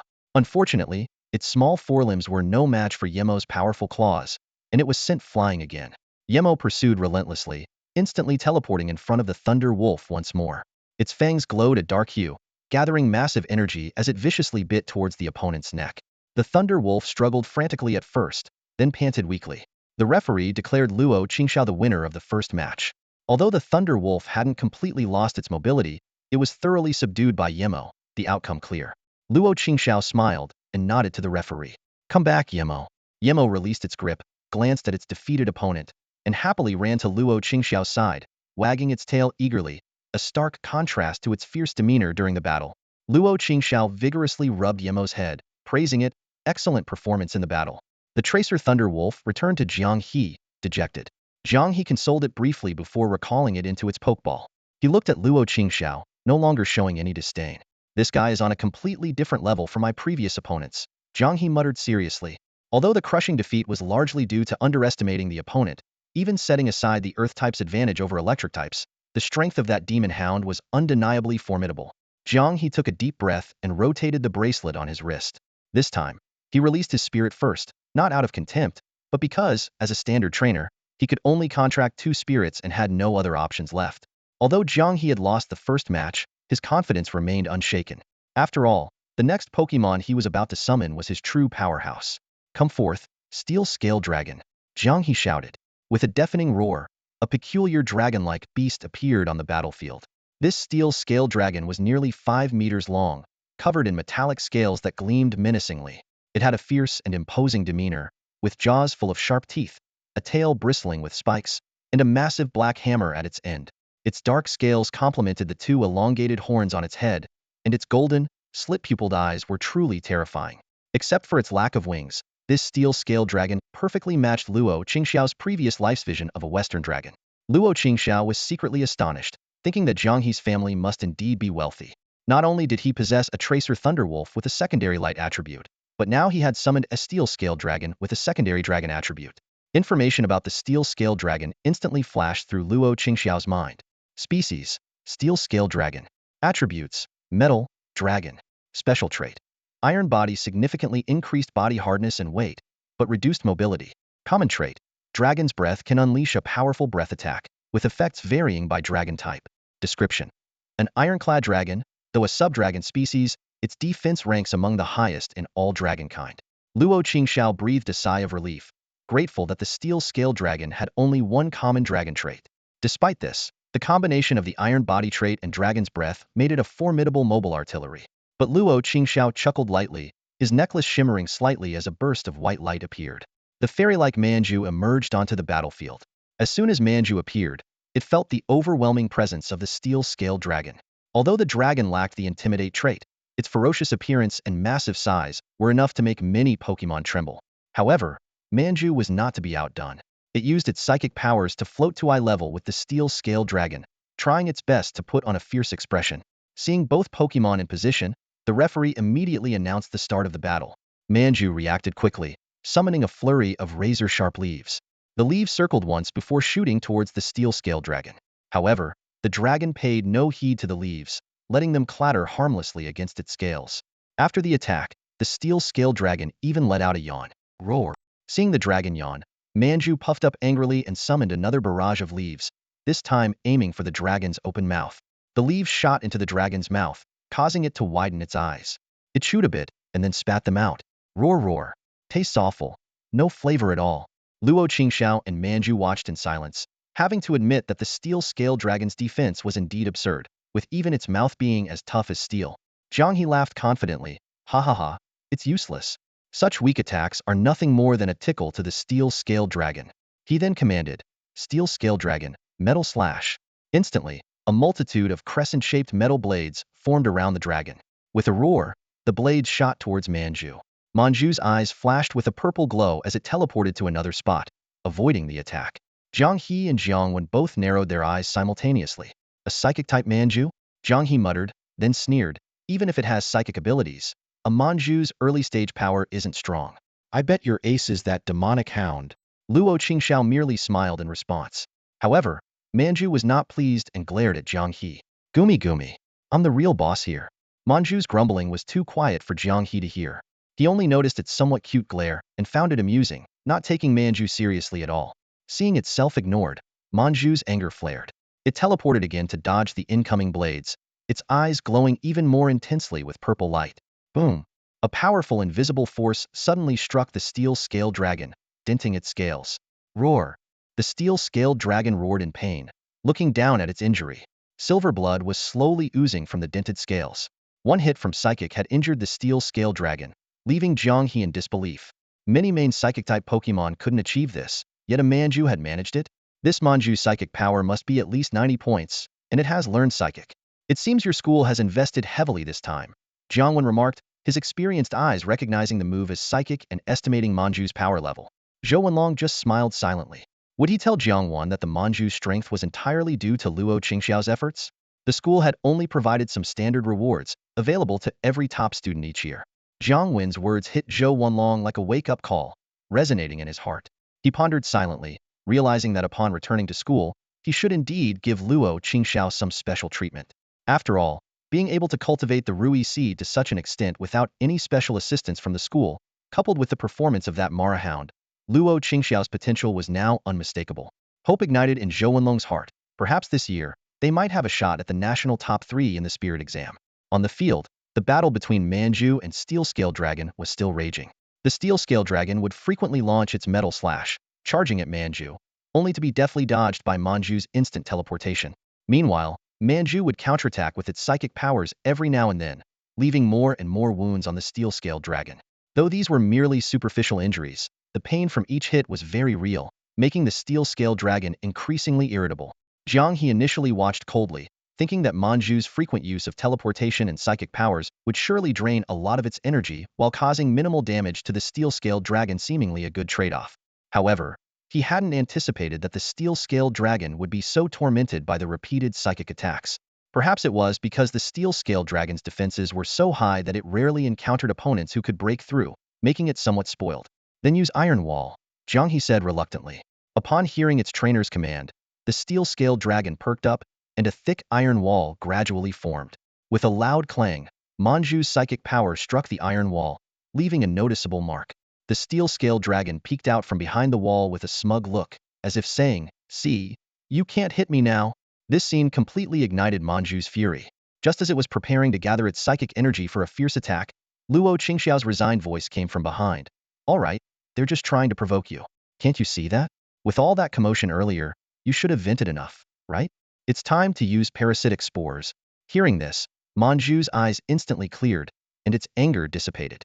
It waved away the gathered psychic energy and quietly activated the parasitic spores. Within 3 or 4 seconds, strange little mushrooms began to grow all over the steel-scaled dragon's body. Some flourished on its scales, some swayed in the gaps between the scales, and even a few sprouted on its 2 long horns. The mushrooms generated by the parasitic spores began to continuously siphon the steel-scaled dragon's spiritual energy, causing its scales to lose their metallic luster. Jiang He realized something was wrong, but it was already too late. In the audience, Jiang Wen looked at Zhou Wenlong in shock, half jokingly and half seriously saying, "First the skill crystal of psychic power, then the skill crystal of parasitic spores. Could it be that Luo Qingxiao is actually your illegitimate son, Lao Zhou?" Zhou Wenlong was speechless, thinking, "What kind of nonsense is this?" He retorted, "Jiang Wen, don't tell me that Jiang He's Tracer Wolf and Steel Scale Dragon were obtained all by himself? With what you have, you dare to say that to me?" Though feeling a bit guilty for not giving Luo Qingxiao any special treatment, Zhou Wenlong couldn't help but fight back. Jiang Wen, far from feeling ashamed, laughed cheerfully and said, "Sorry, but Jiang He really is my grandson." Seeing this, Zhou Wenlong sarcastically replied, "Well, it seems your Jiang family isn't that great at nurturing talent either, spending so many resources and still losing to our school's top student." While the two bantered, the situation on the field had completely tilted in Manju's favor. Countless parasitic mushrooms continued to drain the steel-scaled dragon's strength and spiritual energy, making it increasingly weak. The steel-scaled dragon felt it could barely stand, its front legs buckling, almost causing it to collapse. Only its remaining pride as a dragon kept it standing. Seeing this, Manju decided not to torment its opponent any further. With a wave of its hand, it sent another psychic attack straight to the steel-scaled dragon's head. With a loud clang, the steel-scaled dragon didn't even have time to cry out before it was knocked out. Jiang He stood in silence for a moment, then recalled the steel-scaled dragon into his bracelet without waiting for the referee to announce the end of the match, and walked away from the battlefield without a word. "Gumi Gumi, now you know how powerful I am." Manju, sitting on Luo Qingxiao's shoulder, made a face at Jiang He's retreating figure. "Awoo. Manju seems so silly and childish." Yema, standing next to Luo Qingxiao, commented quietly. With keen hearing, Manju immediately poked its head out and glared fiercely at Yema. The latter shrank back, pretending to look around as if it knew nothing. Manju, unwilling to let it go, flew to Yema's nose and used its psychic power to pinch Yema's nostrils. Yema had no choice but to breathe through its mouth, only for Manju to pull out its tongue with psychic power. Thus, Yema stood there with wide eyes, a slightly deformed nose, and its tongue sticking out, looking utterly ridiculous. Only then did Manju nod in satisfaction, letting out a triumphant laugh that sounded like a gloating goose. "Ho ho ho!" Luo Qingxiao watched the playful bickering between the two sprites with amusement. Seeing Yemo's pleading look, he gently patted Manju's little head and said softly, "All right, Yemo knows he was wrong. Let him off the hook." Reluctantly, Manju withdrew her mental power and smugly hopped back onto Luo Qingxiao's shoulder. At this moment, the only person left in the audience was Principal Zhou Wanlong of Liaoyuan First High School. He strode over to Luo Qingxiao and gave the boy a hearty pat on the back, his eyes filled with admiration. "You must be Luo Qingxiao, right? Congratulations on winning the league championship." Luo Qingxiao smiled modestly and said, "Hee, it was just luck. My opponents underestimated me." He knew well that Jiang He's complacency had indeed given him an easy victory. Yemo had an elemental advantage against the Radiant Thunder Wolf, and Manju's agile tactics completely overpowered the Steel Scale Dragon. Had the matchups been different, the victory might not have come so easily. Zhou Wenlong snorted. Come on now, we've all seen your skills. Don't try to downplay it by saying it was all because your opponents were careless. He thought to himself that even knowing Jianghe's sprites and their sequence, it would have been tough for anyone else at Liaoyuan First High to win. So, what kind of skill crystal would you like as your reward for winning the league? The school will do its best to meet your request, Zhou Wenlong asked with a smile, silently resolving to fulfill whatever Luo Qingxiao asked for. Luo Qingxiao's eyes lit up, and he shyly asked, could I have a skill crystal from the Land of Shadows? Or maybe one from the Radiant Sky? Zhou Wenlong nearly choked. Those were among the most expensive dark and light type skill crystals. He glared at Luo Qingxiao and said irritably, I told you to ask for something, not to make outrageous demands. What are you dreaming about? Besides, you don't have any sprites that can use those crystals. Pick something practical, not just expensive. Luo Qingxiao chuckled. He had been testing the waters. After some serious thought, he decided to get a defensive skill for Yemo. I'll take a rock shield. Then, Zhou Wenlong sighed. Rock shield, huh? Alright, it so happens we have one in the school storage. You can have it. Luo Qingxiao smiled and started to thank him, but Zhou Wenlong interrupted. Hold on, there's more. Listen to my follow-up request first. He looked Luo Qingxiao in the eye, his tone serious. The school is willing to invest more in you. The catch is, you need to place in the top 3 nationwide in the upcoming sprite exams. Do you dare to take on that challenge? Luo Qingxiao hesitated briefly. Although confident in his abilities, he knew that the Red Dragon Empire was full of talent, and placing in the top 3 would be no easy feat. However, with over a year to prepare, he resolutely accepted. I have the courage to aim for the top 3 nationwide. Zhou Wenlong laughed heartily and patted him on the shoulder. Good. Young people should have some drive. They'll draft a detailed contract when we get back to school, and Ding Rong will bring it to you. Seeing Luo Qingxiao nod in acknowledgement, Zhou Wenlong left the battle arena, satisfied. Seeing the principal leave Luo Qingxiao's side, Zhang Qing and the others quickly gathered around him. Zhang Qing, full of excitement, exclaimed, Luo, you're truly the strongest guy in our school. Even such a powerful steel-scaled dragon was defeated by you. Fang Xian, standing nearby, added, that steel-scaled dragon was indeed strong. I haven't seen any other spirit at school that could withstand Manju's relentless attacks like that. Duming nodded in agreement, saying, absolutely. My Qianjun child gave it everything, but only managed to leave a few small dents on it, not even causing minor injuries. Luo Qingxiao replied with a smile, that steel-scale dragon was indeed tough. If it had been Knight Mara, I wouldn't have won so easily. As he spoke, he touched the necklace around his neck and returned Knight Mara to its spirit ball. Turning towards the main gate, Luo Qingxiao raised his hand and waved. Let's go. The battle's over. No point sticking around here. Zhang Qing and the others exchanged smiles and quickly followed Luo Qingxiao, walking side by side. The next afternoon, a rhythmic knock sounded at the office door. Come in, Ding Rong said without looking up, still focused on the document on his computer. With a click of the lock, Luo Qingxiao peeked into the office, walked up to Ding Rong and said, Teacher, I'm here to collect the school's investment contract and the league rewards. Ding Rong handed Luo Qingxiao a contract with a dusty yellow skill crystal on top. Here's the skill crystal for Rock Shield and the investment contract. All the details are in there. Review it carefully before you decide whether to sign. Luo Qingxiao first put away the Rock Shield skill crystal, then picked up the contract and began to study it. After a while, he put it down and rubbed his temples. The investment contract was very favorable. The school would provide materials worth 2 million each month for his use, and he could make special requests as needed. In return, he had to achieve a top 3 finish in the National Spirit exams. If successful, the school would cover all costs. If not, he would have to repay the amount over 10 years, interest-free. Hesitantly, Luo Qingxiao glanced at Ding Rong and asked, Teacher, is everything in this contract for real?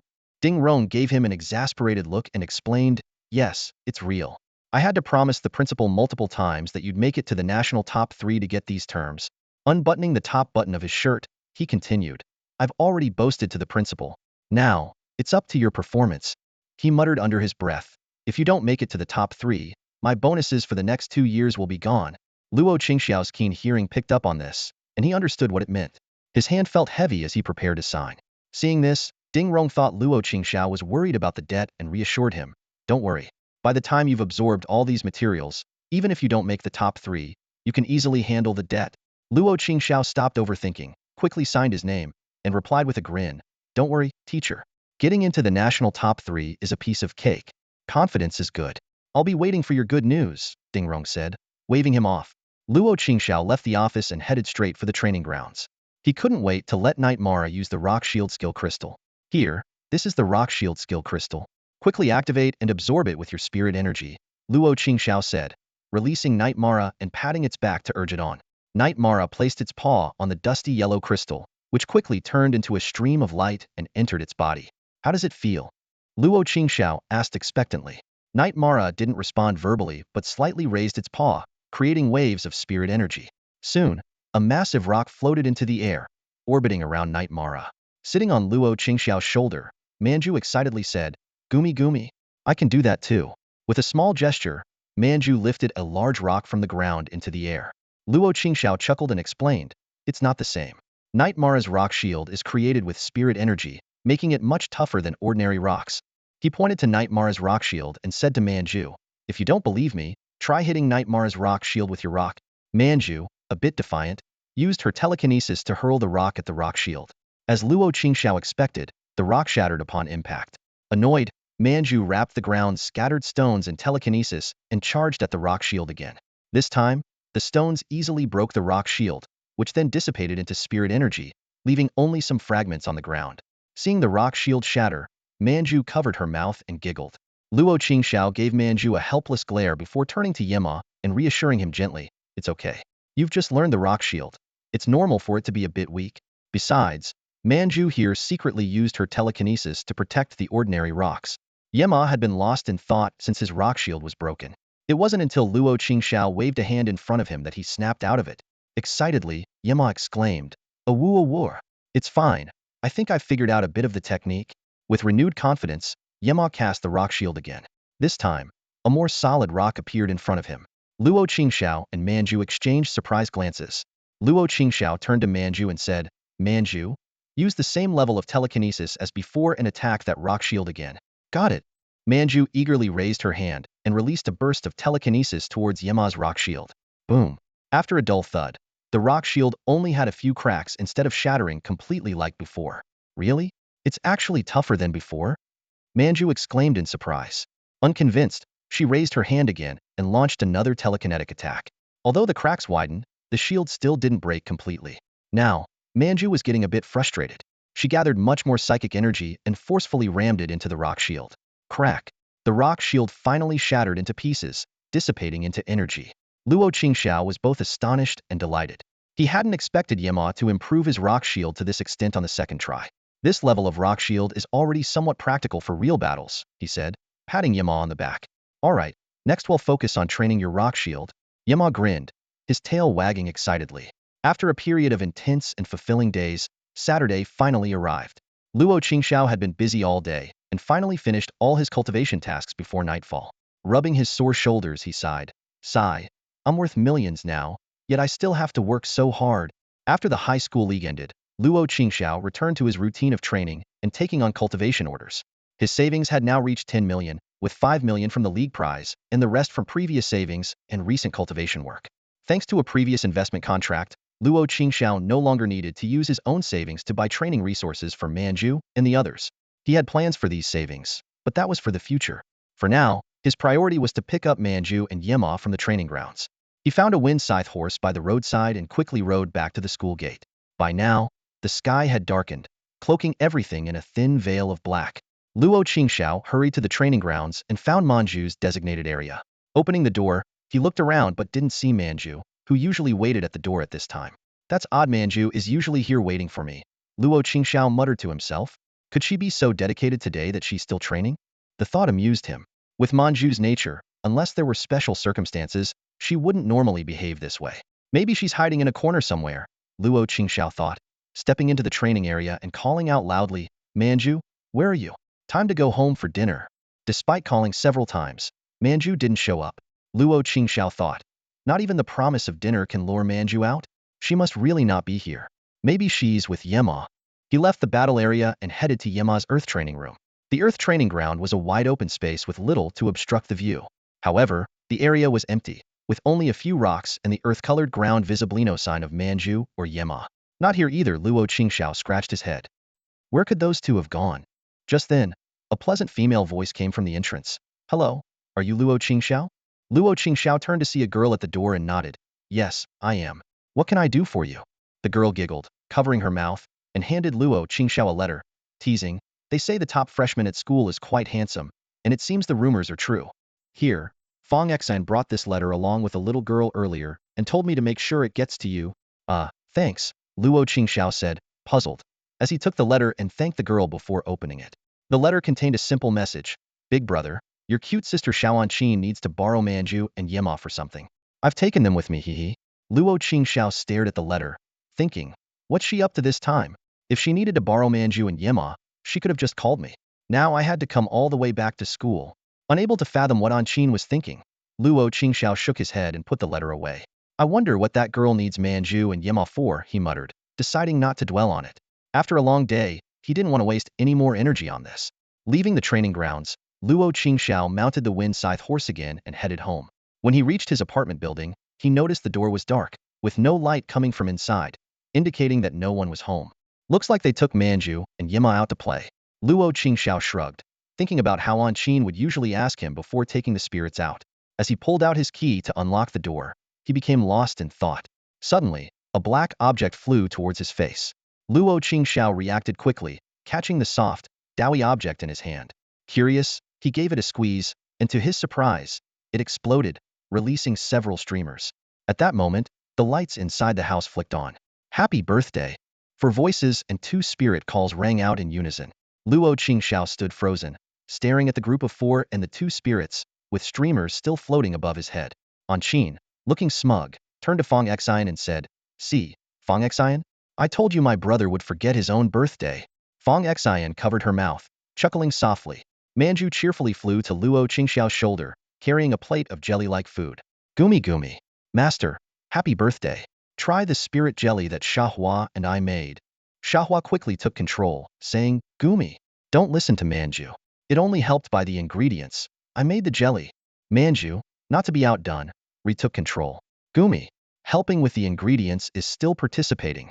Luo Qingxiao came to his senses and picked up a piece of green jelly, tasting a refreshing hint of mint. Watching Manju and Xiahua bicker, he felt a warm wave of affection.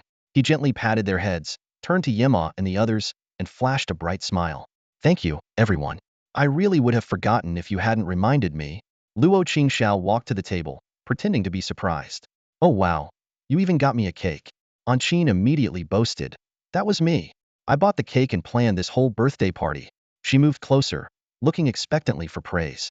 All right, thank you to the cutest little sister ever. Luo Qingxiao laughed. Anqin blushed, grinning proudly.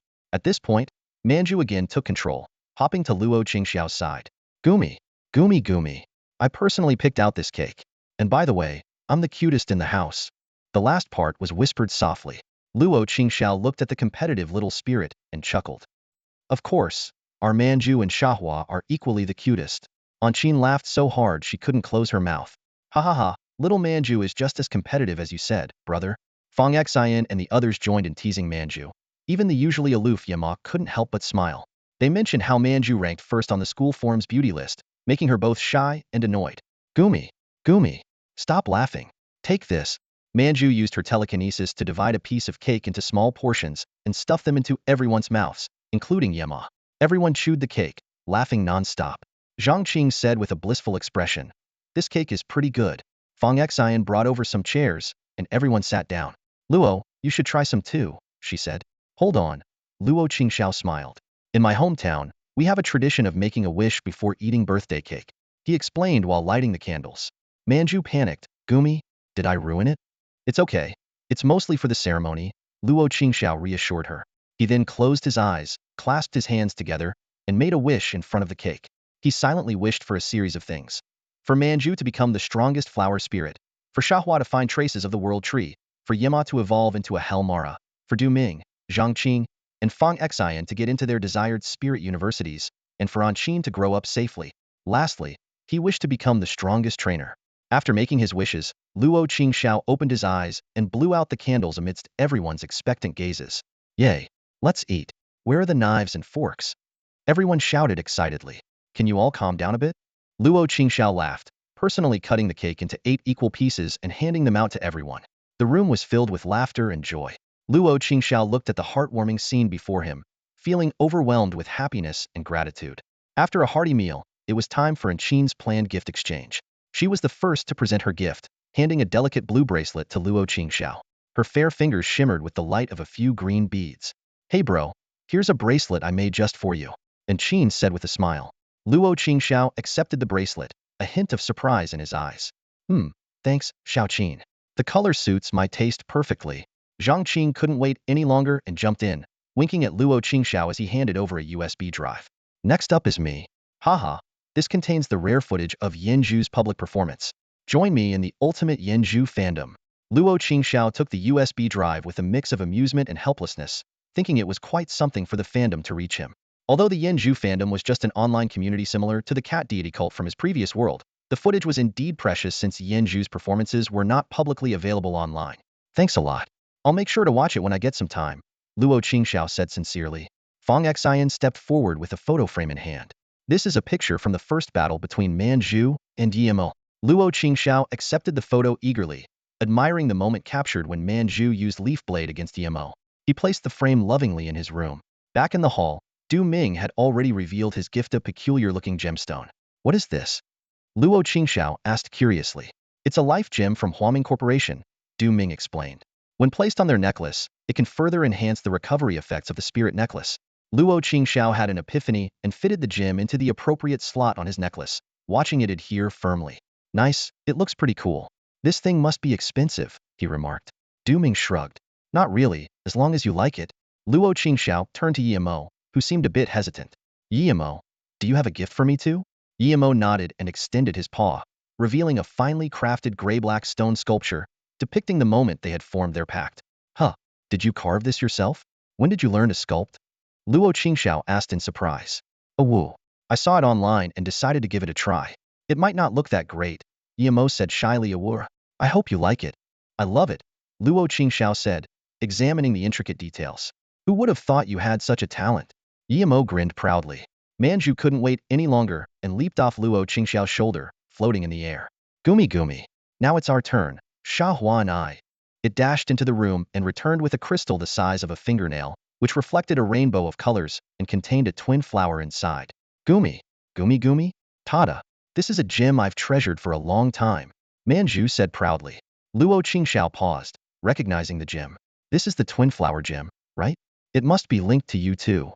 Seeing Manju nod, Luo Qingxiao solemnly accepted the gem. "Although this will eventually be used for you too, I still appreciate it." "Gumi? Used for us?" Manju asked, puzzled. "Yes, it's an essential material for your future evolution," Luo Qingxiao explained. Manju's eyes widened. "Gumi Gumi? Then giving it as a birthday gift might not be a good idea." Feeling increasingly awkward, it poked its fingers together. "Gumi Gumi. I didn't know the gem had such a use before." Luo Qingxiao couldn't help but laugh as he comforted it.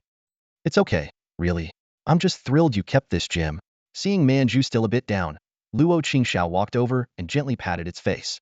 "Gumi, what are you doing?" "Nothing, just wanted to tell you that you and Xiahua are the best gifts the heavens have given me," he said warmly. Manju seemed touched and suddenly yelled, "Gumi Gumi, why are you saying this out of the blue?" It glared at Luo Qingxiao before turning into a white light and returning to its pokeball. The other 4 people in the room were amazed by the scene. Zhang Qing threw an arm around Luo Qingxiao's shoulder, grinning mischievously. "Not bad, Luo. You've got away with words. If you said that to any girl, she'd be swooning right now. Why don't you learn from me then?" Luo Qingxiao shot back with a smile. I can't. Your charm is on another level," Zhang Qing replied, laughing. Everyone burst into laughter, and Luo Qingxiao's home was filled with joy and laughter. A week quietly slipped by after the birthday party ended, and the students of Liaoyuan First High School faced their nightmare moment, the final exams. The campus was filled with a tense atmosphere. The library was packed, and the training grounds were bustling with activity. However, amidst this sea of busyness, Luo Qingxiao remained particularly relaxed. As a high school student with a certified qualification as a spirit trainer, Luo Qingxiao received special treatment. Principal Ding Rong exempted him from all written exams with just a wave of his hand. After all, making a professional trainer take high school level exams would indeed be overkill. Even though Luo Qingxiao escaped the torment of written exams, he was far from idle. Every day, he rigorously supervised the training of Manju, Xiahua, and Yema at the training grounds. As the final assessments approached, his demands on the spirits became increasingly strict. After all, he was about to face a 1 versus 9 challenge match. The thought of the upcoming opportunity to showcase his skills made Luo Qingxiao a bit excited. Just like gamers striving for a pinnacle, every trainer dreams of taking down multiple opponents in a single battle. This final assessment was undoubtedly a perfect opportunity. Principal Ding Rong had already announced the specific format and rewards of the assessment. Besides the students who ranked in the top 10, others would be evaluated through regular battle formats. As for the top 10 students, each, except Luo Qingxiao, would battle with one spirit in a relay match against Luo Qingxiao's two spirits. Faced with such a challenge, Manju and Yema were not intimidated but rather eager to give it a try. Although individual students from Liaoyuan First High School posed little threat to them, the relay match format undoubtedly increased the difficulty. As a result, their training had been particularly intense lately, with even their usual minor complaints disappearing. To ensure the spirits didn't overtrain, Luo Qingxiao decided to move to the training grounds. From Monday to Thursday, except for morning roll call in the classroom, he spent almost all his time on training. He even brought pre-prepared lunches to the training grounds. Under such high-intensity training, Manju and Yema's attributes were steadily improving. It had been more than 4 months since they advanced to ordinary-level spirits, and now they were once again on the verge of another breakthrough.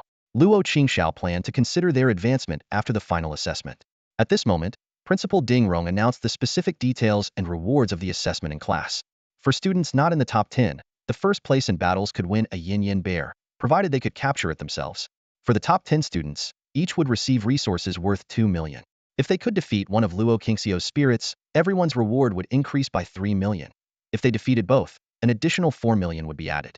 Moreover, the teachers would grade the participating students, and the highest scorer would get a slot to the Yanran's secret realm. Hearing this, the classroom erupted in excitement, with students cheering like wild apes. At this point, Luo Qingxiao raised his hand to inquire about his reward. Principal Ding Rong gave him a meaningful look and smiled, saying, "Your reward is a one-time access to the school's special resource vault, where you can choose 3 types of resources." Faced with Luo Qingxiao's confusion, Ding Rong smiled mysteriously and kept him in suspense. "You'll know when the time comes. Rest assured, its value will definitely surpass the slot to the Yanran's secret realm." Seeing Luo Qingxiao's speechless expression, Ding Rong finally revealed a bit more. Let's just say, the materials in the special resource vault start at the level of the Zhuoxin Ghost Flame. Starting with a resource as rare as the Phantom Blaze? Luo Qingxiao's eyes widened in surprise, and the students in the class immediately erupted into a chorus of astonished gasps. Phantom Blaze is an extremely rare and special type of flame. It grants fire-type spirits a unique scorching effect, causing the flames to not only burn the enemy's body but also inflict mental damage. The value of this flame is comparable to that of a fully matured spirit, typically fluctuating between 3 to 4 million on the market. Even more precious is its rarity. It's often unavailable even if one has the money to buy it. It's common not to see Phantom Blaze for 2 to 3 months at a time. Luo Qingxiao's eyes sparkled with determination as he looked at Ding Rong, his voice brimming with confidence. "I must win this reward." Upon hearing this, the rest of the class started booing. Ding Rong clapped his hands with a smile. "It seems our top student Luo is quite confident." Alright, that's all for the explanation of the final exam format and rewards. The written test will be next Wednesday, so make sure you have your exam tools ready. The combat test will be at the end of the month, so make sure to train appropriately during this period. Got it. The students responded in unison, though how well they would actually prepare was still uncertain. On the day of the exam, Zhang Qing lay sprawled on his desk, exhausted. Finally done with the exams. Across from him, Fang Xian and Du Ming exchanged knowing smiles. Among the 4 of them, Zhang Qing had the weakest academic performance, making this final exam particularly challenging for him. Luo Qingxiao propped his chin up with his hand and poked Zhang Qing, teasing him. "How did you do? You won't get scolded at home, will you?" Zhang Qing had strict parents, and poor grades would inevitably lead to a lecture. "Probably not," Zhang Qing replied hesitantly, turning to Luo Qingxiao with envy in his eyes. "Luo, how did you manage to become a spirit trainer in your first year of high school?" "It's unbelievable." Luo Qingxiao feigned a couple of serious coughs and said, "Well, have you ever seen our school at 4 a.m.? I just used the time you guys spend sleeping to study." Du Ming and Fang Xian looked puzzled, but Zhang Qing suddenly understood. "I see. No wonder you're so good. You wake up at 4 a.m. to study." Fang Xian, realizing Zhang Qing took it seriously, explained helplessly, "Don't believe him. The school gates aren't even open at 4 a.m. Only then did Zhang Qing realize he had been fooled and glared at Luo Qingxiao. Luo Qingxiao shrugged, dropping the joke and asking, "Are you guys ready for the combat test next week?" "Of course we are," Fang Xian replied confidently. "But we're not telling you our plans." Du Ming chimed in, "Yeah, just wait to get beaten by us." Zhang Qing, regaining his energy, added boastfully, "That's right." Luo Qingxiao smiled slightly. I'll be looking forward to it. On Wednesday, the combat test was held in a different arena than usual. This was a facility for second-year students, more spacious than the first-year arena. Ding Rong led the top 10 students to one of the combat zones, holding a notebook as he faced them. Are you all ready? Ding Rong asked. Ready. The students replied in unison. Ding Rong nodded. Then, who wants to be the first challenger? I will. A petite and cute girl stepped forward. Luo Qingxiao recognized her as Qiao Runan, whose initial spirit was a furious golden ape. Ding Rong noted something down with a smile and headed towards the spectator seats. Very well, then the rest of us will look forward to your performance. The spectator seats were filled with teachers, including the principal, Zhou Wanlong. There were also some students who didn't have exams today, including the senior Lin Qianqian. The combat test was judged by second-year teachers.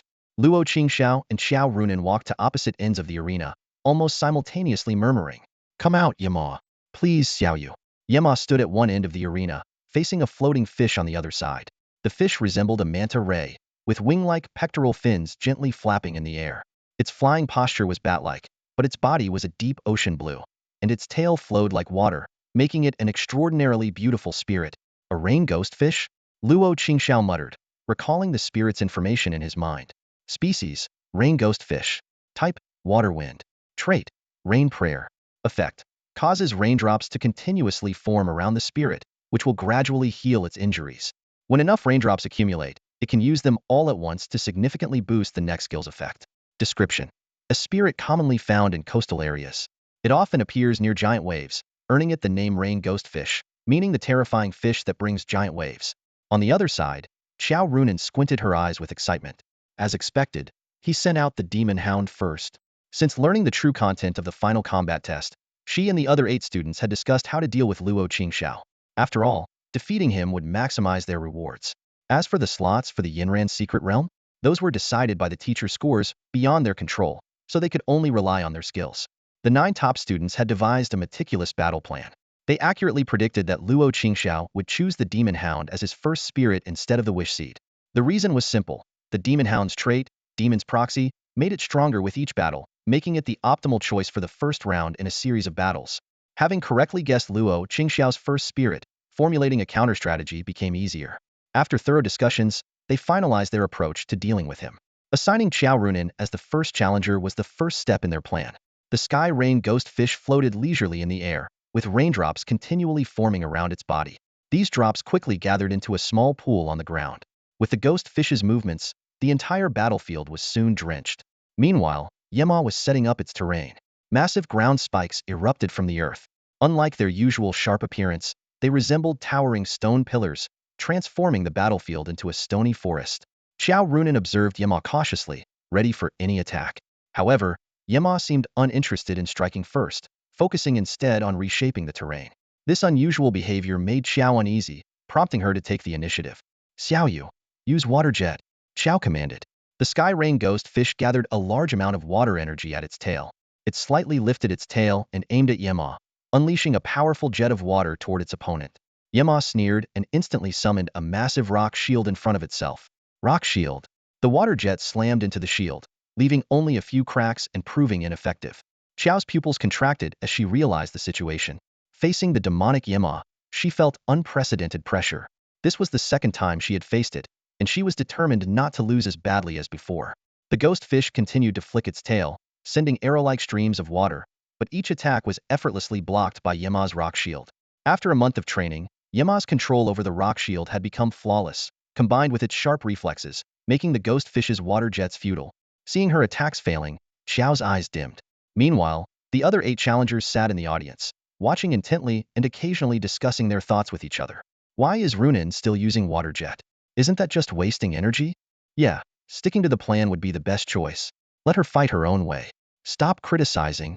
The audience's chatter didn't affect the battle. Realizing she couldn't break through Yema's defense, Qiao quickly changed tactics. Xiaoyu, use acid rain, she shouted. The ghost fish let out a long, whale-like call, though thinner in sound. Soon, the entire field began to rain, with countless light green drops falling on the ground and Yema. Luo Qingxiao squinted and muttered. So she's planning to wear it down, huh? The main effect of acid rain was to lower the enemy's physical defense, which had little significance for the primarily energy-based attacks of the ghost fish. Clearly, Qiao had realized she couldn't defeat Yema and was setting up for her teammates. The acid rain quickly turned into green light around Yema, merging into its body. Luo realized he couldn't let this continue and ordered, Yema, finish this quickly. We can't waste time on the ghost fish. Hearing the command, a glint of ferocity flashed in Yema's eyes. It swiftly climbed a stone pillar, flipped in midair, and appeared beside the ghost fish in a flash, too fast for it to react. Yema's front paws were covered in sharp rocks, edges gleaming coldly. With a single swipe, it severely injured the ghost fish. The ghost fish cried out in pain, but Yema didn't give it a chance to recover. It stepped on the ghost fish's back and slammed it hard onto the ground. As the dust settled, Yema stood proudly in the center of the field, while the ghost fish lay unconscious. At this point, the school medic Chen Qian released her own spirit rain bell fairy. Bell, use healing chime, Chen Qian instructed. The rain bell fairy nodded, and the bell on its neck began to chime. A visible wave of energy merged into the ghost fish, slowly waking it up. Realizing it had lost, the ghost fish looked apologetically at Xiao. She walked over, gently stroking its head and soothingly said, "It's okay. I know how strong that guy is. It's not your fault." Relieved that its trainer wasn't disappointed, the ghost fish glanced at Yema and the now wet ground due to its abilities, thinking, at least my task is done. Exhausted, it returned to its pokeball in a flash of white light. Xiao looked at the almost unscathed Yema and murmured, "Next up is another victim." She doubted the next student could defeat this monstrous opponent. Despite this, the next student confidently stepped onto the field. His spirit was an armored swamp frog. Luo Qingxiao's eyes scanned the data on the armored swamp frog. Species, armored swamp frog. Type, groundwater. Ability, swamp terrain. When there's ample water on the ground, this spirit can turn the area into a swamp. In swamp terrain, its energy and strength are significantly boosted. Description: a warrior from the frog tribe clad in heavy armor. It enjoys sleeping deep in swamps. Its armor grows thicker with age, eventually covering its entire body. Luo Qingxiao raised an eyebrow as he looked at the rock-armored swamp frog, which was about the size of a large wolfhound. He silently assessed his opponent's strategy. First, they had used a rain ghost fish with the heavenly rain trait to set up the battlefield, and now they sent out a rock-armored swamp frog with the swamp ground trait. It was clear that this was to increase the energy consumption when Yema used his earth-based skills. On such a special terrain, the energy cost for earth-based skills would be significantly higher than on regular ground. Luo Qingxiao understood that his opponent intended to wear down Yema, creating an opportunity for one of their students to deliver a decisive blow. This was indeed an excellent way to leverage the advantage of a relay battle. However, he was unsure which student they were relying on for the final strike. Seeing the rock-armored swamp frog slowly turning the ground into a swamp, Luo Qingxiao's eyes sharpened as he decisively ordered, "Yema, stop him." At his command, Yema immediately sprang into action. Layers of earth spikes erupted around the rock-armored swamp frog, while Yema charged head-on, his claws glinting with the cold light of the sharp stone claw.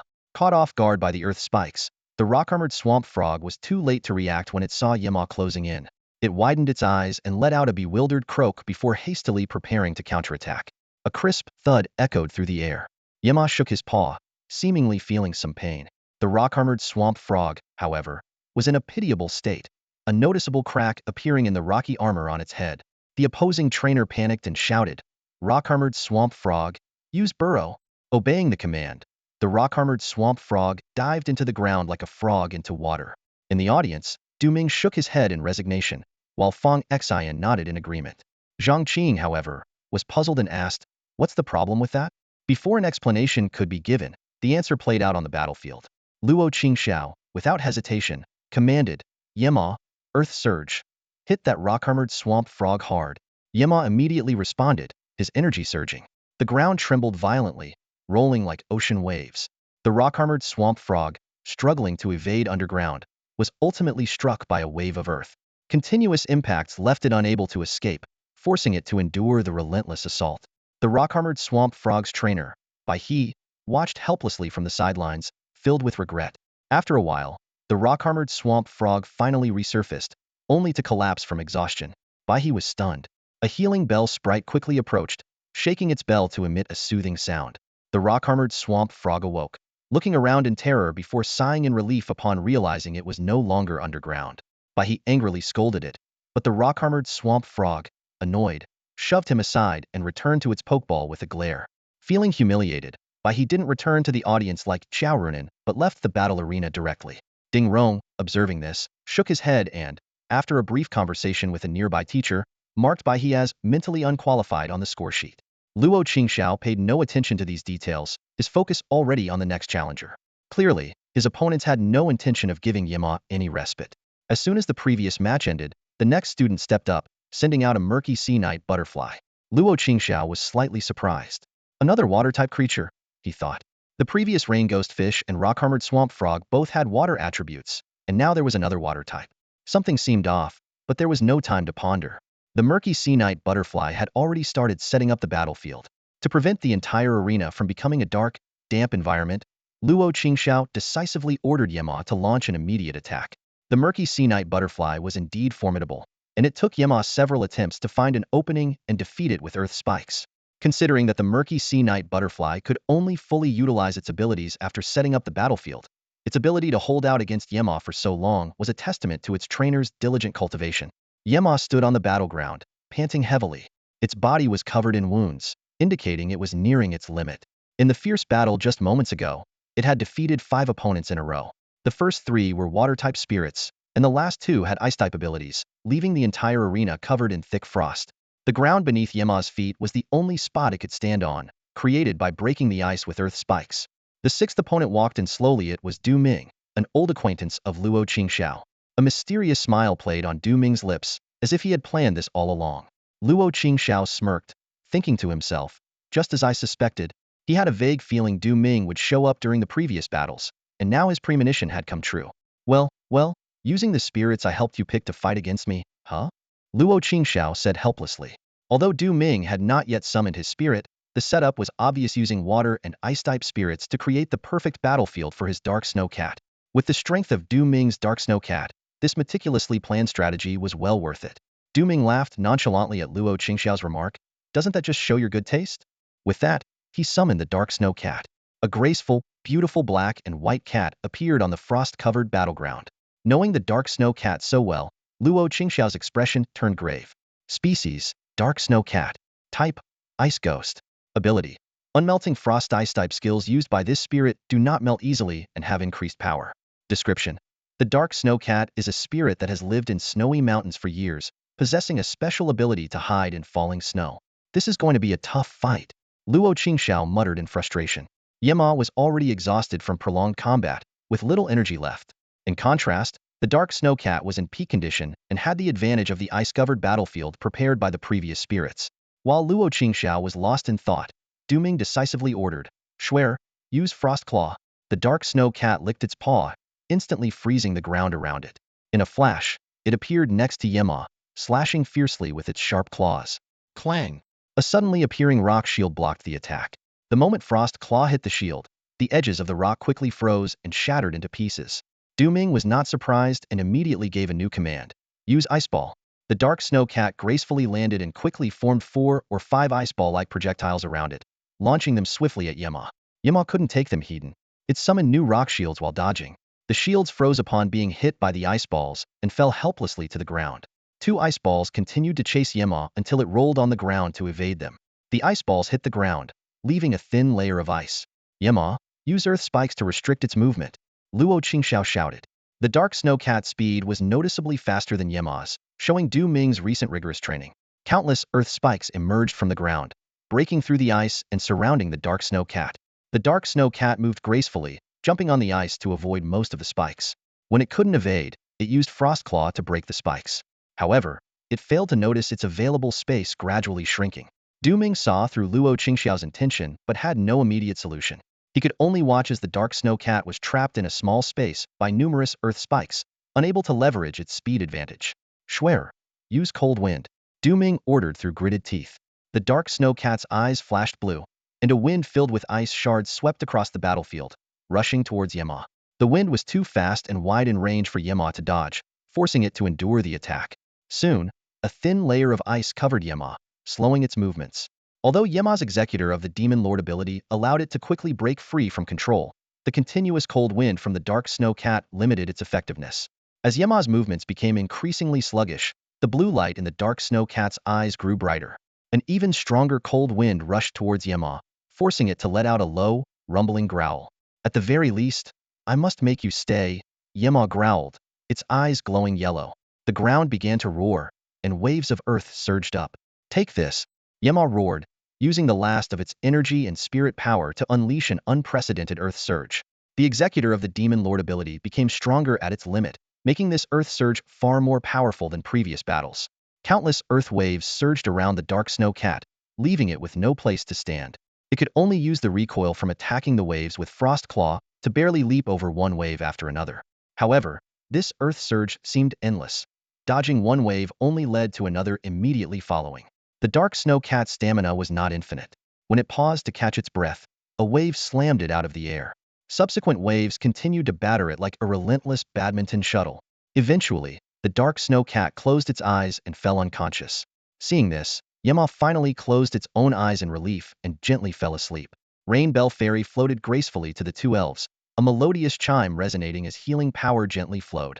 The lightly injured dark snow cat was the first to awaken, quietly gazing at Yema for a moment before silently returning to Du Ming's side. Du Ming returned the dark snow cat to its pokeball, his gaze complex as it fell on the still sleeping Yema. Luo Qingxiao crouched down, tenderly smoothing Yema's ruffled fur, and whispered in its ear, "Yema, you've done well. Leave the rest to Manju and Xiahua." Yema's eyelids fluttered, and its tense body began to relax. Luo Qingxiao petted Yema's head a bit longer before returning it to its pokeball. Even though Yema has lost the dominance it had at the start of the school year, it's still incredibly strong, Du Ming remarked. Luo Qingxiao smiled silently, while Manju, perched on his shoulder, leapt down confidently, floating in midair. "Kumi Kumi, it's my turn to shine," Manju announced, prompting cheers from the audience. The murmurs rose. "That's Luo's strongest elf. It's not just any Rosalia, it has the twin flower ability. I wish I had such a beautiful Rosalia." Manju looked around in confusion, tilting its little head adorably, which only spurred more excited screams from the crowd. Ding Rong, half amused and half exasperated, had to step in to calm the commotion, while Luo Qingxiao was also surprised by Manju's popularity. On the other side, Fang Xian entered with a charming smile. Luo Qingxiao guessed, "Next up must be Zhang Qing, right?" Fang Xian nodded in confirmation. Luo Qingxiao sighed, realizing he might have to face all three Pokemon he initially selected. "Alright, let's get the Emberhound out," Luo Qingxiao said. Manju is best at dealing with bulky Pokemon. The rock sheep would be a pushover. Sure enough, a flash of white light revealed the majestic Emberhound. It stared tensely at Manju, clearly aware of this small creature's true power. With the referee's signal, the battle commenced. Manju swiftly launched a razor leaf attack, sending a flurry of leaves towards the Emberhound. Despite its nerves, the Emberhound reacted quickly, spewing flames that incinerated the leaves. The heat wave, laced with fire, surged towards Manju, who smirked and teleported away in an instant. The Emberhound pursued relentlessly, spitting fire each time Manju appeared. However, as Manju dodged, it discreetly released vines that snaked across the ground, with countless more hidden below. While Manju seemed to be on the defensive, it was actually controlling the battlefield. "Emberhound, burn Manju's vines." Fang Xian realized the danger and urgently commanded. Anyone who had faced Manju knew that allowing it to set up its terrain was a grave mistake. This was precisely why Fang Xian had chosen to enter the fray. Now the fire-type Emberhound could deplete Manju's energy early and prevent it from establishing control. The Emberhound understood the strategy and immediately set the vines ablaze. Though the flames were not as fierce as before, its ever-burning trait made the fire hard to extinguish. In no time, the vines Manju had painstakingly spread were reduced to ashes. Manju was furious when she saw her painstakingly spread vines being incinerated. She glared at the red flame dog, muttering under her breath, "Gumi Gumi, if you won't let me spread my vines, don't blame me for being ruthless." No sooner had she spoken than a purple light flashed in her pupils, and the red flame dog was suddenly lifted by an invisible force, suspended in midair. The red flame dog barked frantically, looking around in panic. It felt as if it were being gripped tightly by an unseen hand, unable to move. Luo Qingxiao nodded in satisfaction. Manju had finally learned to use her divine power with the precision of telekinesis. This fine control consumed far less energy compared to her previous explosive outbursts.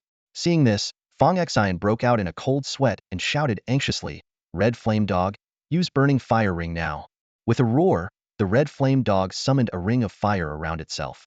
The ring rapidly expanded outward and exploded with a deafening blast. This was the long-awaited skill combo Flame Burst. Layers of flames erupted in all directions, forcing Manju to release her hold on the Red Flame Dog and dodge to the edge of the flames. As the divine power dissipated, the Red Flame Dog began to fall, facing an even more perilous situation. Just as the Red Flame Dog was about to hit the ground, countless thorns surged up, forming a deadly bed of nails beneath it. Terrified, the red flame dog howled in desperation. At the last moment, a peculiar force caught it once again. Luo Qingxiao turned to Feng Xian with a smile. Looks like this round goes to me, don't you think? Feng Xian was silent for a moment, then sighed as she looked at the shaken red flame dog. No wonder Manju is as formidable as ever. Thanks for going easy on us, Luo. She knew that if Manju had used her full power, the red flame dog would likely have been gravely injured. After the referee announced the result, the next contestant, as Luo Qingxiao had expected, was Zhang Qing. Although Zhang Qing appeared calm, his slightly trembling hands betrayed his nerves. With a flash of white light, a large blue owl thunderstorm owl appeared in the air. These creatures loved soaring through storm clouds, often flying in flocks to absorb electrical energy during thunderstorms. Possessing both lightning and wind attributes, its special ability, explosive lightning, caused additional explosive damage with its lightning attacks. At the referee's signal, Thunderstorm Owl immediately launched a lightning strike at Manju. Though the lightning was incredibly fast, Manju reacted even quicker, moving out of the way just as the attack was initiated. The lightning hit the ground, causing a small explosion that demonstrated Thunderstorm Owl's potent ability. Seeing this, Luo Qingxiao decisively commanded, Manju, let Xiahua take over. He knew Manju's divine power was less effective against the swift Thunderstorm Owl, making Xiahua a better match for this battle. Manju nodded obediently and gradually disappeared. Xiahua, as if just waking up, rubbed her eyes and yawned. Is it my turn now? Suddenly, a wind blade shot towards Xiahua, startling her awake. However, the blade passed through her body as if hitting nothing, showcasing her ghost-type ability phasing. Surprised by the sudden attack, Xiahua glared at Thunderstorm Owl with a rare display of anger, catching Luo Qingxiao off guard. Xiahua raised her small hand and summoned a multitude of vines. These vines resembled small snakes, rather than the usual thick tendrils. Although Xiahua didn't expect to directly defeat Thunderstorm Owl with them, they clearly had another purpose. Thunderstorm Owl continued its barrage of lightning strikes, trying to disrupt Xiahua. Yet, like a true ghost, Xiahua floated effortlessly, dodging each attack. While the lightning didn't hit Xiahua, it destroyed many of the vines on the ground. Seeing Xiahua relentlessly spawning vines, Zhang Qing realized the danger. He quickly ordered Thunderstorm Owl, use chain lightning to destroy those vines on the ground. Thunderstorm Owl flapped its wings vigorously, sending arcs of electricity crackling through the air. Countless small lightning bolts struck the ground, causing a series of explosions. However, this didn't deter Xiahua, who kept replenishing the vines. When the ground was densely covered with vines, Xiahua looked up at Thunderstorm Owl, a slight smile on her lips. Sensing danger, Thunderstorm Owl screeched and launched a more intense lightning attack, destroying many vines. Yet, the remaining vines were still numerous. Xiahua didn't wait for the Thunder Owl to continue its attack. She raised her small hand and slowly clenched it. In an instant, the dense vines seemed to be drained of all life, turning yellow and withering away. A suffocating wave of spiritual energy spread from Xiahua's hand. The Thunder Owl's sense of foreboding intensified. Just as it was about to launch another attack, Xiahua flicked her hand gracefully, like a lady shaking off water droplets after washing her hands. This seemingly insignificant gesture filled the Thunder Owl with immense unease. It flapped its wings to take flight, but was shocked to find its wings ensnared by dark gray tendrils. The ghostly tendrils had surrounded the Thunder Owl without it noticing. This attack was infused with a substantial amount of ghostly spiritual energy, capable of draining the Thunder Owl's life force while simultaneously launching an assault. In a panic, the Thunder Owl spat out a bolt of lightning, trying to shatter the tendrils, but there were too many, rendering its efforts futile. Zhang Qing watched the scene with his heart in his throat. After a moment's hesitation, seeing the Thunder Owl's dire situation, he gritted his teeth and commanded, Thunder Owl, use Thunderstorm on yourself. Though hesitant, the Thunder Owl saw the thickening tendrils and obeyed. A small gray thundercloud formed around it, gathering energy before unleashing a powerful current directly onto the Thunder Owl. The lightning itself didn't cause much damage, but the ensuing explosion left it dizzy and disoriented, oblivious to Xiahua's approach. The thunderstorm cleared most of the tendrils, but a few remained. Seizing the moment while the Thunder Owl was still dazed, Xiahua approached and poured all her remaining ghostly spiritual energy into the remaining tendrils. They began to thrash wildly, as if injected with a stimulant. As the Thunder Owl regained its senses, it was confronted with a terrifying sight. 4 or 5 even thicker tendrils were flailing about madly, and Xiahua's translucent figure appeared dark and profound in the ghostly glow. The scene was so horrifying that it nearly scared the Thunder Owl out of its wits. Desperately flapping its wings to escape, the Thunder Owl found itself tightly bound by the tendrils, barely able to stay aloft. Seeing its terror, Xiahua smiled in satisfaction and ceased her torment. With a flick of her hand, the ghostly tendrils pierced the Thunder Owl's head. Though the attack had no physical form, the mental damage was enough to make the Thunder Owl's eyes roll back as it fell into unconsciousness. Xiahua didn't finish it off. Instead, she thoughtfully laid a bed of vines on the ground to cushion its fall. Then she tilted her head and looked at Luo Qingxiao, her eyes full of anticipation. Luo Qingxiao immediately understood Xiahua's intentions and praised her with a smile. Great performance, well done. Xiahua nodded in satisfaction as her body solidified. Vanju took over, looking displeased at Luo Qingxiao. Gumi, why didn't you praise me earlier? Luo Qingxiao was taken aback but then chuckled. Vanju, you did great too. I was just waiting to compliment you after you won the final battle. Vanzu's face lit up with a smile. Gumi, then watch me win this final battle beautifully. Luo Qingxiao shook his head, amused, as his last opponent slowly walked to the other side of the battlefield. I didn't expect you to be my final opponent, Luo Qingxiao remarked after a moment of observation. Chun Huanyan smiled oddly. Actually, you're the only one left on the leaderboard that I haven't challenged. Please, give me your guidance. Due to recent training, Luo Qingxiao was unaware that Chun Huanyan was currently ranked second on the leaderboard. Chun Huanyan clapped her hands, and a white light, accompanied by a chilling aura, coalesced into the form of a small bird. This spirit was entirely white, with 3 long crown feathers on its forehead and a beautiful golden-red beak. Luo Qingxiao squinted as he read the spirit's information. Species: Winter Joy Bird. Attribute: Ice. Trait: Ice Realm. The area where this spirit appears will be covered in ice. Within this area, its spiritual energy is enhanced, ice-type energy consumption is reduced, and ice-type damage is increased.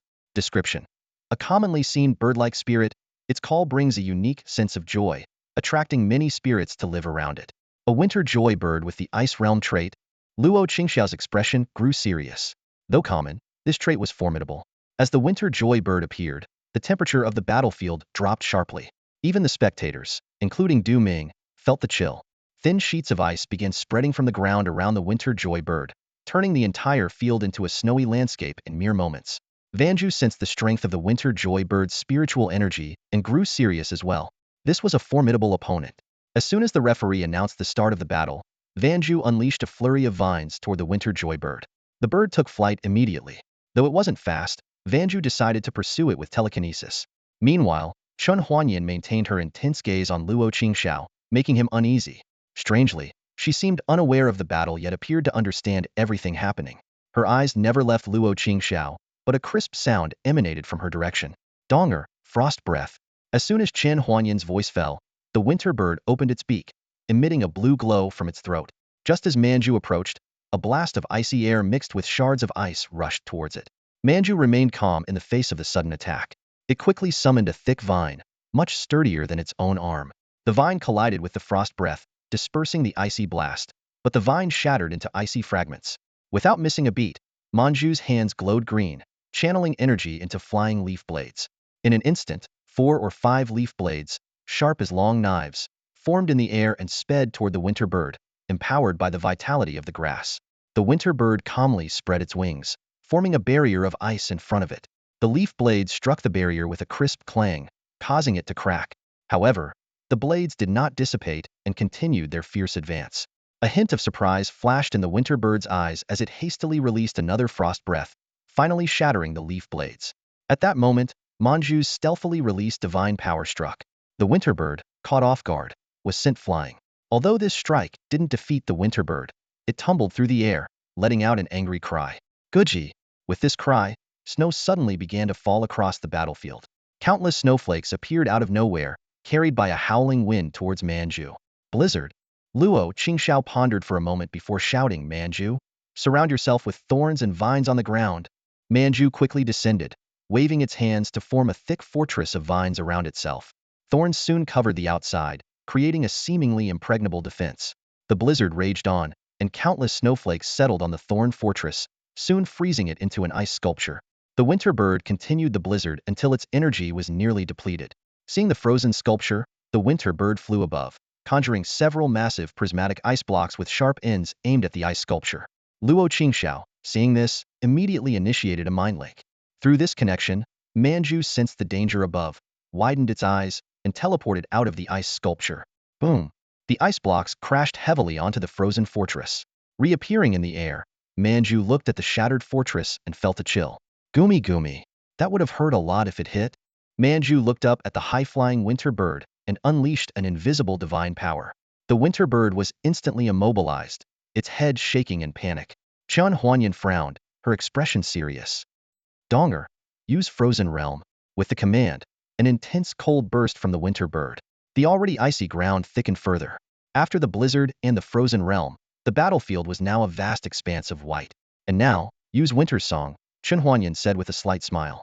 An ancient sound emanated from the winter bird's throat. Wu, the peculiar call made everyone think the same thing. It was singing. Luo Qingxiao seemed to realize something. Winter Song allows the spirit to control ice and snow at will. Manju, quickly summon Xiahua and use phasing. Manju immediately summoned Xiahua. As soon as Xiahua appeared, it phased its body and let out a soul-piercing scream. The two sounds intertwined across the battlefield, creating a strangely melodious harmony. The winter bird's song caused the snowflakes on the ground to gather, forming blades of ice and snow. Additionally, it harnessed the remaining ice energy from the ground, combined with its own icy domain, creating an endless barrage of ice blades. Each ice blade, once formed, scattered randomly in all directions. Seeing this, Luo Qingxiao relaxed slightly, realizing that the winter bird couldn't fully control this skill and couldn't maintain it for long. The ice blades covered nearly the entire battlefield, even digging into the ground. However, all the blades that struck Xiahua passed through as if moving through air, without any hindrance. Principal Zhou Wanlong in the audience couldn't help but comment, the twin flower's wishful seed trait, with secondary attributes of mind and ghost types, is just too overpowered. The surrounding teachers nodded in agreement, clearly impressed by Manju and Xiahua's performance. The winter bird ignored the audience's reactions, focusing all its efforts on maintaining the blizzard of ice blades. Meanwhile, Xiahua's soul-piercing scream continued to disrupt its concentration. Due to Xiahua's inability to harness enough spiritual energy, the power of this soul scream wasn't very strong. The winter joy bird only experienced slight mental interference and didn't fall into a state of dizziness. However, this minor disruption became the last straw that broke the camel's back. The winter joy bird, already exhausted, had been straining to maintain the energy-draining song of winter. At this moment, Xiahua's soul scream completely disrupted its rhythm. The bird could no longer control the ice blades formed by the song of winter, and all the blades lost their vitality, falling powerlessly to the ground. The ice blades and remaining frost on the ground quickly turned into a stream of spiritual energy, dissipating into the air. At the same time, the winter joy bird fell unconscious, plummeting straight to the ground. Chun Huanyan reacted swiftly, immediately retrieving the winter joy bird with a pokeball to prevent it from hitting the ground and worsening its injuries. She cast a deep, meaningful glance at Luo Qingxiao and smiled knowingly. So, Luo Qingxiao, are you sure you don't want to reconsider my offer to be my boyfriend? Luo Qingxiao glanced at Chun Huanyan, who had walked up beside him, and politely declined. Sorry, I'm not interested in dating right now. Chun Huanyan sighed softly, a hint of regret in her expression. That's really a pity. This might be the last time I ask you. Without waiting for a response, she leisurely left the battle arena after the referee declared the match over. Luo Qingxiao shook his head, long accustomed to Qin's repeated confessions. He muttered to himself, if this really is the last time she asks, that would be great. He then put the matter out of his mind and focused his attention back on Xiahua. Good job, Xiahua. Maintaining your intangible form must have been quite draining this time. Luo Qingxiao said gently, stroking Xiahua's small head. The intangible ability of ghost-type spirits, while powerful, consumes a lot of energy. The energy expenditure grows exponentially, making it difficult even for high-ranking ghost-type spirits to sustain it for long periods. Although Xiahua looked pale, she shook her head, making a gumi-gumi sound to indicate she was fine and just needed a little rest. After that, Xiahua let Manju take over her body and fell into a deep sleep. Once Manju took over, she looked slightly better than Xiahua. Although the intangible ability mainly consumed ghost-type energy, the prolonged battle had left Manju exhausted. She opened her arms towards Luo Qingxiao, who smiled knowingly and gently picked her up, touching the necklace on his chest. Manju transformed into a beam of white light and entered the pokeball embedded in the necklace to rest. Luo Qingxiao turned to the audience of teachers and students, tilting his head proudly. Looks like I won this semester's assessment. The sight was too much for Duming and the others in the audience. Zhang Qing led the charge, shouting, we might not be able to beat your spirit, but we can definitely handle you. Guys, get him. He rushed to Luo Qingxiao and firmly grabbed his wrist. The other students who had lost in the battle surrounded Luo Qingxiao with mischievous smiles. Hey, hey, hey. Since when do trainers have to fight themselves? Luo Qingxiao sensed trouble and tried to escape, but Zhang Qing held him tightly. What goes around comes around, Luo.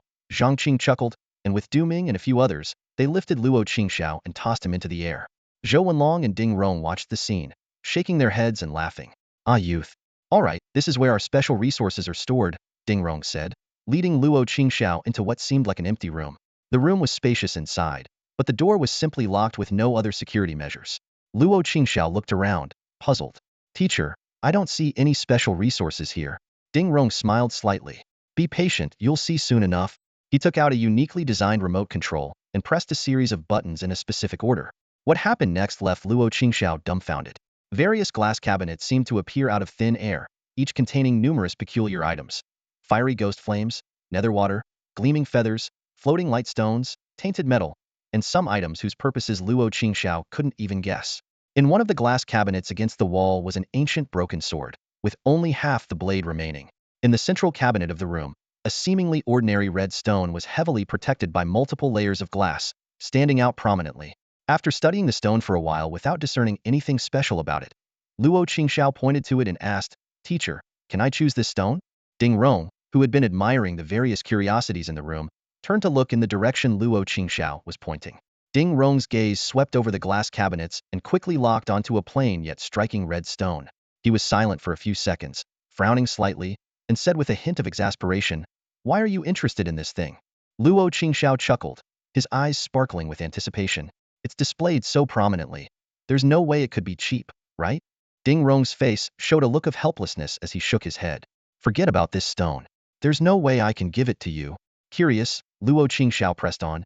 Is there something particularly valuable about this stone? To me, it just looks like an ordinary rock.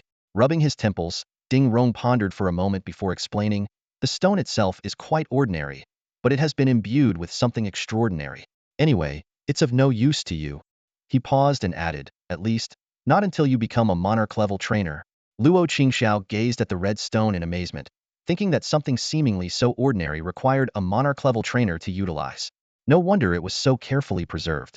He speculated that this might be a resource left by Principal Zhou, as Zhou was the only monarch-level trainer at Liaoyuan High School. Since it belonged to the principal, Luo Qingxiao dismissed any further thoughts of obtaining it. He turned to inspect other glass cabinets, searching for treasures that suited him in this special resource vault. As he walked along, he found himself wanting this and that, but unfortunately, he could only choose 3 items. He couldn't help but mutter, if only I could take the whole resource vault. Ding Rong nearly choked upon hearing this and thought to himself, this kid sure has big dreams. Unaware of his teacher's reaction, Luo Qingxiao's attention was captured by a pale red leaf. Flickers of firelight occasionally danced across its surface, giving it a rather elegant appearance. The small label on the glass cabinet read, Heartfire Leaf. Luo Qingxiao stared at the leaf, deep in thought. The Heartfire Leaf enhances the mental damage inflicted by grass-type skills used by grass-type Pokemon, similar to the effect of the Scorching Heart Ghost Flame. This type of resource was very suitable for Manju, but it was among the more common items in the vault, with many other resources being more valuable. After much deliberation, Luo Qingxiao decided to set the Heartfire Leaf aside and continue his search. He walked past numerous glass cabinets, but found few suitable items. This wasn't surprising, as rare resources were inherently precious, and finding one suited to him was even more challenging.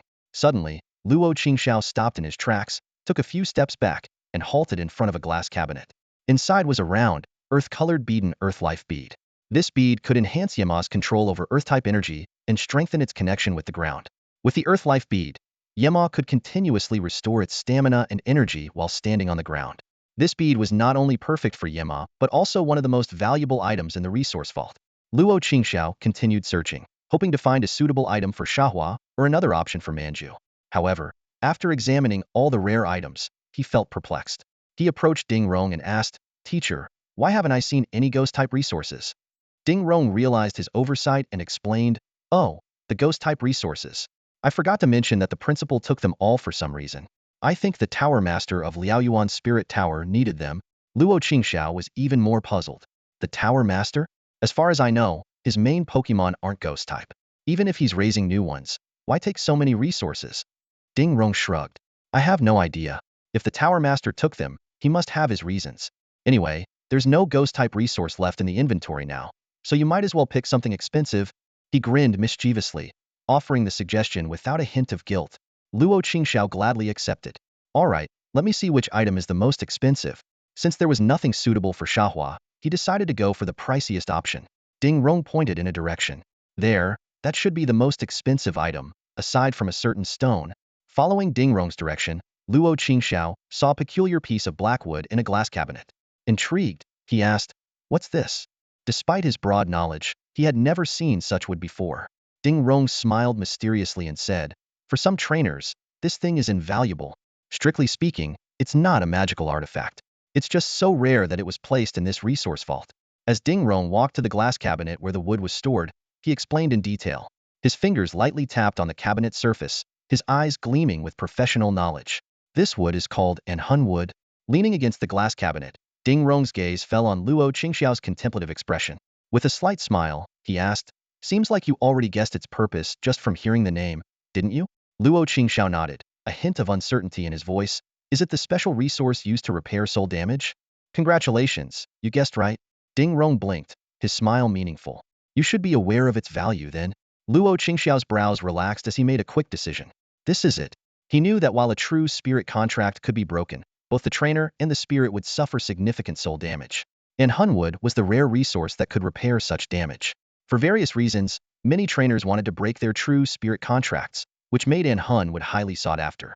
Luo Qingxiao estimated that this piece of Anhun could be divided into at least a dozen portions. In this special resource vault, its value was likely second only to that peculiar stone. Since he couldn't find any other suitable magical artifacts, choosing Anhun was undoubtedly the best option. Without hesitation, Luo Qingxiao quickly decided on the other two rewards, Heartfire Leaf and Earthlife Pearl. Although the Heartfire Leaf was of average value, it was perfect for Manju. Other psychic and grass-type artifacts were not as compatible. Ding Rong confirmed once more, "Are you sure?" "Once the glass cabinet is opened, there's no turning back." Seeing Luo Qingxiao nod, he took out a remote control and pressed a few buttons. The three glass cabinets slowly opened, revealing the precious artifacts inside. Carefully, Ding Rong placed the three artifacts into a specially designed small box, sealed it, and handed it to Luo Qingxiao. Mission accomplished, time to go. He brushed off the Anhun dust from his hands and left the room filled with rare treasures with Luo Qingxiao. At the training ground, Luo Qingxiao was explaining the usage of the Heartfire Leaf to Manju. Manju curiously examined the leaf, not understanding its purpose. Seeing this, Luo Qingxiao gently patted Manju's head and urged, "Stop fooling around and absorb it quickly. We still need to get familiar with its special power later." Reluctantly, Manju placed the Heartfire Leaf on her forehead and activated it with her spiritual power. Instantly, a strange red flame ignited, but Manju felt no discomfort. When the flame extinguished, a radiant glow enveloped Manju's entire body. As the light faded, the leaves on Manju's hair were tinged with a slight red hue, making her look more lively. Luo Qingxiao instructed Manju to test the effects of the Heartfire Leaf. Manju summoned a dozen flying leaf blades, which had a slightly different appearance.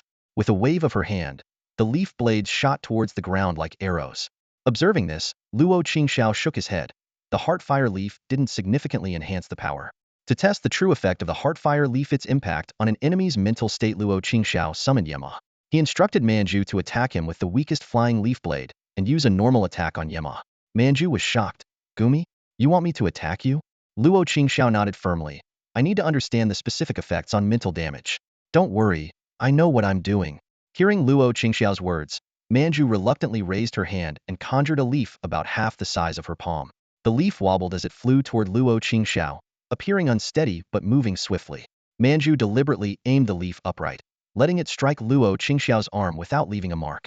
Luo Qingxiao observed Manju's small gesture and couldn't help but smile wryly. He understood that this little one still couldn't bear to hurt him, which unexpectedly moved him. However, this feeling lasted only a moment. The next instant, a severe headache struck, interrupting his thoughts.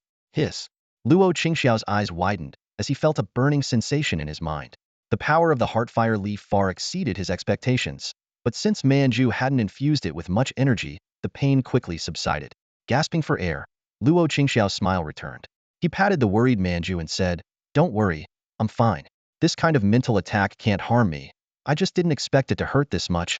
Seeing that Luo Qingxiao was okay, Manju finally relaxed. She turned to Yema and asked, "Gumi Gumi?" After Yema nodded, Manju immediately conjured several larger leaves. The leaves slashed at Yema, but due to his high spiritual resistance, they didn't cause any substantial damage. However, the effect of the Heartfire Leaf was evident. Yema grunted, and a few cracks appeared on the ground under his front paws. Roar. This pain is quite something. Once the pain subsided, Yema grinned and murmured. Manju touched her face sheepishly and said, "Gumi gumi. This was Master's idea. If you want to blame someone, blame him." Luo Qingxiao shot a sideways glance at Manju, only to be met with her glare. He shook his head with a smile and turned to Yema. "How does it feel? How severe is the mental damage?" Yema pondered for a moment. "How? It's not too serious. I can recover in about 10 seconds." Luo Qingxiao murmured to himself. 10 seconds to recover. Faster than expected, probably due to your traits. He quickly jotted down notes and then took out the Earth Life Pearl. Heartfire Leaf is done. Next, let's test the Earth Life Pearl. Luo Qingxiao instructed Yema to swallow the pearl directly. After swallowing, Yema initially felt nothing but soon noticed changes. The ground began to bulge with small bubbles, leaving strange patterns. Yema excitedly carved around, thoroughly enjoying himself, not even noticing Luo Qingxiao's gestures. Luo Qingxiao had to call out to regain Yema's attention. "Yema, tell me the specific effects." Yema laughed sheepishly and explained. "Howl howl. This new ability is so fun." He demonstrated enhanced control over the earth and stones, forming a rock paw. Luo Qingxiao marveled at this highly operable new ability and asked if there were any other effects. Yema added that the Earth Life Pearl also strengthened the special connection between Earth-type spirits and the ground, significantly boosting stamina and energy recovery when standing on the ground. Luo Qingxiao estimated that if Yema participated in the final assessment now, he might not be able to defeat the Winter Bird from the Ice Kingdom, but taking on 8 opponents in a row shouldn't be a problem. Satisfied with the powerful effects of the Earth Life Pearl, Luo Qingxiao nodded with a smile. He glanced at the soul-calming wood in his backpack, deciding to auction it off after the Secret Realm expedition to maximize the gains. Finally, Luo Qingxiao looked expectantly at Manju and Yema. Next, it's time to advance to the extraordinary level, he thought, knowing that absorbing these unique items was the best opportunity to break through their strength. After the final exams, Luo Qingxiao and his classmates welcomed a 2-month-long vacation. Unlike his past life, the Red Dragon Empire's holiday schedule did not distinguish between winter and summer breaks. There was only this one long break from July to September. However, even during the holiday, Luo Qingxiao did not ease up on his training regimen. On the training ground, Luo Qingxiao was drenched in sweat, drawing teasing remarks from Du Ming and others. The top student of Liao Yuan High School spends all day in the training ground.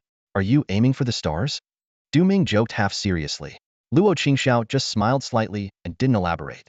He knew that the spirits, freshly absorbing the essence of a rare artifact, were in a rapid growth phase, and he didn't want to waste this precious time. Influenced by Luo Qingxiao, Du Ming and the others abandoned their original vacation plans and joined the training. Watching his busy companions, Luo Qingxiao felt a bit helpless. He hadn't intended for everyone to push themselves so hard along with him. In the training ground, Manju and Yema, after absorbing the Heartfire Leaf and Earth Life Pearl, easily advanced to the extraordinary level. Although this advancement did not grant them new skills, Luo Qingxiao wasn't too concerned. After all, Manju, Xiahua, and Yema's current skill sets were sufficient to handle various situations. As an extraordinary level trainer, Luo Qingxiao began to experiment with a special ability contract telepathy. He had Manju and Yema move away and then mentally called out, "Hey, Manju, Xiahua, Yema, can you hear me?" Beep beep, Manju can hear you. Xiahua can hear you too. Yema can hear you. Hearing the responses from the spirits, Luo Qingxiao smiled in satisfaction. He found that as long as Yema was within his line of sight, he could maintain telepathic communication. The bond with Manju and Xiahua was even stronger. He could communicate with them even if he left the school grounds. Next, Luo Qingxiao tested another crucial ability, Psychic Shield. This key skill for extraordinary level trainers protects the user. Through a series of experiments, he discovered that although the Psychic Shield was weaker than Yema's Rock Shield, it provided comprehensive protection, sufficient to handle most dangerous situations. After finishing the tests, Luo Qingxiao stretched and looked at Manju and Yema, who were adapting to their new powers. He felt a sense of relief.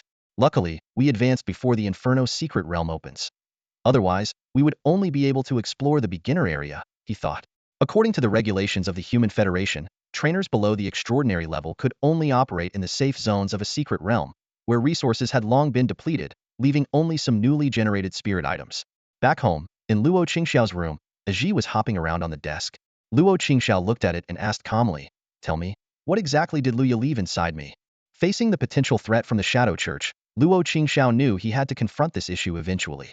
Now that he had become an extraordinary level trainer, it was time to understand the secret Luya had left within him.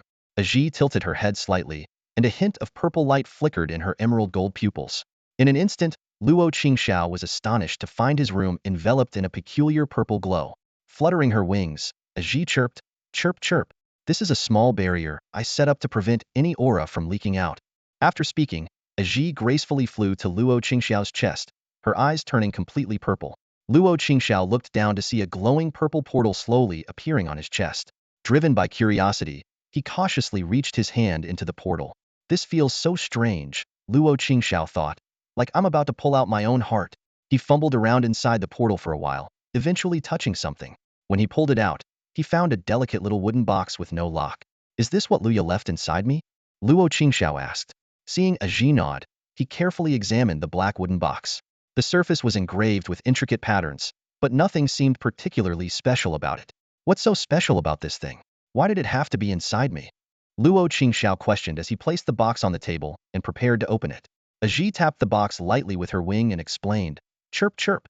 It's not the box that needs to be inside you, but what's inside the box." Luo Qingxiao opened the box, his pupils narrowing. Inside lay a seemingly ordinary black stone. The stone reminded him of a red stone he had seen recently at the center of a special resource vault.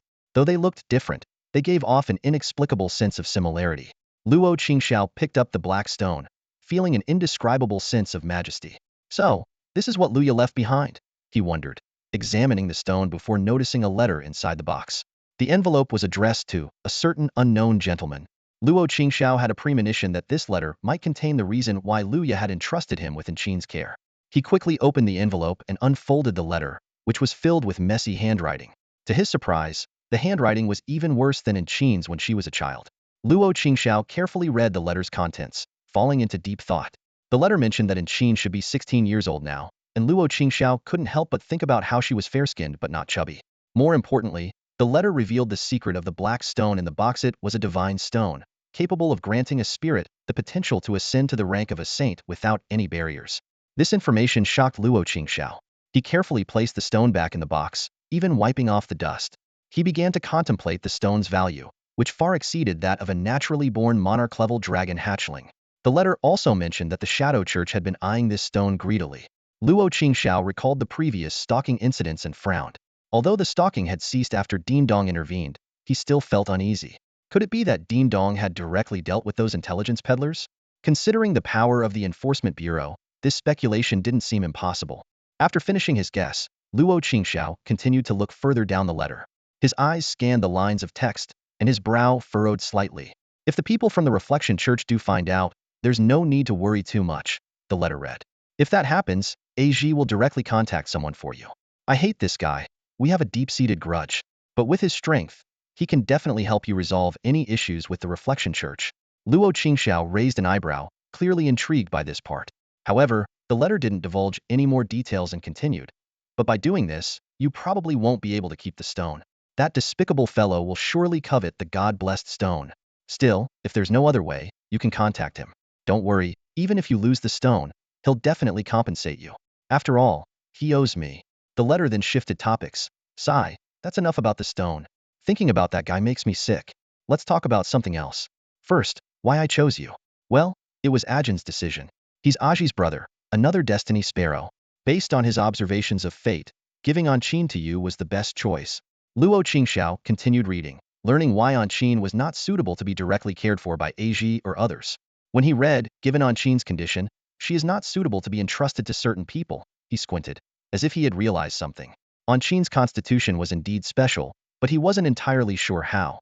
The letter also mentioned 2 spirits, currently fostered at the Spirit Center in Liaoyuan City, and instructed Luo Qingxiao and Qin to each choose one. The letter ended with expressions of love and regret for Qin. After finishing the letter, Luo Qingxiao fell silent and then sighed deeply. He walked to Qin's room and gently knocked on the door. Qin opened the door, poking her head out. Luo Qingxiao hesitated for a moment before handing the envelope to her. "This is a letter from your mother. I think you should read it too," he said. Qin took the envelope and, after a long silence, looked up and said, "Brother, I want to be alone for a while." Luo Qingxiao nodded in understanding. After watching Qin close the door, he sighed again and returned to his own room. AG maintained the purple barrier, urging Luo Qingxiao to quickly return the God-blessed stone to his body. After he did so, AG hesitated, but eventually told Luo Qingxiao about the predicted fate for the next 2 months. "In the next 2 months, you will face a minor crisis. However, after overcoming this crisis, your gains will be substantial," AG said. After considering for a moment, Luo Qingxiao decided not to cancel his trip to the Yinran's secret realm because of this prediction. He planned to bring Aji along for safety. All right, you can order whatever you want to eat when the time comes. Luo Qingxiao agreed reluctantly to Aji's reward request, thinking that this spirit had become quite the foodie since getting close to the other companions. Well, the creature I need is in a wild habitat, Luo Qingxiao explained to the caretaker in front of him. Today, he had come to the creature center to acquire his third companion. Luo Qingxiao already had a target in mind, the three-eyed golden snake he encountered during the trial of the brave. He could still vividly recall the day when the enraged bear tried to snatch his backpack, and the furious look in the snake's eyes. Clearly, in just a few days, the snake had come to see him as a true friend. Later, when he and Manju visited the three-eyed golden snake, the look of envy in its eyes did not escape Luo Qingxiao's notice. From that moment, or perhaps even earlier, he had resolved. He must have this snake. To this end, Luo Qingxiao had hardly spent any money after receiving his school's investment contract. He calculated in his mind, I should have around 12 million yuan saved up. That should be enough, right? As he pondered, another caretaker approached from a distance. Luo Qingxiao, long time no see. Zhou Kuer cheerfully jumped up beside him, reaching out for a high five. Long time no see, Luo Qingxiao responded with a smile, looking around. Is Master Zhou Dong not here? My brother is busy, so he sent me to help you with the contract, Zhou Kuer said, curiously eyeing Luo Qingxiao. Impressive. You've become a regular trainer so quickly? Though Zhou Kuer misunderstood, Luo Qingxiao merely nodded with a smile, not bothering to explain. All right then, let's head to the wild habitat, Zhou Kuer said, summoning two windscythe horses. They mounted and rode towards the forest where the three-eyed golden snake resided. Upon reaching the forest outskirts, they dismounted and proceeded on foot. Along the way, Zhou Kuer chatted excitedly with Luo Qingxiao. Hey, I heard you contracted a creature during the trial of the brave. Even I was shocked. Was it that surprising? Luo Qingxiao asked, somewhat helplessly. Of course it was. Zhou Kuer exclaimed dramatically. It's been almost 10 years since anyone brought back a creature from the trial of the brave. And you did, which is no small feat. Luo Qingxiao was taken aback. No one has brought back a creature from the trial in nearly 10 years? Exactly, Zhou Kuer replied, rolling her eyes. Do you think contracting with these creatures is easy? You probably just got lucky that time. She continued, actually, the creatures in our center's wild habitat aren't completely wild. On the contrary, they are well cared for by us, just like the ones waiting to be contracted. Really? I didn't know that, Luo Qingxiao said, looking puzzled. Seeing his confusion, Zhou Kuer chuckled and explained, according to our center's training program, each creature must live in the wild habitat for 1 to 2 years. She beckoned towards a part of the forest, and a butterfly emitting sparkling powder flew over and landed on her hand. As she played with the butterfly, Zhou Kuer continued, the creatures in the habitat are usually very friendly, but having lived independently for a while, they're also accustomed to their freedom. So, it's generally difficult to get them to agree to a contract with a new trainer, unless something really moves them. Luo Qingxiao nodded thoughtfully, his gaze falling on the butterfly. He recognized it as a rare illusionary wing butterfly. At that moment, the necklace around Luo Qingxiao's neck emitted a faint white glow, and Manju quietly appeared on his shoulder. The illusionary wing butterfly was visibly stunned upon seeing Manju and flew up to her. Gumi, Wuya, Gumi Gumi, Wuya Wuya. The two creatures seemed to know each other and flew aside to chat. From the butterfly's movements, Luo Qingxiao could tell it was very surprised. Zhou Kuer and Luo Qingxiao stopped and patiently waited. Not long after, the two creatures returned. Manju happily perched back on Luo Qingxiao's shoulder, while the illusionary wing butterfly curiously examined him. Wuya Wuya? A young voice called out. Are you the trainer of the Rui seed? Oh, now it's called Manju? Luo Qingxiao, surprised, looked at the creature and nodded. The illusionary wing butterfly circled him a few times, muttering, Wuya Wuya, you don't seem that special, but Manju is really strong now. Suddenly, the butterfly's powder sparkled, and it asked eagerly, Wuya Wuya, I heard you're here to contract a new creature. Would you consider me? Both Luo Qingxiao and Manju were taken aback. Manju immediately flew in front of Luo Qingxiao and adopted a defensive stance. Gumi Gumi, I asked you to lead the way, not to compete with the three-eyed golden snake. Luo Qingxiao couldn't help but laugh, waving his hand. Sorry, I already have a creature in mind. Ignoring Manju's disgruntled look, the illusionary wing butterfly sighed regretfully. Wuya Wuya, what a pity. I'm not much worse than that three-eyed golden snake. Seeing the expectant look on the mirage flutterfly's face, Luo Qingxiao couldn't help but find the situation both amusing and frustrating. This psychic-type sprite was indeed powerful. If he had encountered it during his initial trials, he would have been ecstatic. However, Luo Qingxiao was no longer the novice who had to bribe sprites with food. He remembered how the three-eyed golden snake had once introduced him to a mirage flutterfly, which had rejected him. Luo Qingxiao guessed that the one before him might be the same. Since it wasn't meant to be back then, there was no need to force it now. Luo Qingxiao shrugged and firmly declined the mirage flutterfly. I'm sorry, but I've already decided that my next contract will be with the three-eyed golden snake. The mirage flutterfly nodded in understanding, though its tone was filled with regret as it offered to lead the way. All right then. Follow me, and I'll take you to where the three-eyed golden snake is currently residing. Luo Qingxiao and Zhou Kuer followed the fluttering mirage flutterfly.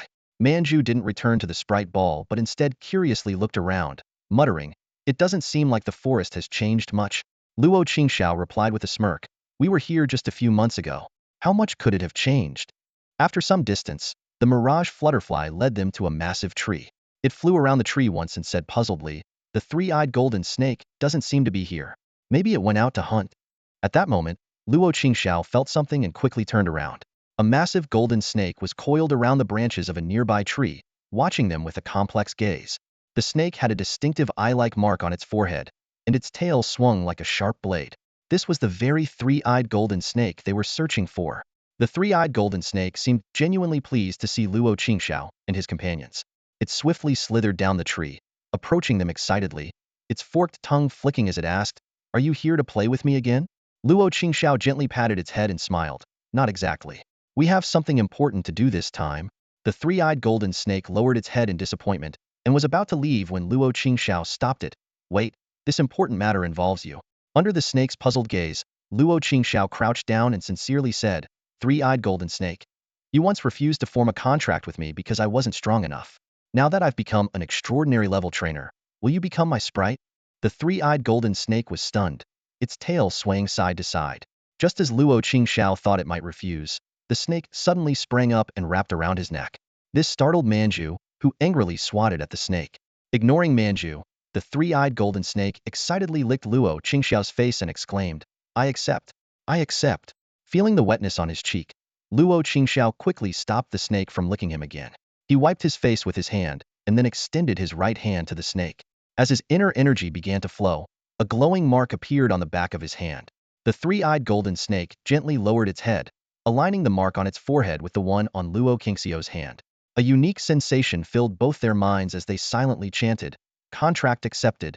As the light faded, a snake-shaped mark appeared on Luo Qingxiao's hand, alongside the marks for Manju and Yema. The contract transmitted the three-eyed golden snake's information to Luo Qingxiao. Name, unnamed.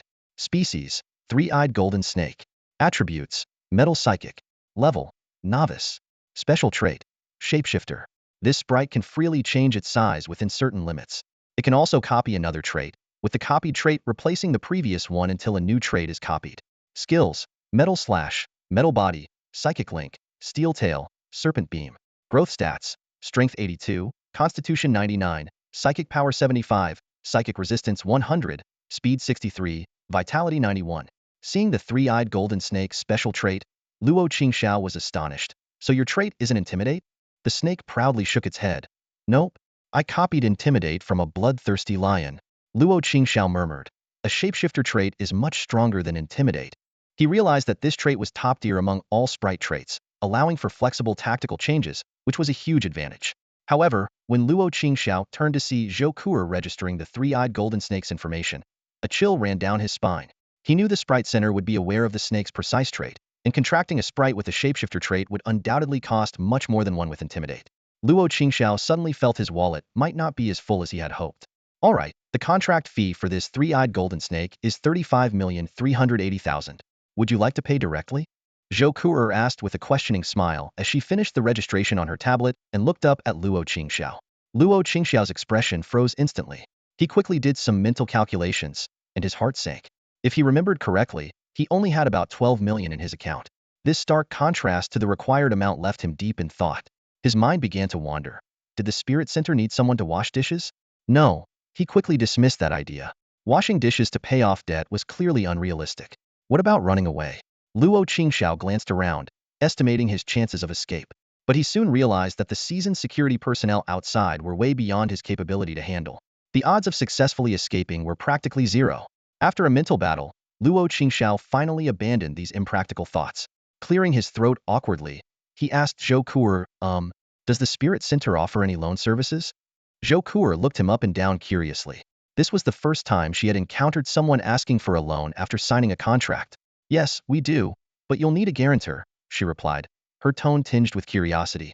Luo Qingxiao felt even more embarrassed. He realized how presumptive his earlier thoughts had been.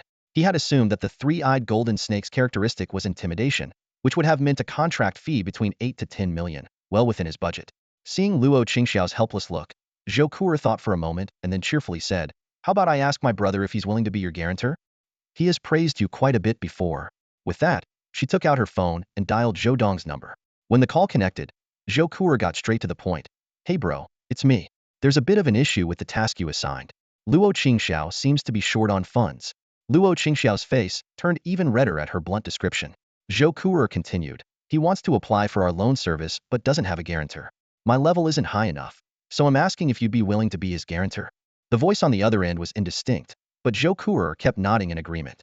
After the call ended, Zhou Kuer bounced back to Luo Qingxiao and said playfully, my brother agreed to be your guarantor, but it's a paid service, okay? Luo Qingxiao let out a sigh of relief and asked, that's great. How much extra interest will it be? If he couldn't get the loan, he might have to borrow money from Duming and Zhongqing. Zhou Kuer shook her head and explained, no extra interest. My brother just needs a favor from you. Oh, can you tell me what it is first? Luo Qingxiao was puzzled, considering the amount was quite substantial, and even the interest alone would be no small sum. While operating her tablet, Zhou Kuer replied, my brother heard that you're a well-known breeder in the area. He has a spirit that needs to evolve and would like your help. Evolving? That's no problem, Luo Qingxiao said, relieved. What kind of spirit is it? It's an underdeveloped raindrop squirrel that needs to evolve into a storm squirrel. Is that okay? Zhou Kuer confirmed. No problem, piece of cake. Luo Qingxiao waved nonchalantly. Just send me a message when the raindrop squirrel is ready to evolve. Zhou Kuer beamed with joy, clearly relieved. Great. That's wonderful. Oh, I need your bank card for the registration. After completing the loan service, Zhou Kuer handed the card back to Luo Qingxiao and explained the repayment plan. You only need to pay back 38,000 in the first month, then 1 million each month for 3 years. Is that okay? If 3 years is too short, we can extend it to 5 or 10 years. Luo Qingxiao shook his head. As an ordinary level breeder, earning 1 million a month was manageable. Plus, he had already become an extraordinary level trainer, and his breeder's certification could be upgraded soon, increasing his earning potential. So, the pressure of a 35 million loan didn't seem too daunting. However, he sighed, realizing he'd have to tighten his belt for a while. Despite recently enjoying a bit of financial freedom due to school investments, he was now saddled with a hefty loan. He once again felt how being a trainer was one of the most expensive professions in the world. After securing his bank card, Luo Qingxiao bid farewell to Zhou Kuer and left the Spirit Center. When he got home, he found Qin making syrup. Manju, with gleaming eyes, flew from Luo Qingxiao's shoulder to Qin's head, staring hungrily at the syrup pot like a little glutton. Qin had just finished making the syrup and placed it on the dining table in the living room. She looked at Luo Qingxiao curiously. Brother, why do you look so down as soon as you get back? Was the contract process difficult? Luo Qingxiao, resting his face on his hand in boredom, started to vent his frustration. Don't even mention it. The contract process went smoothly, but your brother here accidentally ended up with a debt of several million. Qin was visibly shocked by his words. At that moment, the three-eyed golden snake emerged from its pokeball. Luo Qingxiao had already prepared its pokeball, filling every slot on his spirit necklace, just waiting for the spirit to move in. Hiss. It seems like it's my fault, the three-eyed golden snake said guiltily. Not at all. Luo Qingxiao interrupted, smiling. Your characteristic is adaptability, which is quite a pleasant surprise. Qin, curious, asked what had happened. Luo Qingxiao and the three-eyed golden snake exchanged a glance before he shrugged and began explaining to Qin. Herace, what happened? After listening to Luo Qingxiao recount the entire event, Qin rolled her eyes at him. Come on. You clearly got the better end of the deal. Luo Qingxiao chuckled and didn't bother to defend himself. Qin turned to gently stroke the head of the three-eyed golden snake, soothing it softly. Don't mind him. My brother's just being smug after taking advantage.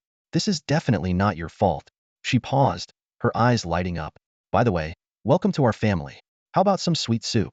Before she finished speaking, Qin had already scooped a bowl of sweet soup and placed it in front of the three-eyed golden snake. She looked at it with anticipation, her eyes sparkling with affection. The three-eyed golden snake, unable to resist such an endearing gaze, and enticed by the aroma of the sweet soup, finally gave in. The mung beans in the bowl were cooked until they blossomed, resting quietly at the bottom. The clear, bright sweet soup looked particularly tempting.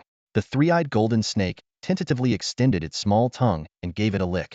Although the soup was still hot, as a metallic spirit, it wasn't afraid of the heat. Upon tasting it, the three-eyed golden snake's eyes lit up. Its tongue quickly curled, and half the bowl of sweet soup disappeared in an instant. And Qin didn't even see how it managed to gulp down so much with its tiny tongue. Luo Qingxiao, however, saw it clearly and exclaimed, using telekinesis to drink sweet soup, that's impressive. The three-eyed golden snake shook its head, pretending to be innocent. Then, it pushed the empty bowl towards Qin, signaling for another serving.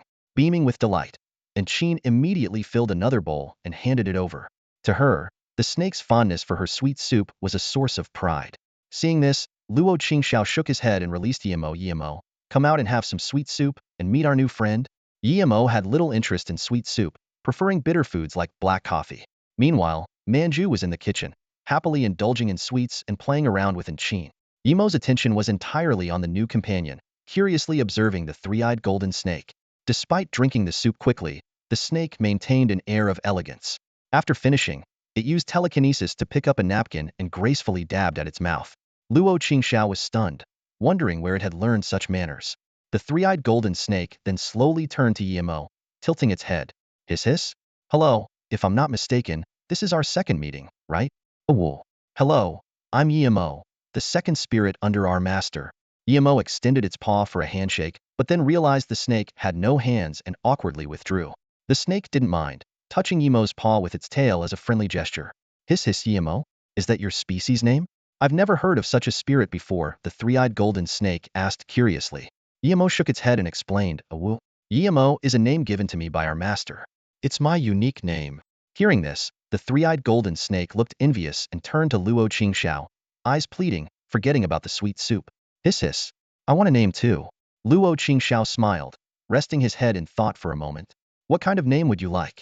Something fitting for a snake spirit Mingxi? Fei? Xiuxi? Seeing the snake was not satisfied, he pondered further.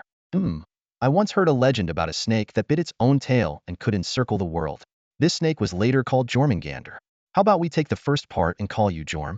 The three-eyed golden snake was captivated by the story and, after a moment of hesitation, nodded vigorously. Hiss hiss. From now on, my name is Jorm.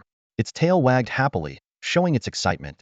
At this moment, Manju, having had her fill, ran out of the kitchen and heard Jorm's declaration. She flew over, patting Jorm's head with a cheeky grin. Gumi, I'm the strongest among us now, so you should call me boss. Jorm's eyes widened.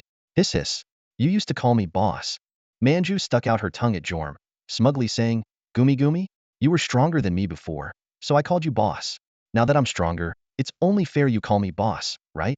Seeing Jorm still unconvinced, Manju's eyes sparkled with mischief. Gumi, how about this? When Yimo first signed the contract with our master, we agreed on a monthly challenge. Whoever won would be the boss.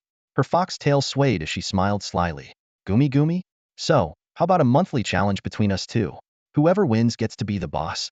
Hearing that Yimo had gone through the same process, Jorm hesitated. Luo Qingxiao, amused by the conversation, walked over and gently flicked Manju's forehead. Manju yelped and turned to glare at Luo Qingxiao. Gumi, what was that for? I was discussing something important with Jorm. Important, as in planning to trick Jorm in a month, right? Luo Qingxiao said with a wry smile. Manju was now an extraordinary level spirit, while Jorm had just signed the contract and was still at the novice level. No matter how you looked at it, a month wouldn't be enough for Jorm to catch up to Manju. The challenge would only end with Manju easily defeating Jorm, with no other possible outcome. Gumi. Manju's voice carried a hint of guilt and gradually became almost inaudible as she noticed Luo Qingxiao's amused expression. She had intended to guide Yiming, the new team member, but now she seemed somewhat uncertain. Luo Qingxiao lightly tapped the table and said calmly, I'm planning to schedule your and Yiming's monthly assessment in 2 months, just before the start of the next semester. By then, Yiming should have advanced to the extraordinary level. Gumi? Really? Manju looked at Luo Qingxiao with surprise, thinking that even with 2 months of training, Yiming would still not be a match for her.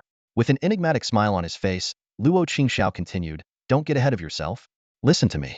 My plan is to have you face both Yiming and Yima at the same time. In other words, you'll be taking on 2 opponents at once. He emphasized the last few words, as if worried Manju might not understand. Manju was stunned, a big question mark seemingly appearing over her head. She flew to Luo Qingxiao's shoulder, tugging at his earlobe and exclaiming, "Gumi gumi. This isn't fair." Luo Qingxiao let Manju pull at his ear and asked with a smile, "Just now, when you wanted to have the monthly assessment with Yiming, why didn't you say it was unfair?" Manju turned her head away angrily, wearing a mad expression.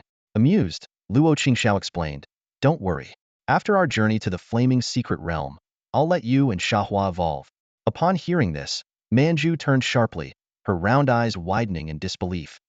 "Gumi gumi? Really, I can finally evolve?" She was so thrilled that she forgot about the monthly assessment.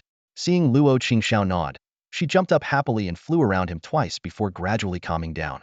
Luo Qingxiao watched Manju's reaction with a smile, understanding the eagerness of a spirit to evolve. Moreover, the unique traits of the twin flowers would become increasingly powerful after Manju's evolution, filling Luo Qingxiao with anticipation.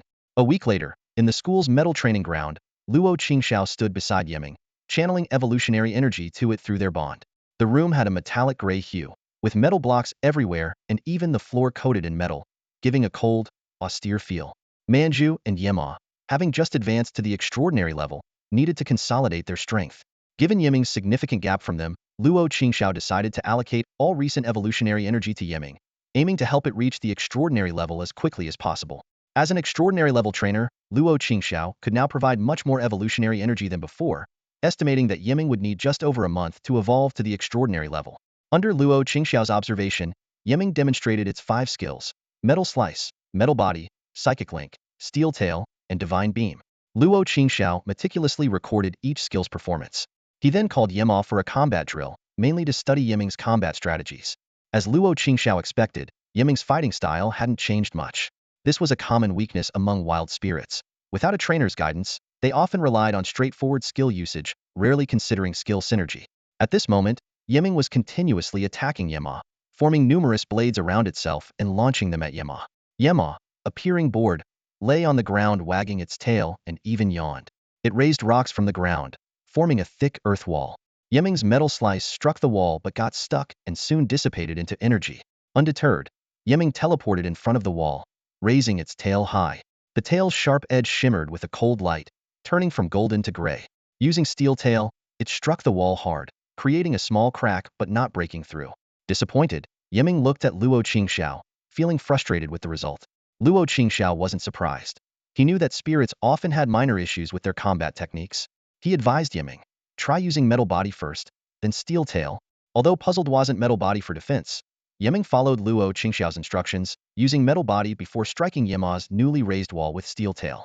This time, the wall was pierced with a sizable hole. Through the hole, Yima could be seen playing with a pile of rocks, slightly startled. "Wow, you broke through the wall so quickly this time?" Yima remarked, its paw merging the rocks back into the ground. Yiming, a bit embarrassed, smiled and then thoughtfully examined its tail. Luo Qingxiao approached Yiming, smiling. "See? My method has some effect, right?" Upon hearing Luo Qingxiao's explanation, Yiming nodded but still looked puzzled. "Hiss? Isn't a metallic body supposed to increase defense? How does it enhance the power of Iron Tail?"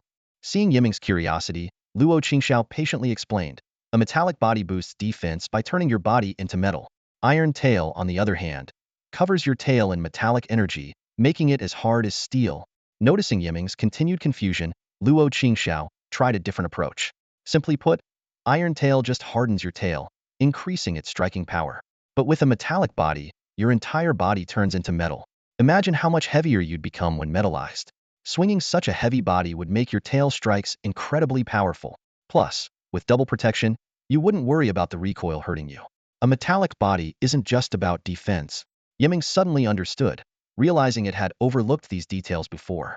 Luo Qingxiao patted its head and smiled. "That's why mastering skill combos is crucial in battles." Yiming nodded vigorously, suddenly feeling there was so much more to learn. Seeing Yiming's determined look, Luo Qingxiao thought with satisfaction, "Looks like my partners are all quite motivated." But as he turned around, his thoughts immediately changed. Yima was still lying on the ground, endlessly stacking rocks into various shapes, making a mess of the metal-coated floor. After observing for a moment, Luo Qingxiao softly said, "Well, this could also help Yima control the effects of the Earth Pearl." He walked over to Yima and told it to continue training in the Earth Room. After Yima left, Luo Qingxiao watched Yiming's training for a while. Yiming was repeatedly trying to enhance itself with a metallic body and then shattering nearby metal blocks with Iron Tail. Once he confirmed the training was going well, he greeted Yiming and headed to the grass room. Manju was busy controlling the summoned leaf blades. As Luo Qingxiao entered, he saw the leaf blades spiraling around a tree, interspersed with a few heartfire leaves emitting ethereal sparks.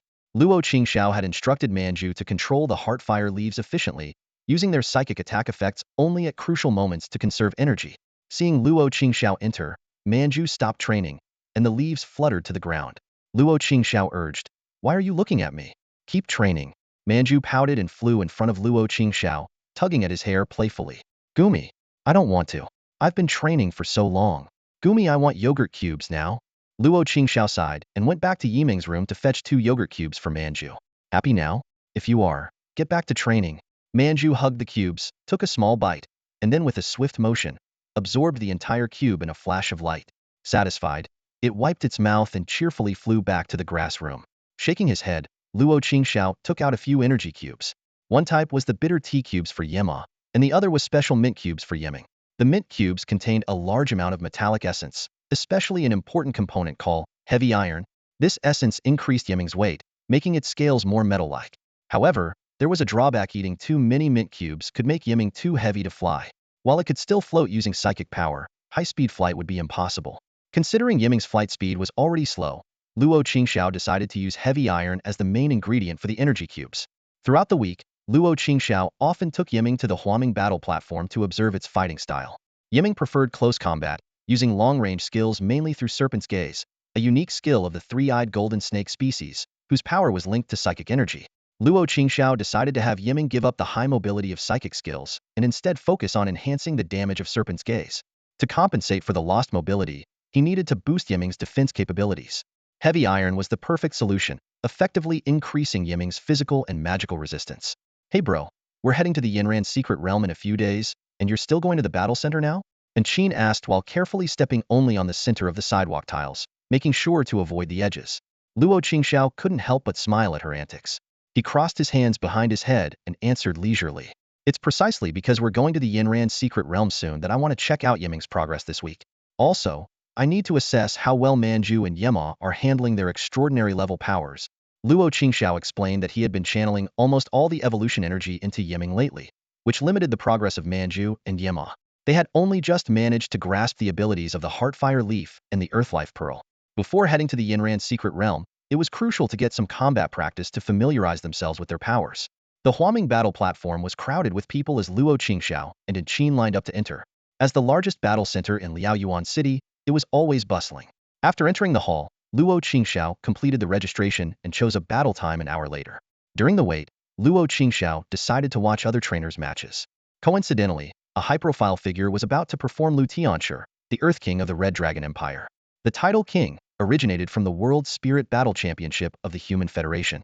This event, known as the World Championship, takes place every 5 years and is the grandest spirit competition globally. Each of the 7 national divisions crowns a champion, and the 7 champions then compete on the largest floating island to determine the ultimate victor. In popular parlance, the top 5 contestants in each national division, excluding the champion, are referred to as the 4 Heavenly Kings.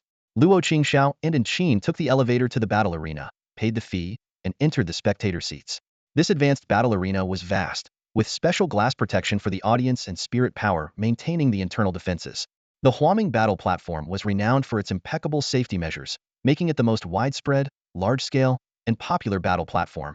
Luo Qingxiao held a bucket of popcorn, with Qin occasionally grabbing a handful. Manju perched on Luo Qingxiao's left shoulder, while Yiming curled up in his arms.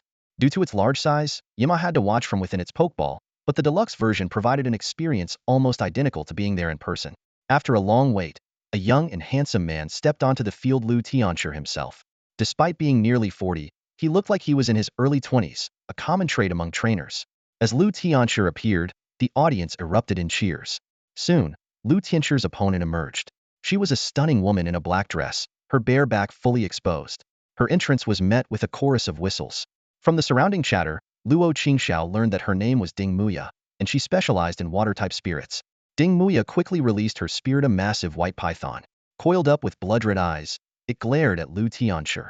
This was a Bai Minghua python, a water and ghost-type spirit with the ability called Sea Surge. It could summon a controllable sea around itself, significantly boosting the power of its water-type skills while the sea was present. As soon as the Bai Minghua python appeared, a large amount of seawater began to surge around it. The water seemed to be held back by an invisible barrier, flowing continuously only around the python. Upon seeing the Bai Ming Hua python, Luo Qingxiao's eyes flashed with understanding. A sand-colored serpent spirit, encrusted with rocks and sporting two unique horns behind its triangular head, appeared instantly before him. Wow, a battle of the serpents. This is getting interesting, came the excited murmurs from the crowd. Bro, what kind of spirit is that? And Qin asked curiously, looking at Luo Qingxiao.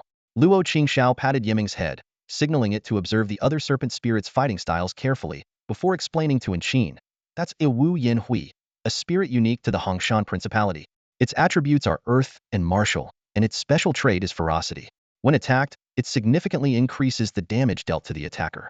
They live in the Rainbow Mountains and contain a petrifying toxin, but most Wu Yin Hui disdain using it, preferring to crush their enemies with sheer force. On the battlefield, the Wu Yin Hui and the Bai Ming Hua python stood in stark contrast. The Wu Yin Hui, although smaller, was muscular and scarred, exuding an intense aura of menace. The Bai Ming Hua python coiled elegantly, its pure white form surrounded by flowing seawater. At the referee's signal, the Wu Yin Hui shot forward like a sand-colored lightning bolt, charging straight at the Bai Ming Hua python. The python, unperturbed, summoned a massive water serpent from the surrounding seawater to meet the attack heat. The two serpents collided, and the water serpent disintegrated instantly, clinging tightly to the Wu Yin Hui. Enveloped in water, the Wu Yin Hui frantically thrashed about, trying to shake it off in vain. The Bai Ming Hua python's eyes narrowed as it manipulated the water to squeeze the Wu Yin Hui, forcing it to emit a non-serpentine, pained growl. A martial body, huh? Luo Qingxiao murmured. What's a martial body? And Qin asked, intrigued. Luo Qingxiao explained. A martial body is a unique ability of martial-type spirits. They can burn their internal martial energy to gain unparalleled explosive power. At this moment, the Wu Yin Hui's eyes turned bloodshot, its muscles bulging even more as it recklessly charged at the Bai Ming Hua python. Under the watchful eyes of the audience, it launched itself like an arrow, carrying the weight of the seawater, and crashed into the Bai Ming Hua python. The Bai Ming Hua python let out a mournful cry as it was flung against the protective barrier, slowly sliding down. The arena was instantly soaked by the scattered seawater. The Bai Ming Hua python shook its head warily, looking at the Wu Yin Hui, then recalled the surrounding seawater to encircle itself. Not giving its opponent a chance to recover, the Wu Yin Hui swiftly swam forward, opening its massive jaws to bite down on the python. The Bai Ming Hua python's eyes widened as water arrows formed around it, piercing into the Wu Yin Hui. This only fueled the Wu Yin Hui's ferocity.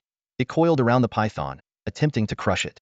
Furious, the Bai Ming Hua python caused a tidal wave to surge around them, flooding the entire battlefield as if transforming it into an aquarium. In the water, the Bai Ming Hua python moved effortlessly, easily shaking off the Wu Yin Hui and swimming above to look down on its opponent. The Wu Yin Hui, burdened by its heavy body, struggled to move on the bottom, losing its previous agility. The Bai Ming Hua python began its counterattack, forming countless water spikes that relentlessly stabbed at the Wu Yin Hui. Unable to evade, the Wu Yin Hui endured hit after hit, the surrounding water gradually turning red with its blood. In the stands, Ding Muya and Luo Qingxiao, among others, were protected by small energy shields that kept the water at bay. Ding Muya glanced at Luo Qingxiao with a smug smile. Looks like I'm winning this exhibition match. Though he couldn't hear her, Luo Qingxiao read her lips and smiled back, silently mouthing, "Don't be so sure about that." Ding Muya stared in astonishment at the battle unfolding before her. The white Minghua python seemed to have the upper hand, swimming freely in the water-filled arena, while the Wuyan viper appeared powerless, unable to effectively counterattack. Even its attempts to hurl rocks were easily evaded due to the resistance of the water. However, just when Ding Muya was convinced that Luo Qingxiao was merely putting on a brave face, the situation took a dramatic turn. The white Minghua python's movements suddenly slowed, its scales losing their usual luster and taking on a stony texture. Ding Muya realized with shock that this was the petrifying toxin of the Wuyan viper at work. Even more surprising was the sight of the Wuyan viper, which had previously seemed grievously injured, now leisurely stretching at the bottom of the water.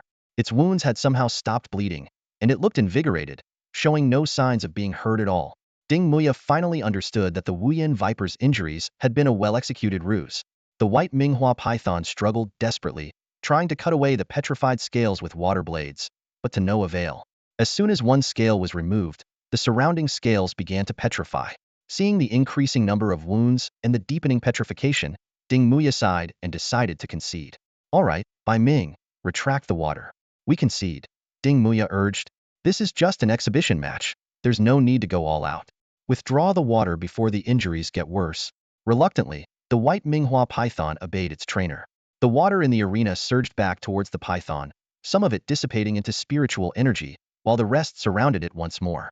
After Ding Muya declared their concession to the referee, Luo Qingxiao also signaled the Wuyan Viper to stop. Well played, Luo Qingxiao said with a smile as he approached Ding Muya. Ding Muya gave him a long look, a hint of displeasure in her voice. The renowned King Lu always seems to have some unpredictable tricks up his sleeve. It seems the rumors are true. Oh, it's nothing, just some inconspicuous little techniques, Luo Tianxia replied modestly. Ding Muya pursed her lips and said no more. Nearby, Luo Qingxiao marveled. To train a Wuyan Viper to fight like that, it's no wonder you're a top-tier trainer. He then explained to Qin, who had asked about the petrifying toxin of the Wuyan Viper. He emphasized that most Wuyan Vipers didn't use their toxin because it acted too slowly, but King Lu's Wuyan Viper had clearly been enhanced, making the toxin's effects manifest quickly. Luo Qingxiao also pointed out that the Wuyan Viper had held back in the battle. Considering its fierce nature and combat abilities, its close-range fighting skills should be even more formidable. And Qin was stunned. Even in such an intense fight, it was holding back? Luo Qingxiao explained. Not only did the Wuyan Viper hold back, but the white Minghua python didn't go all out either. After all, they're both emperor-level creatures. If they fought with their full strength, even with the protective measures of the Dream Ring platform, absolute safety couldn't be guaranteed. Besides, this was just an exhibition match, and both trainers clearly understood the limits. After finishing his explanation, Luo Qingxiao looked at Yiming in his arms as they walked. Yiming was getting heavier because of the iron-weighted peppermint blocks it had been fed.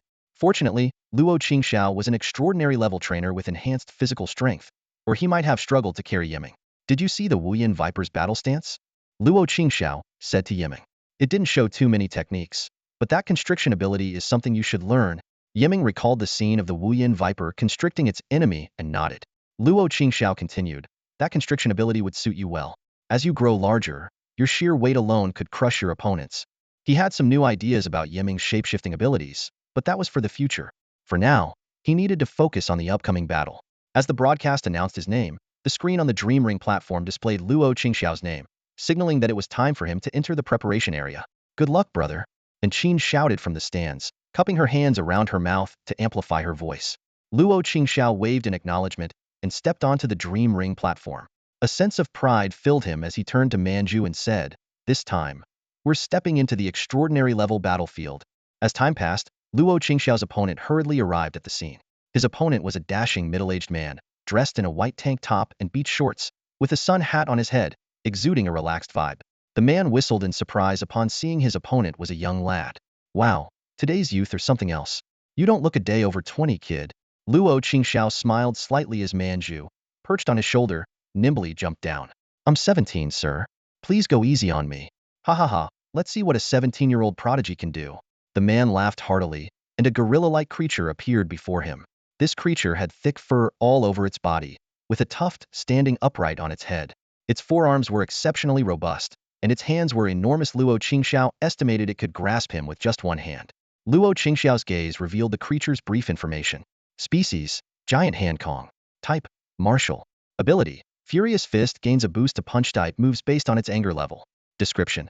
This creature is born with giant hands and often clashes its fists together within its group to establish dominance. A martial-type Giant Hand Kong. Not bad, Luo Qingxiao murmured. He knew that psychic types had an advantage over martial types. Martial-type creatures excelled in close combat, but the teleportation abilities of psychic types made them hard to approach. The referee had barely announced the start of the battle when the man made the first move. Giant Hand Kong. Use Gale Punch. Giant Hand Kong's eyes gleamed as it leapt into the air, its massive fist crashing down toward Manju's position. As the dust settled, Giant Hand Kong looked around but couldn't find Manju. Gumi, I'm over here, you big oaf. Manju's playful voice came from behind Giant Hand Kong. Immediately after, a powerful force struck Giant Hand Kong's back, sending it tumbling to the ground. The man's smile faded, replaced by a serious expression. A psychic-type Manju seed. Huh? This could be troublesome. Manju didn't press the attack, following Luo Qingxiao's instructions instead. Manju, don't rush. Cover the field with vines first. As Manju landed, a wave of psychic energy caused countless vines and thorns to surge up from the ground. Seeing this, the man quickly commanded, Kong, use Quake Punch to destroy all that mess. Giant Hand Kong clenched its fists, which glowed with a gray light, and hammered the ground. With a thunderous crash, the ground shattered, and an invisible shockwave emanated from giant hand Kong, reducing all the vines and thorns to dust. Manju watched in surprise, barely having time to react before giant hand Kong launched its next attack. It pounded its fists together, sending another shockwave rippling out. Boom! Manju, unable to teleport in time, was sent flying. Gumi, that hurts. It tumbled through the air, stabilizing itself with a flash of light green energy that slightly healed its injuries. Unwilling to back down, Manju activated Grass Vitality, causing sharp, tough thorns to erupt beneath giant hand Kong's feet. The man quickly warned Kong to jump away, but its feet were still pricked by the thorns, making it wince in pain. Luo Qingxiao seized the opportunity, continuing to direct the battle. Manju, ignite its inner fire. Though a hint of sympathy appeared in Manju's eyes, it didn't hesitate to follow the order. Just as giant hand Kong tried to pull the thorns from its feet, a fierce burning sensation suddenly surged through its mind. Giant hand Kong's eyes widened, and it could only let out a pained groan. The man watched giant hand Kong's unusual reaction with concern, pondering what skill this could be. Mental collapse? No, there's no sign of psychic energy. Could it be mind shatter? Giant hand Kong roared in agony, frantically pounding the ground in an attempt to distract itself. Manju, however, didn't stop. It conjured a green leaf-shaped sword, with leaf-like patterns on the blade. This sword, formed from razor leaf, shot towards giant hand Kong under Manju's control at incredible speed. Just as the uncle across the battlefield warned the giant fist Kong to watch out for the green blade, the sharp green light had already reached the giant fist Kong. Enraged, the giant fist Kong's massive fist was instantly enveloped in an iron-gray glow, and it swung fiercely at the green blade. With a single blow, the blade shattered into pieces. However, just as the giant fist Kong thought victory was in its grasp, the scattered blade fragments reassembled as if alive, transforming into countless sharp leaf blades that swarmed toward it. At the same time, Manju continued to release the power of the Heartfire leaves, relentlessly eroding the giant fist Kong's mental defenses. The poor giant fist Kong had barely recovered from the initial mental assault when it was hit by an even more intense wave of pain. A single leaf blade might have been insignificant, but hundreds and thousands of them continuously sliced through its body, leaving numerous wounds on its skin and intensifying the burning sensation in its mind. Ultimately, under the dual torment of physical and mental agony, the giant fist Kong collapsed, unconscious, and was buried in the crater it had created. At this moment, the uncle finally realized the power of Manju's special ability. Heartfire leaves, huh? He looked at Luo Qingxiao with a complex expression and remarked, "The cultivation of this rui seed is truly exceptional, quite impressive for someone so young." Luo Qingxiao smiled smugly, and Manju returned to his side with a proud look. The uncle took out a pokeball, recalled the giant fist Kong, and walked over to pat Luo Qingxiao on the shoulder. "Good luck. I hope to see you face off against other talented trainers in the Grand Pokemon exam." "Yes, I will try my best," Luo Qingxiao replied with a light chuckle, watching the uncle leave the battle arena. The Dream Ring battle platform promptly sent out a swamp mole to repair the field. It first turned the surrounding land into a marsh, then drained the water, and finally used its earth-based abilities to smooth the ground. In no time, a brand new battle arena appeared before Luo Qingxiao. Luo Qingxiao marveled at the Dream Ring battle platform's efficiency, impressed by how easily the field was restored. The swamp mole was clearly an elite-level Pokemon, possibly even stronger than the ones that had just battled. However, these thoughts quickly left his mind as a new opponent approached. This new opponent was a female trainer, dressed conservatively, revealing almost no skin. She seemed reserved, and upon reaching the opposite side of the battlefield, she silently released her Pokemon. It was a purple leopard, covered in pitch-black spots, with eyes that sparkled like amethysts and no visible whites. Its long, slender tail ended in a scorpion-like stinger. Luo Qingxiao's vision flashed with information about the Pokemon. Species: Scorpion Sting Phantom Leopard. Type: Ghost. Ability: Toxin Spread. Each close-range attack inflicts some poison, and the poison's effect activates more rapidly. Description: A Pokemon that prefers to sleep deep in caves, usually lethargic but striking with lightning speed when it attacks. Tisk: Just finished dealing with a fighting type, and now it's a ghost type. What next? A psychic type? Luo Qingxiao muttered, decisively releasing Yema. Yema lazily stretched upon entering the field, then looked down at the Scorpion Sting Phantom Leopard. "Awoo? So, you're my opponent this time?" However, the Scorpion Sting Phantom Leopard, like its trainer, remained silent. The battlefield fell into a brief silence until the referee announced the start of the battle. The two Pokemon instantly launched their attacks. The Scorpion Sting Phantom Leopard's tactics were direct and fierce, mainly relying on its tail stinger for strikes. Its tail shot toward Yema like a spring, retracting swiftly when it missed. Yema was not one to sit idly by. Seizing the right moment, it fiercely bit at the scorpion sting phantom leopard's tail. However, with a crack, Yema bit into thin air. The tail seemed to be an intangible phantom. Partial phasing? Luo Qingxiao squinted, murmuring softly. He thought for a moment before silently conveying an instruction to Yema. On the ground, rocky spikes emerged like mushrooms after the rain, targeting the scorpion sting phantom leopard's abdomen.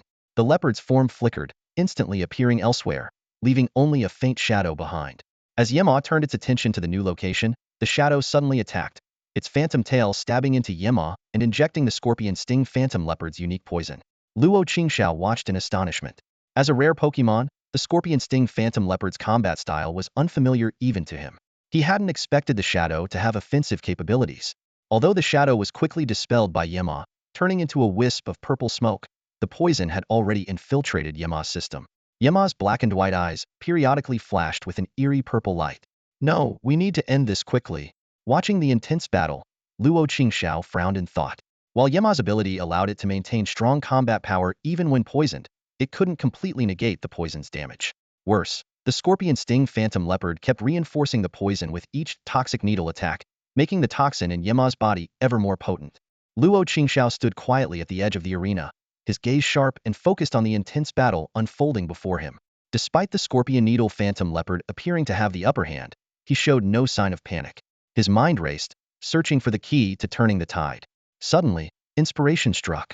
Luo Qingxiao softly instructed Yemo, "Pretend you're about to use a massive earth surge." Yemo understood immediately, channeling his inner energy.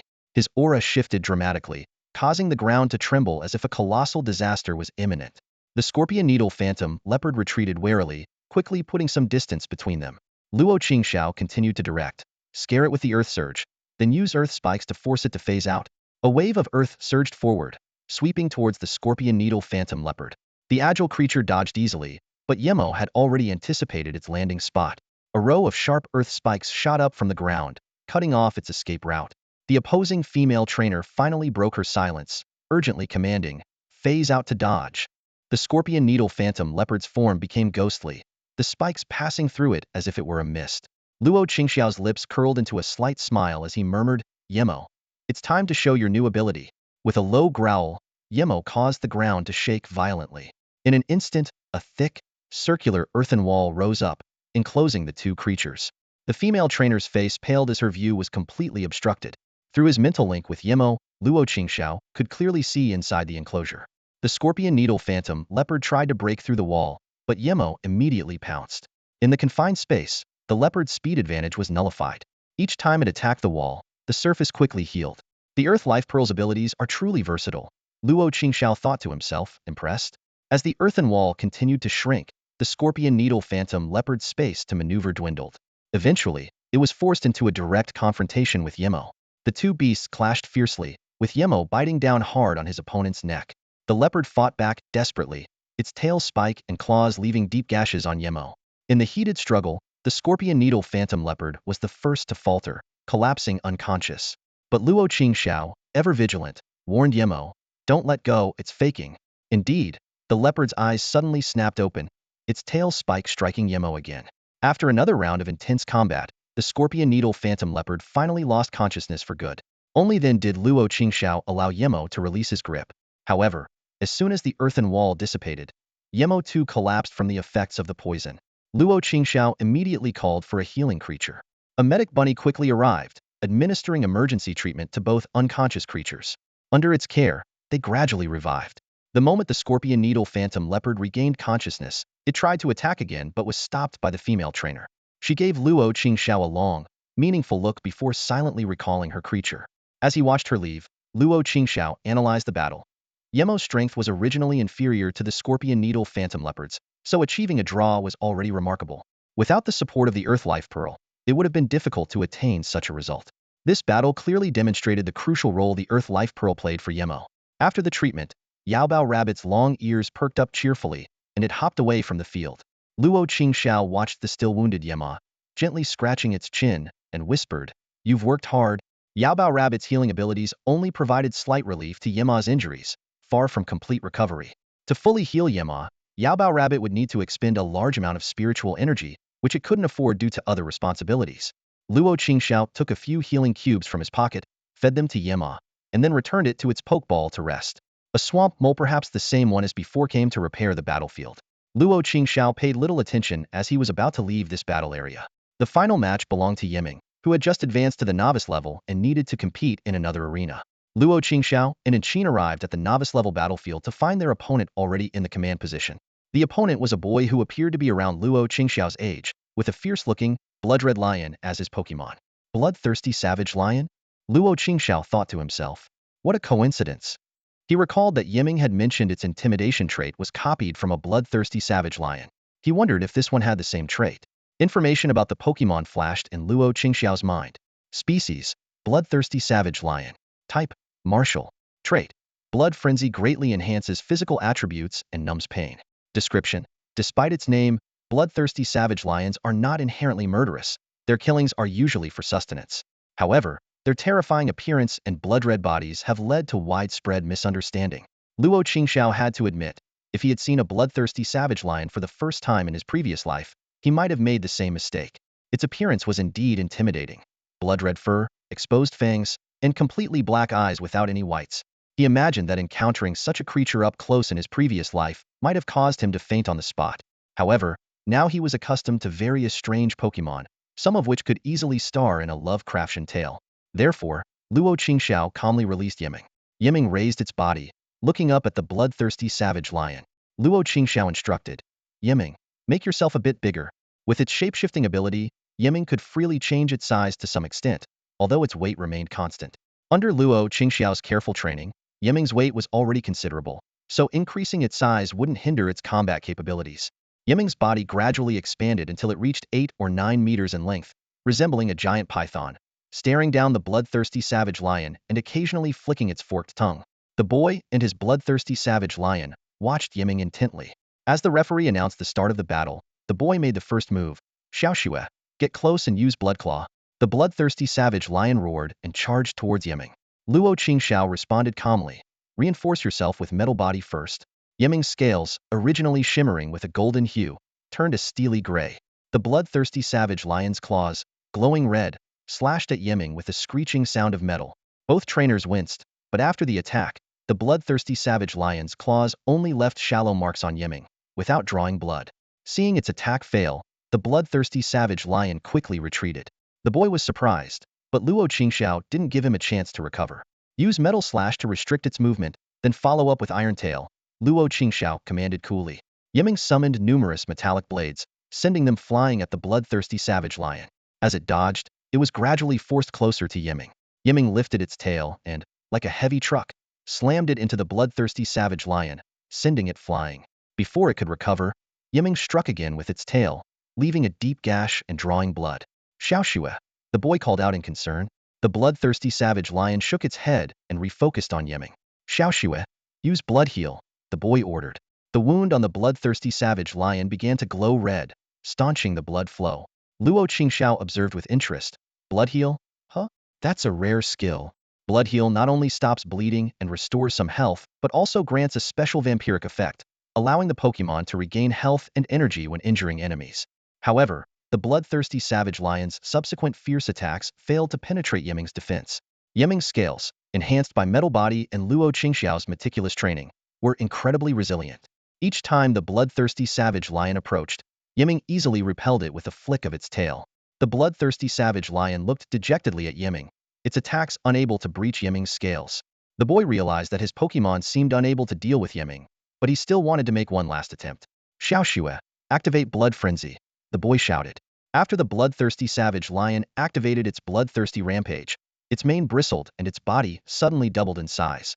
Unlike wild spirits, it didn't completely lose its mind, retaining a sliver of clarity. Xiaoxue, aim for the three-eyed golden snake's neck and use Savage Bite, the boy commanded decisively, aware that the rampage state was temporary. The bloodthirsty savage lion understood, its claws pounding the ground as it closed in on Yiming in an instant. It opened its massive jaws, ferociously biting towards its opponent's neck. Hiss! Yiming finally let out a painful hiss, its massive body coiling around the bloodthirsty savage lion, beginning to strangle it. However, the bloodthirsty savage lion held on tightly, Yiming's blood slowly dripping down its fangs. Rage flashed in Yiming's eyes as it increased its constricting force, simultaneously stabbing its razor-sharp tail into the bloodthirsty savage lion.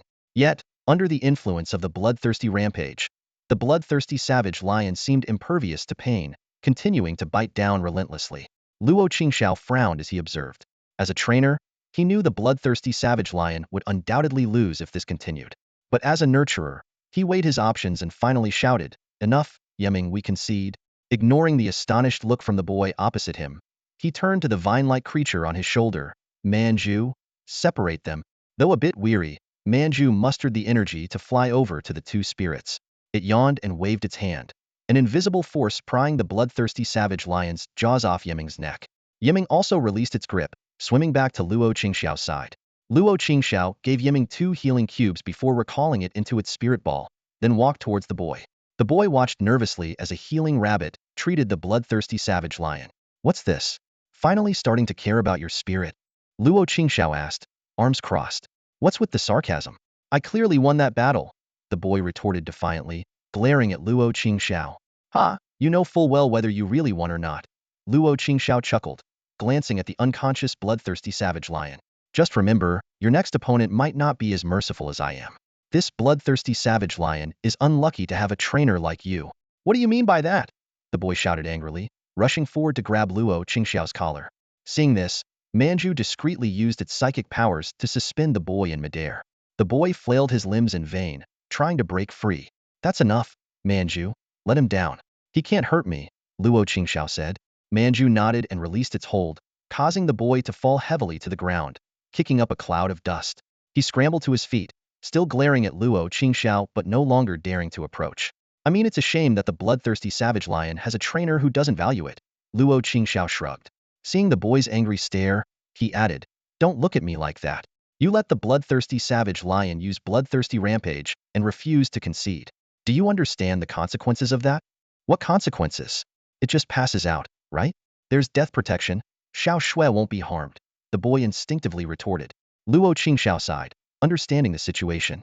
"So, you're an ignorant, reckless kid. You don't even understand the principles of bloodthirsty rampage and the consequences of death protection, yet you dare to act so recklessly." He looked the boy up and down, noting that he seemed to genuinely care for the bloodthirsty savage lion. The effect of bloodthirsty rampage is to significantly enhance a spirit's physical capabilities while ignoring pain and losing reason. "You know that, right?" Luo Qingxiao said calmly. "Of course, I know that," the boy replied proudly. "I even trained Xiao Shui to maintain some clarity during the rampage." "Ha," Luo Qingxiao sneered. "The training for bloodthirsty rampage is indeed impressive. But have you thoroughly researched its drawbacks and disadvantages? Do you know that during the rampage, a spirit is almost impossible to knock unconscious?" "Of course I know. Isn't that the main point of bloodthirsty rampage?" the boy shouted defiantly. "You know nothing." Luo Qingxiao snapped. "The main point of bloodthirsty rampage? Do you not realize that spirits are risking their lives for this? During the rampage, a spirit won't pass out, but the injuries they sustain won't decrease. This means they're burning through their life force. If I had let my spirit continue attacking, do you know what would have happened?" Seeing the boy's face turn increasingly pale, Luo Qingxiao smiled. "It seems you have an inkling, but let me spell it out for you. If I had let my spirit continue attacking, the bloodthirsty savage lion wouldn't have passed out during the rampage. However, the damage it sustained would far exceed its limits. The consequences? 2 possibilities. 1. It would enter death protection immediately after the rampage ends. 2. The aftereffects of the rampage would hit while it's still under death protection. The aftereffects alone are severe, and combined with the side effects of death protection." Luo Qingxiao looked at the now horrified boy and concluded, in such a scenario, the bloodthirsty savage lion would either die or be left crippled. Luo Qingxiao left the Huandream battle platform with a calm expression. The recent battle hadn't stirred him much, and he had already said all he needed to the young opponent. Whether that boy would continue to abuse his bloodthirsty rage was no longer his concern. And Qin followed closely behind, holding an oversized bubble tea and sipping it slowly. Manju sat comfortably on the rim of the cup, clutching a tiny straw and leisurely sipping the sweet liquid. "Brother, you're going to the Yinran secret realm next week, right?" and Qin asked suddenly, her voice tinged with worry. Luo Qingxiao responded casually, "Ma'am, what's up?" and Qin's brows furrowed, and she spoke faster.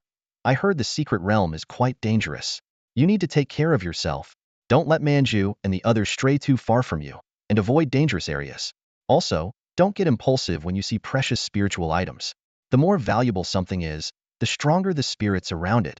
She nagged like a concerned mother. Luo Qingxiao couldn't help but laugh. Relax, I know what to do better than you. Besides, isn't Aji there to protect me? With it around, you can rest easy, right? And Qin remembered Aji's presence and nodded in realization. Seeing her finally at ease, Luo Qingxiao couldn't resist pinching her cheek. But you, Luo Qingxiao said with slight concern, I'll be in the secret realm for at least a week. You need to stay safe at home.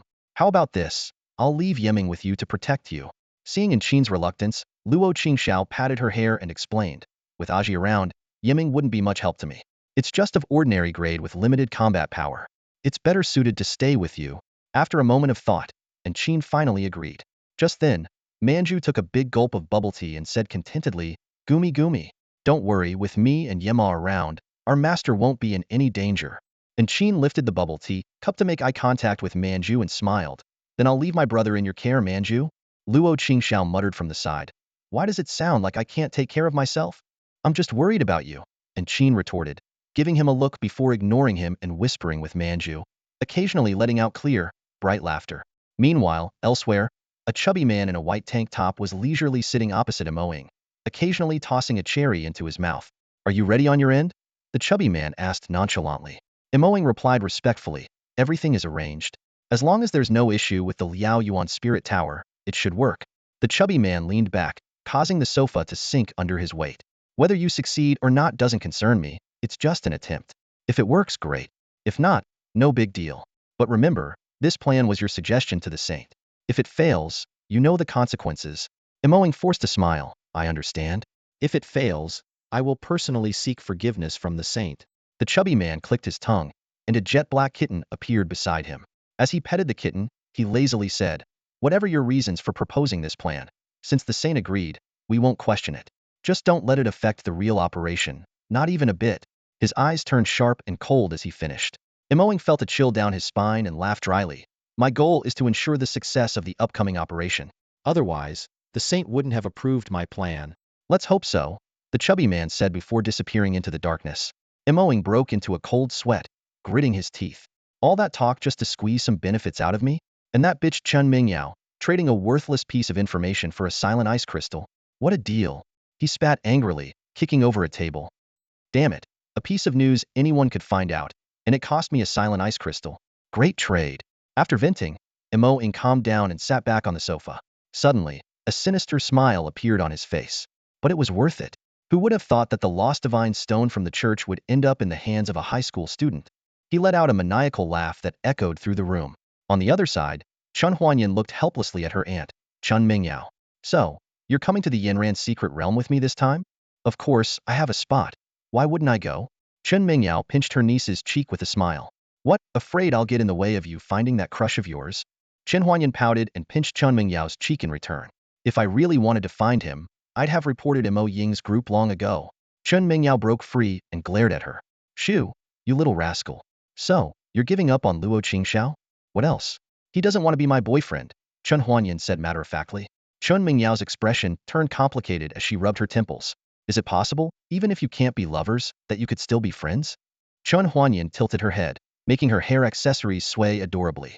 But if maintaining a potential friendship means offending Mo Ying's group, it's not worth it. Chun Mingyao was at a loss for words and finally sighed. Well, I should have known better given your personality. I taught you survival of the fittest, and you went and fought your classmates. I taught you to control people's hearts, and you formed a clique that alarmed the school. I shouldn't expect you to have a normal understanding of relationships. Chen Huanyan rolled on the sofa and buried her face in a pillow. Anyway, I used that piece of news about Luo Qingxiao to trick Emoing, so I've avenged him. He's not dead yet. Why talk like Luo Qingxiao is already gone? Chun Mingyao said, amused. Chun Huanyan pouted. Emoing is planning to take action personally. An emperor-rank trainer against an extraordinary high school student. I can't see how Luo Qingxiao could survive. She paused and added, unless he agrees to be my boyfriend, then I might report Emoing on the spot. Otherwise, there's no need to offend that group. Sometimes, you're really beyond words, Chun Mingyao said helplessly, poking Chun Huanyan's forehead. She seemed lost in thought, not knowing what to say. Liao Yuan Spirit Tower, one of Liao Yuan City's iconic landmarks, stands tall in the southern suburbs. Luo Qingxiao stood by the dragonfly station, gently stroking in Qin's hair as he noticed her worried expression. Don't worry, think of it as a vacation. I'll be back in a week, Luo Qingxiao reassured her with a smile. and Qin huffed and brushed his hand away. Easier said than done. The internet is full of stories about trainers getting injured or worse in the secret realms. I won't go into the dangerous areas, and besides, Aji will be with me, Luo Qingxiao promised repeatedly, trying to ease her anxiety. Only then did Qin's expression soften a bit. A long whistle sounded in the distance as a giant wind-gold dragonfly followed the ground indicator line and stopped in front of them. Luo Qingxiao prepared to board and, before leaving, smiled at Qin. Trust me, I know where not to go. I'll be fine. He made a reassuring gesture as the door slowly closed, and Qin's worried face gradually disappeared from view. Luo Qingxiao shook his head with a smile, feeling warmth in his heart. The interior of the carriage was laid out like a high-speed train, without windows, illuminated only by white lights overhead. Luo Qingxiao found a seat and habitually scanned his surroundings. "Chen Huanyan," he exclaimed in surprise, noticing her sitting quietly in the front row. Beside her was a charming woman who, hearing Luo Qingxiao's call, winked playfully. Chen Huanyan turned around, her face expressionless. "It's you. Do you need something?" "Nothing, just didn't expect to see you here," Luo Qingxiao shrugged. "This trip is specifically to the Liao Yuan Spirit Tower. It's not surprising to run into each other," Chen Huanyan replied coldly. Unfazed, Luo Qingxiao suggested, "How about teaming up in the secret realm?" Chen Huanyan eyed him curiously. "Unless you agree to be my boyfriend, forget it. Why do you keep wanting me to be your boyfriend?" Luo Qingxiao asked helplessly. "That's my secret. You just need to say yes or no." Chen Huanyan smiled subtly. Luo Qingxiao sighed and asked again, "Is there really no other way? I can promise to evenly split the gains from the secret realm. It's a generous offer." Chen Huanyan shook her head. "No need. Unless you become my boyfriend, I won't agree." Luo Qingxiao had no choice but to give up and return to his seat. He briefly considered pretending to agree and then breaking up later, but quickly dismissed the unethical idea. After Chen Huanyan turned back, Chen Mingyao leaned in to whisper in her ear. Feeling bored, Luo Qingxiao took out his phone to check the news. A headline immediately caught his eye. Multiple Abyssal Lords appear at the Abyssal Frontier. Dragon Lord, Martial Lord, and Forest Lord personally guard the border city. The Abyssal Frontier is in trouble again? Luo Qingxiao was surprised but not overly concerned. The Abyssal Secret Realm is one of the known 4 super-secret realms, with its largest spatial rift located in the Jiyuan Empire, creating the largest battlefield between humans and elves, the Abyssal Frontier. To this end, the Human Federation established the border city nearby, stationing the main military corps of the Jiyuan Empire. Frequent conflicts occur at the Abyssal Frontier due to the bloodthirsty and frenzied nature of the Abyssal Elves. The Abyssal Lords mentioned in the news are what the saint-level elves within the secret realm call themselves. Of course, although this news seems quite serious, it actually happens once or twice every year. Luo Qingxiao stood on the train platform, reflecting on the news report he had just seen. The event of Abyssal Lords crossing spatial rifts into the mortal realm was no longer a novelty. Each time, they were sternly reprimanded by the Supreme Tower Masters. This time, the lineup stationed at the border city was quite impressive. The Dragon Master, acknowledged as the strongest in the Human Federation. The Martial Master, known as a humanoid combat elf. And the Forest Master, an expert in positional warfare. Luo Qingxiao couldn't help but feel a bit sympathetic for those Abyssal Lords. Their luck was truly awful. He suddenly remembered that last time, a video had captured the Dragon Master fiercely thrashing an Abyssal Lord. Would there be a video this time too? The thought of possibly seeing such an exciting scene made Luo Qingxiao look forward to it. As a member of humanity, Luo Qingxiao naturally had no good feelings toward the Abyssal Lords living in the Abyssal Realm. However, with the 14 Supreme Tower Masters in existence, it was difficult for the Abyssal Lords to bypass these human powerhouses to threaten ordinary people. In fact, to date, the Abyssal Lords had caused 0 casualties. Nevertheless, the presence of the Abyssal Lords forced the Federation to invest substantial manpower and resources in the border city, even requiring the Supreme Tower Masters to be stationed there permanently. These humanoid nuclear bombs were not only a significant combat force for the Federation, but also its most crucial deterrent. Under their protection, even evil organizations like the Shadow Church dared not act recklessly. Unfortunately, due to the annual harassment by the Abyssal Lords at the border, the Supreme Tower Masters had to remain stationed in the border city. This led other evil organizations to start stirring. The Shadow Church's massacre 10 years ago was a blatant provocation to the Federation.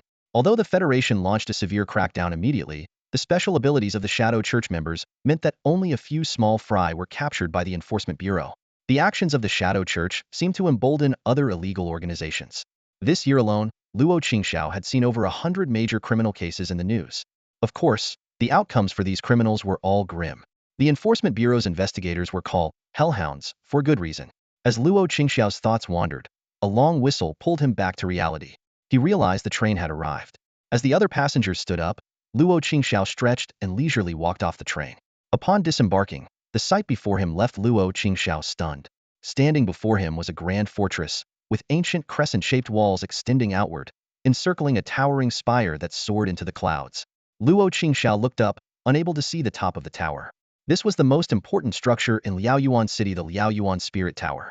After confirming that everyone had disembarked, the wind metal dragonfly let out another long whistle and departed. At the base of the fortress walls, a large gate slowly opened, and a staff member emerged. He held a small notebook and asked everyone if they were there to participate in the Flame Dye Realm training or had other reasons to enter the Spirit Tower. Two people stepped forward to show their credentials and were allowed to enter the tower. Confirming that the remaining people were there to enter the Flame Dye Realm, the staff led them to a vast, empty room. In the center were several shimmering, rainbow-hued bubbles portals to the Flame Dye Realm. Each bubble had a line of people waiting, and the scene was orderly. A staff member approached Luo Qingxiao and the others, assigning them to different lines based on their needs. Luo Qingxiao was placed at the end of a line with only two people in front of him. The staff explained that this realm entrance was best suited for Luo Qingxiao's registered resource needs. Luo Qingxiao politely thanked the staff and took his place at the end of the line. To his surprise, he seemed to recognize both people in the line.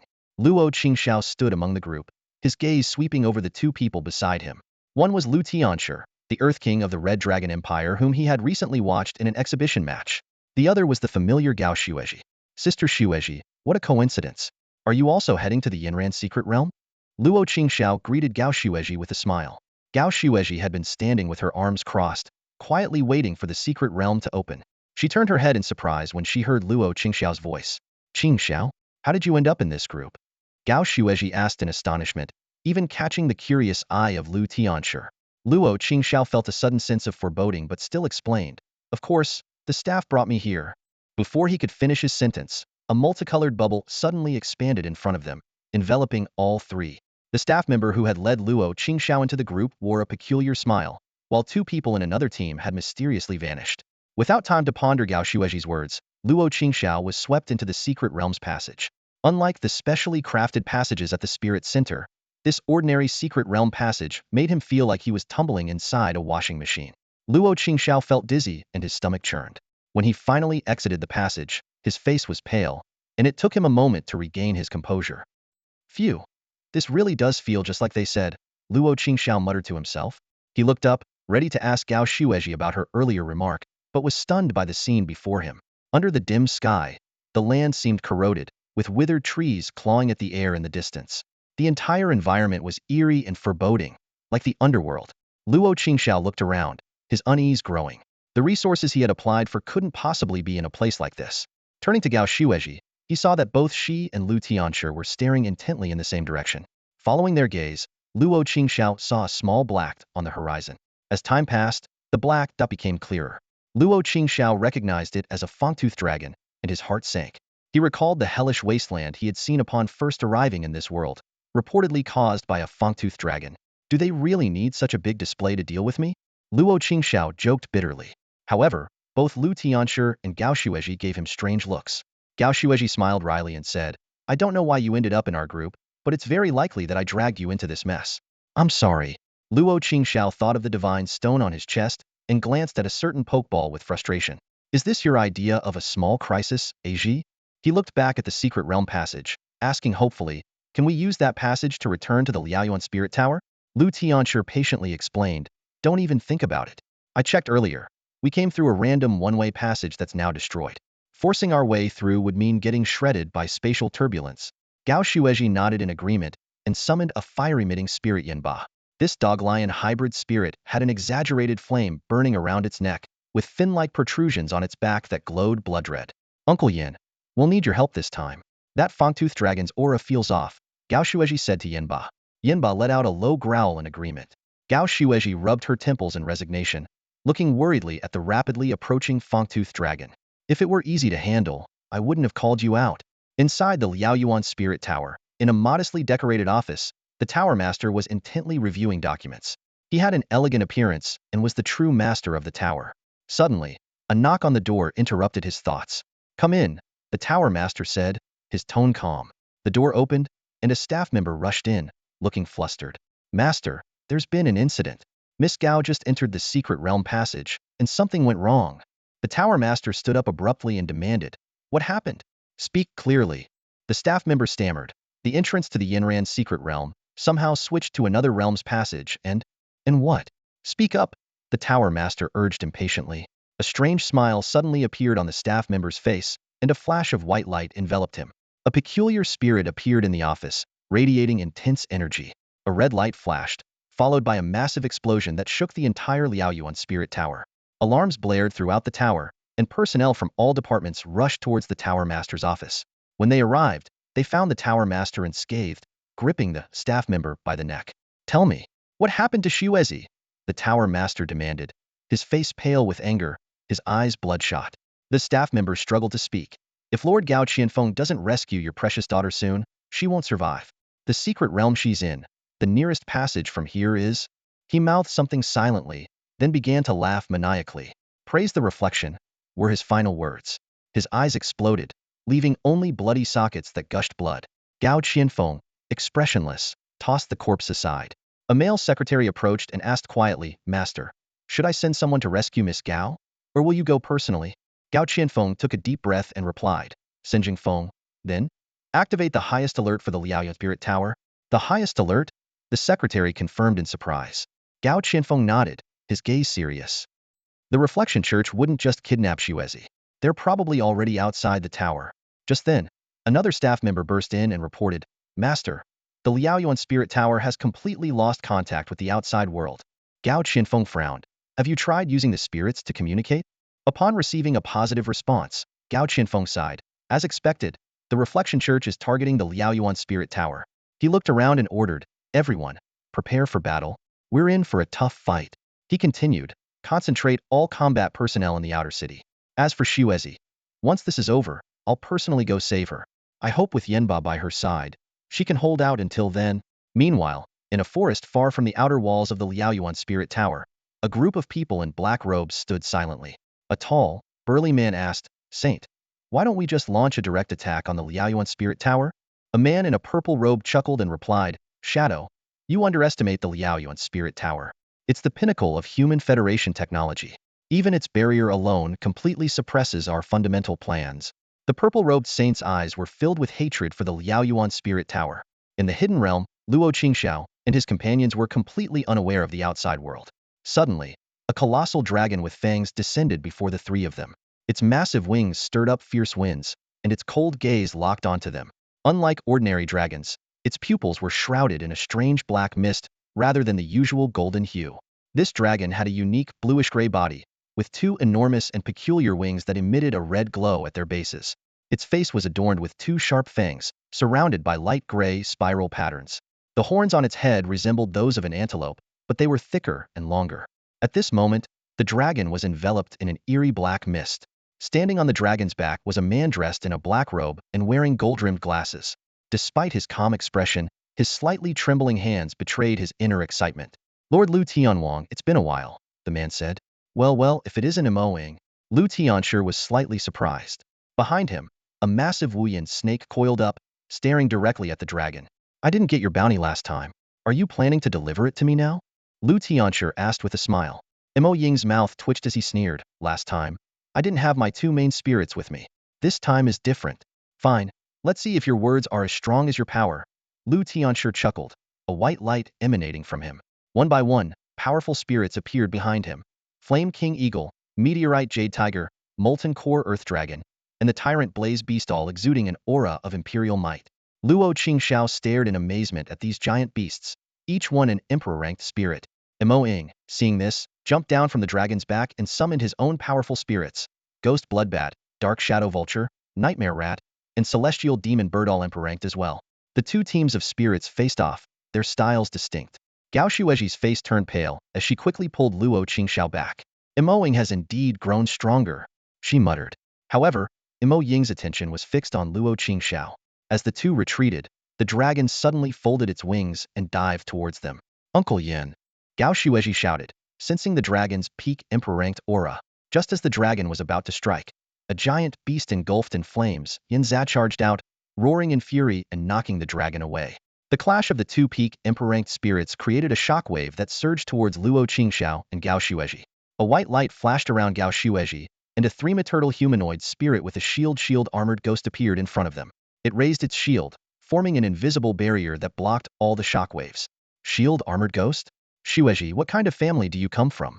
Luo Qingxiao asked in surprise. Though not the strongest in combat, the shield armored ghost's top-tier defense capabilities were highly coveted by many trainers. Gao Xueji rolled her eyes at Luo Qingxiao. You should be more concerned about our current situation. What's there to worry about? We can't do much anyway, Luo Qingxiao shrugged, turning his gaze to the distant battle between Lu Tianshi and Imoing. The emperor-ranked spirits clashed fiercely, with flames, lava, shadows, and ghosts colliding. Explosions, crashes, roars, and screams filled the air. Luo Qingxiao knew this was beyond his ability to intervene. Even Gao Xueji, a monarch-ranked trainer, was powerless. The battle between Yinjia and the dragon was equally astonishing. The clash of two peak emperor-ranked beings would severely injure any ordinary monarch-ranked spirit that came close. Though the shield-armored ghost remained unharmed, its barrier was starting to fade. Luo Qingxiao couldn't imagine the fate of an ordinary monarch-ranked spirit in such a fight, which is why he hadn't summoned a Ji. Luo Qingxiao smiled bitterly, not expecting a Ji's small danger to be so overwhelming. Despite his relaxed demeanor, he kept a close eye on all the spirit's movements, especially Imoing, contemplating if there was an opportunity to eliminate him. Xueji, you seem to recognize that man from the Shadow Church earlier. Who is he? Luo Qingxiao asked. Gao Xueji nodded, a look of apprehension in her eyes. That man is Imoing, a high bounty target wanted by our enforcement bureau, and also? She hesitated. And also what? Is there something you're not telling me? Luo Qingxiao asked, puzzled. Gao Xueji took a deep breath and placed her hands on Luo Qingxiao's shoulders. Promise me, after hearing this, you won't act impulsively. Seeing Luo Qingxiao nod, Gao Xueji turned her gaze back to Imoing. He's also the true mastermind behind the Northern Plains city disaster. Xueji, after all this time. Is this what you wanted to say? Luo Qingxiao scratched his head, a hint of a helpless smile appearing on his face. A flicker of understanding crossed his eyes as he continued, Don't worry. I had already guessed as much. Didn't the Federation already release the investigation results of the disaster in Beiyuan City? The moment that Kanjia dragon appeared, I had a hunch. Gao Xuezi's expression shifted from shock to realization but quickly turned puzzled as she asked. So, with your mortal enemy right in front of you, aren't you angry? Luo Qingxiao's emotions were complicated. As a transmigrator, he understood the depth of this hatred for the original owner but couldn't fully empathize. He gave a bitter smile, cautiously replying, How could I not be angry? But right now, we're outmatched.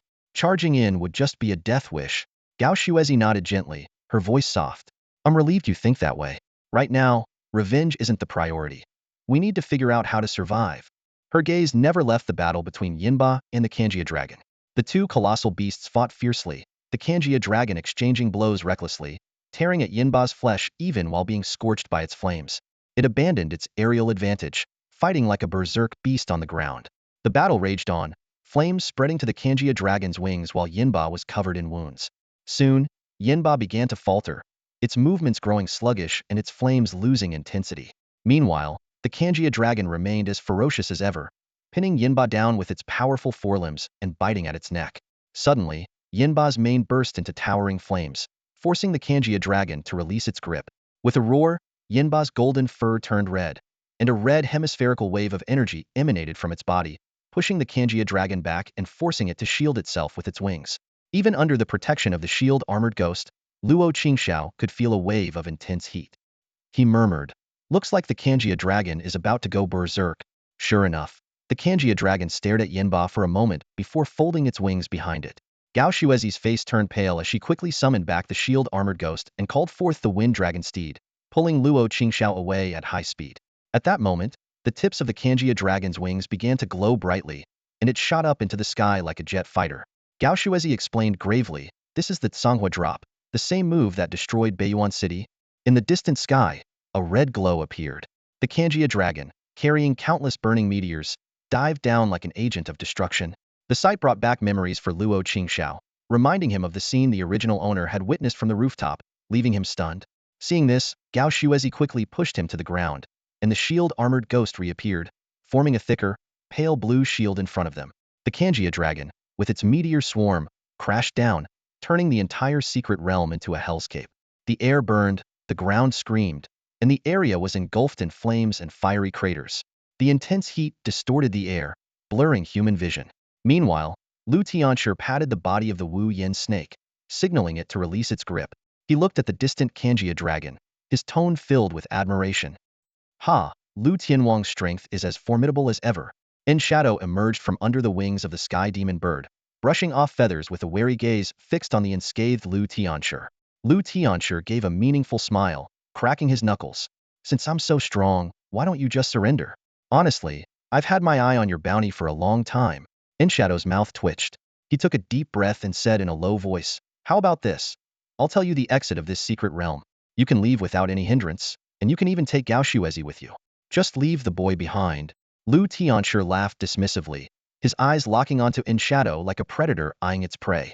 Do you really think you can stop me with just a few Pokemon if I wanted to leave? Besides, I'm genuinely interested in your bounty. The ground-type Tianwang, Luo Tianxia, said with a chilling finality. Outside the secret realm, a large formation of black-robed individuals was advancing towards the Liaoyuan Spirit Tower. At the front of the formation, 3 saints each rode a spirit, moving forward slowly.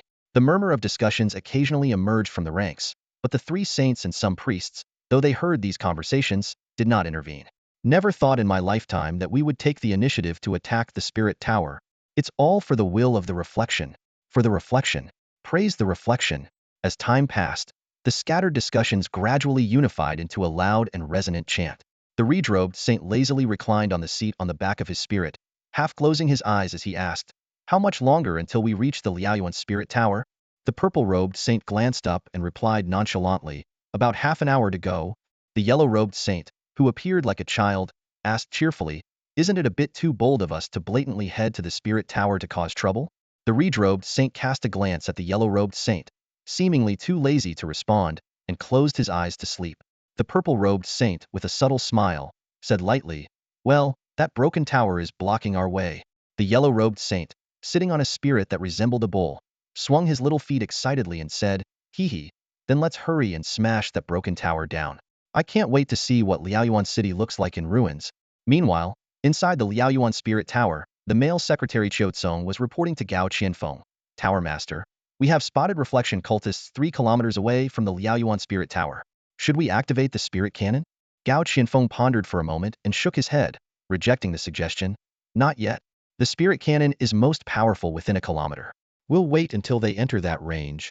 He then instructed, go to the city wall and keep an eye on those cultists. Once they are within a kilometer, launch the attack immediately. I'll head to the observation room to check the situation. Qiuzong nodded in agreement, and Gao Qianfeng proceeded to the observation room, a chamber filled with various screens designed to monitor the surrounding spirit energy conditions. Upon seeing Gao Qianfeng, 2 staff members stood up and saluted. Gao Qianfeng gestured for them to relax and walked directly to a screen to closely observe the scenes displayed. There seemed to be only 4 or 5 monarch-level spirit energy reactions. Gao Qianfeng frowned and thought. This number of enemies wouldn't even require his intervention. The personnel of the Liaoyuan Spirit Tower could easily crush them. However, he didn't believe that the reflection cultists were here to die, which left only one possibility. A saint-level spirit? Gao Qianfeng murmured softly. It was indeed difficult for the observation capabilities of the Liaoyuan Spirit Tower to detect hidden saint-level spirits. Of course, if it was just one saint-level spirit, he wouldn't be overly concerned. With the support of the Liaoyuan Spirit Tower, he believed he could contend with a saint-level spirit. What truly worried Gao Qianfeng was the possibility that the reflection cult might have dispatched more than one saint-level spirit. Considering the scale of this operation, they seemed determined to succeed. Gao Qianfeng warned himself internally to prepare for the worst, as the battlefield might see the appearance of more than 2 saint-level spirits. After finishing his observations, Gao Qianfeng nodded to the 2 staff members and left the observation room. At this time, on the city wall beside the Liaoyuan Spirit Tower, several large cannons were continuously gathering spirit energy, with the glow at the cannon muzzles growing brighter. Then, with a thunderous roar, a blinding white beam shot towards the reflection cultists outside the city wall. In the distance, the purple-robed saint looked up at the incoming white beam and sneered. Behind him, a massive shadow flickered, casually grabbing and extinguishing the beam. Subsequently, the void seemed to open up 2 enormous eyes, with ripples continuously forming in the sky. Gao Qianfeng was now standing on the city wall, observing the reflection cultists in the distance. Sensing the presence of the entity in the void, he muttered with an increasingly grave expression, as expected, these reflection cultists have at least one saint-level spirit. He calmly issued an order, don't conserve the spirit energy reserves. Fire more shots, targeting those at the front. The gunners nearby quickly adjusted and pressed the firing mechanism again. 18 spirit cannons on the city wall fired simultaneously, each beam powerful enough to severely injure a monarch-level being. This round of attacks was even more intense than before, with the beams being thicker and brighter. Facing such a dense barrage, the entity in the void seemed to take it more seriously. A peculiar figure suddenly appeared in the previously empty space. A pair of wings that blotted out the sky slowly unfolded, almost blocking all light. At the center of the wings was a relatively small bat-like spirit. A saint-level shadow prison bat? Gao Qianfeng breathed a slight sigh of relief. He recalled that this type of spirit wasn't particularly good at assault, but was more suited for large-scale warfare. Even if it was a saint-level shadow prison bat, Gao Qianfeng was confident he could fight it with the support of the spirit tower. The shadow prison bat, after revealing itself, didn't make any special moves. Instead, its wings suddenly extended hundreds of tendrils, meeting the incoming beams head-on. The beams seemed to turn solid, being caught and slowly absorbed by the tendrils. The 18 powerful beams were thus devoured by the wings of the shadow prison bat. The enormous wings, without even flapping, stood like a backdrop in the sky, exerting immense pressure on everyone in the Liaoyuan spirit tower. The purple-robed saint floated in the air, sitting on a tendril generated by the shadow prison bat, and looked at Gao Qianfeng and the others on the city wall with a mocking smile.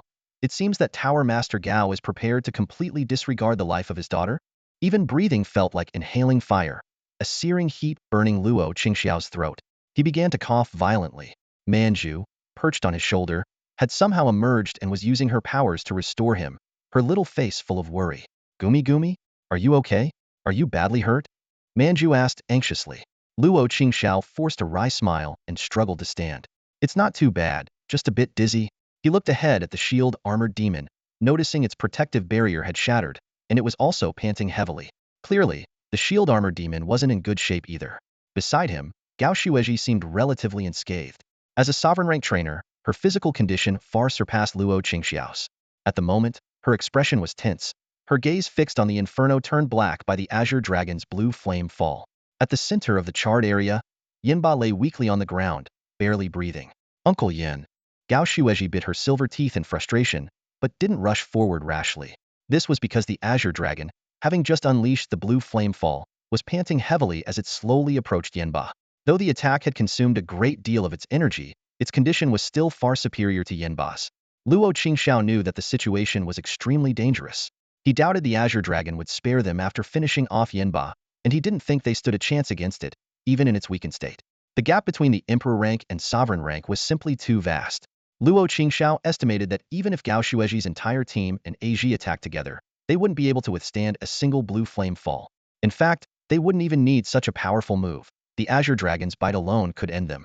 For a moment, Luo Qingxiao couldn't think of any way to save Yinba. The disparity in power was beyond what he could bridge. His only hope lay with Lu Tianshi in the distance. If anyone could save them, it would be this Earth-type king. However, Lu Tianshi was still locked in a fierce battle with Emoing and couldn't afford to pay attention to their predicament. Moreover, Luo Qingxiao wasn't even sure about the relationship between Lu Tianshi and Gao Xuezhi. They might just be strangers who happened to enter the same resource zone. Despair washed over Luo Qingxiao. This situation was far beyond what a high school student could handle. Even if all of Liaoyuan First High joined in, they would only be fodder for the azure dragon. Luo Qingxiao knew that Yinba's death would signal his and Gao Xuezhi's imminent demise. But he was powerless, forced to watch as Yinba's life force dwindled. In that critical moment, a life-giving flame suddenly erupted around Yinba, enveloping it completely as if the fire god himself had descended. Instead of burning Yinba, the flames rapidly healed its wounds and restored its strength. Is that the flame of revival? Luo Qingxiao was astonished. The flame of revival, a rare and precious item, could allow fire-type spirits to be reborn from their ashes. Its greatest feature was that it didn't occupy an item slot, giving the spirit an extra life while still allowing the use of other items. Its only downside was its exorbitant price, making it one of the top-tier items. Sister Xuezhi, just how rich is your family? Despite the ongoing crisis, Luo Qingxiao couldn't help but prod Gao Xuezhi. Gao Xuezhi, relieved to see Yinba regain its vitality, shrugged nonchalantly at Luo Qingxiao's question. Not much, really. My dad is the tower master of Liaoyuan Spirit Tower, and my mom is a minor shareholder in Huaming Group. Luo Qingxiao was speechless. He never imagined that this big sister, who often visited the welfare home to see him and in Qin, had such a formidable family background. The battle between Yinba and the azure dragon resumed. The two giant beasts locked in fierce combat once more. With the blue flame fall having drained much of its energy, the azure dragon was now evenly matched with Yanba. Meanwhile, Emoing seemed increasingly desperate in his fight against Luo Qingxiao, even resorting to reckless attacks. However, Luo Qingxiao, as a king-rank trainer, had exceptional battle awareness. Not only did he neutralize Emo Ying's suicidal tactics, but he also gradually gained the upper hand due to Emo Ying's impatience. Emoing glanced around, his eyes darting between the battling spirits and the distant clash between the azure dragon and Yanba. He seemed to make a decision. Suddenly, black energy surged in his eyes, quickly spreading until they turned completely black. In the distance, the azure dragon trembled, a flash of pain crossing its previously indifferent face. It roared in fury, the black energy spreading throughout its body. Its horns, wings, teeth, and tail all turned a deep, ominous black, transforming it into a terrifying black dragon. The black and azure dragon locked eyes with Yinba, the two beasts silently confronting each other. Then, the azure dragon charged at Yinba with a renewed, even more formidable strength. Yinba could barely defend itself, completely losing the ability to counterattack. That's all for today. Thank you so much for watching. I hope you guys enjoyed. If you wish to have another part of this recap, please give us at least 1,000 likes. Please don't forget to comment and subscribe to our channel for more content like this. Until next time.